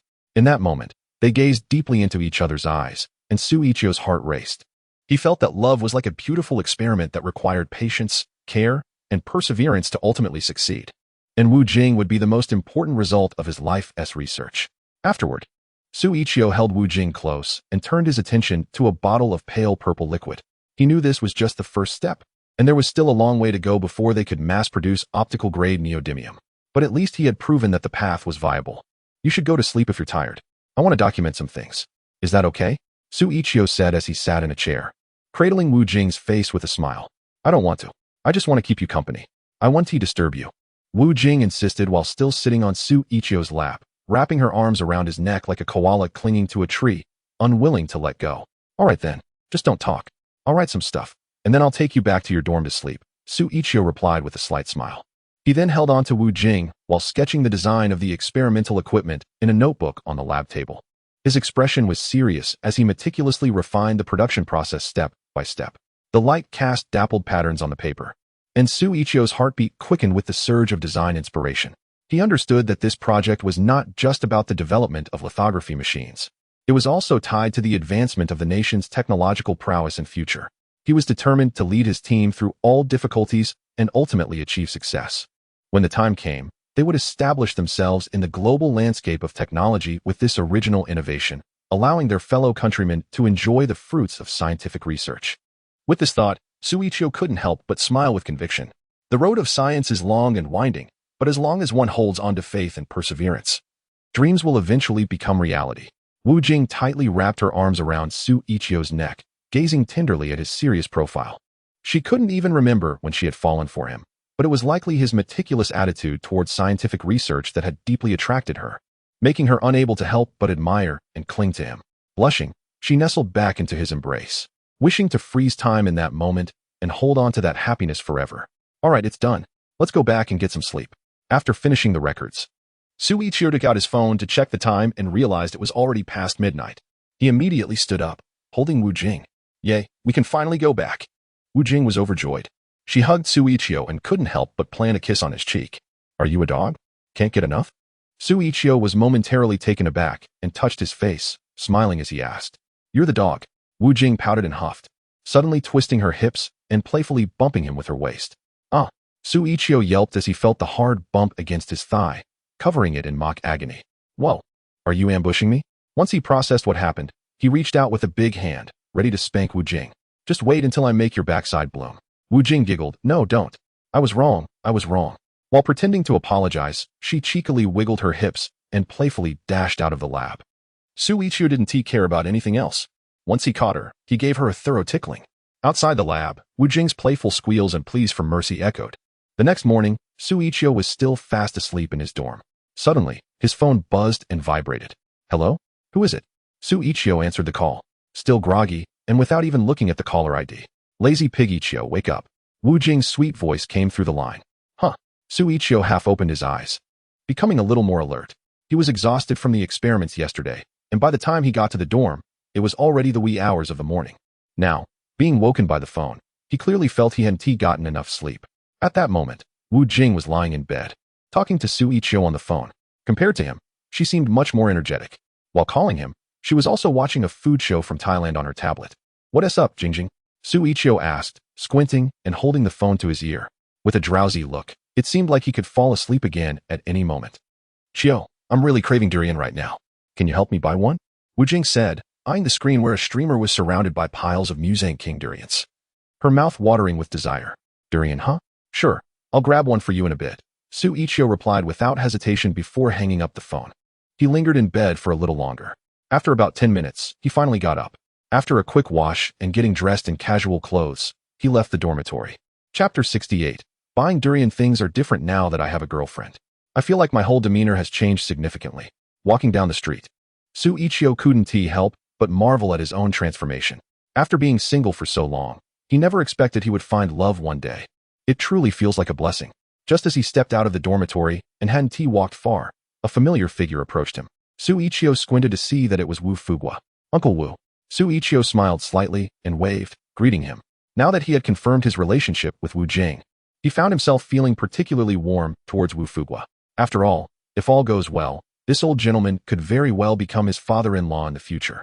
As the saying goes, love for the house extends to the crows on the roof. It was only natural to build a good rapport with his future father-in-law and show him the respect he deserves. Oh, it's you, Yiqiu. What a coincidence. Wu Fugua beamed when he recognized Xu Yiqiu. Where are you headed? Are you going to the lab like I am? No. I'm planning to go to the fruit market to buy some durians while it's still early, Xu Yiqiu replied cheerfully. Durians?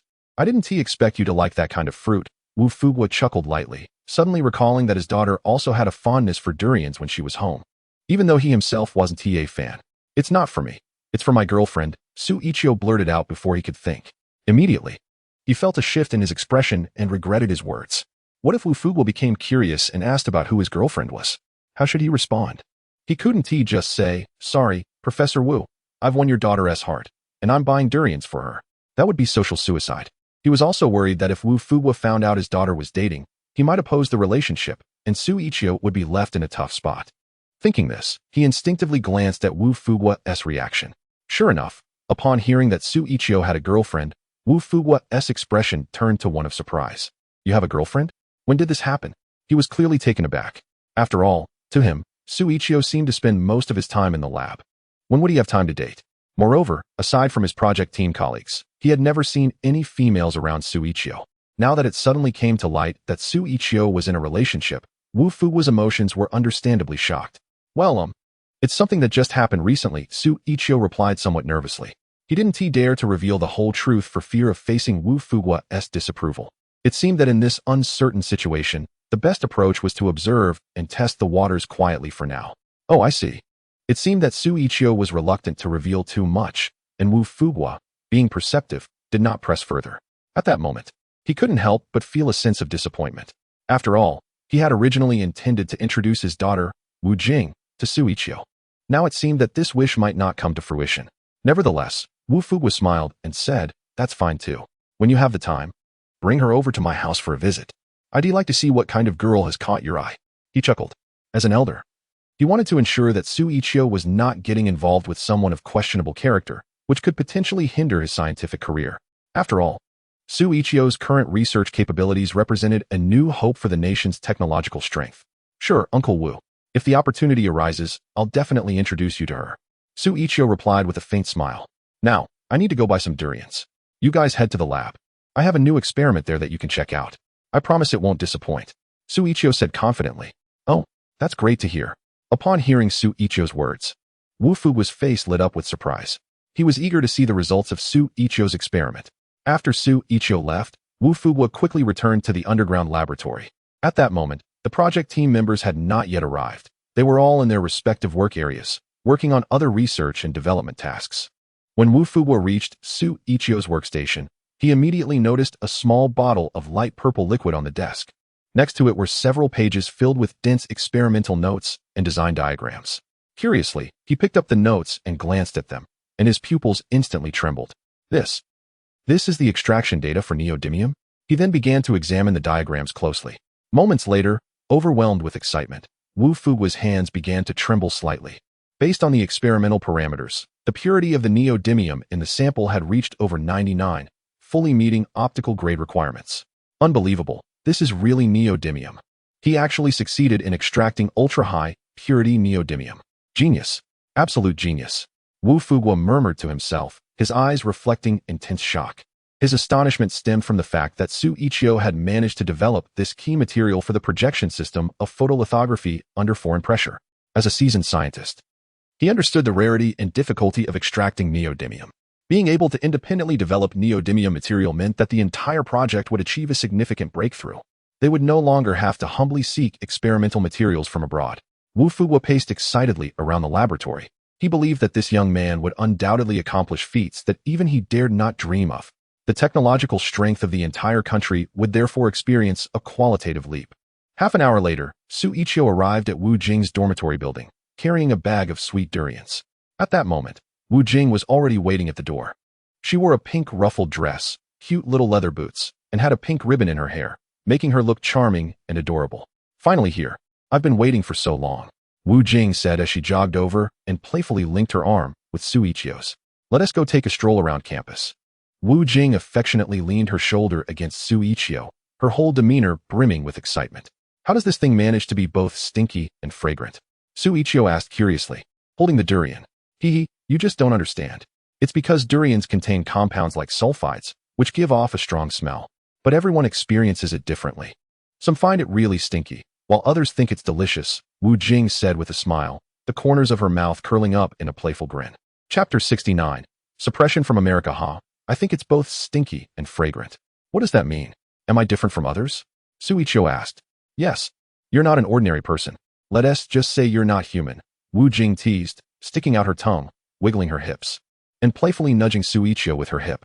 This was soon followed by a series of exaggerated screams. Wu Jing, is your butt itchy again? Don't hit my butt, I'm sorry. Hey, a gentleman uses words, not fists. No, please don't hit. Be gentle. Then came more of Wu Jing's cries of pain and pleas for mercy. Just like that. The two of them playfully tussled as they made their way along the campus path to a pavilion. Xu Yiqiu peeled open a durian, and Wu Jing eagerly dug in, savoring each bite. It's super sweet, Wu Jing exclaimed, squinting her eyes in delight after taking a bite. Seeing her enjoy it so much, Xu Yiqiu couldn't help but bring a piece to her lips. Wu Jing's face flushed, but she shyly opened her mouth to take it. You've worked hard, Yiqiu, Wu Jing joked. They exchanged smiles, and a sweet atmosphere enveloped the pavilion. After a while, Wu Jing had some durian pulp on the corner of her mouth. Xu Yiqiu gently wiped it away with his finger and then tasted it himself. It really is sweet. Wu Jing's face turned bright red. You just said I was stinky. Now I'll get you back for that. With that, Wu Jing sat on Xu Yiqiu's lap and leaned down to kiss him on the lips. Feeling her little tongue sneak into his mouth, Xu Yiqiu shivered. His heart racing. He quickly fell into the warmth of her affection. In that moment, under the sunlight, their hearts connected in perfect harmony, reluctant to part. When Xu Yiqiu returned to the lab after their date, the researchers in the lithography project group had all gathered. They were discussing the development of the neodymium materials needed for the imaging system. We currently lack the technology to independently develop this rare metal. How are we going to obtain it? One person asked. Yeah, this has always been our weak point. But other countries are unwilling to sell it to us and constantly make things difficult, another replied, wearing a look of deep frustration and bitterness. If they couldn't acquire neodymium, their projection system would come to a halt. Consequently, the lithography project would have to be paused. Listening to everyone's concerns, Xu Yiqiu pondered for a moment before speaking up. Everyone, don't worry. I've actually come up with a solution for this issue. We have the capability to extract and purify neodymium ourselves. What? Upon hearing Xu Yiqiu's words, everyone was stunned, some unable to believe what he had just said. Team leader Xu, are you saying we can produce neodymium ourselves? But the purification of this rare metal is incredibly difficult, right? A young researcher exclaimed, wide-eyed. In his view, with their research and technology in China, extracting neodymium, a rare metal, is an extremely difficult task. Now, Xu Yiqiu's proposal to independently develop neodymium materials sounds almost like a fantasy. At that moment, Wu Fuguo approached with the blueprints in hand. I can vouch for Yiqiu on this matter. Based on the current calculations, he is fully capable of extracting neodymium. Wu Fuguo was visibly excited, radiating a sense of enthusiasm from head to toe. Indeed, as long as the precise technical processes and parameter controls are mastered, everything will be manageable, Xu Yiqiu confidently stated. At that moment, the entire underground laboratory fell into a hush. Every face was filled with deep disbelief and astonishment. With other countries imposing restrictions, you choose to innovate independently. The pace of technological evolution is truly impressive. The group exchanged glances, seemingly inspired by Xu Yiqiu's confidence. So what will our general experimental process look like? Someone asked. Xu Yiqiu began to explain his technical approach in detail. Purifying neodymium starts with extracting neodymium compounds from rare earth ores, followed by solvent extraction and ion exchange to separate and purify, and finally reducing it to produce metallic neodymium. I have already mastered the precise processes and parameters. All you need to do is follow my experimental procedures, Xu Yiqiu said. Got it. Everyone nodded, their expressions turning serious. Subsequently, Wu Fuguo announced that the laboratory would need to be closed for the next 2 weeks. Everyone would fully support Xu Yiqiu in striving to complete the development of neodymium materials as soon as possible. As the storm clouds gathered, darkening the city, while the research in China proceeded secretly, the United States began to impose pressure on China. They significantly raised the prices of critical research materials and equipment exported to China. The U.S. Department of Commerce issued a statement claiming that due to tight raw material supplies, the prices of exported products had to be increased. The price of lithography machine lenses and detection instruments sold to China surged by as much as 50%. This news immediately sparked a strong backlash from the Chinese cabinet. During the meeting, cabinet officials were emotionally charged. This is an overt technological blockade. We absolutely cannot accept this. We will never compromise. The foreign minister slammed the table, his face cold and furious. He should have anticipated that a country with such predatory ambitions as the U.S. would never show mercy to them. Now it seems they have indeed revealed their fangs and are beginning to launch a blockade against them. Minister of Science and Technology, Lin Yanan, sighed, but we don't have good alternatives. Many precision instruments still rely on imports. Despite their deep resentment towards the U.S. monopolistic tactics, given their current technological development, it is quite challenging to break free from the dependence on imported raw materials in a short time. Now, faced with the exorbitant prices of raw materials, they find themselves in a position where they cannot do without them. We must accelerate the pace of independent research and development and quickly break the technological monopoly of the United States. The rise of our nation through technology is urgent, Li Minghua said solemnly. But how do we achieve this breakthrough? We still have gaps in our core technologies, several high-ranking officials countered. This is the crux of the issue. They are well aware that the U.S. is using covert tactics against them, yet they feel powerless to respond. They urgently need a breakthrough, a way to overcome the blockade and interception from the U.S. The conference room fell silent. Everyone realized that a country must rely on its own technological strength to overcome difficulties. At this moment, their expectations for researchers became stronger than ever before. Chapter 70. The Lockdown Experiment on the Other Side. Due to the United States increasing the prices of exported components for lithography machines, many high-tech products in China that rely on imported core parts have seen their costs skyrocket. For instance, the prices of optical lenses and precision instruments have risen by over 20% compared to the same period last year. Some optoelectronic and instrument manufacturing companies have been forced to raise their product prices to maintain profits. When consumers noticed the price hikes, their willingness to purchase electronics plummeted. They either opted to delay upgrading to new products or chose to switch to competing foreign brands. Simultaneously, the volume of orders for companies declined, leading to a significant drop in sales performance for several optoelectronic firms. Among them, Hongguang Electronics even experienced a 20% negative growth. These dismal sales figures directly put pressure on the company's stock prices, with other firms in the same industry also facing varying degrees of declines. Originally, these optoelectronic and precision instrument manufacturing companies were highly anticipated and seen as vital drivers of national technological advancement. However, the risks associated with reliance on imported key components have severely impacted the entire industry. After the U.S. repeatedly raised prices to suppress the domestic tech sector, China's Deputy Prime Minister Li Minghua decided to personally visit the U.S. to negotiate with senior officials regarding trade issues related to scientific research products. Li had made thorough preparations and aimed to limit the price increases from the U.S. to protect the interests of domestic companies. He arrived at the U.S. Department of Commerce with sincerity, having scheduled a direct meeting with the secretary. However, after waiting all morning, the U.S. Secretary of Commerce did not show up. Only a few lower-ranking officials came to communicate. Senator, I am Li Minghua, Deputy Prime Minister of China. I am here to seek active communication with your Department of Commerce on technology trade issues, Li stated as he stood up to shake hands, his expression serious. I understand your country's intentions, but the secretary's schedule is quite packed. I'm afraid a meeting cannot be arranged at this time. The senator replied impassively. We can discuss this at the staff level. After all, this matter concerns the technological cooperation between our two countries, Li proposed. The rising export trade prices will severely impact the economic losses between our two nations. This issue cannot be delayed or postponed. He needed to reach out to senior officials at the U.S. Department of Commerce for negotiations as soon as possible.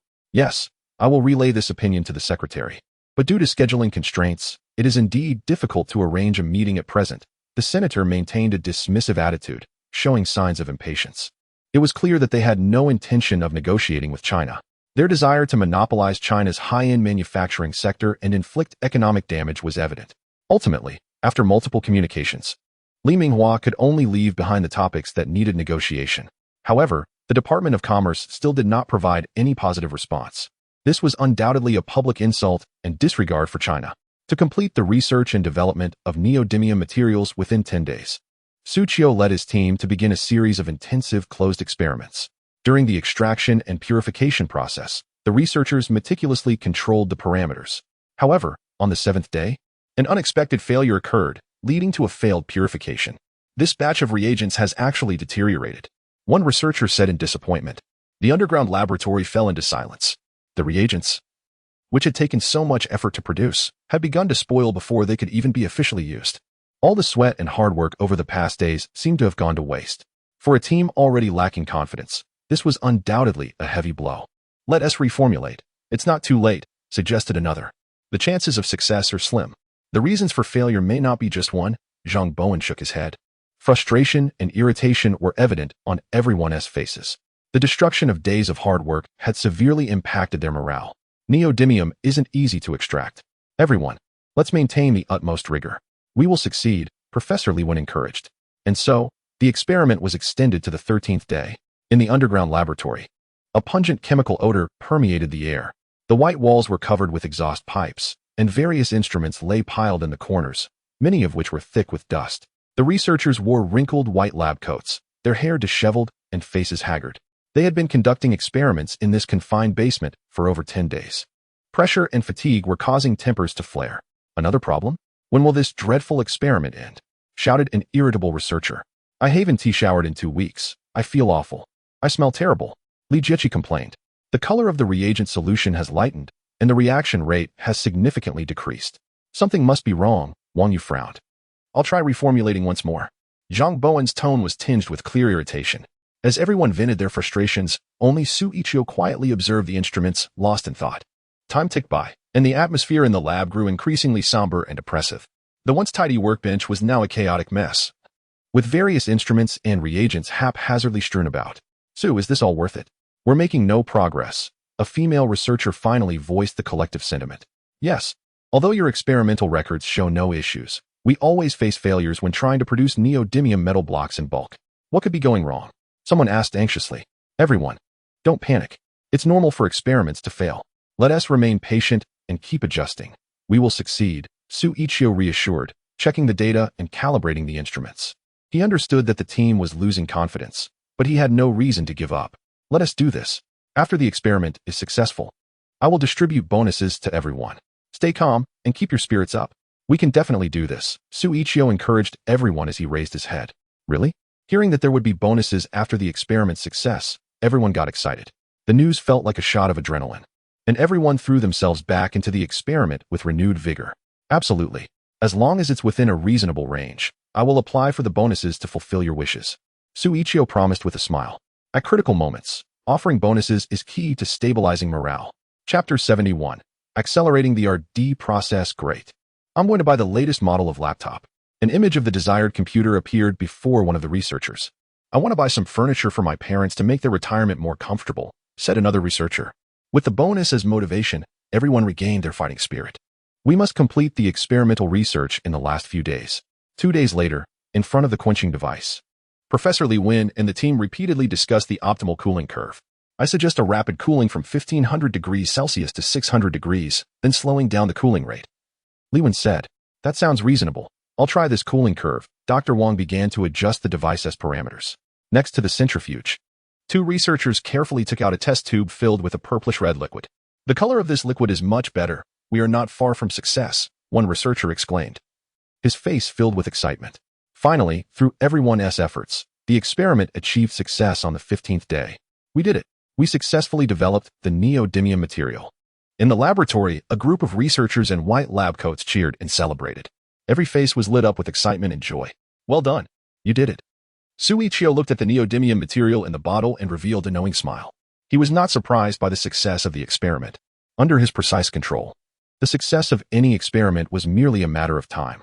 He had the ability and confidence to lead the lithography machine project team to complete this unprecedented scientific research and development. "Team leader, what about the bonuses you promised us?" The crowd gathered around Xu Yiqiu, playfully demanding their bonuses and rewards. Xu Yiqiu was quite generous and soon arranged for the project team's assistant to apply for benefits from above. The lithography machine project team had made significant progress in R&D, and the higher-ups were pleased. They even granted them a day off with pay. Taking advantage of this rare opportunity, Xu Yiqiu relaxed with Wu Jing on campus. "Oh, I forgot to tell you. The last time I bought durians, I ran into Uncle Will. He asked me what I was doing, and I said I was buying durians for my girlfriend. Guess what he said?" In the campus cafeteria, Xu Yiqiu was eating while looking at Wu Jing across from him, speaking mysteriously. Wu Jing was visibly taken aback. "Did you tell my dad?" Her lips parted slightly, and her expression was clearly tense and uneasy. "Of course not. I just said I was buying durians for a girlfriend. Didn't he mention your name? Why are you so nervous?" Xu Yiqiu teased with a smile. Wu Jing shot him a glare, playfully retorting, "Aren't you nervous? My dad still doesn't let me date. What if he finds out we're together and doesn't approve?" Xu Yiqiu chuckled dismissively and said, "That shouldn't be a problem. With a husband as outstanding as me, your dad will definitely agree to this marriage." "How shameless." Wu Jing's delicate face immediately flushed with 2 shades of red, looking vibrant and alluring. "Humph." She let out a huff and deliberately pinched Xu Yiqiu's thigh under the table. "Ah." Xu Yiqiu winced in pain, letting out a yelp before quickly covering his mouth. "Stop it. This is a public place, and there are other people around. Be careful or I'll accuse you of harassment," he muttered under his breath. "I'm not afraid," Wu Jing replied, her cheeks slightly flushed. She playfully traced circles on Xu Yiqiu's thigh with her slender fingers, teasing him deliberately in this public setting. Just as Xu Yiqiu was about to retaliate, he vaguely overheard a conversation from the table across, discussing trade issues. "The United States has fully imposed a blockade on China. Raw materials are in short supply, and our chip production is at a standstill," a middle-aged man in a suit said solemnly while cutting his steak. From his demeanor and speech, he appeared to be a business owner. "Not only have they raised prices several times, but they've also banned the export of critical equipment, directly demanding we withdraw from the high-end memory chip market. This is technological monopoly. They want to prevent our development." The businessman put down his knife and fork, his expression serious. "Without lithography machines, we can't even produce chips. The entire industry is being choked at its core. Indeed, we are constrained by core technologies, always relying on others." The elderly man across the table sighed heavily and said, "The investment in developing lithography machines is enormous, but progress is painfully slow." Xu Yiqiu observed closely and recognized this person as Yang Rue, the president of Peking University, who seemed to be discussing technological matters with the businessman. "But we have no way out now. We can only rely on ourselves and strive for research independence. Otherwise, all that awaits us is suffering." The businessman sighed deeply, his expression laden with anxiety about the future. "What's wrong?" Noticing Xu Yiqiu's serious expression and him lost in thought, Wu Jing couldn't help but squeeze his hand, asking with concern. "Nothing. Let's eat," Xu Yiqiu said, pulling his gaze back as he continued to eat while eavesdropping. Wu Jing didn't say much more and quietly resumed her meal. "We collected online feedback and evaluations and found that people's opinions on domestic smartphone chips are not optimistic." The businessman continued. "Take processors, for example. They have poor performance and serious overheating, causing many games to lag on domestic devices." He sighed. "But imported devices are too expensive for the average consumer to afford. Ultimately, it all comes down to being constrained by technology." Yang Rue frowned deeply. "Yes, it's the same old story. Without advanced lithography machines, we can't produce powerful chips. This directly leads to domestic devices consistently ranking at the bottom. The business owners sighed heavily. Right now, all the blame is pointed in one direction. Their country lacks powerful chips and advanced lithography machines. Xu Yiqiu felt an overwhelming weight on his heart upon hearing this. He knew that without independent lithography technology, they would always be at the mercy of others. Now, the United States had begun to impose technological restrictions on China, exerting comprehensive pressure. This only deepened their predicament, trapping them in a quagmire. We need to speed things up, Xu Yiqiu said firmly. Speed up what? Wu Jing asked, looking up with curiosity. The lithography machine, Xu Yiqiu replied seriously, his expression grave. He had never hoped for the birth of a product as much as he did at this moment. Chapter 72. Bringing it home. Scientific research and technology in China have long been constrained, which is detrimental to the development of its science and technology sector. Given the current pace of his and his team's research and development, by the time the lithography machine is ready for production, the Chinese scientific community and the domestic economy might already be in ruins. By then, it would be too late to turn back. Everything would be lost. Therefore, he must accelerate the development of the lithography machine to help his country break free from this passive situation. Next, Xu Yiqiu took out his phone and sent an urgent message in the lithography machine project group chat.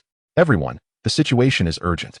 The United States has begun to impose a technological blockade against our country. We have no way to retreat now. We must fight back with no option left. The timeline we initially planned for 10 months is no longer feasible. After careful consideration, I have decided to compress the timeline to the last month. We must complete the final development work on the lithography machine. As soon as Xu Yiqiu set the goal of producing a prototype of the lithography machine within a month, the group chat erupted. All the researchers were on edge, and a barrage of doubts flooded in. A month? Are you joking, team leader? That's simply impossible. We have only completed the projection system of the lithography machine, and there are several major systems yet to be developed. Now you want to compress the timeline to 1 month? We simply don't have enough time. Based on our previous assessments, we need at least 10 months. With only this little time left, how can we possibly do it? The researchers in the group voiced their skepticism, with an underlying message that they believed it was unachievable. Developing just one major system, according to their earlier progress, would take at least a month. They still had several system projects left undeveloped. 1 month. It was utterly impossible. Even Wu Jing, upon seeing the messages in the chat, couldn't help but gasp. She looked up at Xu Yiqiu in surprise, saying, Yiqiu, are you serious? I'm very serious. Xu Yiqiu replied, his gaze resolute. He then sent a few more messages in the group. I am confident that we can complete the assembly of the prototype within a month. Starting tomorrow, everyone is to revise their progress plans. We will give it our all. You all need to believe in your potential and capabilities. Seeing Xu Yiqiu's determination, the chatter in the group quieted down. At that moment, all the researchers began to contemplate the extent of work they would need to commit to over the next month. They were ready to give their all. In fact, Xu Yiqiu's confidence stemmed from his system for the rise of a great nation. He believed that with the help of this system, the likelihood of successfully developing the lithography machine within a month was extremely high. Buzz, just as Xu Yiqiu was lost in thought, contemplating the upcoming development plans. His phone, which was in his pocket, suddenly rang. He picked up the phone and saw that it was his future father-in-law, Wu Fuguo, calling. Your dad is calling, Xu Yiqiu said, holding his phone and looking up at Wu Jing. Startled, Wu Jing quickly covered her mouth and fell silent. Hello, Uncle Wu, what is up? Xu Yiqiu asked after answering the call. Hiki, nothing much. I heard that your project team successfully developed the neodymium material, and I'm really happy about that. I made some dishes at home to celebrate for you, Wu Fuguo said. After a pause, he continued, by the way, that little girlfriend you mentioned last time, make sure to bring her over to meet me. I'll check her out for you and see what she's like. Wu Fuguo sounded cheerful and seemed quite eager. Since Wu Jing was sitting close by, she naturally heard everything her dad said. When Wu Fuguo asked Xu Yiqiu to bring her home for dinner, Wu Jing's expression instantly changed, looking both anxious and apprehensive. She quickly shook her head at Xu Yiqiu, signaling him to find a way to politely decline. She wasn't ready to reveal her relationship to her father yet. What if he didn't approve? Noticing Wu Jing's subtle gestures, Xu Yiqiu understood immediately and flashed an okay sign, indicating that he got the message. All right, no problem. We'll be there shortly, he said, hanging up before Wu Jing could react. You're crazy, Wu Jing exclaimed, completely taken aback that Xu Yiqiu agreed. What are you afraid of? Don't you have any confidence in me? Don't worry, Uncle Wu will be fine with it, Xu Yiqiu replied with a calm smile, although he appeared composed. Inside, he was already feeling a bit panicked. After all, as Wu Jing had pointed out, Wu Fuguo didn't want his daughter dating so early. What would he think when he saw them together? Would he approve of their relationship? It was a situation they would have to face eventually. Let us go, Xu Yiqiu said, taking a deep breath and holding Wu Jing's hand as they left the restaurant. Despite feeling very nervous, Wu Jing knew she had to face the situation bravely. She had already decided that even if her father didn't agree, she would find a way to be with Xu Yiqiu, even if it meant running away, to leave a better impression on Wu Fugua. Xu Yiqiu deliberately went to the mall to buy a lot of gifts, such as some expensive tea and Wu Fugua's favorite wine. Of course, all of this information about Wu Fugua's preferences came from Wu Jing. An hour later, Xu Yiqiu and Wu Jing arrived at Wu Fugua's doorstep, carrying several bags. You go knock on the door, Wu Jing said, blushing and hiding behind Xu Yiqiu. Xu Yiqiu chuckled and teased, if someone didn't know better, they'd think this was my home. Come on, just knock. Wu Jing lightly punched Xu Yiqiu on the back, her face turning even redder. Her bashful demeanor made it seem as if they were visiting Xu Yiqiu's family. All right then. Xu Yiqiu smiled faintly, cleared his throat, and stepped forward to knock on the door. Uncle Wu, we're here. At that moment, Wu Fugua was setting dishes on the table, along with some drinks. Upon hearing Xu Yiqiu's voice from outside, he quickly wiped his hands and called back, coming. Meanwhile, outside the door, Wu Jing became noticeably flustered upon hearing her father's voice. Her face flushed, and she shrank back behind Xu Yiqiu, gripping the hem of his shirt tightly like a frightened little kitten clinging to its owner. Before long, the door swung open, revealing Wu Fugua at the entrance, a warm smile lighting up his face. Glad you made it. He first glanced at Xu Yiqiu and then shifted his gaze to the side. Didn't I say to bring your girlfriend along? Where is she? Did she not come? He asked, puzzled. Chapter 73, Future Father-in-Law. Here we are. Xu Yiqiu chuckled awkwardly, taking Wu Jing's hand and gently pulling her out from behind him like a little kitten. Dad! Wu Jing's face turned red as she clung tightly to Xu Yiqiu's hand, looking bashful and shy. What had to come would eventually arrive. You could hide for a moment, but not for a lifetime. She had made up her mind. Wu Fugua stood there, staring blankly at the sight of the two holding hands. What is going on here? Dad, we're in a relationship now. Xu Yiqiu is my boyfriend. Wu Jing bit her lip and finally said it out loud. She didn't dare to meet her father's gaze, her heart racing with anxiety, fearing that he might say something rejecting. However, after waiting all day, Wu Jing didn't receive her father's wrath. Instead, Wu Fugua looked pleasantly surprised. So you two are already together? He glanced at Wu Jing and then at Xu Yiqiu, his face brimming with delight. He had intended to play matchmaker himself, but he hadn't expected they were already a couple. This saved him the trouble. Haha, that's great. Last time when Yiqiu said he was going to buy durian for his girlfriend, I wondered who it was. Didn't he expect it to be my daughter? Man, I'm getting old. I didn't even realize. Wu Fugua laughed heartily, his face flushed with excitement. Wu Jing was taken aback by her father's reaction. Aren't you against us being together? She asked incredulously. Her father had always opposed her dating, and since childhood, she had had little contact with boys, focusing solely on her studies. Love had always been a taboo topic for her. But now, her father didn't seem angry at all. In fact, he looked happy. This left her feeling a bit confused. Not at all.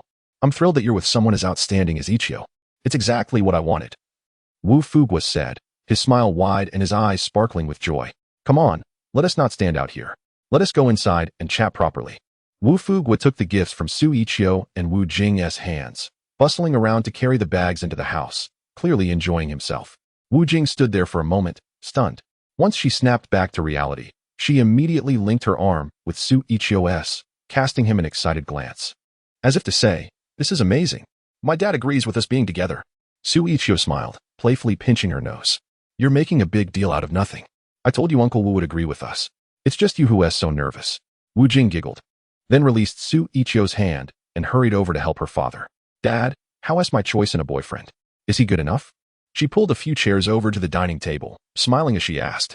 This is more useful than writing a few academic papers, Wu Fugua said with a smile. He could confidently say that this was the best choice his daughter had ever made. Having spent so much time with Xu Yiqiu, he naturally had a clear understanding of Xu's character and abilities. Not only was this person diligent and ambitious, but more importantly, the genius innovations he had displayed in the field of scientific research already made him seem like an incredibly perfect man. Entrusting his daughter to such a promising young talent was precisely what he had hoped for. Come on, Yiqiu, I'm in a good mood today. Let's have a few more drinks. Wu Fugua brought out a bottle of Red Star Erguo and poured a glass for Xu Yiqiu, also filling his own glass. Thank you, Uncle Wu, Xu Yiqiu said with a slight smile as he accepted the drink. Dad, you two should drink less. We came here by car, Wu Jing interjected, scrunching her nose at the side. Wu Fuguo laughed heartily. What are you worrying about? You're not even married yet. Wu Jing's face flushed with embarrassment, and she immediately lowered her head, pretending to eat with her chopsticks. Seeing this, Xu Yiqiu smiled and raised his glass, saying to Wu Fuguo, Uncle Wu, let us not drink too much today. Just a gesture will do. I'll toast to you first. Wu Fuguo raised his glass and clinked it with Xu Yiqiu's, his face beaming with joy. All right, just do as you wish. After taking a sip, the conversation gradually opened up. From now on, I'm entrusting my daughter to you. I believe you can bring her happiness, Wu Fuguo said, looking at Xu Yiqiu with trust and seriousness. Without hesitation, Xu Yiqiu raised his glass and downed it in one go. Thank you for your trust, Uncle Wu. I will take good care of Jingjing, he assured firmly. From this moment on, he and Wu Jing were a couple. Haha, good. Your words are enough for me. Now let us eat, Wu Fuguo said, picking up his chopsticks and immediately urging Xu Yiqiu and Wu Jing to dig into the food. At the dining table, laughter and joy filled the air. Wu Fuguo and Xu Yiqiu chatted and laughed, discussing everything under the sun. Wu Jing, meanwhile, occasionally poured tea and wine for the two of them, listening in on their conversation and chiming in with a comment or two, smiling all the while. With their relationship confirmed, the bond between Wu Fuguo and Xu Yiqiu clearly grew closer. The previous formality dissipated entirely, now resembling a father-son relationship filled with heartfelt camaraderie. From today on, we're family. Let us not speak of outside matters anymore. If there are any issues, we'll solve them together, Wu Fuguo said, burping slightly. His face flushed with happiness. Xu Yiqiu smiled warmly and poured Wu Fuguo a glass of beer. Uncle Wu, you're right. Let me pour you some beer. Let us drink less. Wu Fuguo chuckled. Don't worry, your uncle hasn't had too much. After a pause, he turned to Xu Yiqiu and asked, by the way, what are your next plans for the lithography machine project? When the topic of lithography machines came up, Xu Yiqiu's expression became serious. I plan to accelerate the development of the lithography machine. Wu Fuguo looked slightly surprised. Oh, our timeline is 10 months. Xu Yiqiu nodded slightly. The situation is different now. The U.S. has suddenly imposed a technology blockade and suppression on us. If we stick to the original timeline, we might end up defeated. Wu Fuguo nodded solemnly. So what's your plan?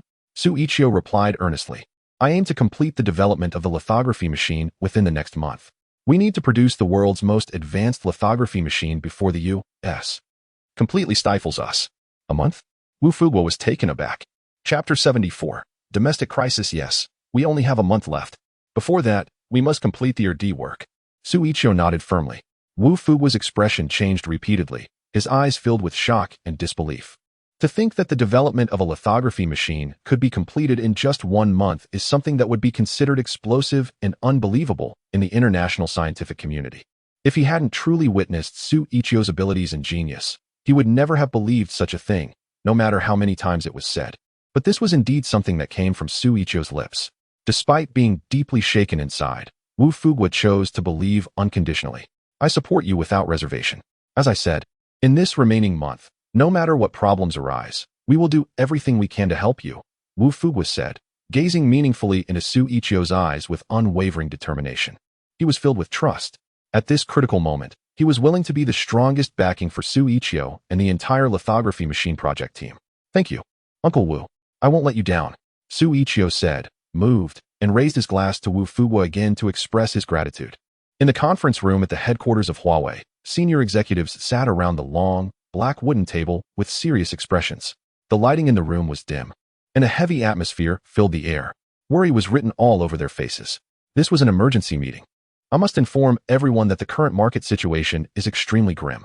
The prices of raw materials are soaring, and we can no longer bear the costs, CEO Rin Chong said, his face dark and his tone heavy. This foreign blow had come suddenly. They hadn't even had time to prepare a response, and were caught completely off guard. The company was already in chaos. If they did not immediately devise a solution, the consequences could be dire. The financial report shows that we have entered a state of loss.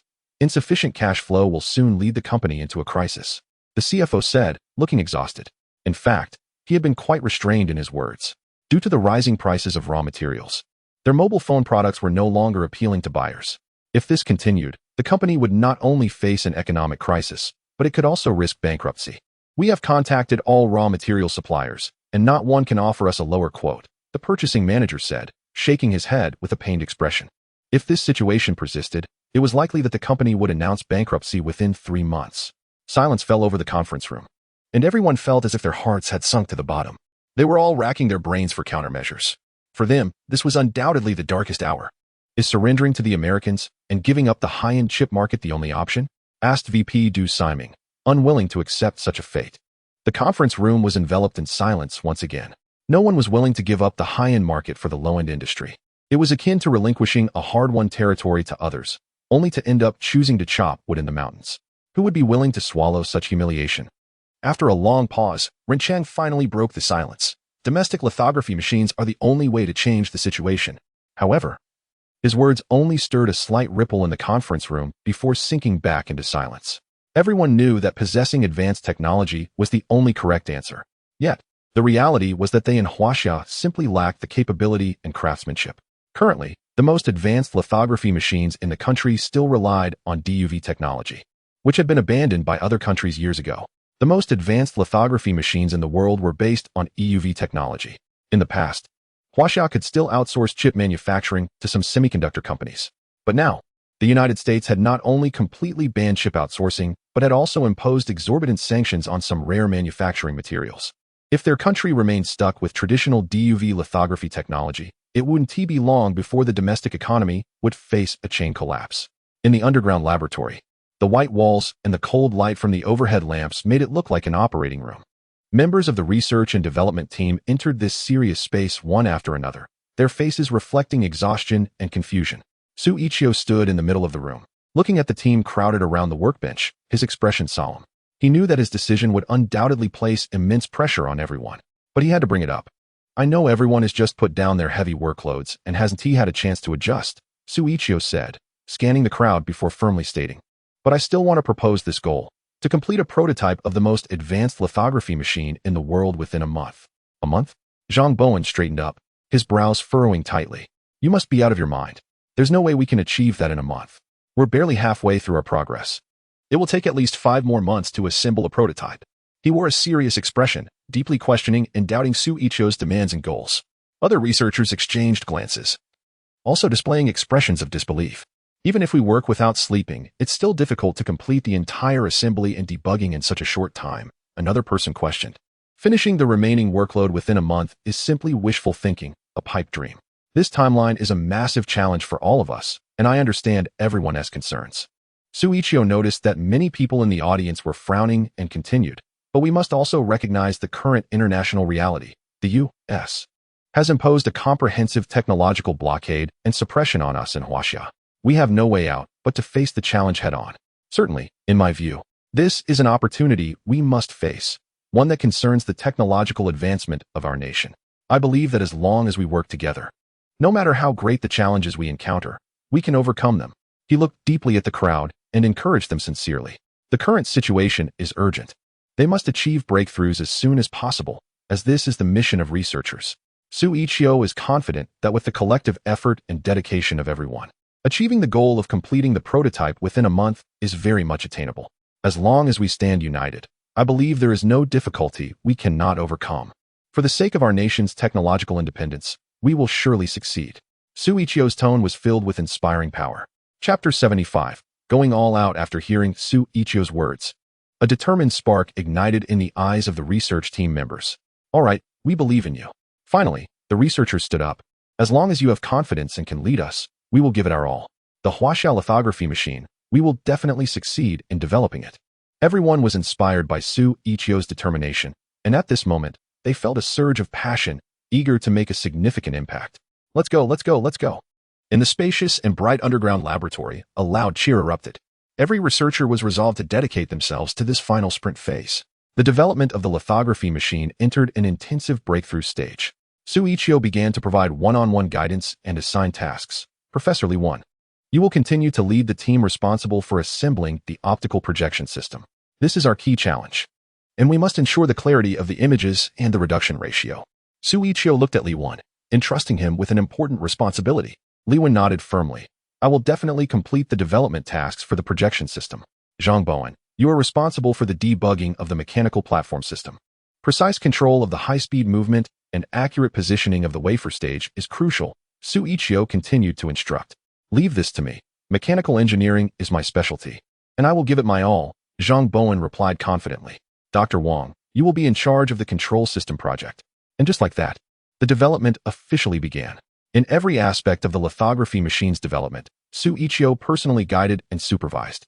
In the micro-nano processing workshop, he checked the progress of each engineer as they worked on the lenses and optical components, conducting quality inspections one by one. Sometimes, if he noticed a problem, he would directly adjust the parameters on the processing machine. In the cleaning room, he explained the correct cleaning process for optical components in detail, ensuring that the surfaces were absolutely dust-free. In the measurement room, he worked alongside the researchers to perform precise measurements and adjustments of optical components. If there were any deviations, he promptly proposed corrective solutions. In the assembly room, Xu Yiqiu even personally assembled key components of the optical system. He focused on securing each part with absolute precision, ensuring there was not the slightest misalignment. During the overall system debugging phase, Xu Yiqiu spent 16 consecutive hours sitting in front of the monitor, checking all system data indicators. Only when everything met the standards would they proceed to the next phase. Under Xu Yiqiu's leadership, the development of various system modules progressed smoothly. Through relentless effort, one technical challenge after another was overcome.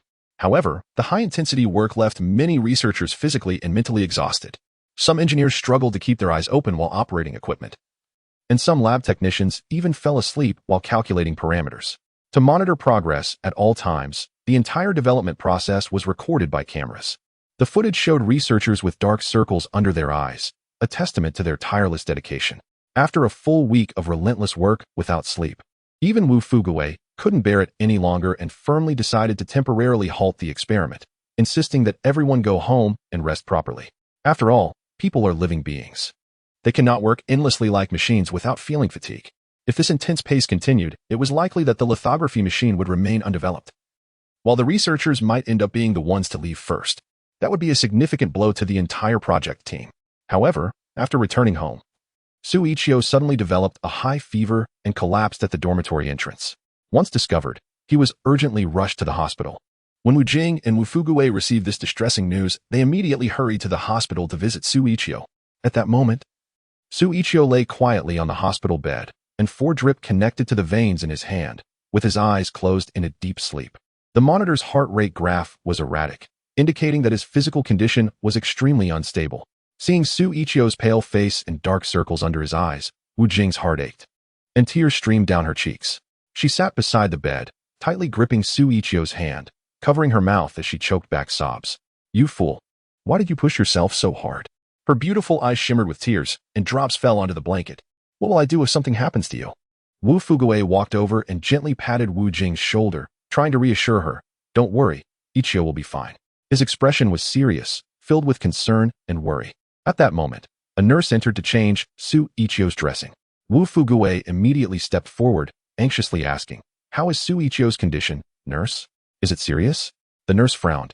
According to the examination, the patient is suffering from severe sleep deprivation and lacks sufficient rest, which has led to this emergency condition. Fortunately, he is currently only experiencing a high fever and sleep deprivation. He will need to stay in the hospital for observation. Upon hearing this, Wu Jing and Wu Fuguwei finally breathed a sigh of relief. At least it indicated that Xu Yiqiu did not have any serious issues. Wu Fuguwei sighed, feeling very guilty. He should have paid more attention to Xu Yiqiu's health and shouldn't have allowed him to work to this extent. Otherwise, Xu Yiqiu wouldn't have ended up sick and hospitalized. After the nurse finished changing the dressing and left, Wu Jing and Wu Fuguwei continued to keep Xu Yiqiu company in the ward. During a moment of downtime, Wu Fuguwei suddenly saw a trending comment about domestic technology on his phone. A news article titled "Another Domestic Phone Explodes. Garbage domestic phones are truly inferior to foreign ones." Instantly transformed his gloomy mood into anger. He clicked on the news to read it carefully. The article first sensationalized an incident of a domestic phone catching fire and exploding, then brought up various negative reports about the poor quality of domestic products. Throughout the piece, it implied that Chinese technology was incompetent, hence the reliance on foreign goods. It suggested that the researchers in China were all useless, and domestic phones were indeed inferior to foreign ones. Some netizens were incited by this article and immediately took to the comment section to vent their frustrations. These domestic phones are absolutely terrible. Without foreign lithography machines to manufacture chips, they're just worthless junk. No way, no way. Can there really be people using these low-quality domestic phones? Haha, I only use foreign products.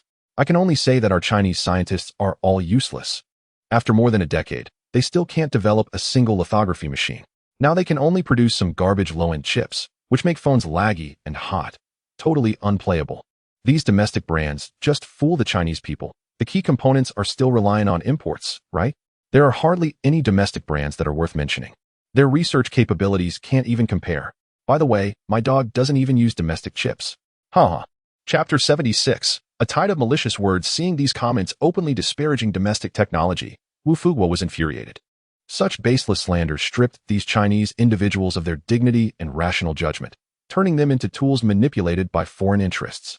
Immediately, he found photos of the research team's work environment and images of Xu Yiqiu in the hospital, posting them online. He accompanied the photos with a message stating, "Chinese researchers have never given up on the development of advanced technology. Each of them works diligently, and some have even ended up in the hospital due to overwork. People have different perspectives, but I hope that netizens can see the truth and stop defaming our country's scholars. Thank you." Despite his anger, he managed to maintain his composure and expressed a more rational opinion publicly. He hoped that these genuine photos would help more people recognize that domestic researchers have been tirelessly working. They are the backbone of the nation's technological progress. Once Wu Fuguo's photos were posted online, they quickly sparked countless discussions and debates among netizens. However, many responded with cold sarcasm. This is just formalism. What we ordinary folks want are real high-tech products, not you all just shooting videos and taking photos for show. Who are you trying to impress? What a joke. If you can't develop a lithography machine, stop whining online trying to gain our sympathy. Enough already. Oh, who are these photos for?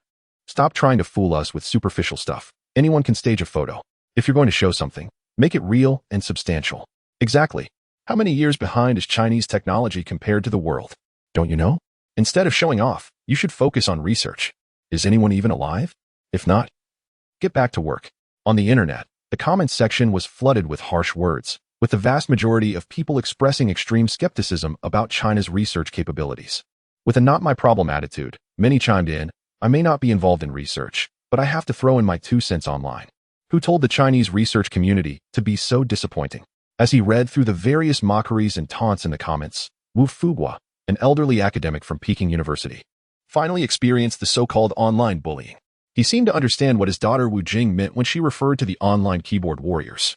His face flushed with anger as he stared at the appalling comments on the screen, feeling like throwing his phone. Eventually, he simply turned off his phone altogether. Out of sight, out of mind. Meanwhile, Xu Yiqiu, who had been in a deep sleep for an unknown amount of time, let out a soft MHM as she rubbed her eyes and slowly woke up. "Yiqiu, you're awake?" Wu Jing, who had been quietly waiting by her side, flashed a look of surprise and immediately grasped Xu Yiqiu's hand tightly, her face filled with concern. Where am I?" Xu Yiqiu asked, her expression one of confusion as she sat up slowly in her hospital bed. "Don't get up yet. Your body might not be fully recovered." Wu Fuguo quickly got up and approached him, signaling him to rest. "Uncle Wu, what happened to me?" Xu Yiqiu insisted on sitting up straight. He looked around and realized he seemed to be in a hospital room. "Silly boy, have you forgotten how you fainted?" Wu Fuguo sighed helplessly and briefly recounted the events leading to Xu Yiqiu's fainting. "The doctor said you were overworked and need to take a good rest. As for the lithography machine project, let's put it on hold for now. Once you recover, we can resume the project." Wu Fuguo looked at Xu Yiqiu seriously and said. Hearing that the project will be paused, Xu Yiqiu's expression immediately changed. "How can this be? The project is at its most critical stage, and we need to gather all team members for the final push in development. We can't afford to falter at such a crucial moment." Xu Yiqiu shook his head and was about to get out of bed. "Right now, the research and development of the lithography machine has reached a pivotal point. Everyone should be at their peak performance. This is the best time for efficiency. If we miss this opportunity, continuing the development later will only delay us further. You stubborn kid, why won't you listen? Are you going to work yourself to death?" Wu Fuguo's expression turned serious, clearly a bit annoyed. Wu Jing also held Xu Yiqiu's hand, advising, "Yes, Yiqiu, developing the lithography machine doesn't hinge on this little time. Listen to the doctor. Let us stay here for observation a little longer, okay?" She really didn't want to see Xu Yiqiu working tirelessly in the lab. At this rate, her boyfriend would eventually wear himself out. She didn't want to end up single for life. Xu Yiqiu looked exasperated. "I know you all mean well, but I understand my own body better than anyone. I may just be lacking sleep, but I just took a nap and feel fine now. Let me go back. The team definitely needs me." He glanced at Wu Jing and then at Wu Fuguo, feeling anxious. "Absolutely not. I've already sent the team members home to rest. You should take this opportunity to recuperate and stop thinking about the project. We'll observe you a little longer, and if there's really no problem, I'll let you go back," Wu Fuguo said, his face darkening, showing a commanding demeanor that left no room for disagreement. Xu Yiqiu felt a wave of despair wash over him, and he had no choice but to lie back down. As a younger person, he naturally couldn't argue with his elder. Moreover, since Wu Fuguo was his future father-in-law, it was even more impossible to defy him. With no other option, he closed his eyes to rest while thinking about the direction and plans for the upcoming research and development. Honestly, given the current progress, the main systems of the lithography machine had been mostly developed by him and his team. However, due to the foreign blockade, some key R&D materials have skyrocketed in price, and with their current funds, they simply can't afford to procure them. As for applying for funds from the Ministry of Science and Technology, they had already received a large sum previously. Now, asking for more money would be quite embarrassing. After all, their lithography machine has yet to achieve any remarkable results, and constantly requesting hundreds of millions in funding is unsustainable, even for a wealthy ministry. Xu Yiqiu felt completely helpless. She pinched her brow with 2 fingers, seemingly deep in thought. Chapter 77. Shareholder Meeting. Wu Fuguo's online post featuring photos of researchers diligently developing the lithography machine has generated increasing buzz on the internet, with countless netizens sharing various comments and opinions in the discussion threads. While the majority of commenters express skepticism, there is also a small group of supporters who believe in the lithography team, leaving messages of encouragement. However, this has led to a backlash from opposing voices, resulting in heated debates and scathing criticisms. Even some self-proclaimed influencers, eager to capitalize on the trending topic, have started to stir the pot by posting provocative narratives and opinions, escalating the situation further. Inside Huawei Technology Intelligence Company, Limited, employees have also taken notice of the influencers' takes on the matter. In no time, the entire company was consumed by chatter, leaving little room for anyone to focus on their work. In the president's office, Ren Chong stared intently at the photos of the research and development shared by Wu Fuguo on his computer screen, lost in deep thought. Compared to Academician Wu, who was currently facing online harassment, Ren's situation wasn't much better. The company had yet to find a viable solution to counter foreign technology blockades, and he was feeling immense pressure. He closed his notebook and leaned back in his leather chair, slowly closing his eyes. One finger rhythmically tapped on the desk, reflecting his inner turmoil and frustration. Time passed, and after what felt like an eternity, as if he had made a firm decision, he abruptly opened his eyes and pressed the intercom on his desk. "Secretary Liu, notify the senior shareholders of all departments to gather in the conference room for a shareholder meeting." "Understood, Mr. Ren," came the respectful acknowledgement from the other end, and Liu promptly set off to relay the message.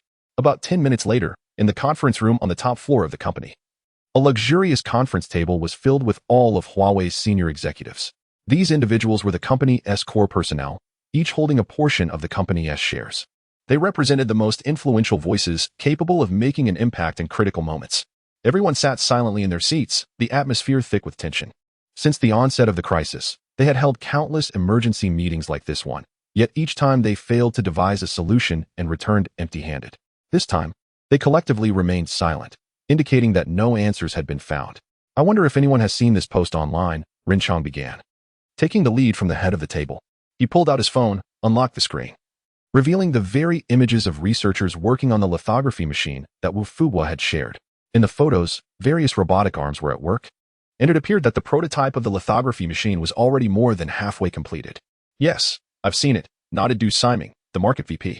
As the person responsible for gathering internal information and conducting various market research, he naturally encounters a plethora of internet news.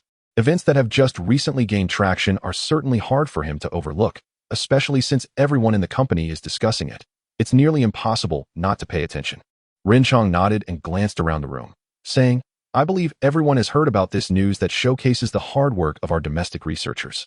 The crowd silently nodded, turning their attention to Ren Chong to see what he would say next. Ren Chong continued, "As we all know, the technological blockade imposed by the United States on China has been an unprecedented disaster for high-tech companies like ours. The restrictions on importing advanced chips have dealt a devastating blow to both our product development and sales. The severity of this situation has reached a point where we can no longer afford to delay." Inside the conference room, everyone fell silent. They all understood this reality. However, understanding the problem is one thing. Figuring out how to solve it is another. As the saying goes, only by having our own domestic chips can we effectively counter all forms of blockade. Therefore, my proposal is simple yet bold: to invest all remaining funds into the independent research and development of lithography machines. We must ensure that our domestic lithography machines rise rapidly. This might be the only way for Huawei Company to emerge from its predicament, Rinchong stated firmly as he surveyed the group. His words landed like a massive stone thrown into a calm lake, instantly stirring up a storm. The CFO abruptly stood up from his seat, his brow furrowed. I'm sorry, President, but I don't quite understand your point. The idea of lithography machines is incredibly challenging, and we lack any technical foundation. How can we even start this development? His expression was one of deep skepticism. Rinchong calmly replied, the photos I just presented speak for themselves.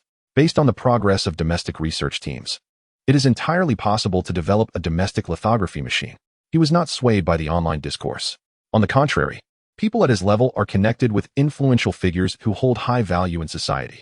He had certainly heard of Wu Fuguo's achievements and believed that he was not the type to stage a show for appearances. Thus, this time, he was taking a gamble. He was betting that his investment could yield a genuine domestic lithography machine.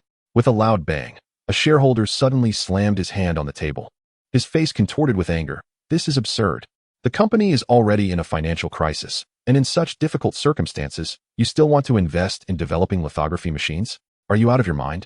His expression was one of shock and fury. As he argued, lithography machines are not just any high-tech product.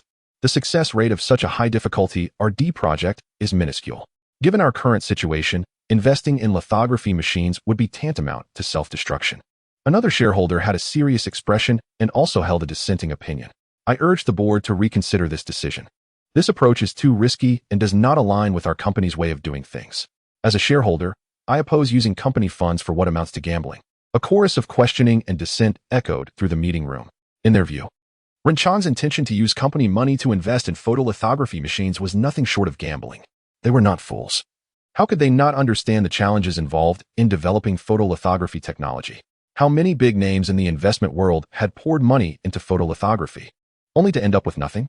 Chapter 78. Finding Xu Yiqiu. Everyone knows that once a lithography machine is developed, it becomes a money-printing machine. However, with high returns come high risks. It's like an endless abyss that consumes gold. No matter how much you throw in, without the right technology, you won't even get a ripple in return. In the face of skepticism and opposition, Rinchong did not back down. He elaborated on the considerations behind this decision, the company's current predicament, and expressed hope for the independence of domestic technology. I understand everyone has concerns, but so far, we have no way out. Bankruptcy is just a matter of time. Investing in the development of the lithography machine, though risky, is our last hope. Rinchong's tone was resolute, as if he held a determination to face death itself. I cannot agree with this decision. I have a responsibility to protect my own interests. Since the company is choosing to take this risky path, I've decided to liquidate my 8% stake and leave. A middle-aged shareholder in a pinstripe suit stood up to speak. His expression was tumultuous, marked by a hint of resolve. Upon witnessing this, the other attendees were taken aback. When Huawei was on the brink of collapse, no one had opted to cash out at a critical moment. But unexpectedly, when it came to discussing the investment in the lithography machine, someone couldn't sit still. This clearly indicated how pessimistic this individual was about the investment.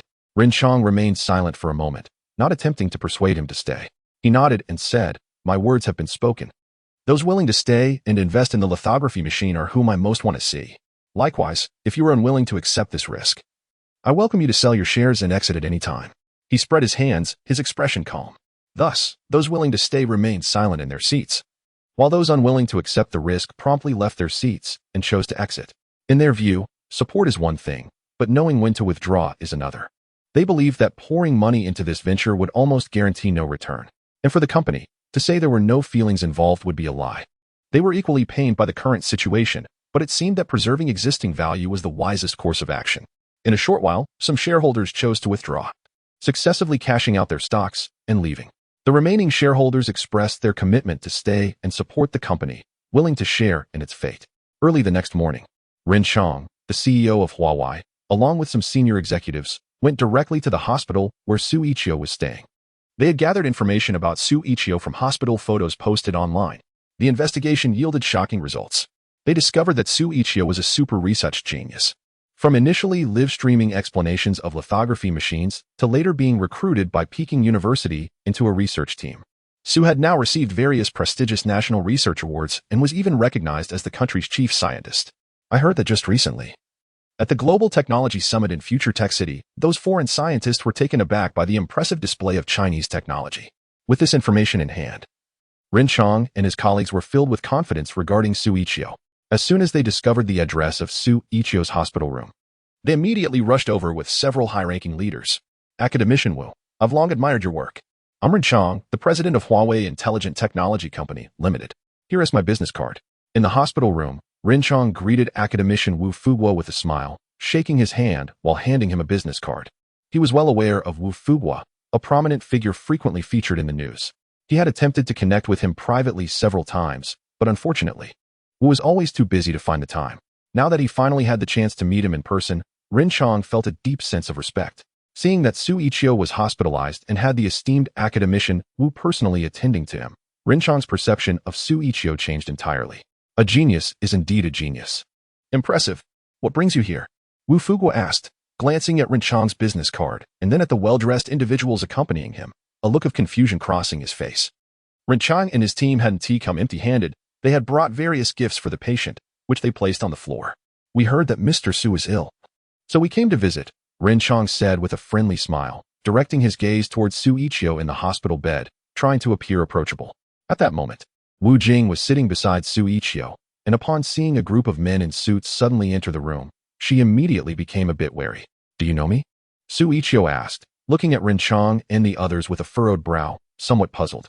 While he was familiar with many people, he didn't recall knowing anyone like this. Of course, Mr. Xu's accomplishments in the domestic research community are well known, and I, Ren, have long admired your work.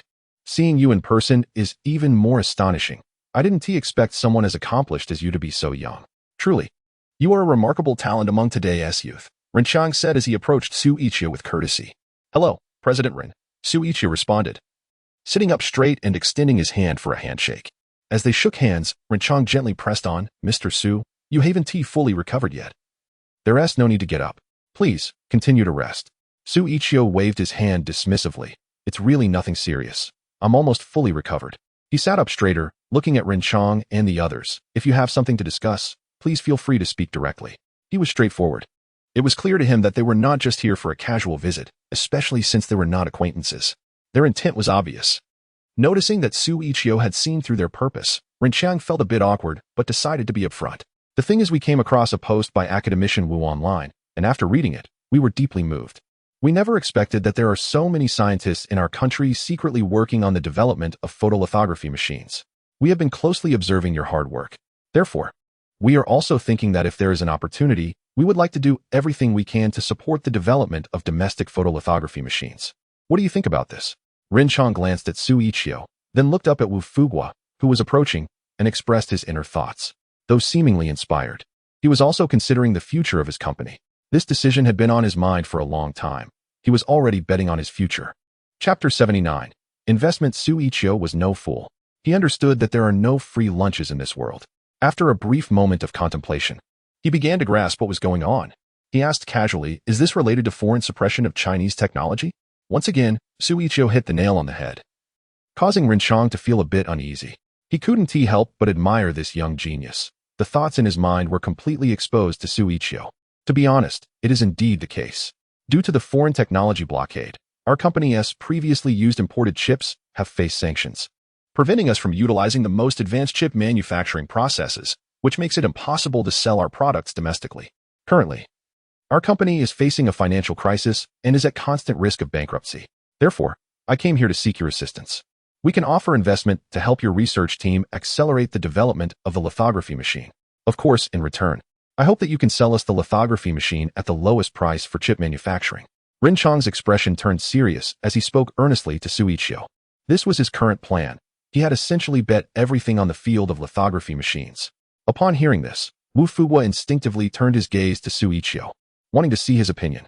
Although he was the head of the lithography machine project team, all execution plans were ultimately decided by Xu Yiqiu.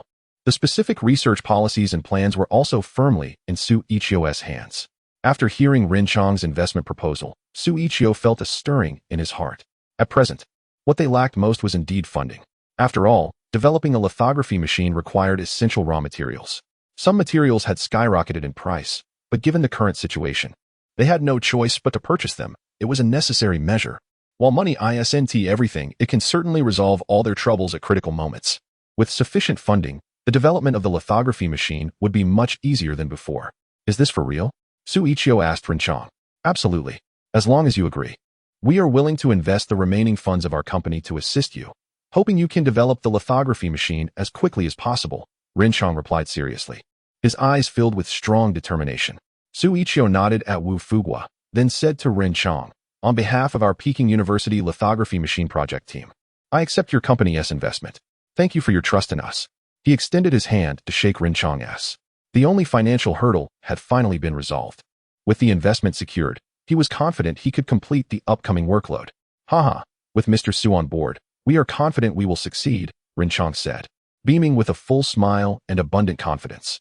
He then inquired, what do you estimate the success rate to be? Although he outwardly expressed trust. However, after all, he is not an expert. With all his wealth invested, he couldn't help but feel a bit uncertain at this moment. Therefore, he was still somewhat uneasy and wanted to dig deeper, just seeking some reassurance. Xu Yiqiu revealed a mysterious smile. He patted Renchang's hand and said with a grin, as long as the funds are in place, I can confidently tell you that the success rate is as high as 100. A Chinese person doesn't deceive another Chinese person. He was very firm about it, almost without hesitation, proving that he absolutely had this capability. Renchang was taken aback, clearly shocked by Xu Yiqiu's strong confidence. Although he knew that Xu Yiqiu was a brilliant scientist, he also understood how difficult it was to develop a lithography machine. After all, spending hundreds of billions might not even yield any significant results. Now, Xu Yiqiu was telling them that as long as the funding was secured, there would be a 100 success rate. This sounded a bit suspicious, almost like a scam. Was this guy really not just talking big? It seemed that Xu Yiqiu's overwhelming confidence had made Renchang somewhat skeptical. How much investment do you actually need? He asked tentatively. Initially, he had planned to bet all his assets, but now he was feeling a bit more cautious. 5 billion. Xu Yiqiu held up 5 fingers. As long as you can provide 5 billion in funding, I am confident that we can develop the lithography machine, Xu Yiqiu stated firmly. Upon hearing this, Renchang began to hesitate. Although the company was on the brink of bankruptcy, that was merely the visible part of the company's financial struggles. His personal worth was still in the hundreds of billions. If he sold off all his assets, he could still cash out at least 100 billion. However, now the other party was asking for half of his assets right off the bat, which made him feel a bit pained. Nonetheless, he hesitated only for a moment before agreeing. All right, no problem. After I return, I will liquidate my assets, and the 5 billion will be transferred to your project team's account. Here's to a successful collaboration. Renchang smiled and shook hands with him again. After exchanging contact information and the bank account details for the transfer, he left with the other members of his company. Wu Jing and Wu Fuguo watched the departing group with a hint of surprise. They hadn't expected that within such a short time, someone would proactively come to them to invest in their lithography project. It felt like a stroke of luck from above. Meanwhile, the photos that Wu Fuguo had posted online were continuing to generate buzz. Many internet users had split into two factions. One side was disparaging, while the other was supportive. The two sides were arguing passionately online, and some bystanders were enjoying the spectacle. However, just as the two factions were locked in a heated debate, an anonymous user posted a new message online. The poster claims to be a former shareholder of Huawei Intelligent Technology Company, Limited. They expressed their frustration, stating, although I've already exited the company, I can't help but criticize the stupidity of Huawei's upper management. In my opinion, this level of foolishness is beyond redemption, especially the CEO, Renchang, who, on the brink of bankruptcy, still wants to invest in the Peking University lithography project. It's utterly ridiculous. To such a stubborn fool, I can only say, if you want to fail, don't drag us down with you. Just look at Huaxia Technology, it's not even on the international radar. Yet they want to develop a complex technology product like a lithography machine. It's simply mind-boggling. Chapter 80. Domestic lithography machines. An anonymous post by a former shareholder quickly caught the attention and comments of numerous netizens online. Once everyone understood the background of the situation, they began to comment below. Ha, that's a good roast. With Peking University's level of technology, they think they can develop a lithography machine? What a delusion. Brother, you did well to withdraw early. I can guarantee that if you had invested alongside them, you would have lost everything, even your underwear. I used to think Huawei phones were pretty good, but who knew the company owner would be such an idiot, opting for domestic chips over advanced foreign ones? Talk about a bad decision. I'm never buying Huawei products again. I'm afraid using them will make me lose my mind. Just wait and see. Huawei technology is going to go bankrupt. Ha. A crowd of netizens were furiously commenting, reveling in the misfortune of a major tech company. Their indifference to the company's struggles reflected their delight in witnessing someone else's downfall. Soon, with the overwhelming number of hot comments, this post skyrocketed to the top of the trending list, drawing in countless more spectators eager to see the drama unfold. The vast majority of comments echoed the sentiment that Peking University would never be able to develop a lithography machine. As more internal leaks surfaced, the online discourse intensified. In just a few days, the topic not only failed to die down, but continued to gain momentum. The internet had turned into a chaotic battleground. Supporters of domestic products began to call for a boycott of foreign goods, while many others praised the superiority of foreign products, insisting that you get what you pay for and that they are definitely worth the investment. Meanwhile, amidst the online uproar, Xu Yiqiu, who had maintained his composure, had already begun the final push of the lithography machine project in his underground laboratory with his project team. They started by leveling the mechanical platform to ensure the hexagonal positional accuracy of the chip carrier reached a micrometer level. Then, they used an automatic alignment system for the axial calibration of the optical system, ensuring the optical axis and carrier center alignment were controlled within 100 nanometers. Dr. Wang carefully placed the mask and lens barrel into the exposure chamber, while Xu Yiqiu reminded him to steady the angle during the shift. Slow down. Move it a bit more. Okay, that's good. On the other side, Engineer Li was adjusting the air-bearing support system of the carrier, ensuring that the pressure was evenly distributed to prevent the chip from shifting. They were conducting motion balance adjustments for the 6th degree of freedom platform to ensure the positioning accuracy of the chip table in all directions reached a micrometer level. Xu Yiqiu said to Engineer Li, "Got it. I'll start the adjustments right away."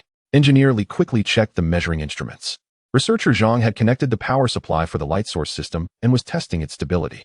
The light source system utilized an excimer laser as the exposure light source.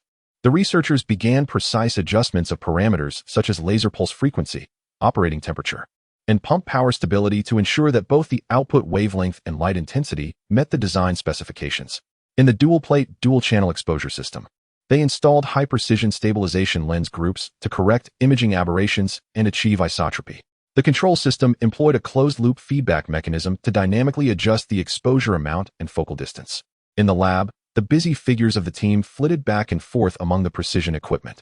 Occasionally, the clinking of metal fittings and the sound of quiet discussions could be heard. Team leader Su, the automatic alignment system installation is complete. Should we conduct the optical axis calibration test? Dr. Wang inquired. Yes, let's proceed with the axial alignment immediately. We need to ensure the optical system aligns with the machine's center within 100 nanometer tolerance, Xu Yiqiu replied, his expression serious. This was the final push, and there was no room for error. All right, I'll conduct the alignment test right away and report the results shortly, Dr. Wang said, his voice tinged with excitement and a slight tremor, as if the photolithography machine was about to reach its most critical moment. At that moment, led by Wu Fuguo, senior executives from Huawei had also arrived in the basement. They were all dressed in dust-proof suits and masks, marveling at the high-tech environment. Rinchang and others stood nearby, watching Xu Yiqiu and the research team busily installing components on the prototype of the photolithography machine, their hearts racing with excitement. How far along are we? Rinchang asked eagerly.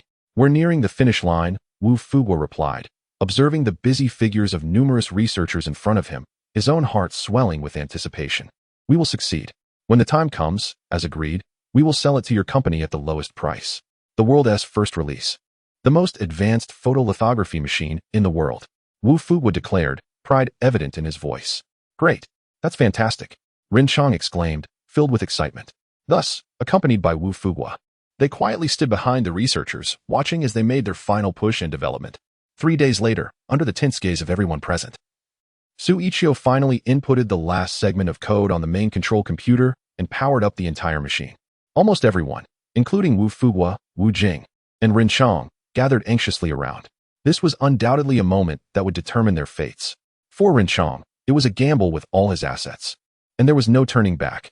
For the photolithography project team, it was their mission, one that concerned the nation's technological future. Everyone held their breath, not daring to make a sound. In the quiet room, one could faintly hear the sound of heartbeats. Suddenly, a loud buzzing sound pierced the silence. In the dimly lit room, a deep purple laser shot out, precisely scanning along the designated path, and soon a clear pattern appeared on the test wafer. We did it! Xu Yiqiu exclaimed, his fist clenched in excitement as he announced from the control console. Yes, we succeeded. The laboratory erupted in enthusiastic applause. With joy radiating from everyone's faces, they had done it. After 72 continuous hours of assembly and testing, the performance metrics and precision of the lithography machine met the standards, ultimately achieving the design goal and completing the first domestically developed deep ultraviolet lithography machine in China. In that moment, tears of joy filled everyone's eyes as they embraced each other tightly, overwhelmed with emotion. This marked a significant breakthrough for China in the core technology of lithography machines. They had silenced all doubts and could finally prove themselves to the world. They could do it. The news quickly reached the higher-ups in China. The Prime Minister personally congratulated Xu Yiqiu, offering praise and encouragement, and announced full support for the industrialization of lithography machine technology to expedite its application in domestic chip production lines. Following this, the lithography machine project underwent engineering improvements and production optimization. The newly established China Microelectronics Equipment Company began mass production of domestically developed lithography machines. At the same time, Huawei successfully developed the world's most powerful mobile processor using this domestically produced lithography machine. This not only filled the gap in the domestic high-end chip market, but also began exporting to global markets, turning around Huawei's fortunes. From then on, with the lithography technology being self-sufficient and controllable, China's integrated circuit industry experienced unprecedented growth. Whether in consumer electronics or communication networks, domestic chips began to take center stage on the global platform. Xu Yiqiu and his team earned the prestigious title of national treasures in the tech community. Their achievements will inspire more sons and daughters of China to continue their relentless pursuit of technological innovation and dreams.